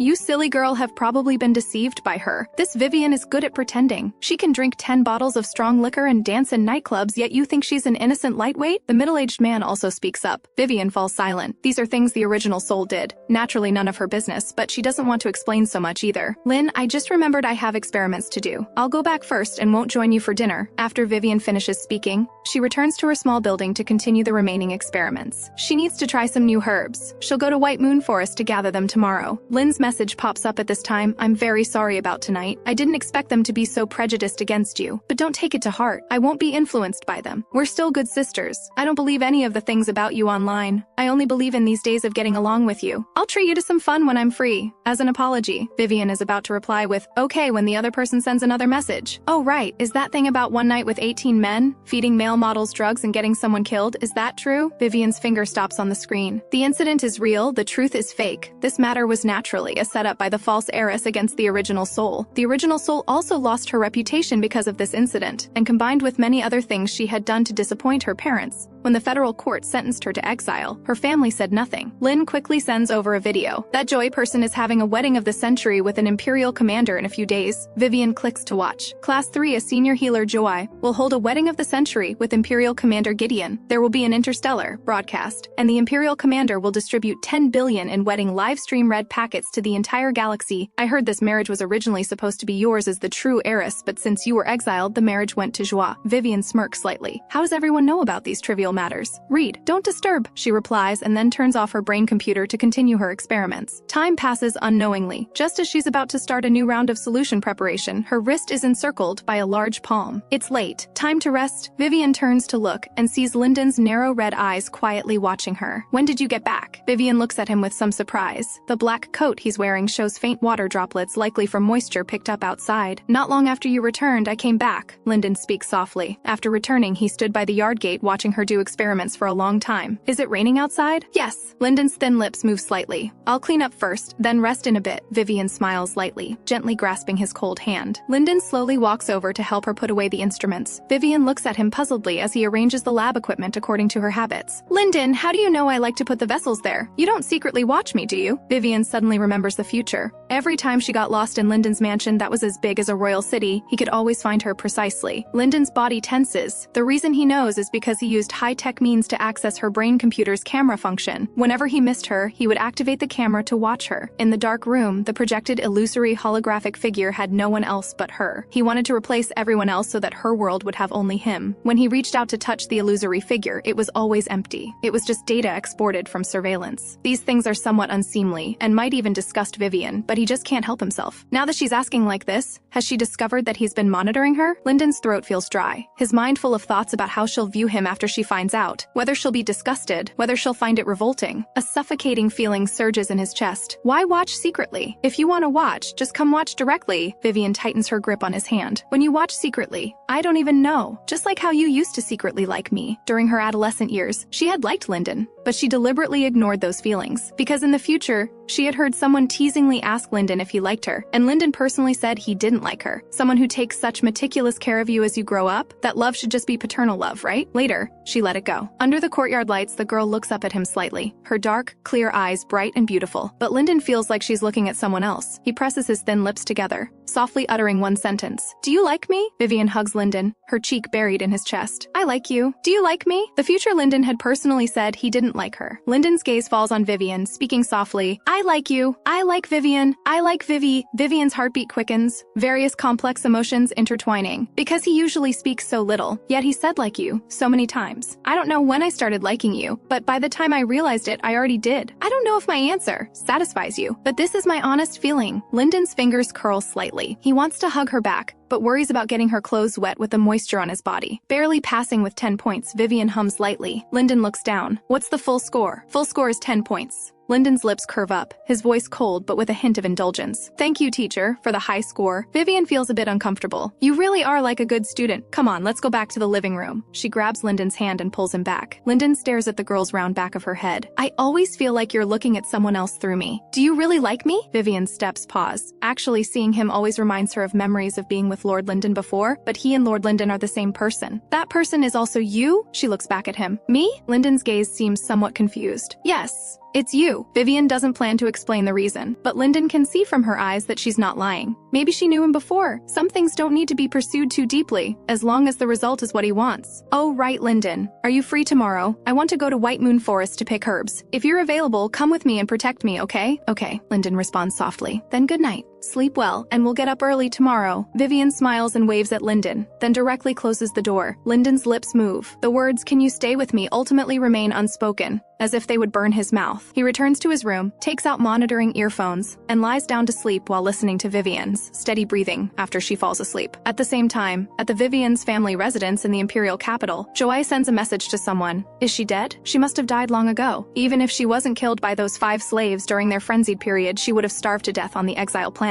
Even if she didn't starve, the toxins in her body should have accumulated and triggered by now. What I want isn't should have, but definite results. The person on the other end seems to pause for a while before replying. Fine, I'll send someone to find out. After seeing this message, Joy doesn't reply anymore. Her fingers grip her brain computer tightly, her beautiful clear face showing no emotion. Vivien must die. The family in the imperial capital only needs one heiress, her. The next day, Vivien and Lyndon walk toward the outskirts of the city. Lyndon, can you drive a hover car? Lyndon nods. Then let's go. Do you remember the White Moon Forest we went to last time? I remember. Lyndon glances at Vivien, his gaze falling on her fingers. Why isn't she holding his hand? Vivien blinks. Hey, Lyndon, do you want me to hold your hand? Hearing this, Lyndon slowly shifts his gaze to her face. The words "I want you to hold my hand" seem impossible to say. So you don't want me to hold your hand? Vivien raises an eyebrow. Then I won't. She's about to stride forward. Lyndon quickly grabs her wrist. No, I want you to hold my hand. Vivien chuckles softly, grasping his hand in return. Just say it directly if you want to. You hesitated for so long just now. I thought you didn't want to hold hands. The two walk outside hand in hand. Soon they arrive at White Moon Forest. Vivien takes out her brain computer to start navigation. Lyndon, we need to go into the inner perimeter to collect herbs. I heard it's dangerous inside, so you must protect me. Well, okay. After Vivien finishes speaking, she follows the navigation map forward. But just as they enter the inner perimeter of White Moon Forest, the brain computer clicks and goes black. White Moon Forest's magnetic field disrupts interstellar magnetic fields. Brain computers generally have no signal inside. Lyndon's voice sounds beside her. It's fine. Even without navigation, I remember the map route from earlier. Vivien walks in the direction from her memory. After a long while, they finally reach where the herbs grow. I'll go pick them. Vivien releases Lyndon's hand and takes out tools to start harvesting. The surrounding light seems to silently darken. Lyndon's nerves tense slightly, and Vivien also feels a chill at the back of her head. The next second, Lyndon suddenly scoops up Vivien and moves away from their original location. A mutated bird dives down from a tall tree trunk, its beak striking straight into where Vivien had just been standing. After the mutated bird misses, its head instantly locks onto their direction. Lyndon carries Vivien behind a tree. Hide here, don't run around. He immediately rushes toward the mutated bird. The next second, a huge black mecha appears out of nowhere. Lyndon and the mutated bird engage in fierce combat. Vivien's hair lifts slightly. It seems like wind is blowing from behind her. She spins around suddenly to find another mutated bird striking at her. Vivien quickly dodges while pulling out her laser gun and firing, instantly piercing through one of the mutated bird's eyes. Sharp bird cries pierce the air. The mutated bird angrily dives toward her. Vivien instinctively raises her arm to block. Suddenly, Lyndon grabs the mutated bird's wing and flings it away. The mutated bird crashes to the ground in the distance, letting out sharp cries. Many red eyes suddenly appear in White Moon Forest. Lyndon wraps his arm around Vivien's waist,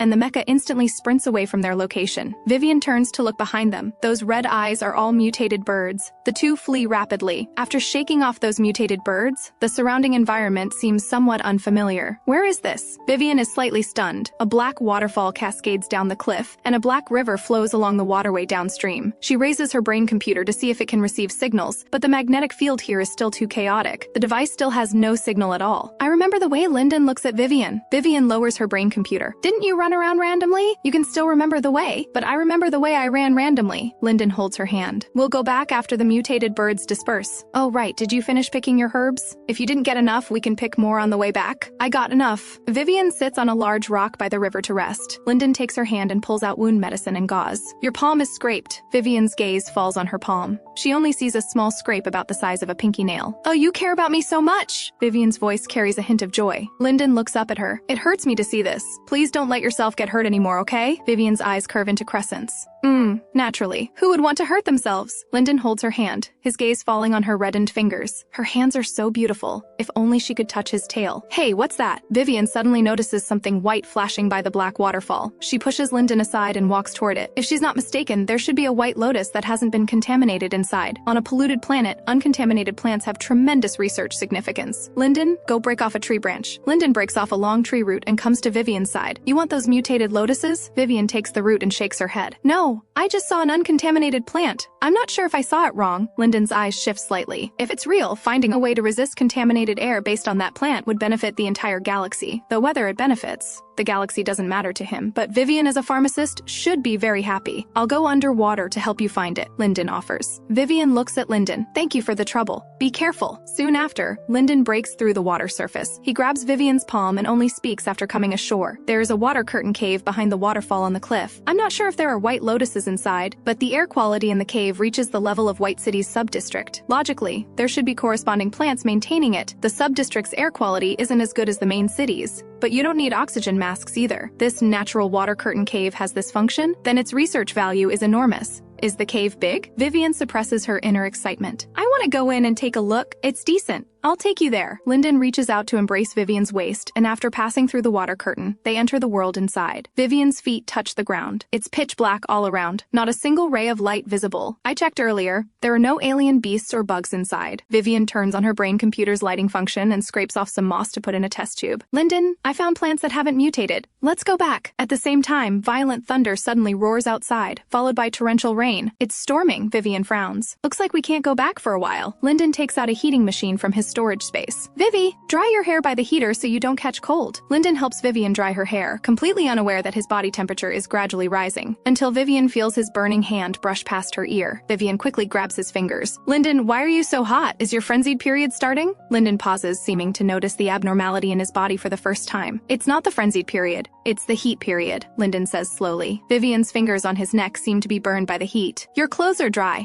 Let me help you put them on. Vivien is startled. Lyndon so naturally helps her dress. She suddenly remembers scenes of Lord Lyndon helping her dress as a child. Back then, Vivien's parents had just been killed by beastmen. Even though Lyndon saved her, he was also a beastman, so she was both afraid and wary of him. Like a cautious, guarded little beast, she would put on clothes crookedly. Lord Lyndon couldn't stand it and forcibly helped her dress neatly. What are you thinking about? Lyndon zips up her outer coat. Nothing. Vivien shakes her head. Lyndon doesn't ask further, just turns his back and crouches in front of her. Get on, I'll carry you back. Vivien doesn't hesitate and climbs onto Lyndon's back. Lyndon, do you like children? Vivien thinks about childhood memories and quietly asks. If he likes children, then why didn't he know how to raise her as a child in the future? Always with a cold face, as if he might devour her the next second. If you say he doesn't like children, he saved little her and raised her personally with his own hands. Lyndon pauses. He naturally doesn't like children. He doesn't like any children. He only wants Vivien, but he knows he can't say that. I like them. Lyndon speaks softly while traveling. Really? Vivien is surprised. You don't look like someone who likes children. Lyndon just presses his lips together. Actually,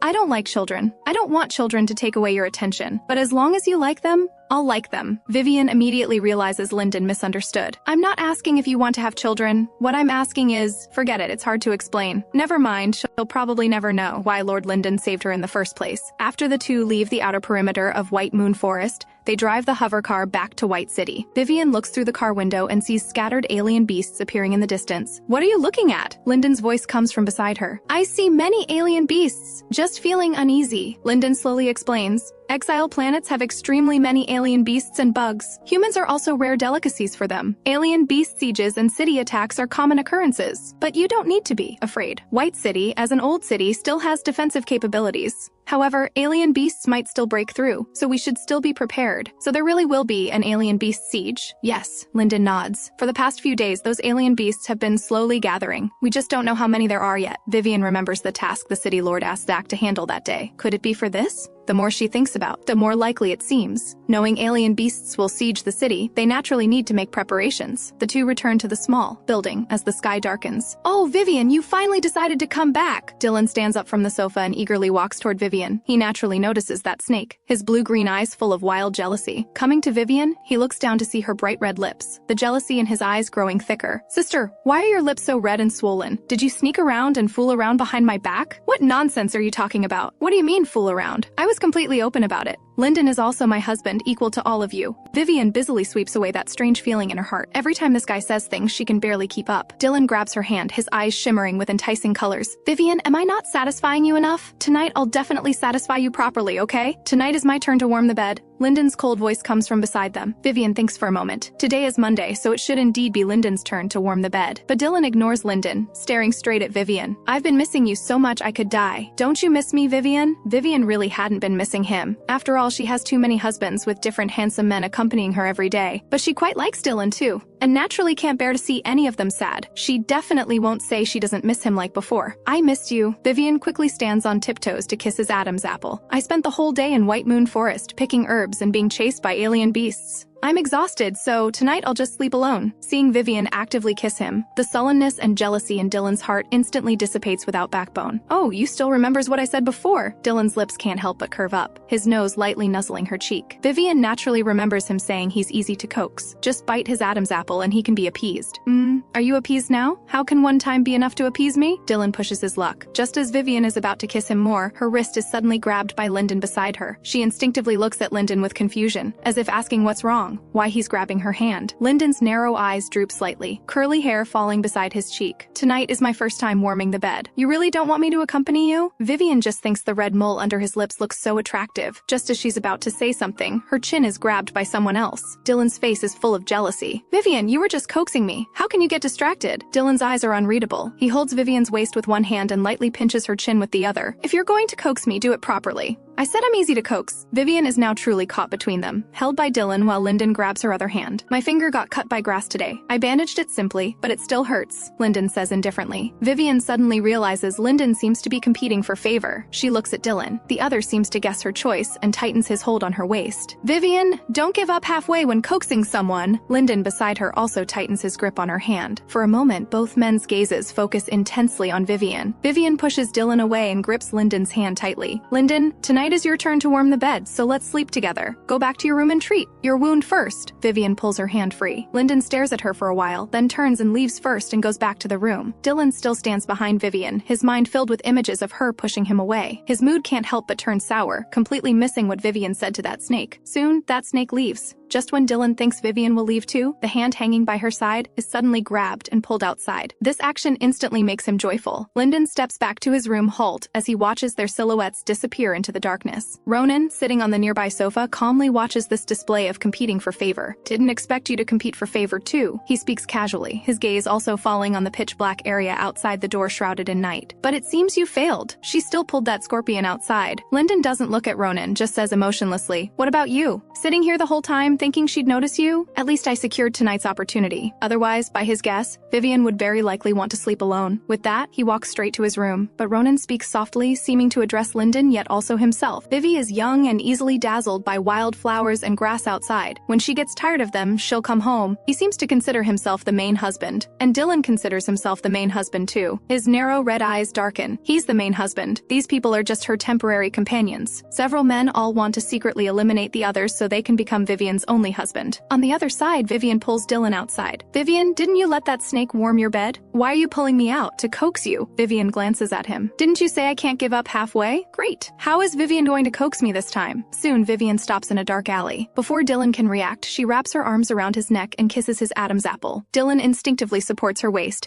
his heart racing from the stimulation. "Vivien, aren't you afraid people will see? Do you like it?" "Vivien, I love it so much." Though Vivien asks this, his straightforward answer makes her somewhat embarrassed. "Vivien, that snake is waiting for you in the room, so are we having an affair right now?" Vivien's cheeks flush. "I'm coaxing you, this isn't an affair." Footsteps seem to come from outside the alley. Dylan holds her waist and leaps back to Vivien's small building. He still considers her feelings. It wouldn't be good if outsiders saw. This beauty belongs to him. "Vivien, the day after tomorrow is my turn to warm the bed. How about coming to my shop? Night Charm really is your shop. You should have guessed long ago, right?" Dylan bites her lip. "I won't go. I have to work. How about the weekend?" Dylan coaxingly kisses her eyes. Vivien doesn't agree, just says we'll see and covers her face as she returns to her room. Lyndon is already in pajamas sitting on the bed, operating something on his brain computer. Hearing her enter, he closes it. "Ready to sleep?"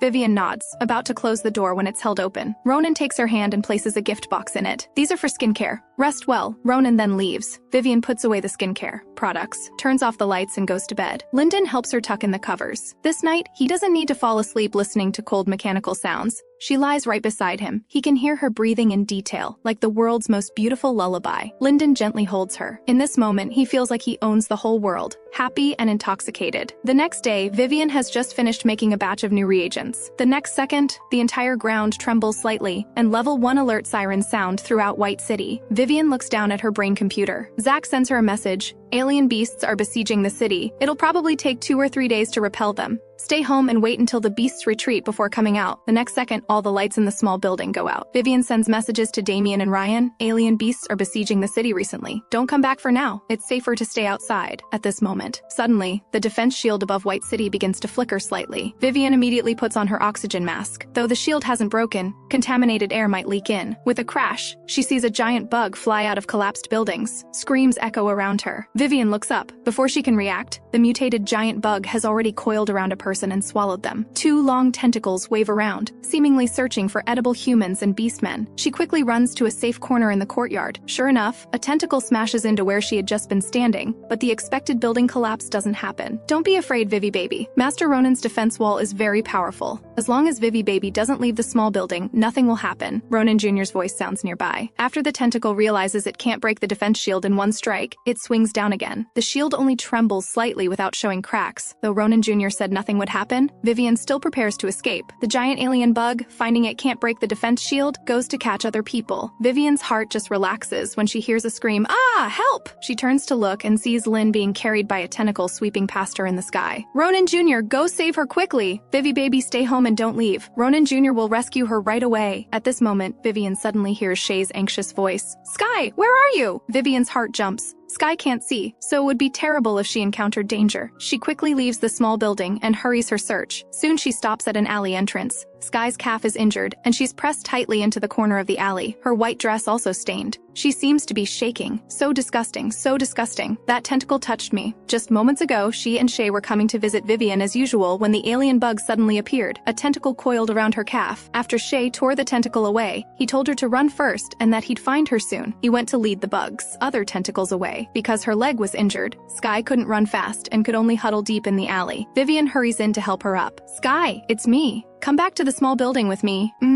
Sky's voice is barely audible. The next second, a tentacle suddenly sweeps over, shattering the nearby wall. Debris falls down. Vivien shields Sky from above. She feels a burning pain in her back but only frowns slightly, quickly helping Sky move forward. Sky's voice trembles. Vivien, are you okay? She heard the sound of rocks hitting Vivien's back. I'm fine, Vivien responds crisply. On the other side, after Ronin Jr. rescues Lynn and brings her back to the small building, he also carries her mates and partner inside at her request. Vivien brings Sky back to the small building just as a tentacle suddenly bursts through the wall and coils around Vivien's waist. What? There's more than one alien bug. She quickly takes out 5 syringes from her storage space and injects them into the tentacles. The tentacles dragging her body slam violently against the ground. Vivien gets up and runs forward quickly, supporting Sky, who's groping her way toward them. Let's go! Sky is completely stunned. She thought Vivien had been dragged away by the mutant insects, thought she had abandoned her just like her brother did, but she came back. She didn't leave her alone here, not like her brother, who promised to come back for her but never returned. This led to her becoming a test subject, living a disgusting life every day. A doubt flashes through Vivien's mind. Why are so many mutant insects suddenly gathering here? Isn't this too much of a coincidence? And these mutant insects burst directly from the ground, as if they were originally underground. But she doesn't think too much about it, helping Sky back to the small building before finally breathing a sigh of relief. Vivien, are you okay? Lynn sits on the sofa, speaking weakly. That mutant insect was poisonous, though she doesn't know what kind of poison. She feels dizzy and disoriented, wanting to faint but unable to. Vivien looks at Sky beside her, who's tightly gripping her clothes, noticing the large bloodstains on her knees. Come on, let me treat your wound. Sky nods obediently. Just as Vivien finishes treating her wound and stands up,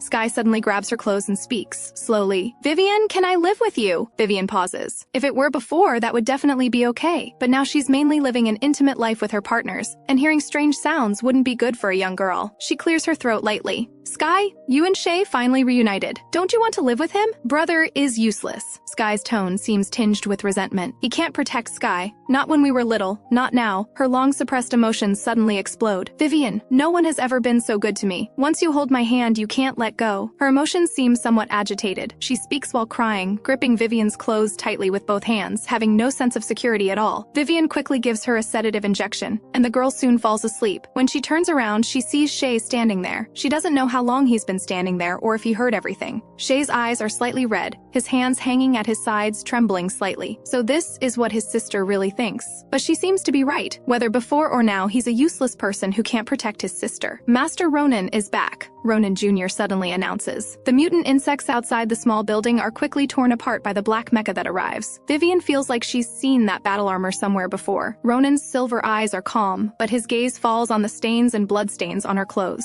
He comes to Vivien's side and grabs her hand. Are you hurt? Only when Vivien hears this does she feel some pain in her back. She nods. My back hurts a bit. Can you take a look? She remembers that Ronin is also a doctor. Shay, treat your external injuries first. Here's some medicine. Yes, master. Don't worry, I'll take care of my wounds properly. At the courtyard gate, Lyndon stands there in black clothes, his narrow red eyes quietly watching Vivien. Vivien also notices Lyndon. For a moment, the battle armor from earlier and Lyndon's armor overlap in her memory. Lyndon, you're back too. Vivien smiles and waves. Was that black battle armor you earlier? Lyndon's tired, cold red eyes warm up slightly. Yes, it was me. I'm going upstairs with Ronin now to have him check my back. Hearing Vivien report to him, Lyndon's lips curve up. Okay. Ronin quickly bandages Vivien's wounds. She changes clothes and comes down, planning to go make an antidote. Dylan has returned at some point. Seeing her, he rushes to her side. Vivien, I heard mutant insects appeared here. Are you hurt? He nervously checks her body, only relaxing slightly when he finds all wounds are properly bandaged. I was so worried. Vivien smiles reassuringly. I'm fine. I need to go make medicine now. She heads toward the backyard. Dylan naturally follows her. Vivien, you should rest well when you're injured. Lyndon and Ronin naturally follow as well. All three help Vivien. Dylan watches the other two passing things back and forth, his expression terrible. How do these two guys seem to know so well what to do? They can hand over what's needed almost without Vivien saying anything, so slow-reacting Dylan gets squeezed out. Even Vivien is stunned. She can understand Ronin knowing about medicine as a doctor, but she didn't expect Lyndon to be so smooth too. Lyndon,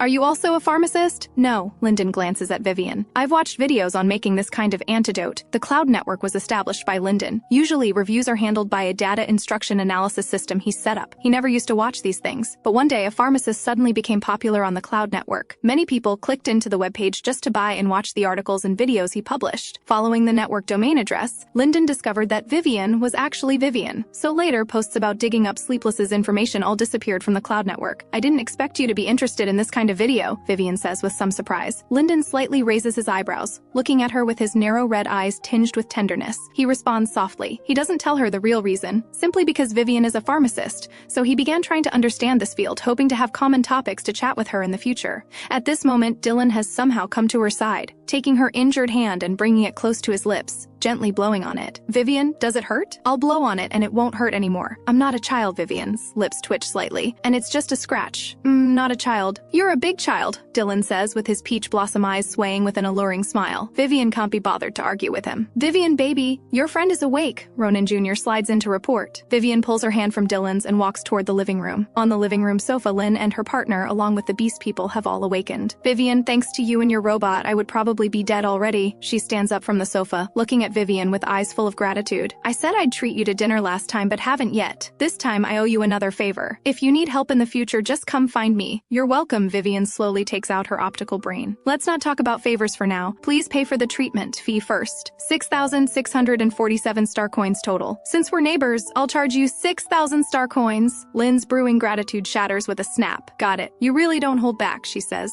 then pays the fee and returns to her own home. After handling everything, Vivien greets the three men, saying she'll go rest in her room first. The three men know she's tired today and injured, so they don't put on their usual show of competing for attention, letting her go rest properly. After she returns to her room, Dylan glances at Ronin Jr., then looks at Ronin. Well, the little toy made by the great mechanical master couldn't even protect Vivien, just a pile of scrap metal. Before Ronin can speak, Ronin Jr. immediately responds, "Smelly scorpion! Ronin Jr. isn't scrap metal. Ronin Jr. is the smartest robot master Ronin made." Dylan smiles lightly. Broken metal, your programming is wrong. You should change Ronin to Dylan. He casually passes by Ronin Jr., pats its head, then goes back to his shop. As he walks back, he sends a message on his optical brain. Kane, when will the lab be ready? Boss, the lab you want built is too luxurious in scale and equipment. It won't be ready in a short time. Kane still can't believe the boss is so infatuated with a human woman, and he wants to build an exclusive lab for that woman. The best, most expensive, most luxurious kind. But the boss has money, so whatever the boss says goes. Boss, we'll speed up the process. That evening, Vivien wakes up to find Mayor Quinn has sent her a message. Come to my villa at 10 a.m. tomorrow. She looks at it several times and confirms, this is from Mayor Quinn, not Zach. This is the first time the mayor has messaged her directly. Her direct supervisor has given her time off, so how does the mayor have the nerve to still make her work? She's about to send a message to protest when Lynn's messages suddenly flood in. Did the mayor ask you to go to the mayor's villa tomorrow too? It's probably about those mutant insects today. Those insects didn't come from outside. They look like they were bred by someone. There are only 5 houses with people living in District 11. I already have a good idea who raised those bugs. And today's first mutant insect burst right out from underground at that crazy woman Susan's house. It must be her. I almost died today. Tomorrow I'm definitely going to question that witch properly. Vivien can see from her words that she's really angry, which is understandable. Anyone would be upset after nearly becoming mutant insect food. The mayor called me, too. Let's go together tomorrow. The next day, Vivien takes Ronin Jr. and goes with Lynn to the mayor's villa. Hey, where did you get this robot? I want to buy one too. Without this robot yesterday, I'd be dead. Vivien glances at Ronin Jr., then speaks. My beast partner made it for me. Hearing this, Lynn immediately loses interest. People really can't compare themselves to others. How much did it cost? Such an intelligent robot must be expensive, right? My beast partner made it himself. So Lynn shuts up. The two talk as they pass through a small alley, unexpectedly encountering another group, exactly the Susan that Lynn complained about last night. The woman wears a white lab coat, has a pale, cold face, and wears gold-rimmed glasses. A blood mark on her right cheek is very obvious. Only one man follows behind her. That man also looks listless, with some scattered wounds on his face too. Both groups instinctively look at each other. The air becomes strangely quiet. As White City's only woman with 3 sea-level healing power,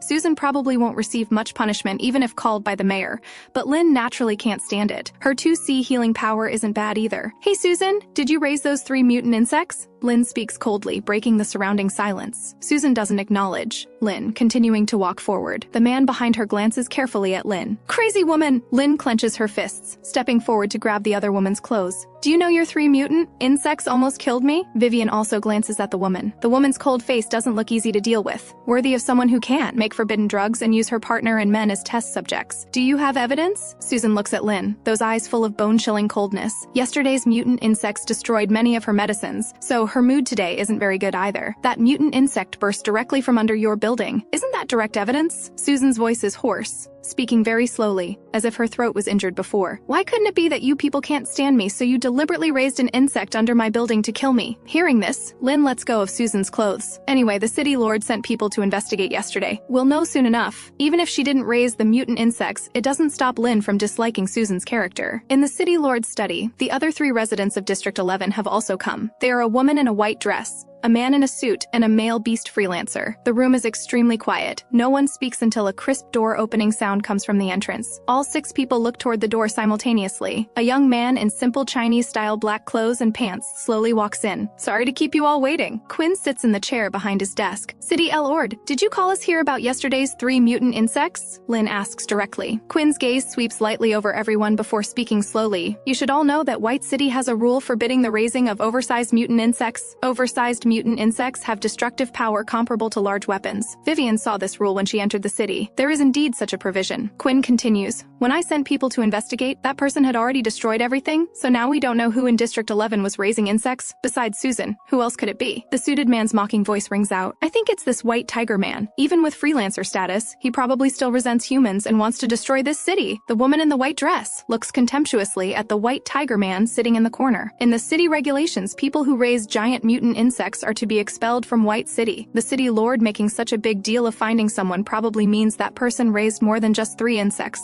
Vivien doesn't know the other people well, so naturally doesn't know who might be the insect raiser. Quinn slowly stands up. Since that's the case, you all figure out who it is yourselves. Otherwise, I'll have to ask everyone to stay here for a while. He walks out without anyone daring to stop him, except for Vivien. The others have all lived in White City for several years and know the mayor's methods are definitely not as gentle as they appear on the surface. The study door closes. Lynn suddenly speaks. The person raising insects shouldn't waste everyone's time. Just confess directly. At worst, you'll be expelled from White City. What's there to hide? With beast attacks on the city now, being expelled is tantamount to death. Vivien speaks slowly. The beasts aren't just on the ground. There are flying ones too. The entire White City is under beast siege. If we can't get through this, everyone in the city is finished. No wonder they don't dare admit it, Lynn says thoughtfully. I say it's this crazy woman Susan. Who else would dare raise insects? The suited man stares hard at Susan. Lynn's lips twitch slightly. She thought the same before, but that crazy woman is bad without concealment. This doesn't seem like her style this time. Vivien frowns in thought. She has a way to find the insect raiser. She smelled Formula X in that day's tentacle mutant insect. This formula is hard to remove completely from hands. Adding Formula L will create a green fluorescent reaction, but she's worried the person might become desperate, so she should find the mayor to test them one by one. Just as Vivien is about to get up to find the mayor, a voice rings out. That day's tentacle insect was raised on Formula X. The X element in this formula is extremely hard to remove and can react with Formula L to show green fluorescence. Susan's hoarse, cold voice sounds. I happen to have Formula L here. Stretch out your hands and wash them with the formula. We'll know who it is. Ridiculous. You know so much. Aren't you crying thief while being the thief yourself? The suited man sneers. This formula stays on for a year and can't be washed off. No one has developed a medicine that can remove this formula yet, Susan explains methodically. Your formula isn't trustworthy either, the man sneers again. Obviously, Susan's reputation isn't credible in everyone's eyes. Vivien breathes a sigh of relief watching this scene. She didn't expect it to be revealed so directly. Fortunately, the insect raiser didn't become desperate. She has already sent a message to Quinn on her optical brain, but he hasn't replied. She simply stands up and walks toward the door. Where are you going? The woman in white dress asks Vivien questioningly. I want to use the bathroom. Vivien opens the door. Before she can finish speaking, a sharp tearing sound comes from behind. She instinctively turns back to see the suited man holding a knife, stabbing viciously at Susan. Susan obviously has some fighting skills, dodging the man's knife extremely quickly. The two immediately become entangled in combat. Witch, go die! The man takes out a laser gun and shoots at Susan. The others quickly rush out, encountering City Lord Quinn around the corner. City Lord, the insect raiser is that suited man. The white-dressed woman approaches Quinn. That man's gone crazy now, stabbing people with knives. Quinn frowns slightly. You all go back first. The suited man is a bodyguard here, usually living in District 11. Quinn naturally recognizes him. Suddenly a figure is kicked flying out, crashing down from the second-floor railing. Vivien instinctively looks over. The suited man lies on the ground, covered in blood. Quinn frowns, rushing like wind to the suited man's side. 57, where are the other mutant insects? Speak up and I can let you leave after the beast siege passes. Let's all die together. The suited man grins wickedly. Quinn senses something wrong, quickly turning to look at Vivien and the others. Run! The ground suddenly shakes, and another giant mutant insect bursts from the earth. Vivien's eyebrow jumps violently. What a disaster from heaven! The ground soil suddenly collapses. Weightlessness strikes suddenly, and the building above crashes down thunderously. This is the end. There are really so many dangerous things on this exile star. One careless moment and life is gone. She doesn't know if it's her imagination, but Vivien sees Lyndon rushing in through the main entrance the instant the villa collapses, with Ronin Jr. following behind. Suddenly, a huge rock blocks Vivien's vision. Her whole body loses balance from the impact and hits her head. Everything goes black as she faints. The entire villa collapses instantly. The Beastmaster is going berserk alone again. Run! Several people scramble out of the room covered in blood, with heavy, painful breathing still coming from inside. Miss Vivien, are you really going in? The guard at the door looks anxiously at Vivien. Vivien carries her medical kit, responds affirmatively, and walks in. The guard watches helplessly as the girl steps one foot in, then a thick snake tail suddenly coils around her waist, yanking her inside violently. The door slams shut with the snake tail. In the room, Vivien is wrapped in circles by the giant snake tail at the center. The snake head lowers to sniff the scent on her body, while her face maintains a calm expression, with a kind of helpless feeling of being dragged up in the middle of the night to work. She unhurriedly takes out medicine, pours it into the giant snake's mouth, then skillfully takes out a syringe and injects it directly into the snake's body. After completing this series of actions, she lies flat using the snake body as a pillow to sleep. The huge black snake also coils her in circles at the center of its tail, as if possessing its own property. Vivien feels something smooth and warm cool by her legs.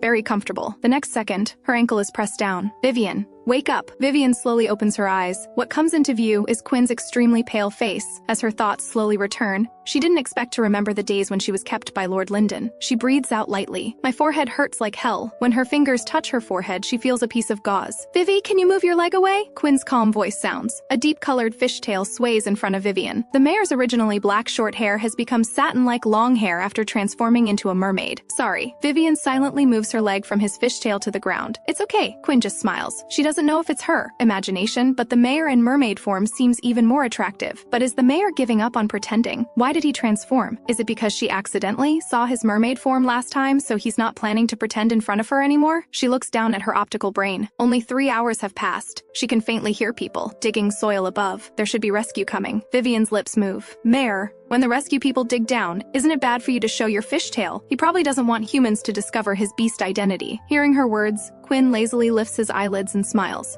The rescue should all be my people. Vivien pauses. If the mayor isn't worried, why should she care? By the way, Mayor, you weren't in the same place as me. How did you end up falling together with me? The insect knocked me flying and I fell down here. Quinn coughs lightly a few times. He seems to cough several times after every sentence he speaks. The next second, the mayor coughs up blood. Vivien's eyebrow jumps. Mayor, are you okay? I'm a beast doctor. Should I take a look at you? Old ailment. Quinn leans against the wall and closes his eyes. Vivien suddenly feels the fishtail by her leg getting hotter and hotter. She looks up at Quinn and indeed finds his complexion gradually reddening. Quinn seems to realize his condition too, his fingertips trembling slightly as he grips the water bottle. Vivien's hand falls on Quinn's fishtail. City Lord, let me help you through your frenzy period. In return, I want to draw a tube of your blood and get a bottle of the medicine you're drinking. Quinn looks at her for a while before finally saying softly, "You're F level." Vivien considers before speaking. Actually, Actually, I'm not F level. My level is more than enough to heal your frenzy period. Quinn looks at Vivien for a while, can't help coughing lightly again, then slowly agrees. With permission, Vivien places her palm on his fishtail. Quinn feels the woman's palm healing power is extremely cool. Actually hundreds of times better than the medicine he drinks. Her healing power is definitely above 3A level. Vivien feels the fishtail gradually cooling, proving the frenzy period is receding. She takes out a syringe to draw a tube of blood. Can I use this successfully? Developed medicine on me first in the future? Quinn inexplicably asks this. Vivien happens to have this idea. Good. As long as you trust me, can I hire you as my personal doctor? You won't have to be Zach's assistant anymore. Quinn smiles lightly. Vivien restrains her emotions. She's worth over $1 billion now and doesn't really want to be a personal doctor. She doesn't worry about making money now. She just needs to do experiments that interest her. Personal doctor isn't necessary. If the mayor has frenzy period episodes in the future, you can come find me. I'll treat you. Quinn smiles lightly. Good. Understandable. After all, your 5 partners aren't ordinary people. Vivien looks at Quinn. Does he know something? But looking at him, he doesn't seem to want to explain further. She puts a pink band-aid on Quinn's wound from the blood draw. Quinn inexplicably curves his lips. What a cute little girl! After treating Quinn's frenzy period, Vivien feels her stuck ankle getting more and more numb. She's worried that when rescue people dig down, her leg might be useless. Vivien, she doesn't know if it's her imagination, but she seems to hear Lyndon calling her name. She suddenly remembers the scene of Lyndon rushing over when the ruins collapsed. Lyndon! She also quickly responds several times. Vivien, are you here? Lyndon's clear, slightly hoarse voice comes through. Yes, I'm here. Lyndon, how are you? When the house collapsed, this guy Lyndon rushed over, risking his life. She doesn't know if he got hurt. I'm fine, Lyndon says this softly. Your leg is injured. He frowns, reaching out to touch her bleeding ankle, but stops when he sees his dirt-blackened fingers from digging. He dug through walls and earth to reach Vivien, getting extremely dirty all over. Yes. Vivien purses her lips. Her leg is not only injured, but almost losing sensation. I'll treat your wound. Lyndon takes out gloves from his storage space and begins treating Vivien's wound. Seeing such a long scratch on her leg, his heart aches. After treating the wound, he speaks. Vivien, move away from here. I'll lift the stone blocks up. When there's a gap, quickly, pull your leg back. If you lift it up, won't those walls collapse again? Don't worry, they won't. Lyndon's firm words make Vivien choose to trust him. Okay, I'll try. She feels if this continues pressing down, her leg will be ruined. As the wall panels pressing her leg slowly lift up, she carefully pulls her leg back. Lyndon places something unknown,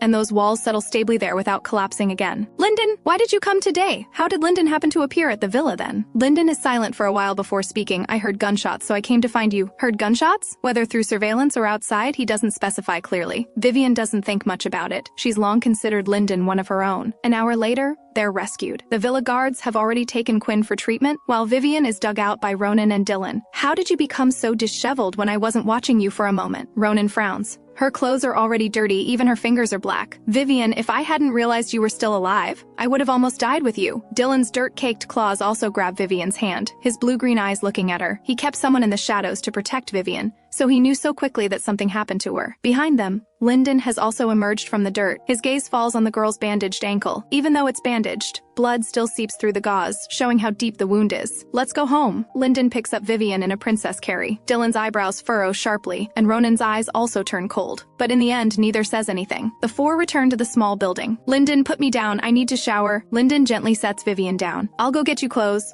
Just get that white nightgown. As soon as Lyndon leaves, Dylan approaches. Vivien, your hands and feet aren't convenient. Let me help you shower. Vivien silently looks at Dylan. She only has one inconvenient leg, not all her hands and feet. Before she can refuse, her other hand is grabbed by Ronin. Vivien, compared to those clumsy ones, I'm better at taking care of people. Let me handle your daily needs these days. This commanding tone makes Dylan extremely displeased. Vivien hasn't said anything yet. What is this lizard babbling about? Vivien, no one knows better than you whether I can take care of people, right? Dylan smiles lightly, his eyes holding unclear meaning. Vivien, I took care of your eating and dressing on the Exile starship. I think you should be used to it by now. Ronin's tone remains unhurried. Both men now look at Vivien. Lyndon also comes down with clothes, his gaze falling on her too. Vivien quickly speaks. Take turns. Dylan today, Ronin tomorrow, Lyndon the day after. She feels she doesn't really need to be taken care of. After all, she just needs to recuperate at home. Dylan very naturally takes the nightgown from Lyndon's hands, his other hand circling Vivien's waist, leading her into the bathroom. Ronin and Lyndon, out of sight, out of mind, both leave. After showering, Vivien drowsily just wants to sleep. Vivien, Dylan's husky voice sounds by her ear. I've taken care of you for so long. Asking for a little interest isn't too much, right? He's cleaned up, so naturally he wants a good bite. Hurry up. I need to go back and sleep. Vivien, seeing how serious he is, decides giving some sweetness is acceptable. After a long while, Dylan finally holds her as they fall asleep. His eyebrows are tinged with tenderness, love overflowing from his eyes. So happy. Haven't been this happy in a long time. Over the next few days, Vivien recuperates at home. Dylan, Ronin, and Lyndon take turns staying home to care for her. Today, it's Ronin staying home. Vivien lies lazily in her room, browsing her optical brain when the door suddenly creaks open. Ronin enters carrying a bowl of warm porridge, sits on a stool, planning to feed her personally. Come, drink porridge. Vivien's eyes flicker slightly. With food so scarce here, how did you buy rice? Bought it for several million star coins. Ronin's eyelids lift slightly. After spoon-feeding her the porridge, he leans over. Let me wipe your mouth. The next second, he gently kisses her lips, parting after a long moment. Vivien takes the opportunity to ask, are you going out today? I want to stay by my baby's side. Ronin bends his eyes gently. Prince is carrying her onto the bed, taking out a book about mechanics from his storage space to read. Baby can do whatever you want now. Vivien plays on her optical brain in his arms until she falls asleep. Ronin notices the long breathing sounds from the girl in his arms, looking down at her with his silver eyes full of tenderness. He slowly kisses the red mole at the corner of her eye, gently placing her on the bed and holding her as they sleep together. The next day, it's Lyndon's turn at home. Vivien feels Lyndon is still the best, unlike the other two who act like they haven't eaten meat in 800 years, constantly wanting to be close. And when Lyndon helps her shower, it's really just normal showering, except his ears turn a bit red. Lyndon takes a hairdryer to dry her hair. Don't catch cold. I'll go wash clothes first.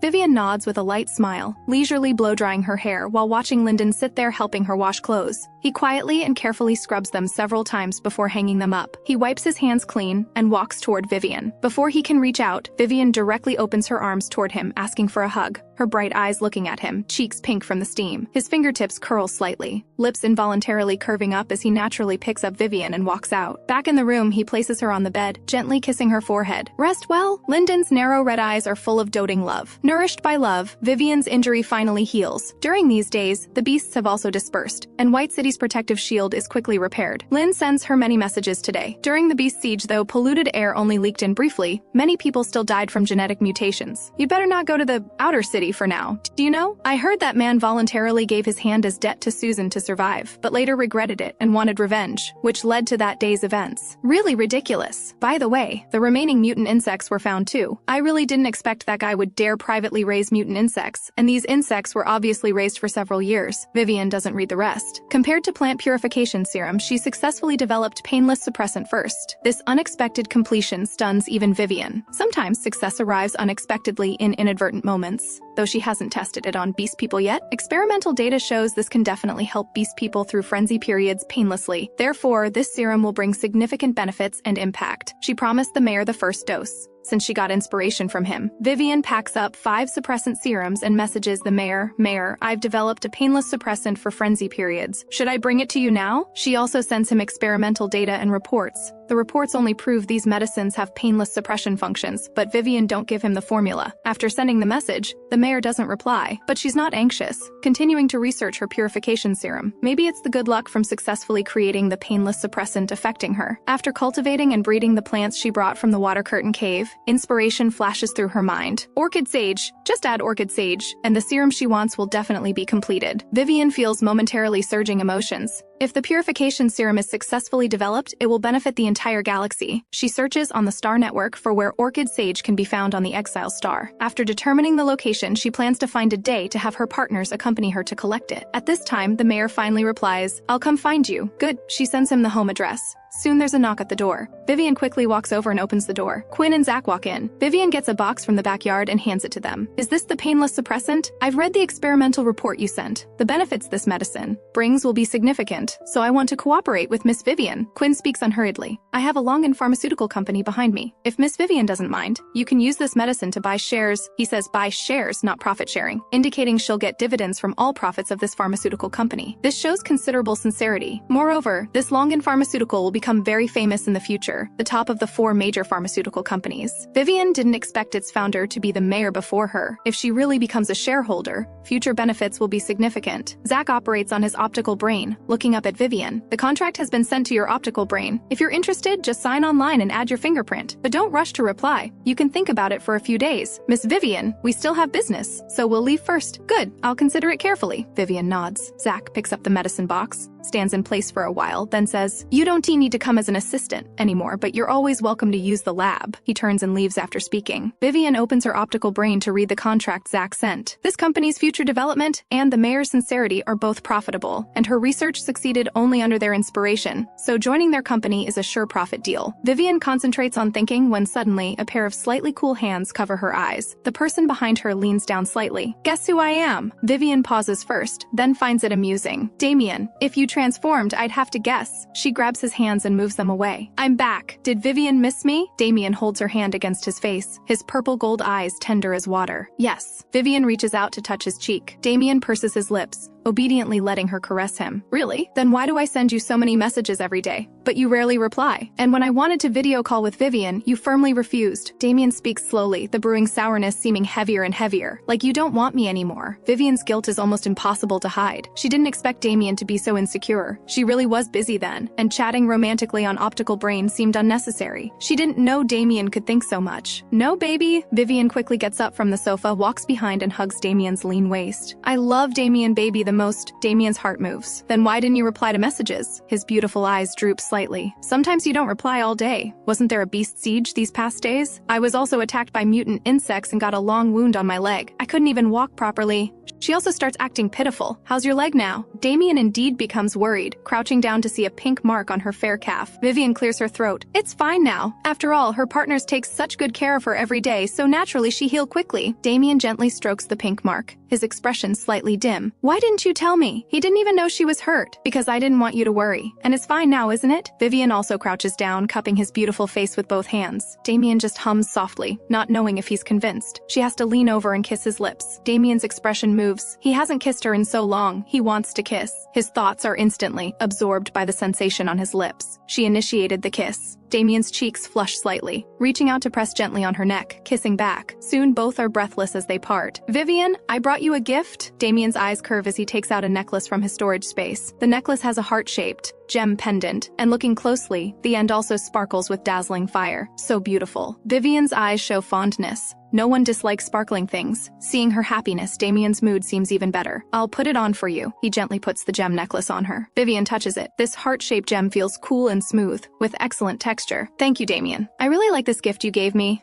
I'm glad you like it." Damien reaches out to stroke her neck. He loves shiny things, like a butterfly attracted to the brilliant, dazzling wings of the opposite sex. He wants to dress her up sparkling and radiant, as if courting her, letting himself be intoxicated in this gorgeous love. Right now he's also attracted by her, unable to resist kissing her neck. "Vivien, I missed you so much." Damien dependently hugs her tightly, his cheek pressed against her neck, reluctant to leave. Vivien also hugs him back, feeling his warmth. "Vivien, did you open the gift I gave you last time? I want to see you wear it." Vivien blurts out, "What gift?" By the time she realizes, the words are already out. Last time Damien gave her a beautifully packaged gift box. She took it back to her room and forgot to open it. The air falls into strange silence. Damn, how can someone make the same mistake twice in front of the person involved? "I can explain," she speaks after a moment of silence. "After taking the gift back last time, I fell asleep first. I was going to find a suitable time to open it, but later many things happened, so I forgot." Vivien knows this explanation is somewhat forced. Forgetting is forgetting. What's this about not having time to open it? So you haven't even opened it yet. Damien's eyelashes lower, his mood instantly hitting rock bottom. What he cares about is whether she has him in her heart. "I'll go open it now." Vivien takes Damien's hand and heads toward the room. "Actually, I didn't not have time to open it. I was waiting for you to come back so we could open it together. When busy appeasing someone, you can say any illogical thing." Damien glances at her, wanting to be tougher this time, not to be so easily appeased by her, but the girl is holding his hand, and he still can't help gripping back. "Actually, there's another reason. That gift was prepared for warming the bed, but Vivien didn't come back that day, and later things naturally progressed, so it was forgotten. Should she wear it for him to see now?" Damien's thoughts drift somewhat. She's willing to wear it for him. Naturally, she loves him. Forgetting to open it wasn't her fault. It's just that the gift wasn't eye-catching enough to make Vivien remember. Naturally, Vivien doesn't know that before she even starts appeasing Damien, he's already appeased himself. She pulls him into her room, taking out the gift box from the cabinet. "See, this is like having two surprises today. One is the gem necklace, One is this gift box. Damien's eyes were a little evasive, and his cheeks were slightly red. It should be a surprise. He didn't know whether she liked it or not. I designed and cut it myself. Hearing this, Vivien asks in surprise, "You can design clothes too?" Damien gently touches her face, not minding revealing his human public identity. "Have you heard of fashion jewelry designer Z? He loves beautiful things, so he carves the beautiful gems he gets into shapes he likes, designing sparkling clothes. Of course, this is just his hobby." Vivien's only interest is medicine, but she has heard of designer Z. Casual designs by Master Z are enough to drive all galactic women crazy, with prices inflated extremely high.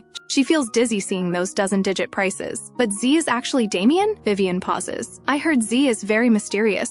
No one has seen his true face. He might design one piece a year, or one jewelry piece every few years. If noble families knew their pursued luxury items came from the hands of beast people they most despise, who knows what they'd think. Is that so?" Damien blinks. "Rare things are precious, but that's just my hobby. After all, Starfine Corporation is mine. The company has many excellent fashion jewelry designers. Why would the boss work desperately?" Starfine Corporation is a fashion jewelry design company, covering raw materials sourcing, processing, design, and sales. Raw materials are mined from various starstones. He usually personally leads teams collecting in the universe. But Starstone Collection also has official company teams. He has legitimate company teams and illegitimate interstellar wanderer gangs. He's just an ordinary Star Pirate Wanderer leader. The Star Pirate Wanderer gang is his main force, and his influence is still expanding. Amazing. Hearing that Starfine belongs to Damien doesn't seem very surprising to Vivien. After all, he's the future Beast Lord. How could he not have some power? "I don't understand these things much," she smiles lightly. "But it should be quite impressive, right? Just so.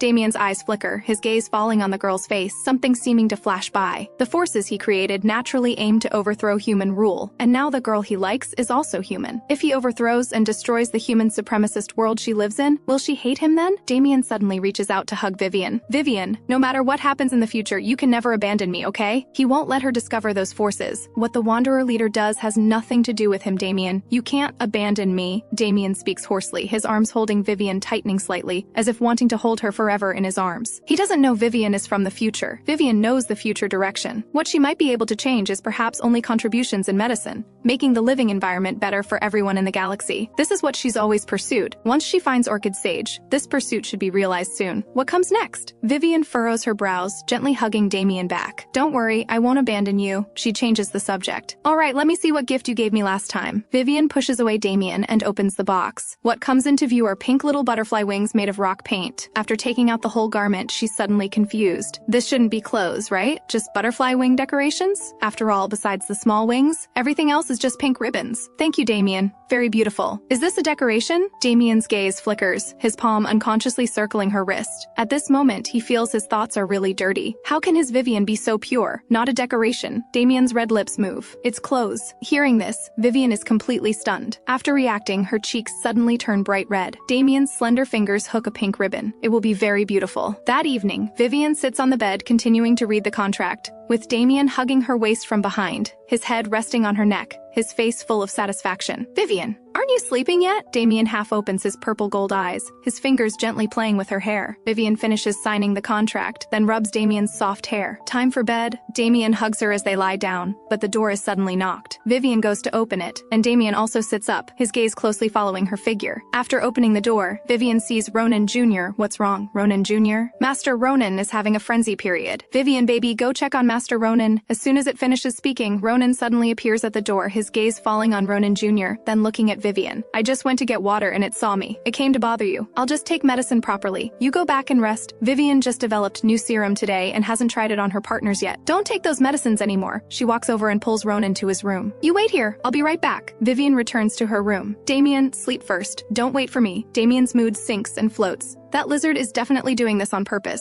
He's used this method many times. These so-called frenzy periods are deliberately induced by himself, right? Vivien takes the medicine back to Ronin's room. "Drink this quickly. Keep these too. I'm going back now." She's about to leave when her wrist is circled. Ronin sits on the bed, his silver long hair falling down, his silver eyes surrounded by crimson. "What I need isn't medicine. Vivien's healing power is excellent. Ronin won't have frenzy periods for almost a month. Everything just now was only to keep her by his side." Vivien pauses, thinking he's in frenzy period. She should accompany him. "All right then. I'll go tell Damien to sleep early." I'll stay with you tonight. Ronin's lips can't help curving slightly, slowly releasing her wrist. Good. Vivien stands at her room door, seeing Damien still waiting for her in bed. She really can't bear to leave either, but thinking of Ronin's frenzy period, she still plans to accompany Ronin. So she speaks gently, Damien, go to sleep. Ronin is in frenzy period. I'll go stay with him. Don't wait for me. She closes the door after speaking, not waiting for Damien's response. Damien's fingers grip the blanket slightly tighter. His Vivien has been stolen away. Damn, lizard! At this moment, Damien is not the only one cursing the lizard. Dylan's attention is completely drawn to what's happening outside. He hasn't figured out how to lure Vivien to his room yet, but that sneaky lizard makes his move first. And what a nuclear move it is. Vivien would never leave a beastman alone during his frenzy period. Damn that lizard. Meanwhile, Lyndon originally plans to fake a headache relapse to win Vivien over to his side, but he doesn't expect that sneaky lizard to beat him to it. Well, he'll have to save this trick for next time. In Ronin's room, when Vivien returns, she sees he's still clutching the medicine without drinking it, his skin still flushed red. Ronin lifts his eyelids to look at her, his eyes instantly filled with her reflection, unable to contain anything else. Vivien clears her throat softly and walks to his side. Why haven't you taken the medicine yet? I don't want to drink the medicine. Ronin grabs her hand. I want your healing power instead. Is that okay? Vivien smiles softly and agrees, extending her hand toward his tail to gently stroke it. Ronin's fingers cover the back of her hand. Vivien, use more force. Just healing is fine. Don't say things that cause misunderstandings. Vivien pokes his tail. Even during frenzy period, you're still so restless. This scheming man really knows how to act. She then focuses on helping him heal through his frenzy period. Soon the heat fades, and the touch under her palm becomes cool and comfortable. All done. Vivien looks up at him. Let's go to sleep. While some enjoy sweet dreams, others sit awake until dawn. Damien sits quietly on Vivien's bed. I must secretly eliminate them all, kill all the other men. Then Vivien will belong entirely to me. The next day, with everyone else away, Vivien sits in the courtyard replying to her online friend Blaze. You need orchid grass. I'll have my subordinates collect it for you. We can meet up when the time comes and I'll give it to you. Okay, thank you. After replying to this message, Vivien doesn't respond further. She knows he's testing again to see if he can meet her in person. These past days, they've been chatting mostly about medicines and medicinal plants. She can tell he's only interested in her identity as a pharmacist and beastman doctor. Since their conversations have been pleasant without any unpleasantness, meeting up to make a friend shouldn't be a problem. She'll just bring a beast man along for safety. Who should she ask to come with her? She thinks of Ryan. He should be back soon. Come to think of it, she actually misses him a bit. She seems to be getting tired of the other guys constantly hovering around her. She clears her throat softly and continues making medicine. Now she only needs orchid grass to create the purification potion. Although she's already asked Blaze to help collect it, she doesn't know when she'll get it.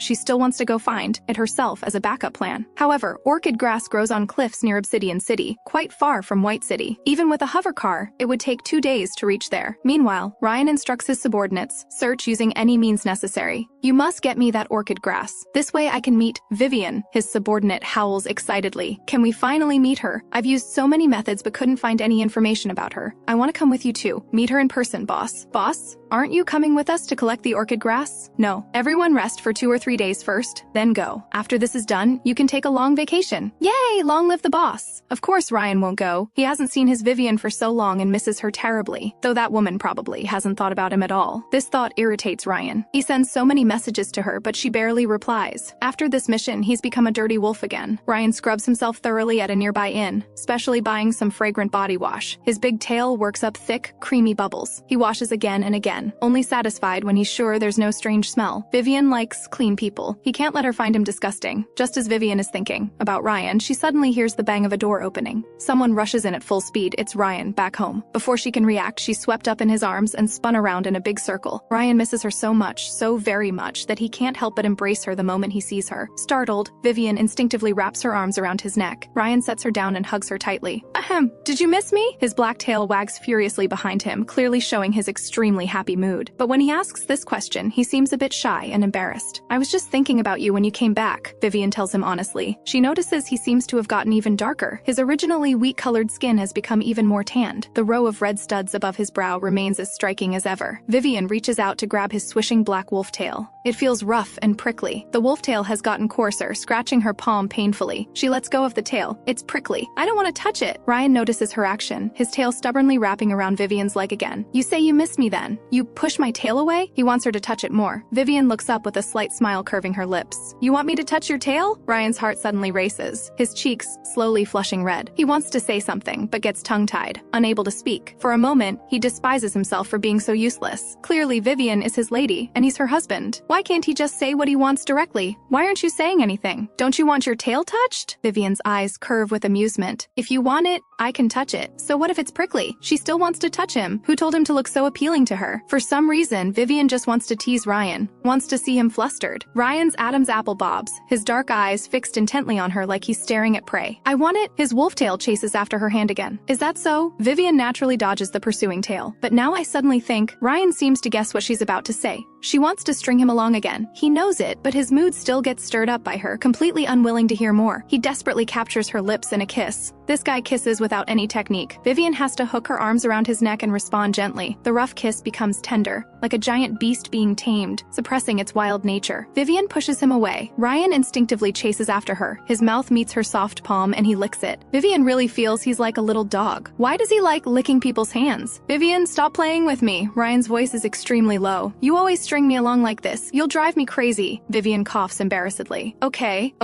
I won't dare do it again, alright? Though she'll definitely dare next time. Of course, Ryan forgives her without any backbone. Seeing him here, Vivien reaches out and actively grabs his tail. Perfect timing that you're back. I wanted to ask if you want to come collect medicinal plants with me tomorrow? We'll probably be away for several days. Or do you want to rest at home for a while? Ryan's gaze is drawn to his tail. His ears flush red, his eyes moving to Vivien's face. He nods slowly, half a beat behind. Wherever you go, I'll go. Great, then get a good rest tonight. Because of her caressing, the wolf tail grows increasingly hot.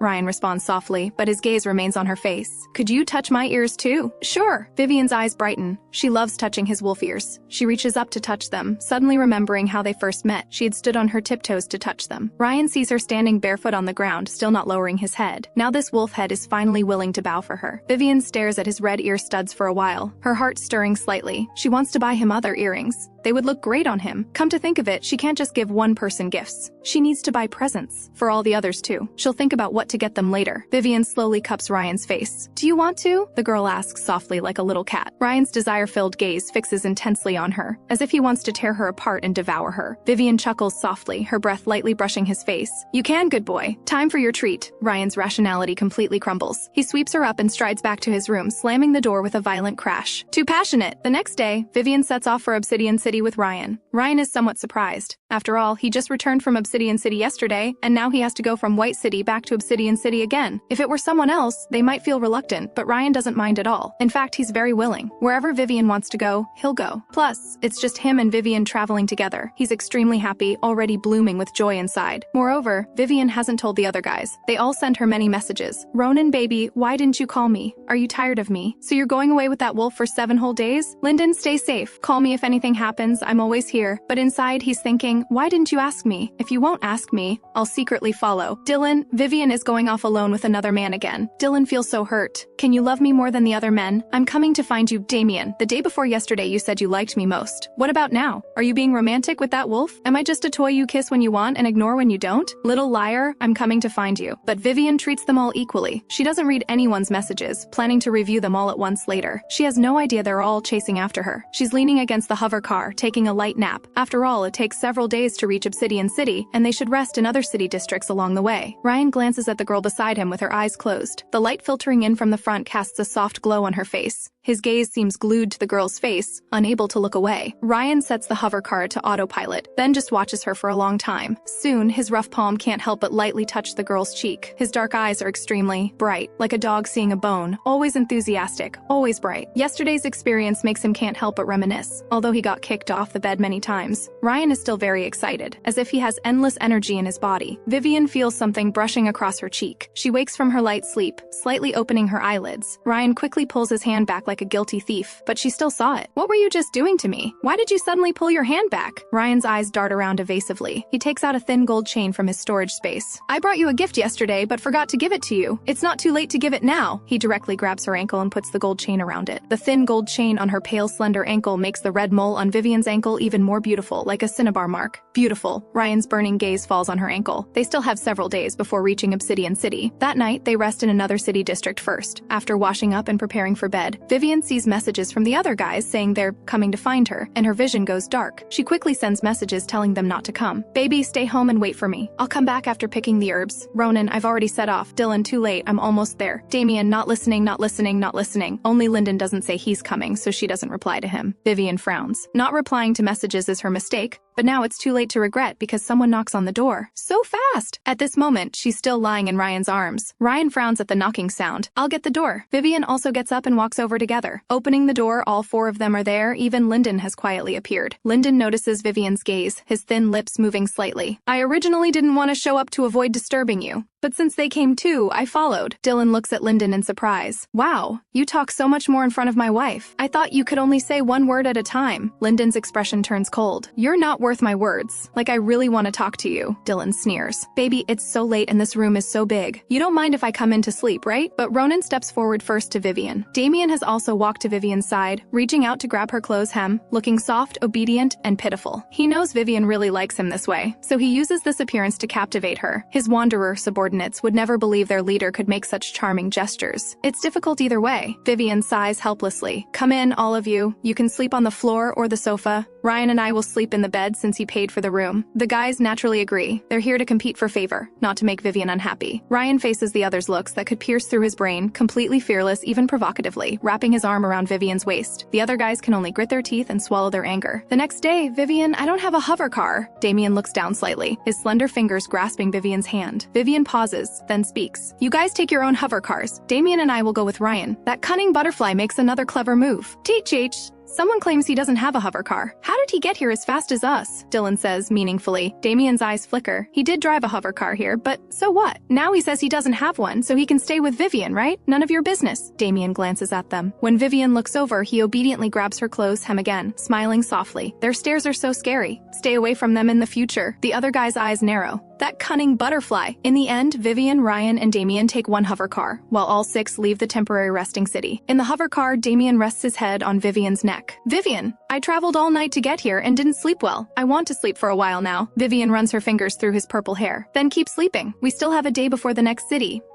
Damien's lips curve slightly, where Vivien can't see. Whether he's tired isn't the main point. The main point is, he wants to snuggle. Ryan sees the movement in the back through the rearview mirror and gets angry. That butterfly definitely has ulterior motives. A grown man clinging to Vivien like he has no bones. What the hell? Ryan's wolf tail behind him slaps around irritably. This should have been a happy journey for just him and Vivien, but these guys had to come and ruin his romantic time with her. Unlike Ryan's increasingly irritated mood, Damien is now happily hugging Vivien's waist, his nose filled with her scent. So lovely. Smelling the fragrant little butterfly, Vivien suddenly thinks she could give them perfume as gifts, but Ryan probably isn't used to wearing perfume. She'll buy him an earring instead. She excitedly browses the interstellar shopping mall. Snowy mountain blue style. Ronin would like this. Dylan likes romantic styles. Dark night splendor suits him. For Lyndon, she'll buy light wet rain mint scent. For Damien, rich rose dew fragrance. For Ryan, clean sunny fresh scent would be perfect. After buying perfumes, she can't help but order many other things. Pink earrings for Ryan, chain style and silver cross earrings too. A silver ring for Ronin. A sexy black choker necklace for Dylan. This bracelet for Lyndon. Is this for me? Damien's purple gold eyes focus on the pink transparent shirt on the tablet screen, his voice like red wine gently swaying. Can I pick a few gifts myself? Of course, Vivien agrees. Sure, what do you want? I'll buy it for you. What gifts are you buying? Ryan really can't stand listening anymore. Damn, that woman is buying gifts for that cunning butterfly, but not for him. Vivien quickly speaks up. Everyone has gifts. Ryan responds coolly. Oh, it's not specially for anyone. Everyone has them. They're all carefully selected by me for you. Ryan's eyes move slightly. Then I'm looking forward to it. Vivien, I like this outfit. Damien's voice sounds beside her ear. Vivien's gaze falls on the clothing image, her ears slightly reddening. Such a sexy outfit. Do you like it? The comments here say wearing this outfit will make your wife unable to keep her hands off you. Vivien quickly covers his mouth with her hand. I saw it. You don't need to read it out loud. Then I'll add it to the cart. Ryan interjects with a cold laugh. Wife, I want one too. Damien frowns. Vivien, this is what I picked out. The unspoken second half. Though he doesn't say it, Vivien understands what he picks belongs to him alone. No second person can wear the same thing. Damien's skin is snow white, so red shows up particularly well on him. She feels herself becoming more and more depraved. Why is she always thinking about these things? It must be because there are too many beautiful men around. Handsome men are truly dangerous. Vivien slowly speaks.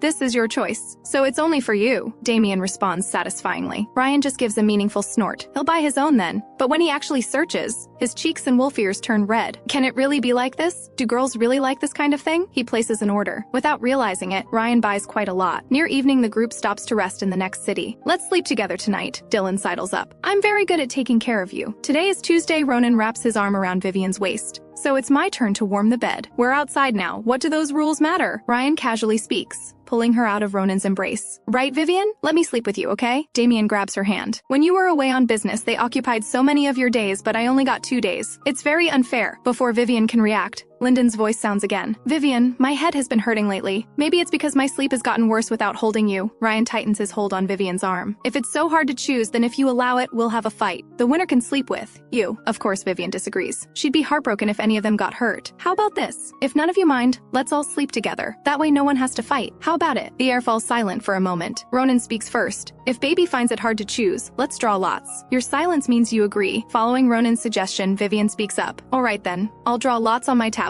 Perfect timing to create a group chat so we can all contact each other if needed. Come on, click quickly. Let me see who the lucky one is. The 5 men all raise their tablets, clicking into the lottery program Vivien sent. Unsurprisingly, the lucky one is Lyndon. The result is visible to everyone. Although they can't figure out Lyndon's exact identity, they know he has extremely high talent in computing. If he wanted to change the lottery results, he could do it. Vivien, oblivious, speaks up. Great, then I'll sleep with Lyndon tonight. The rest of you go back to your rooms. The other guys' expressions turn dark and unpredictable. They know Lyndon definitely cheated, but they have no evidence. Lyndon naturally grips Vivien's hand back and quietly follows her into the room. After washing up, Vivien helps massage his head. Has your head really been hurting lately, or are you lying to sleep with me? Hearing this, Lyndon's narrow red eyes flicker. Actually, his head doesn't hurt much anymore. The medicine Vivien made works very well. He just has trouble sleeping without her beside him. Lyndon hugs Vivien's waist, pressing his cheek against her head. Vivien's voice is soft. If you don't sleep properly, your head will hurt again. What if it becomes a chronic condition? Vivien pulls back to create distance between them, cupping his face with both hands. I don't want you to suffer, you know? Whether I'm here or not, you must take good care of yourself, Lyndon responds. But actually, sleep is something he can't control. He can't just fall asleep because he wants to. Vivien leans over and kisses the red mole below his lips. Lyndon, your lips are beautiful, especially that red mole. Very sexy. Lyndon's long lashes tremble lightly, holding the girl tighter.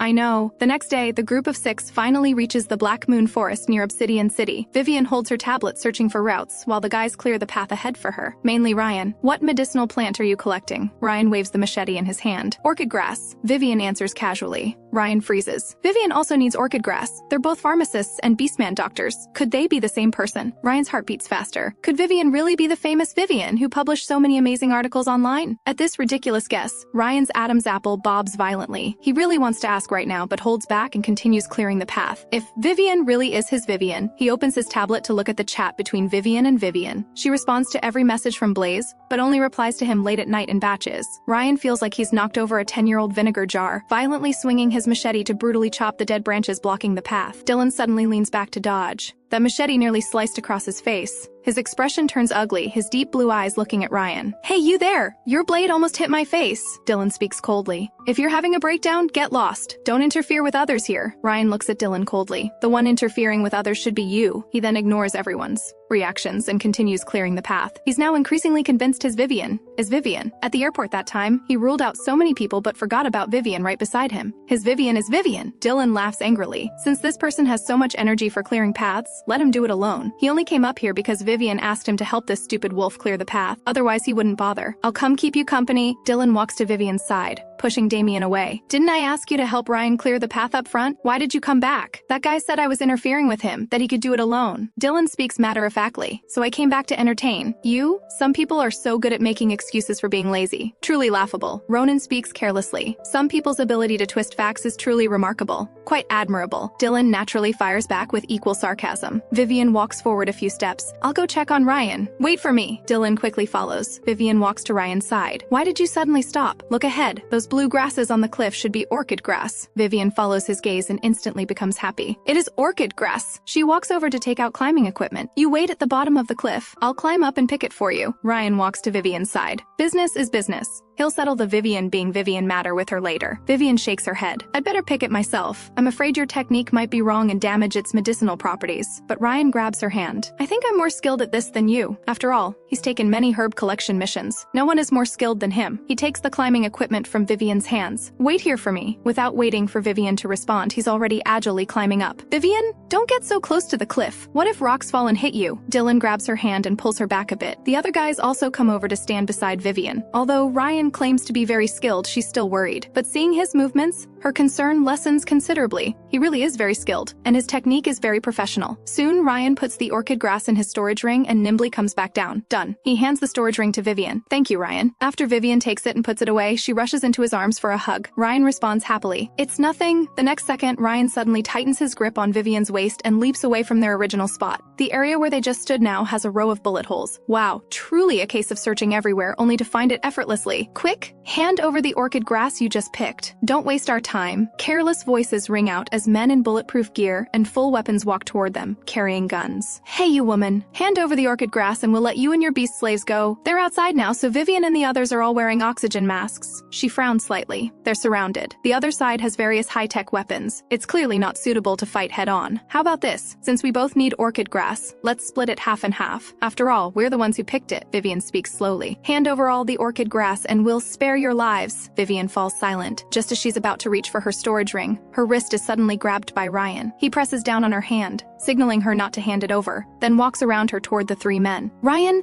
what are you doing? Vivien's heart tightens. The other guys all look puzzled too, rushing over so directly without thinking of a strategy first. Isn't that too rash? What if a fight breaks out and bullets hit Vivien? Hey, wanna die? The wolfman across from them sees Ryan walking toward him and speaks threateningly. Take one more step and say goodbye to your head. So you guys are this arrogant normally? Ryan's tone is ambiguous. All three men freeze when they hear this voice. Why does this person's tone sound so much like their boss? Ryan walks up to them and slaps one of the wolfmen on the head, directly knocking him back to his senses. This familiar, violent slap. If it's not their boss, who could it be? Vivien watches in confusion as Ryan slaps someone so hard they nearly fall over. Her heart almost jumps out. Who knew the next second that man would suddenly fall to his knees at Ryan's feet? Boss, I'm sorry. I didn't know it was you. Boss, please forgive me. The man's heart pounds with fear. Ryan kicks him away with one foot. Get lost. He looks at the other two capable subordinates. Boss, it's a misunderstanding. We've searched through several mountain ranges and found no orchid grass. Then when we got here, you guys had already picked it all, so we thought of this method. Exactly, boss. It's all a misunderstanding. The man on the ground also gets up, standing before Ryan and bowing apologetically. Boss, we didn't recognize you because we'd never seen you wear this kind of clothing. Who could blame us for not recognizing you? The bright yellow windbreaker. Who told the boss to buy it? It totally doesn't suit his cold, stern temperament. Of course Ryan got scammed by merchants. Ever since he started washing his tail, he's been paying attention to his appearance. What's wrong with me wearing this? Ryan glances at the wolfman who just spoke. Zoro, nothing wrong. I'm saying you look so incredibly handsome in this outfit that I couldn't even recognize you. Ryan kicks Zoro toward Vivien. Quick, apologize to sister-in-law. Zoro falls at Vivien's feet. Hearing sister-in-law makes his whole body shake, then he quickly starts wailing. Sister-in-law, I'm sorry, so sorry. We didn't know it was you just now. Vivien waves her hand. It's fine, it was all a misunderstanding. Ryan walks over and waves at them. All right, you're not needed here anymore. Get going, don't stay here being eyesores. But boss, what about the orchid grass? You guys need orchid grass too? I have some here I can share with you. Vivien speaks up when she hears this. Ryan naturally understands why they're looking for orchid grass, but now he's very certain that Vivien is his Vivien. No need to look anymore. You can all take vacation now. Ryan gives the order coolly. The three look at each other, then all nod together. Okay, they didn't expect their boss to be this kind of person, actually giving up something for his partner. Before, their boss spent so much patience chatting with Vivien just for a chance to meet her. Now that he finally has the opportunity to meet face to face, he's throwing it all away for his partner. What a hopeless romantic. But since their boss said so, what can they say? It seems this woman holds quite a special place in their boss's heart. Boss? Sister-in-law, goodbye. Ryan's team members leave, but they still send messages to Ryan on their tablets. Boss, are we really not collecting orchid grass? Really not meeting that Vivien? I really want to know who she is, unless you already know who. She is, boss. Otherwise, I can't explain why you told us not to collect orchid grass. Ryan has no idea about his subordinates' various speculations. He doesn't have time to look now either. Ryan, don't you want to hang out with your team members? Vivien looks up at Ryan. Ryan frowns. Why would I want to hang out with them? He's already a man with a wife. Naturally, he won't go out partying with them. Then let's head back.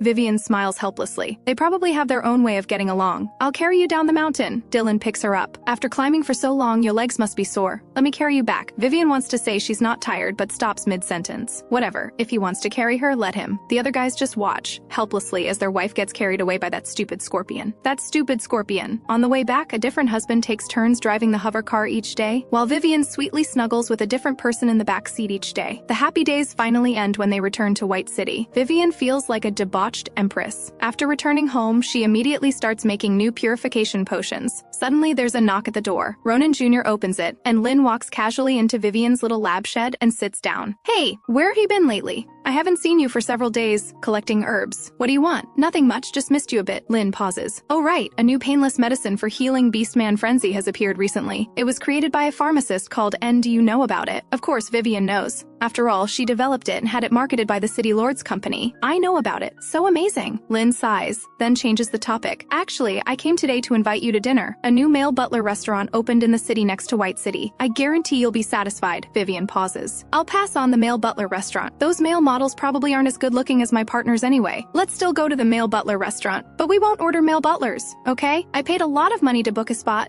Vivien naturally can't refuse again. Alright. Lynn leaves happily. Vivien continues making potions. After multiple failures, she finally successfully creates the purification potion, but she still needs to test its effectiveness. After giving the potion to a new batch of plants, she opens her tablet. One of her online friends, June, has sent many messages. Who is pharmacist N? Do you know them, Vivien? Don't know them. Oh right, I can apply to lift your exile, but you'd have to join the Imperial Research Institute and sign a 20-year labor contract. Want to consider it? Thank you for your kindness, but no thanks. Meanwhile, at the Imperial Research Institute, June puts down her tablet. The woman beside her asks softly, chatting with that Vivien again? The woman is Joy, also a member of the Imperial Research Institute. Yeah, Joy. June adjusts her gold-rimmed glasses. This type of person probably has a big ego. If you can't recruit them, don't force it. June pauses. She doesn't think Vivien has a big ego, but she doesn't say more. Congratulations on your wedding, by the way. Joy shows a polite smile. Thank you for the blessing. At the same time, Joy sees a message from her person planted on the exile star. Good news and bad news. Which do you want to hear? Joy frowns and replies, don't play games. Just tell me directly. Bad news, Vivien still hasn't died. She's even got involved with a 2 sea-level healer and is living well in the inner city. Good news, she's gotten involved with 5 beastmen. I've already collected photos of their intimacy. I'll find an opportunity to report her. Reporting will just put her in prison. I want her dead. You understand? Got it. Understood. The conversation ends, and Joy's whole expression darkens. That idiot has such good luck. The beastmen's frenzy period didn't kill her, and now she's even got involved with a healer. Back in the room, Vivien doesn't know she's already being targeted. She sits on the sofa, looking at tablet messages in silence. Why do Blaze and Ryan seem to have coordinated to send her messages at the same time? Blaze, let's set up a meeting time. Ryan, Vivien, I'm home now. She replies to Blaze first with okay, then replies to Ryan, I'm home too. On the other end, Ryan stares intently at his tablet. They clearly sent 2 messages at the same time, but she replies to online friend Blaze first. Ryan's heart feels so blocked. Blaze, meet in White City tomorrow? Seeing this message, Vivien pauses. White City on X1 Exile Star. Yes, how about day after tomorrow at Lane 11 in White City? I live right here. On the other end, Ryan's eyes flicker slightly at this message. He didn't expect her to be so sharp. She figured out right away that he knows her real identity. Ryan replies again, what are you doing tomorrow? Why wait until day after tomorrow to meet? Vivien frowns. What she does is none of his business, right? His chat style used to be much more respectful. At the same time, Ryan sends another message. Vivien, I'll take you to play games tomorrow. I'm busy tomorrow, next time. Mainly because she's going to the male butler restaurant with Lynn. What are you busy with? I'll come with you. For some reason, Vivien feels Ryan has been sarcastic lately. Ever since they returned from Obsidian City, this guy has been acting strange. Especially on the way back. 1 second he'd be very gentle. The next second suddenly too forceful. Are you home? Let's talk face to face. This guy is holding back some kind of anger and she must get to the bottom of it today. Ryan also wants to ask face to face what she's doing tomorrow. Could she be doing something she can't let him know about? Vivien takes a sip of water. Suddenly a broad, tall body presses against her back. Ryan asks, what are you doing tomorrow? Vivien turns around, about to explain,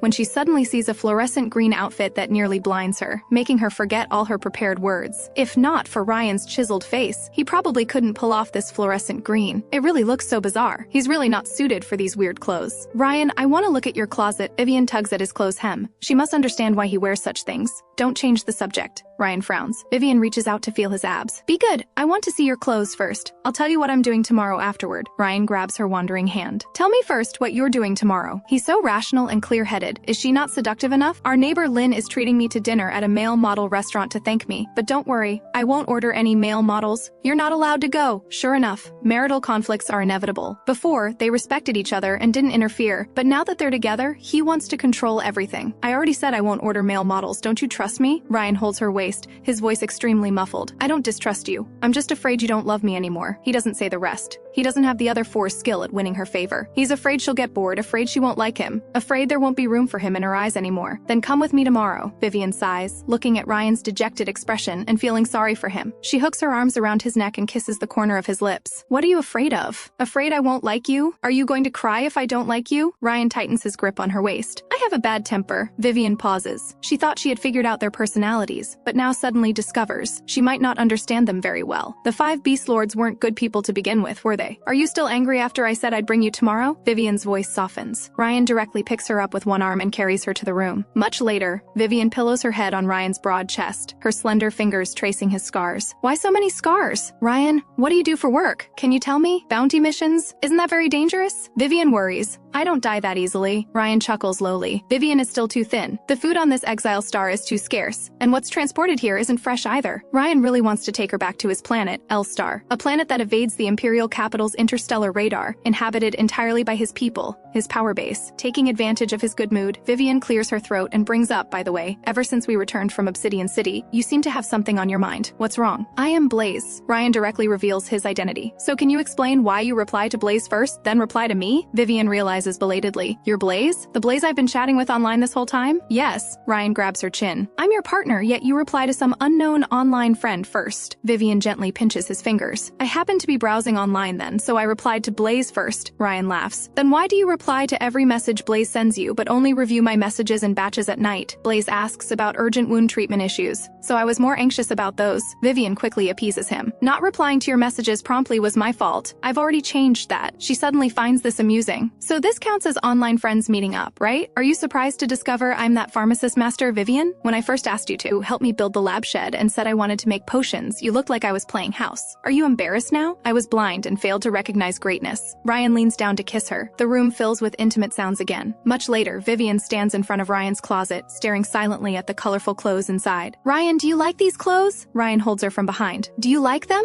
Those merchants told me these clothes would definitely attract a partner's attention, so I bought many. Give me your tablet, I'll help you shop. Vivien takes Ryan's tablet, looks down at it, then gives Ryan a look that's hard to describe. So you like this style? Do you like it? But Ryan asks her back again. Vivien blinks, pointing at Ryan's purchase history of inappropriate clothing, her breath light. This one, I quite like it. Ryan's Adam's apple bobs, his palm pressing her waist as he kisses her again. The next day, Vivien brings Ryan and Ronin Jr. to Lynn's door. The other guys seem busy again, but Ryan has been quite free lately, constantly sticking to her side. Hey, you came out to wait for me so quickly. Perfect, let's go. Lynn greets them, setting off with her partner and 6 beastmen, plus a newly bought robot. The 2 girls walk ahead while all the men in the robot follow behind. You're bringing your husband and beastmen to a male butler restaurant. Won't they get jealous? I'm a healer. Even if I found another man, they wouldn't dare say anything. As long as you're happy. Vivien doesn't judge further. Lynn lives quite freely, never stopping for any handsome man. The group takes hover cars to a small city near White City. The small city requires paying some spirit stones to enter and doesn't accept homeless people. It seems to exist purely for business. No wonder it's called Commerce City. Everything inside is shops. Lynn is very surprised. But people on Exile Stars are so poor. Who has money to burn setting up a commercial city here? Since it's not just a simple meal anymore, we should explore properly now. Lynn drags Vivien into clothing stores, buying many clothes together before heading to the restaurant. Lynn books a private room. My beastmen don't need to eat at the table. Don't worry about them. Your beastmen are up to you. Vivien pulls Ryan to sit down. Soon, a rabbit-eared man in a butler skirt walks over. Let me serve you dinner, dear customer. He wraps his arms around Vivien's hand holding chopsticks. Vivien pulls away. No need, just go serve that customer over there. The rabbit butler tries to grab her hand again, but before he can touch it, another hand violently grabs him. Get lost. Ryan suppresses his anger. The head butler pulls the rabbit butler away and quickly apologizes to Vivien. Sorry, customer. He's new and hasn't learned the rules yet. It's fine. Vivien waves casually. Forget it, I'm not eating. Ryan Ronin Jr., let's go. Lynn, busy in the middle of everything, sees Vivien about to leave and speaks helplessly. Hey, how about I pack some food for you to take home? Actually, she thinks Vivien's beastman is way too presumptuous. A beastman 100 times lower than humans daring to interfere with human affairs. So improper! Before Vivien can answer, a dark gun barrel points at her head. Ryan holds her and dodges behind an overturned sofa. The original floor now has a row of bullet holes. Lynn screams in fright. Her beastmen also rush over to protect her and hide. Oops, you dodged! The rabbit butler who was hitting on her earlier blinks. The earlier approach was meant to get close enough to kill Vivien, but that damn wolf watched too closely. He barely started probing before getting grabbed and thrown aside, missing the perfect assassination opportunity. Of course, he won't admit that in that moment, he was indeed attracted by the target's beauty. In the same building, Dylan is coming down to this floor when he hears gunshots, but his steps don't pause because he wants to hurry home to see his Vivien. Boss, you're leaving after just one day? Chase has already sent people to handle the problem in that private room. Neither of them takes the gunshots seriously. Such small matters don't require their personal intervention. Back in the private room during the gunfight, the rabbit butler gets hit. Hearing footsteps outside, he knows the guards are coming. He frowns and quickly crashes through the nearby glass, apparently trying to escape. But just as he leaps out, his ankle gets grabbed and he's violently slammed to the ground. Who sent you? Ryan punches his temple.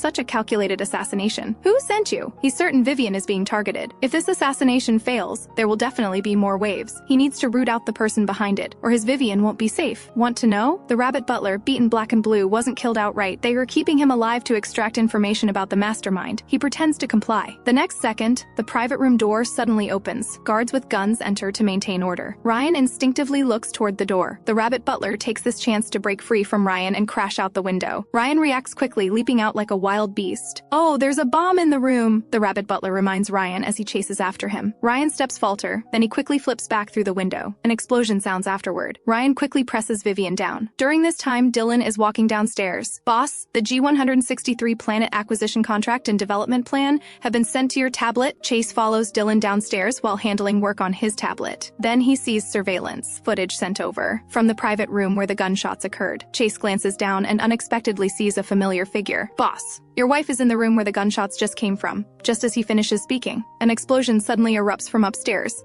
Dylan rushes toward the private room like a gust of wind. Chase also charges forward with fire extinguishing equipment, while ordering people to seal off the entire city and hunt down the assassin rabbit butler. Meanwhile, Vivien and the others are all lying on the ground. Thick black smoke and huge flames pour out of the private room. Even though they've already rushed out, they're still choked by the flames. "Vivien, are you hurt?" Ryan quickly helps Vivien sit up. His rough palm gently brushes across her face, which has some dirt on it. He confirms she's only dirty and not injured. The next second, Ryan's arm gets knocked aside. Dylan grabs Vivien's arms with both hands, his gaze scanning over her body. Only after confirming she's not injured does he speak. "Why are you here?" Before Vivien can react, Dylan's worried face suddenly appears in front of her. "I was about to ask you the same thing. Come on, let's find a place where I can explain properly." Dylan's face darkens as he directly lifts Vivien in a princess carry. But before he can take a few steps, someone grabs his wrist. "Where are you taking her?" Ryan's expression turns fierce. "My wife's face is dirty, so naturally I need to take her somewhere to clean it." Dylan brushes off Ryan's grip. Vivien quickly speaks up. "Ryan, you're injured. Go treat your arm first. I'll explain things to him. He might have misunderstood something." Ryan freezes, seeing the genuine worry in Vivien's eyes. He looks at his bleeding arm, not knowing where the flying glass cut him. He didn't even notice it himself, but she did. For a moment, he becomes as docile as a dog being petted. "Okay, I'll wait for you." Dylan carries Vivien to the office bathroom cubicle. He takes out a clean towel and carefully wipes the dirt from her face. "Why did you appear here?" "A neighbor invited me for dinner. Those male butlers were serving her." Vivien naturally realizes what Dylan is bothered by. "And I asked Ryan to come with me." Dylan suddenly leans closer to her. "I've been remembering how you ordered male models at Night Charm last time." Vivien grabs his hand, her clear eyes filled with the most sincere emotion. "Don't tell me you're not only working as a male model at Night Charm, but also as a butler here?" Vivien changes the subject. "You're already mine. How can you be a butler serving others?"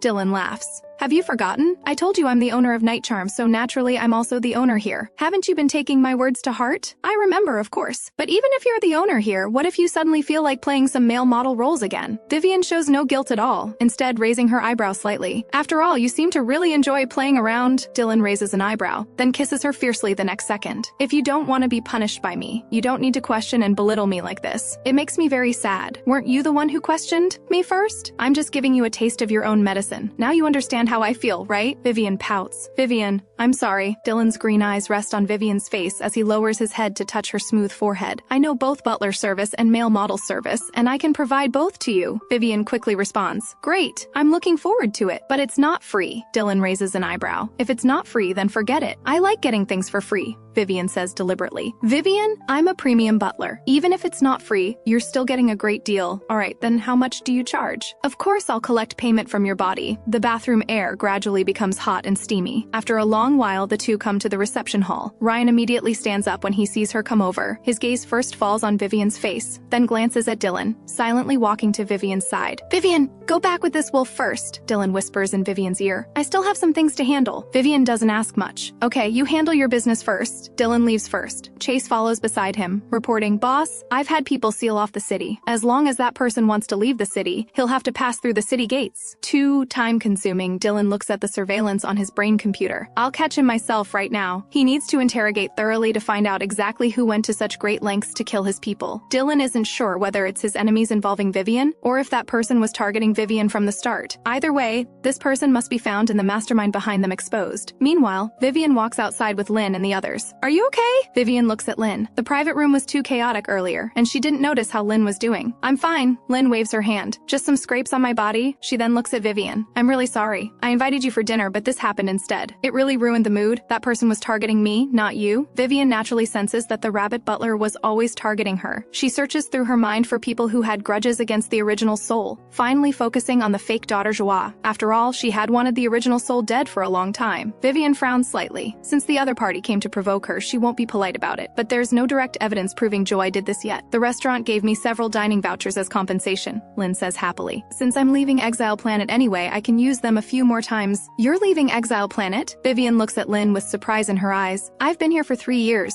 It's time to go somewhere else, Lynn says matter-of-factly. Don't miss me too much. You can contact me through Brain Computer if you want, and you can come find me if you ever fall on hard times. When are you leaving? Starship ticket for 10 a.m. 4 days from now. Okay, Vivien nods. I'll see you off then. She then turns to look at Ryan, whose arm is already bandaged. How's the wound? Are you all right? I'm fine. Ryan touches Vivien's head. Lynn's partners all look at them strangely. That beast person seems to really love this human. The group returns to White City. Meanwhile, Dylan finally captures the fleeing rabbit man under the lockdown in pursuit. This entire small city belongs to him, with surveillance everywhere, so he can easily track the target. What follows is naturally severe interrogation. The next day, Vivien is in the backyard checking the plants treated with purification serum when someone knocks on the door. The door opens, revealing a white fox young man. Vivien squints. Are you Jude, that twin fox's brother? Yes, that's me. Jude is very happy that Vivien still remembers him. Dr. Vivien, I have a job now as a manager. I'm not picking up trash anymore. Congratulations, Vivien responds. Dr. Vivien, are you free tomorrow? A commercial city opened near White City. I'd like to take you to dinner there. It hasn't been long since the last assassination attempt. Normally, she shouldn't risk going out again, but the enemy has been hiding in the shadows like an invisible bomb. The best way is for her to go to that place again and catch the killer. Sure, I'm free tomorrow. She'll have Ryan secretly follow and find that assassin. After sending Jude away, Vivien sends Ryan a message to prepare for another trip to Commerce City tomorrow. She explains her plan to Ryan. Who is that fox?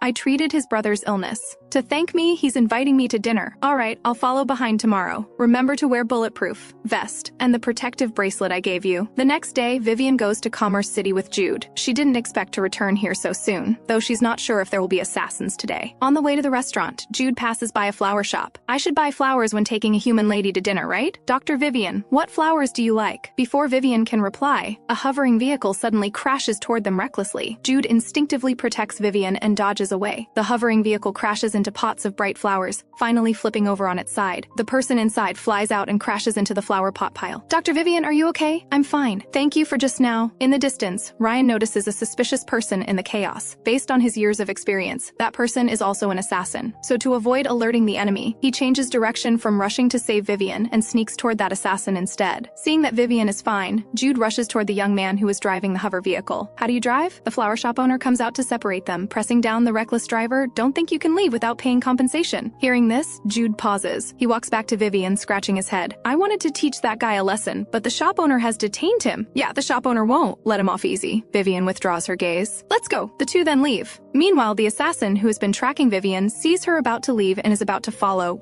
when suddenly someone presses down on his shoulder. Speak. Who sent you? While Ryan interrogates the suspected assassin here, Dylan has already gotten results from interrogating the rabbit butler there. Vivien opens her brain computer and sees Dylan's message saying he's coming to find her. At this time, Ryan has finished interrogating and walks over. Vivien, let's go home. Vivien, I'm here to take you home too. Vivien looks at Jude. Sorry, my partner came to pick me up. I'll head back first. In the hovering car, what were the results? Vivien asks directly. Joy from the capital. The woman who has enjoyed your identity for over 10 years and still enjoys it now, Ryan tells her directly. Including your previous exile here, which she specifically arranged. Hearing this, Vivien suddenly feels some sympathy for the original soul. The other party enjoyed the happy life that should have been hers for over 10 years, and is still the Vivien's family's daughter in the capital now, while the original soul not only struggled in the slums, but was also exiled to Exile Planet, and even died in the future. That was truly tragic. Yes, it's that woman. Dylan holds Vivien. Vivien, shall I kill her for you? No need. Vivien speaks slowly. I wasn't planning to bother with her originally, but since she's acting this way, I'll have to make a trip back to the capital to have a proper confrontation with her. I must make her die painfully, or it would waste all the effort she put into trying to kill me. When do you want to go back? I can take you there, Dylan. Kisses her neck. I also have a starship and can take you back, Ryan says coldly. I'll go back openly. Vivien furrows her brow, but to prevent her from sending more people people to kill me, you can create some problems for her appropriately, so she doesn't have time to bother with me. Sure thing. Leave it to me, Dylan smiles. Let's spread fake news that you're already dead. Then one day you appear in front of her and scare her to death. I think your idea is good. How will Vivien reward me then? Dylan is already leaning toward Vivien's lips. Just as he's about to kiss her, the hovering car makes a sharp turn. Sorry, my hand slipped, Ryan says coolly. You can slip your hand again, Dylan says meaningfully. Ryan says nothing and indeed doesn't slip his hand again. He won't give him the chance. The next day, dawn breaks bright. The medicinal plants in the backyard are thriving, and the originally black soil has turned back to normal color. Vivien's heart pounds wildly. Her purification serum finally succeeded. That feeling of satisfaction and excitement makes her scalp tingle. She quickly posts this news in the group chat. I successfully created the purification serum. Ronin, congratulations, baby. My baby is amazing. Lyndon, Vivien is amazing. You two are still the fastest. Don't know what the other guys are doing. Ronin, those who don't care naturally won't put much thought into it. Dylan, hey, spreading rumors? Being a few seconds late gets me accused? Dear is amazing, as expected of my dear. I'll reward you well tonight. Damien, Vivien is great. The best Vivien in the world. Ryan, I'm last again. What's purification serum? Ronin, others know nothing but make noise randomly. Seems they don't care about Vivien at all. Only I know Vivien has been doing experiments on purifying plants, and this serum can also change soil quality. Ronin is great. Lyndon, I also knew. Lyndon is great too. Dylan, Vivien, this is really impressive. This kind of serum will change the entire galaxy and be included in galactic historical turning points. Ryan, Vivien, how do you want to handle this serum? Damien, publishing this serum will cause a sensation. Vivien needs to think about the pros and cons. When this happens, Vivien's reputation will skyrocket. There will definitely be benefits, but also drawbacks.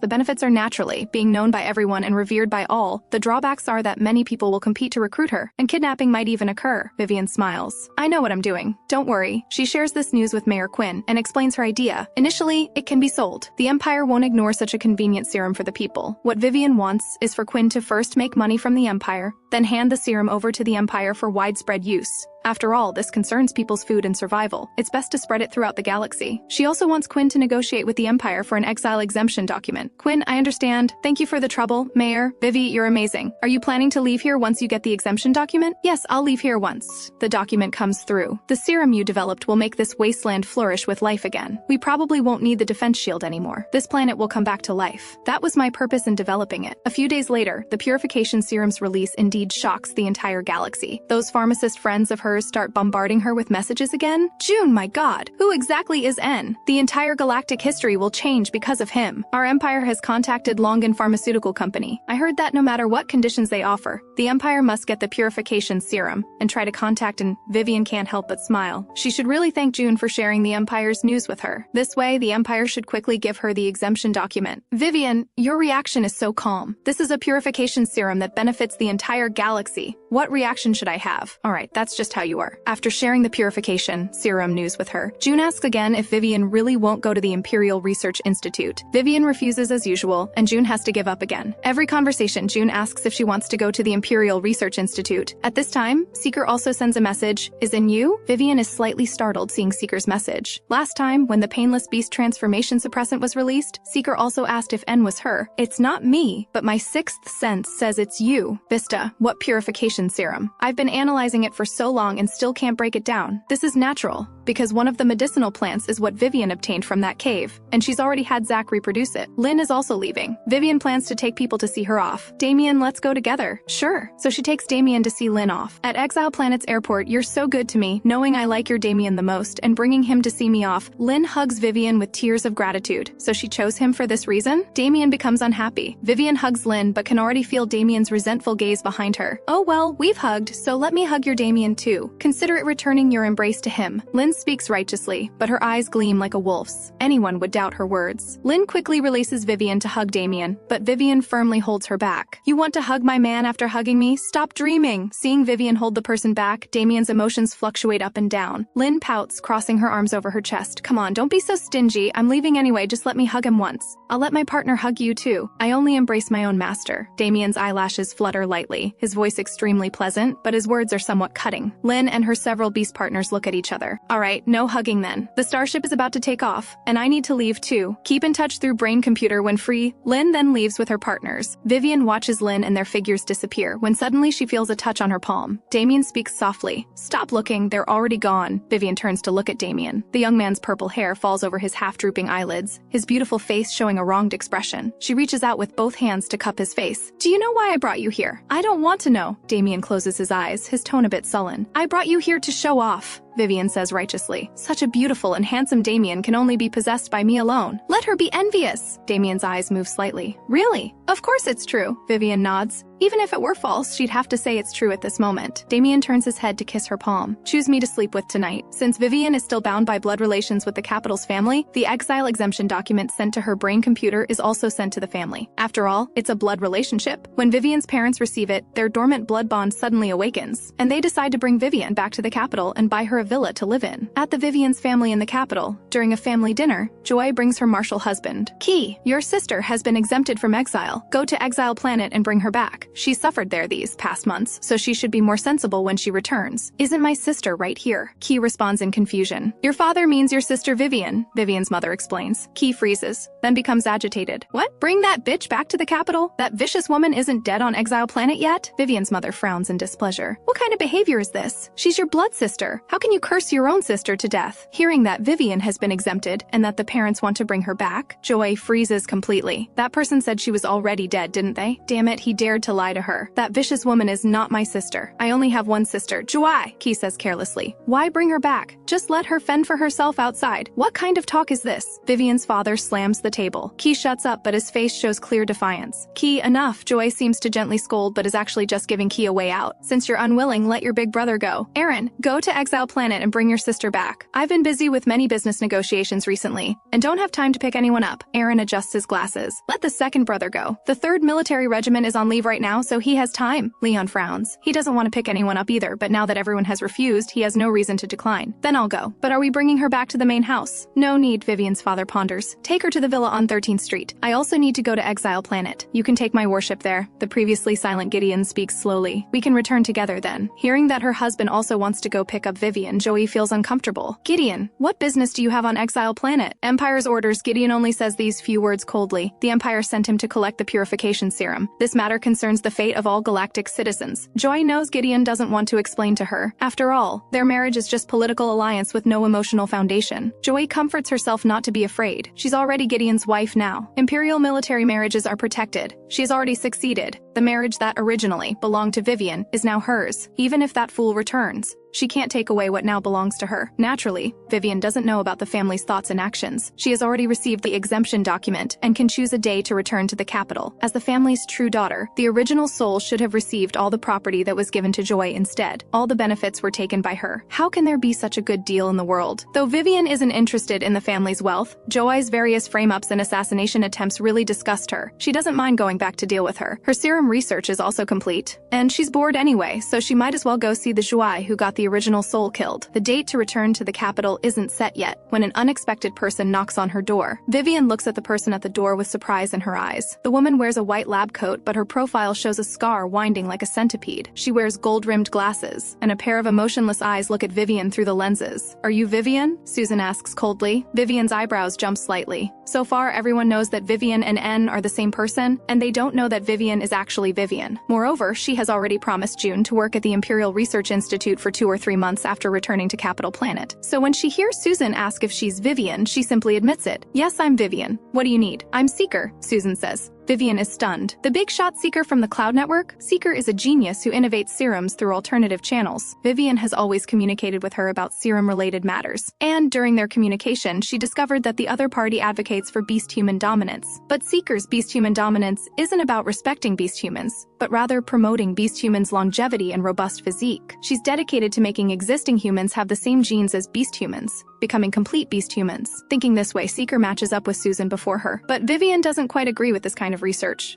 After all, whether based on human or beast human bodies, it insults both human dignity and beast dignity. However, she doesn't mind communicating with her about serum matters. Probably that's how madmen and geniuses are. Come in for some tea. Vivien steps aside to let her enter. By the way, how did you know I'm Vivien? My sixth sense. Vivien falls silent. She asked her on the brain computer whether she is N. Your sixth sense is quite accurate. Susan drinks some water. I want to invite you to my laboratory. Vivien raises an eyebrow. I'd rather not. I'm afraid of seeing organs I shouldn't see. You'll understand once you see my experiments. You might even want to join me then. Dr. Susan's gaze falls on Vivien. Can't you see the trend of human development now? Vivien doesn't speak, so Susan continues. Human supremacists keep pursuing experiments for complete human longevity. Mechanical supremacists believe the future should be mechanical life. They're even exploring the possibility of machines replacing hearts.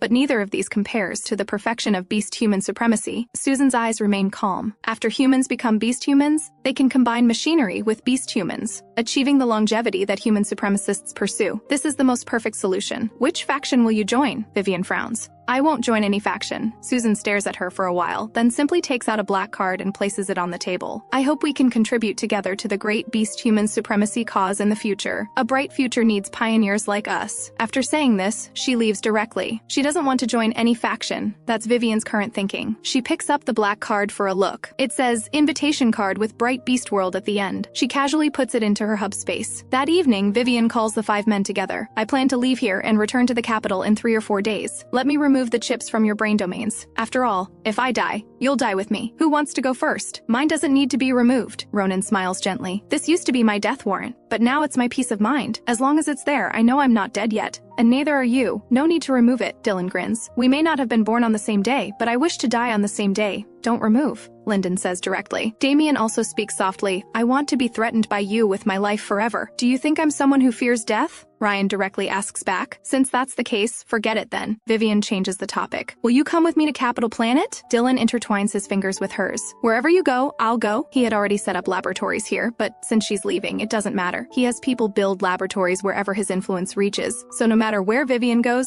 he'll give her a huge laboratory as a gift. Let's go together. I have stores on Capital Planet too. Handling business in a different location makes no difference. Lyndon's calm voice comes through. I can go on business trips anywhere, Ryan says casually. Damien will always follow Vivien. Damien smiles at Vivien. Hearing them say this, Vivien can only agree. Then you all pack up properly. We'll leave in a few days. Since everything's settled, today is Wednesday, it's my turn to warm the bed, Dylan says, directly lifting Vivien in a princess carry and walking out. Vivien, I want to fulfill my previous promise to you. What promise? Vivien asks in confusion. Butler service, Dylan says. You already paid before, so now you can enjoy the service. At Night Charm's private room, Chase asks in disbelief. Boss, did you say you want to wear a maid outfit? My god, what's wrong with our boss? Dylan doesn't think it's anything special. Get me one in my size. Chase falls silent for a moment, then quickly brings one over. So their boss is willing to humble himself for love? Chase feels horrified inside, but doesn't dare say it out loud. Dylan doesn't plan to explain much to him. This is a little game between him and his wife. Others don't need to know too much. Soon, Chase watches their mighty and domineering boss walk out wearing a black and white puffy dress. He's fine with it. He's gotten used to it since their boss was spanked by that woman last time. In the room, Vivien sits on the sofa drinking water when the door suddenly opens. Dylan, wearing a black and white maid dress with his tall figure, walks in. Vivien, I'm here to serve you. Do you like the outfit I'm wearing? I love it. Vivien can't help but laugh. Weren't you going to feed me fruit? Do you want fruit now?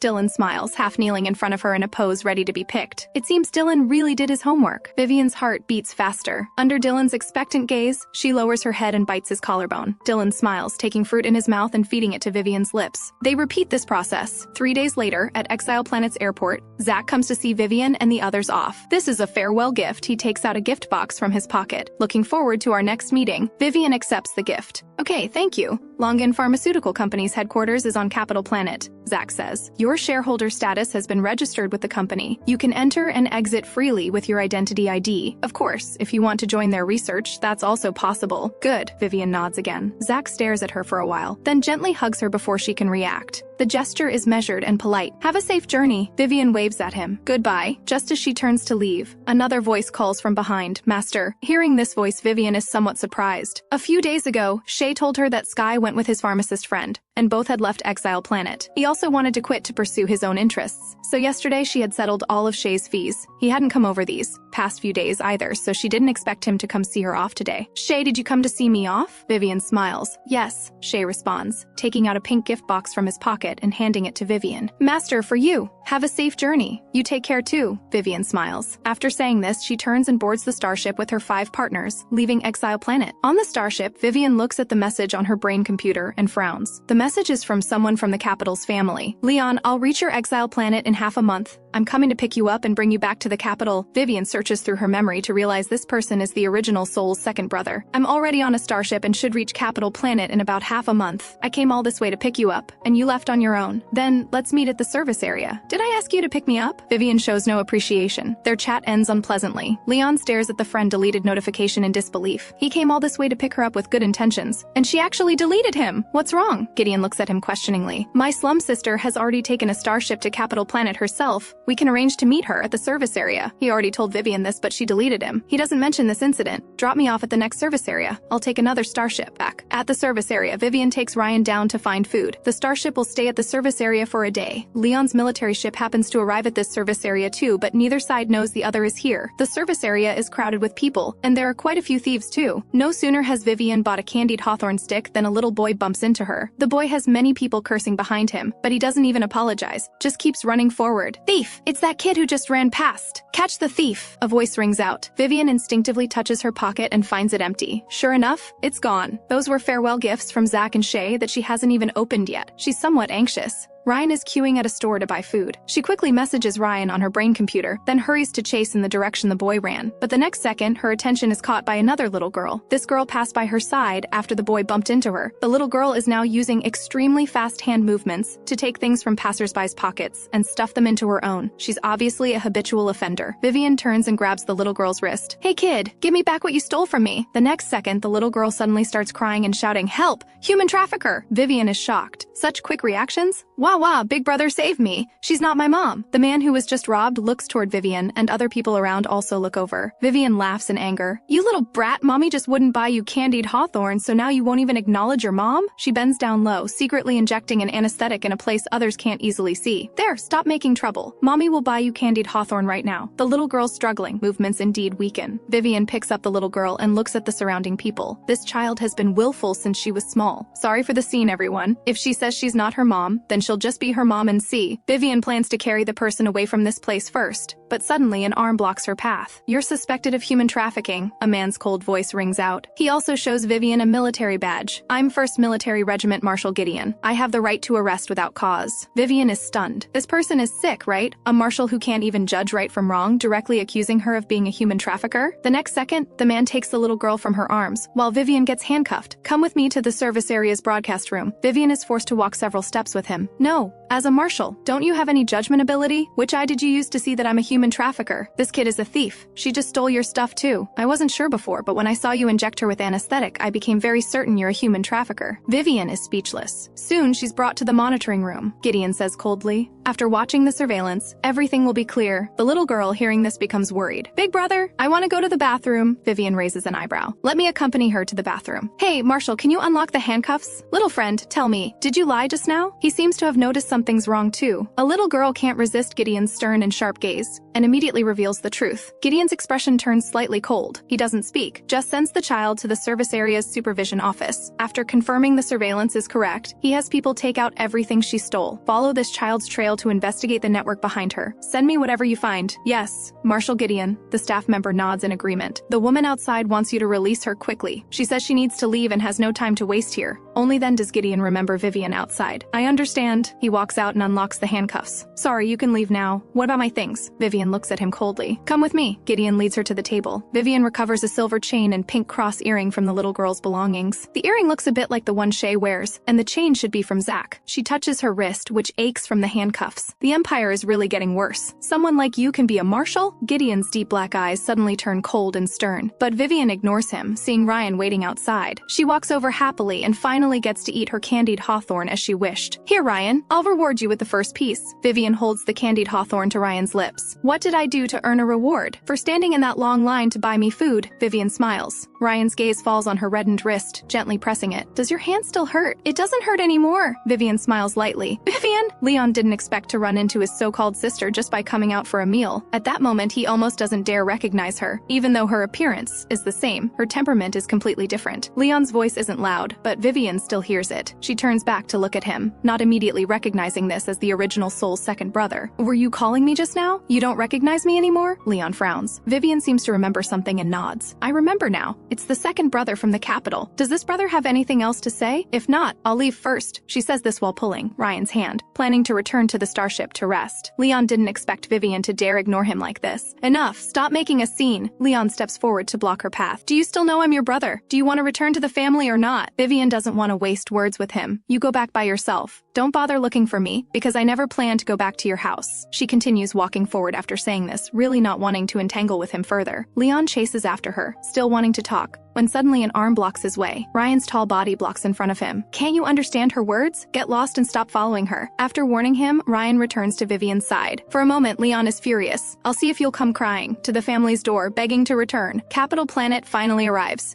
It truly deserves to be the most prosperous planet. The air is very fresh, and the technology is even more advanced. Androids and robots can be seen everywhere. Before crossing over, Vivien never got to explore the outside world much. After leaving the airport, the technological feel outside is even stronger. Buildings tens of thousands of meters high sit in the sky, reflecting various technological blue lights. Various hovering cars fly through the air too. Vivien, I have a villa at Waterside Manor. Come live there with me. Dylan leans over. Waterside Manor is where wealthy and powerful people live. You could also live at my place. I have a house in Cloud Palace, Ronin says casually. Cloud Palace houses people with power and status. Even money can't buy a place there. Vivien looks at Ronin. As a beast human, how did Ronin get housing in Cloud Palace when the Empire doesn't allow beast humans to participate in politics? No need. Vivien smiles helplessly. I have accommodations. She's joining the Imperial Research Institute and signed a contract for several months. The Empire assigned her housing as accommodation. At this moment, a figure suddenly walks up to her angrily. Vivien, why are you so difficult to please? Second brother personally came to pick you up and you dared give him attitude. I don't know why Mom and Dad care so much about this blood relationship. Hurry up and come back with us. Stop embarrassing yourself out here. This time, Vivien recognizes the other party. Key, the youngest son of the capital's family, the original soul's younger brother. But so what? He's not her family anyway. But does the family really care about the original soul this much? It's understandable though. Bringing their biological daughter back to the capital and holding a press conference to announce it would indeed show their love. If the original soul hadn't been difficult and Joy hadn't framed her, with the family as backing, the original soul would have lived very well. Seeing Vivien ignore him, Key seems about to curse again when suddenly an arm pushes him away. A neatly dressed man hands over a black gold door card. Now that you're back, live well and stop making trouble. This is a villa in Clearwater residence that Dad got for you. Go live there. The man in front of her is Aaron, the original soul's eldest brother. Vivien falls silent. She's not the original soul and doesn't want to accept things that don't belong to her. But then she thinks she's endured so much debt for the original soul, so accepting the benefits that belonged to the original soul isn't wrong either. So Vivien feels at peace and accepts the door card, saying, thank you. Oh, you actually know how to say thank you? Key's voice carries mockery. Looks like you suffered quite a bit on Exile Planet and learned how to act subservient. She really wants to discipline this brother on behalf of the original soul, but she actually didn't suffer on Exile Planet. She lived quite happily there. Let's go. I'll take you there. The hovering car is very quiet. Key sits in the back seat with Vivien. How did this woman change so much? Not to mention her temperament changed completely. Even her personality became polite. Could she be pretending? At this moment, Vivien suddenly turns to look at him. Why do you keep staring at me? Do you have something to say? Key's lips curl into a mocking arc. Yes, I'm warning you. Now that you're back, behave yourself and don't disturb Joy's life again. If you dare trouble Joy again, just wait and see. Vivien raises an eyebrow slightly. What should she do? She came back specifically to trouble Joy, but she doesn't want to say much to Key, so she directly turns away and stops looking at him. Meanwhile, Joy learns that father gave Vivien a villa and had the eldest brother personally pick her up. Her eyes can't help but turn gloomy. Even though she's not his biological daughter, he raised her for over 20 years. Even without blood relations, there should be some affection, right? But they still value so-called blood relationships so much. Can Vivien be forgiven for all the vicious things she did just because of blood relations? Joy's heart is extremely unbalanced. As long as Vivien lives for one day, someone will remind her that she comes from lowly slum blood. No, she could exile Vivien once, so she can exile her her a second time. Joy's eyes turn sinister as she starts operating on her brain computer. Meanwhile, after Vivien enters the villa, she releases Ronin Jr. You can live in whichever room you want. Which room are you living? Dylan asks, with a smile. Vivien doesn't stand on ceremony, pointing to the master bedroom in the middle. I'll live in this one, then I want to live next to you. 5 voices ring out simultaneously as all 5 men's gazes fall on Vivien. Vivien coughs lightly. Time to draw lots again? I refuse to draw lots, Ronin says. We'll definitely lose at drawing lots. Can't let certain people cheat. I also refuse, Dylan sneers. Yeah, I refuse too, Ryan responds coolly. Refuse? Damien raises an eyebrow. Vivien pauses. Then what method do you want to use? Whoever grabs it first gets it. How about that? Ronin grins. The others have no objections. Even if Lyndon has opinions, there's nothing he can do. Then please count for us. When you reach 3, we'll start. First come, first served. Dylan smiles. Seeing they've all decided, Vivien nods. She clears her throat, but before she finishes counting to 1, all 5 rush out simultaneously. Dylan thinks, if I rush out first, I can definitely grab the room next to my wife. Ronin muses. Didn't say we couldn't cheat. I'll rush out first. Lyndon ponders. I knew they'd cheat. Must rush out first. Damien calculates. I know they'll definitely cheat, so I need to rush out first too. Ryan thinks, these guys will definitely cheat, so I need to rush out immediately. You could say several of them understand each other's somewhat wicked personalities, so they all rush out at the same time. This is another kind of fairness. Ryan's jumping ability is extremely strong. He seems about to leap from the first floor to the second, but suddenly an anesthetic needle pierces his thigh. Ronin not only shoots Ryan with an anesthetic needle, but also fires several shots at the others. Ryan doesn't react in time and crashes down from midair, kneeling on one knee and falling to last place. I'm first! Dylan's hand is almost gripping the door handle when he doesn't notice purple poison powder drifting over. He's hit, his vision immediately becoming dizzy. And suddenly many door handles appear before his eyes, making it hard to distinguish. Damn! Dylan curses as a figure suddenly flashes to the door and kicks Dylan away. The dizzy Dylan gets kicked flying. When Damien is about to grab the door handle, a huge snake tail sweeps over, catching him off guard and slapping him away. When it's Lyndon's turn to almost grab the door handle, a voice rings out. Vivien, what's wrong with you? Lyndon instinctively turns to look at Vivien downstairs, so he also gets kicked away. But Vivien is perfectly fine. Ronin quickly takes Lyndon's place, rapidly opening the door and walking inside. Looking at the several men outside who are still stumbling around trying to fight for the room, he shows a victorious smile. Defeated opponents, I won. This room is mine. For a moment, everyone's footsteps halted as they stared fixedly at Ronin. A few months later, everything has been resolved. Under Vivien's swift and decisive methods and wisdom, everything has finally settled. Today, Vivien lies on the soft king-size bed, feeling the morning sunlight streaming through the floor to ceiling windows onto her body. She stretches lazily, only to discover that no one is beside her. She sits up, hearing delicious aromas and light bickering from downstairs. I said to use honey, not syrup. That's Ronin's voice. But Vivien likes it sweeter, Dylan argues back defiantly. Everyone step aside. Let the professional handle this, Ryan says in his gruff voice.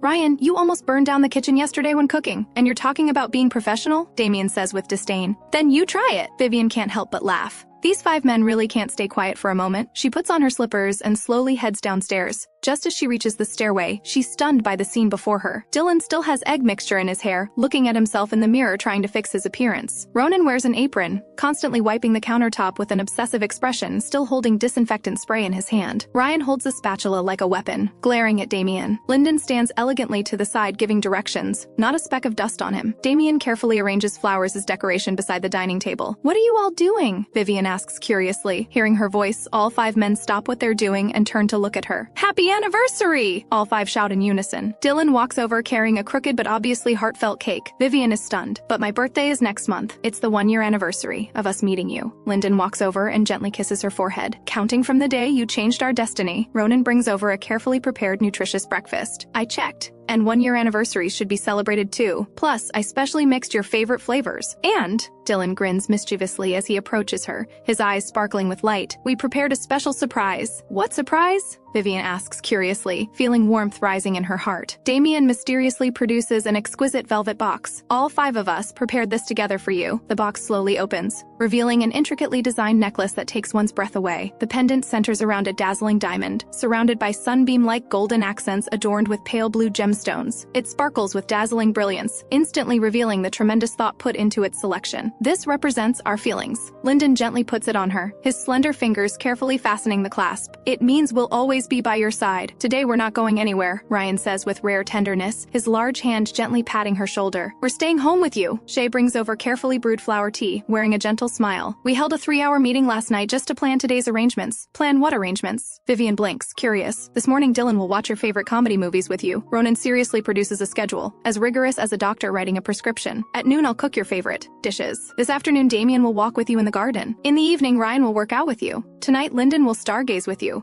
You even made a schedule for this. Vivien bursts into laughter, moved to tears. Of course we did, Dylan says matter-of-factly, making an exaggerated gesture. Otherwise, the 5 of us would fight again. Last time over who gets to go shopping with you, Ryan almost pulled out Damien's hair. He started it, Ryan protests indignantly. All right, Vivien quickly mediates. Let's go with your arrangement then. Sure enough, the whole day goes exactly as they carefully planned. Dylan snuggles with her on the sofa watching movies, occasionally telling cold jokes to make her laugh, and making exaggerated facial expressions to mimic exciting scenes. Ronin personally cooks a whole table of her favorite dishes, from appetizers to desserts, each one considering nutritional balance, not forgetting to remind her to chew slowly and carefully. In the afternoon, Damien walks with her in the garden, weaving an exquisite flower crown for her head, constantly praising how she looks like a fairy wearing the flower crown. Although Ryan is rough, he's especially patient when working out with her, carefully protecting her, afraid she might get even slightly hurt. Even when she lifts dumbbells, he nervously watches from the side. In the evening, Lyndon spreads soft blankets on the terrace and lights scented candles. They lie there watching the starry sky, with gentle night breeze and brilliant starlight. Vivien, Lyndon gently strokes her hair, his voice as tender as the night wind. If time could turn back, would you still choose to change our destiny? Of course I would, Vivien snuggles in his arms,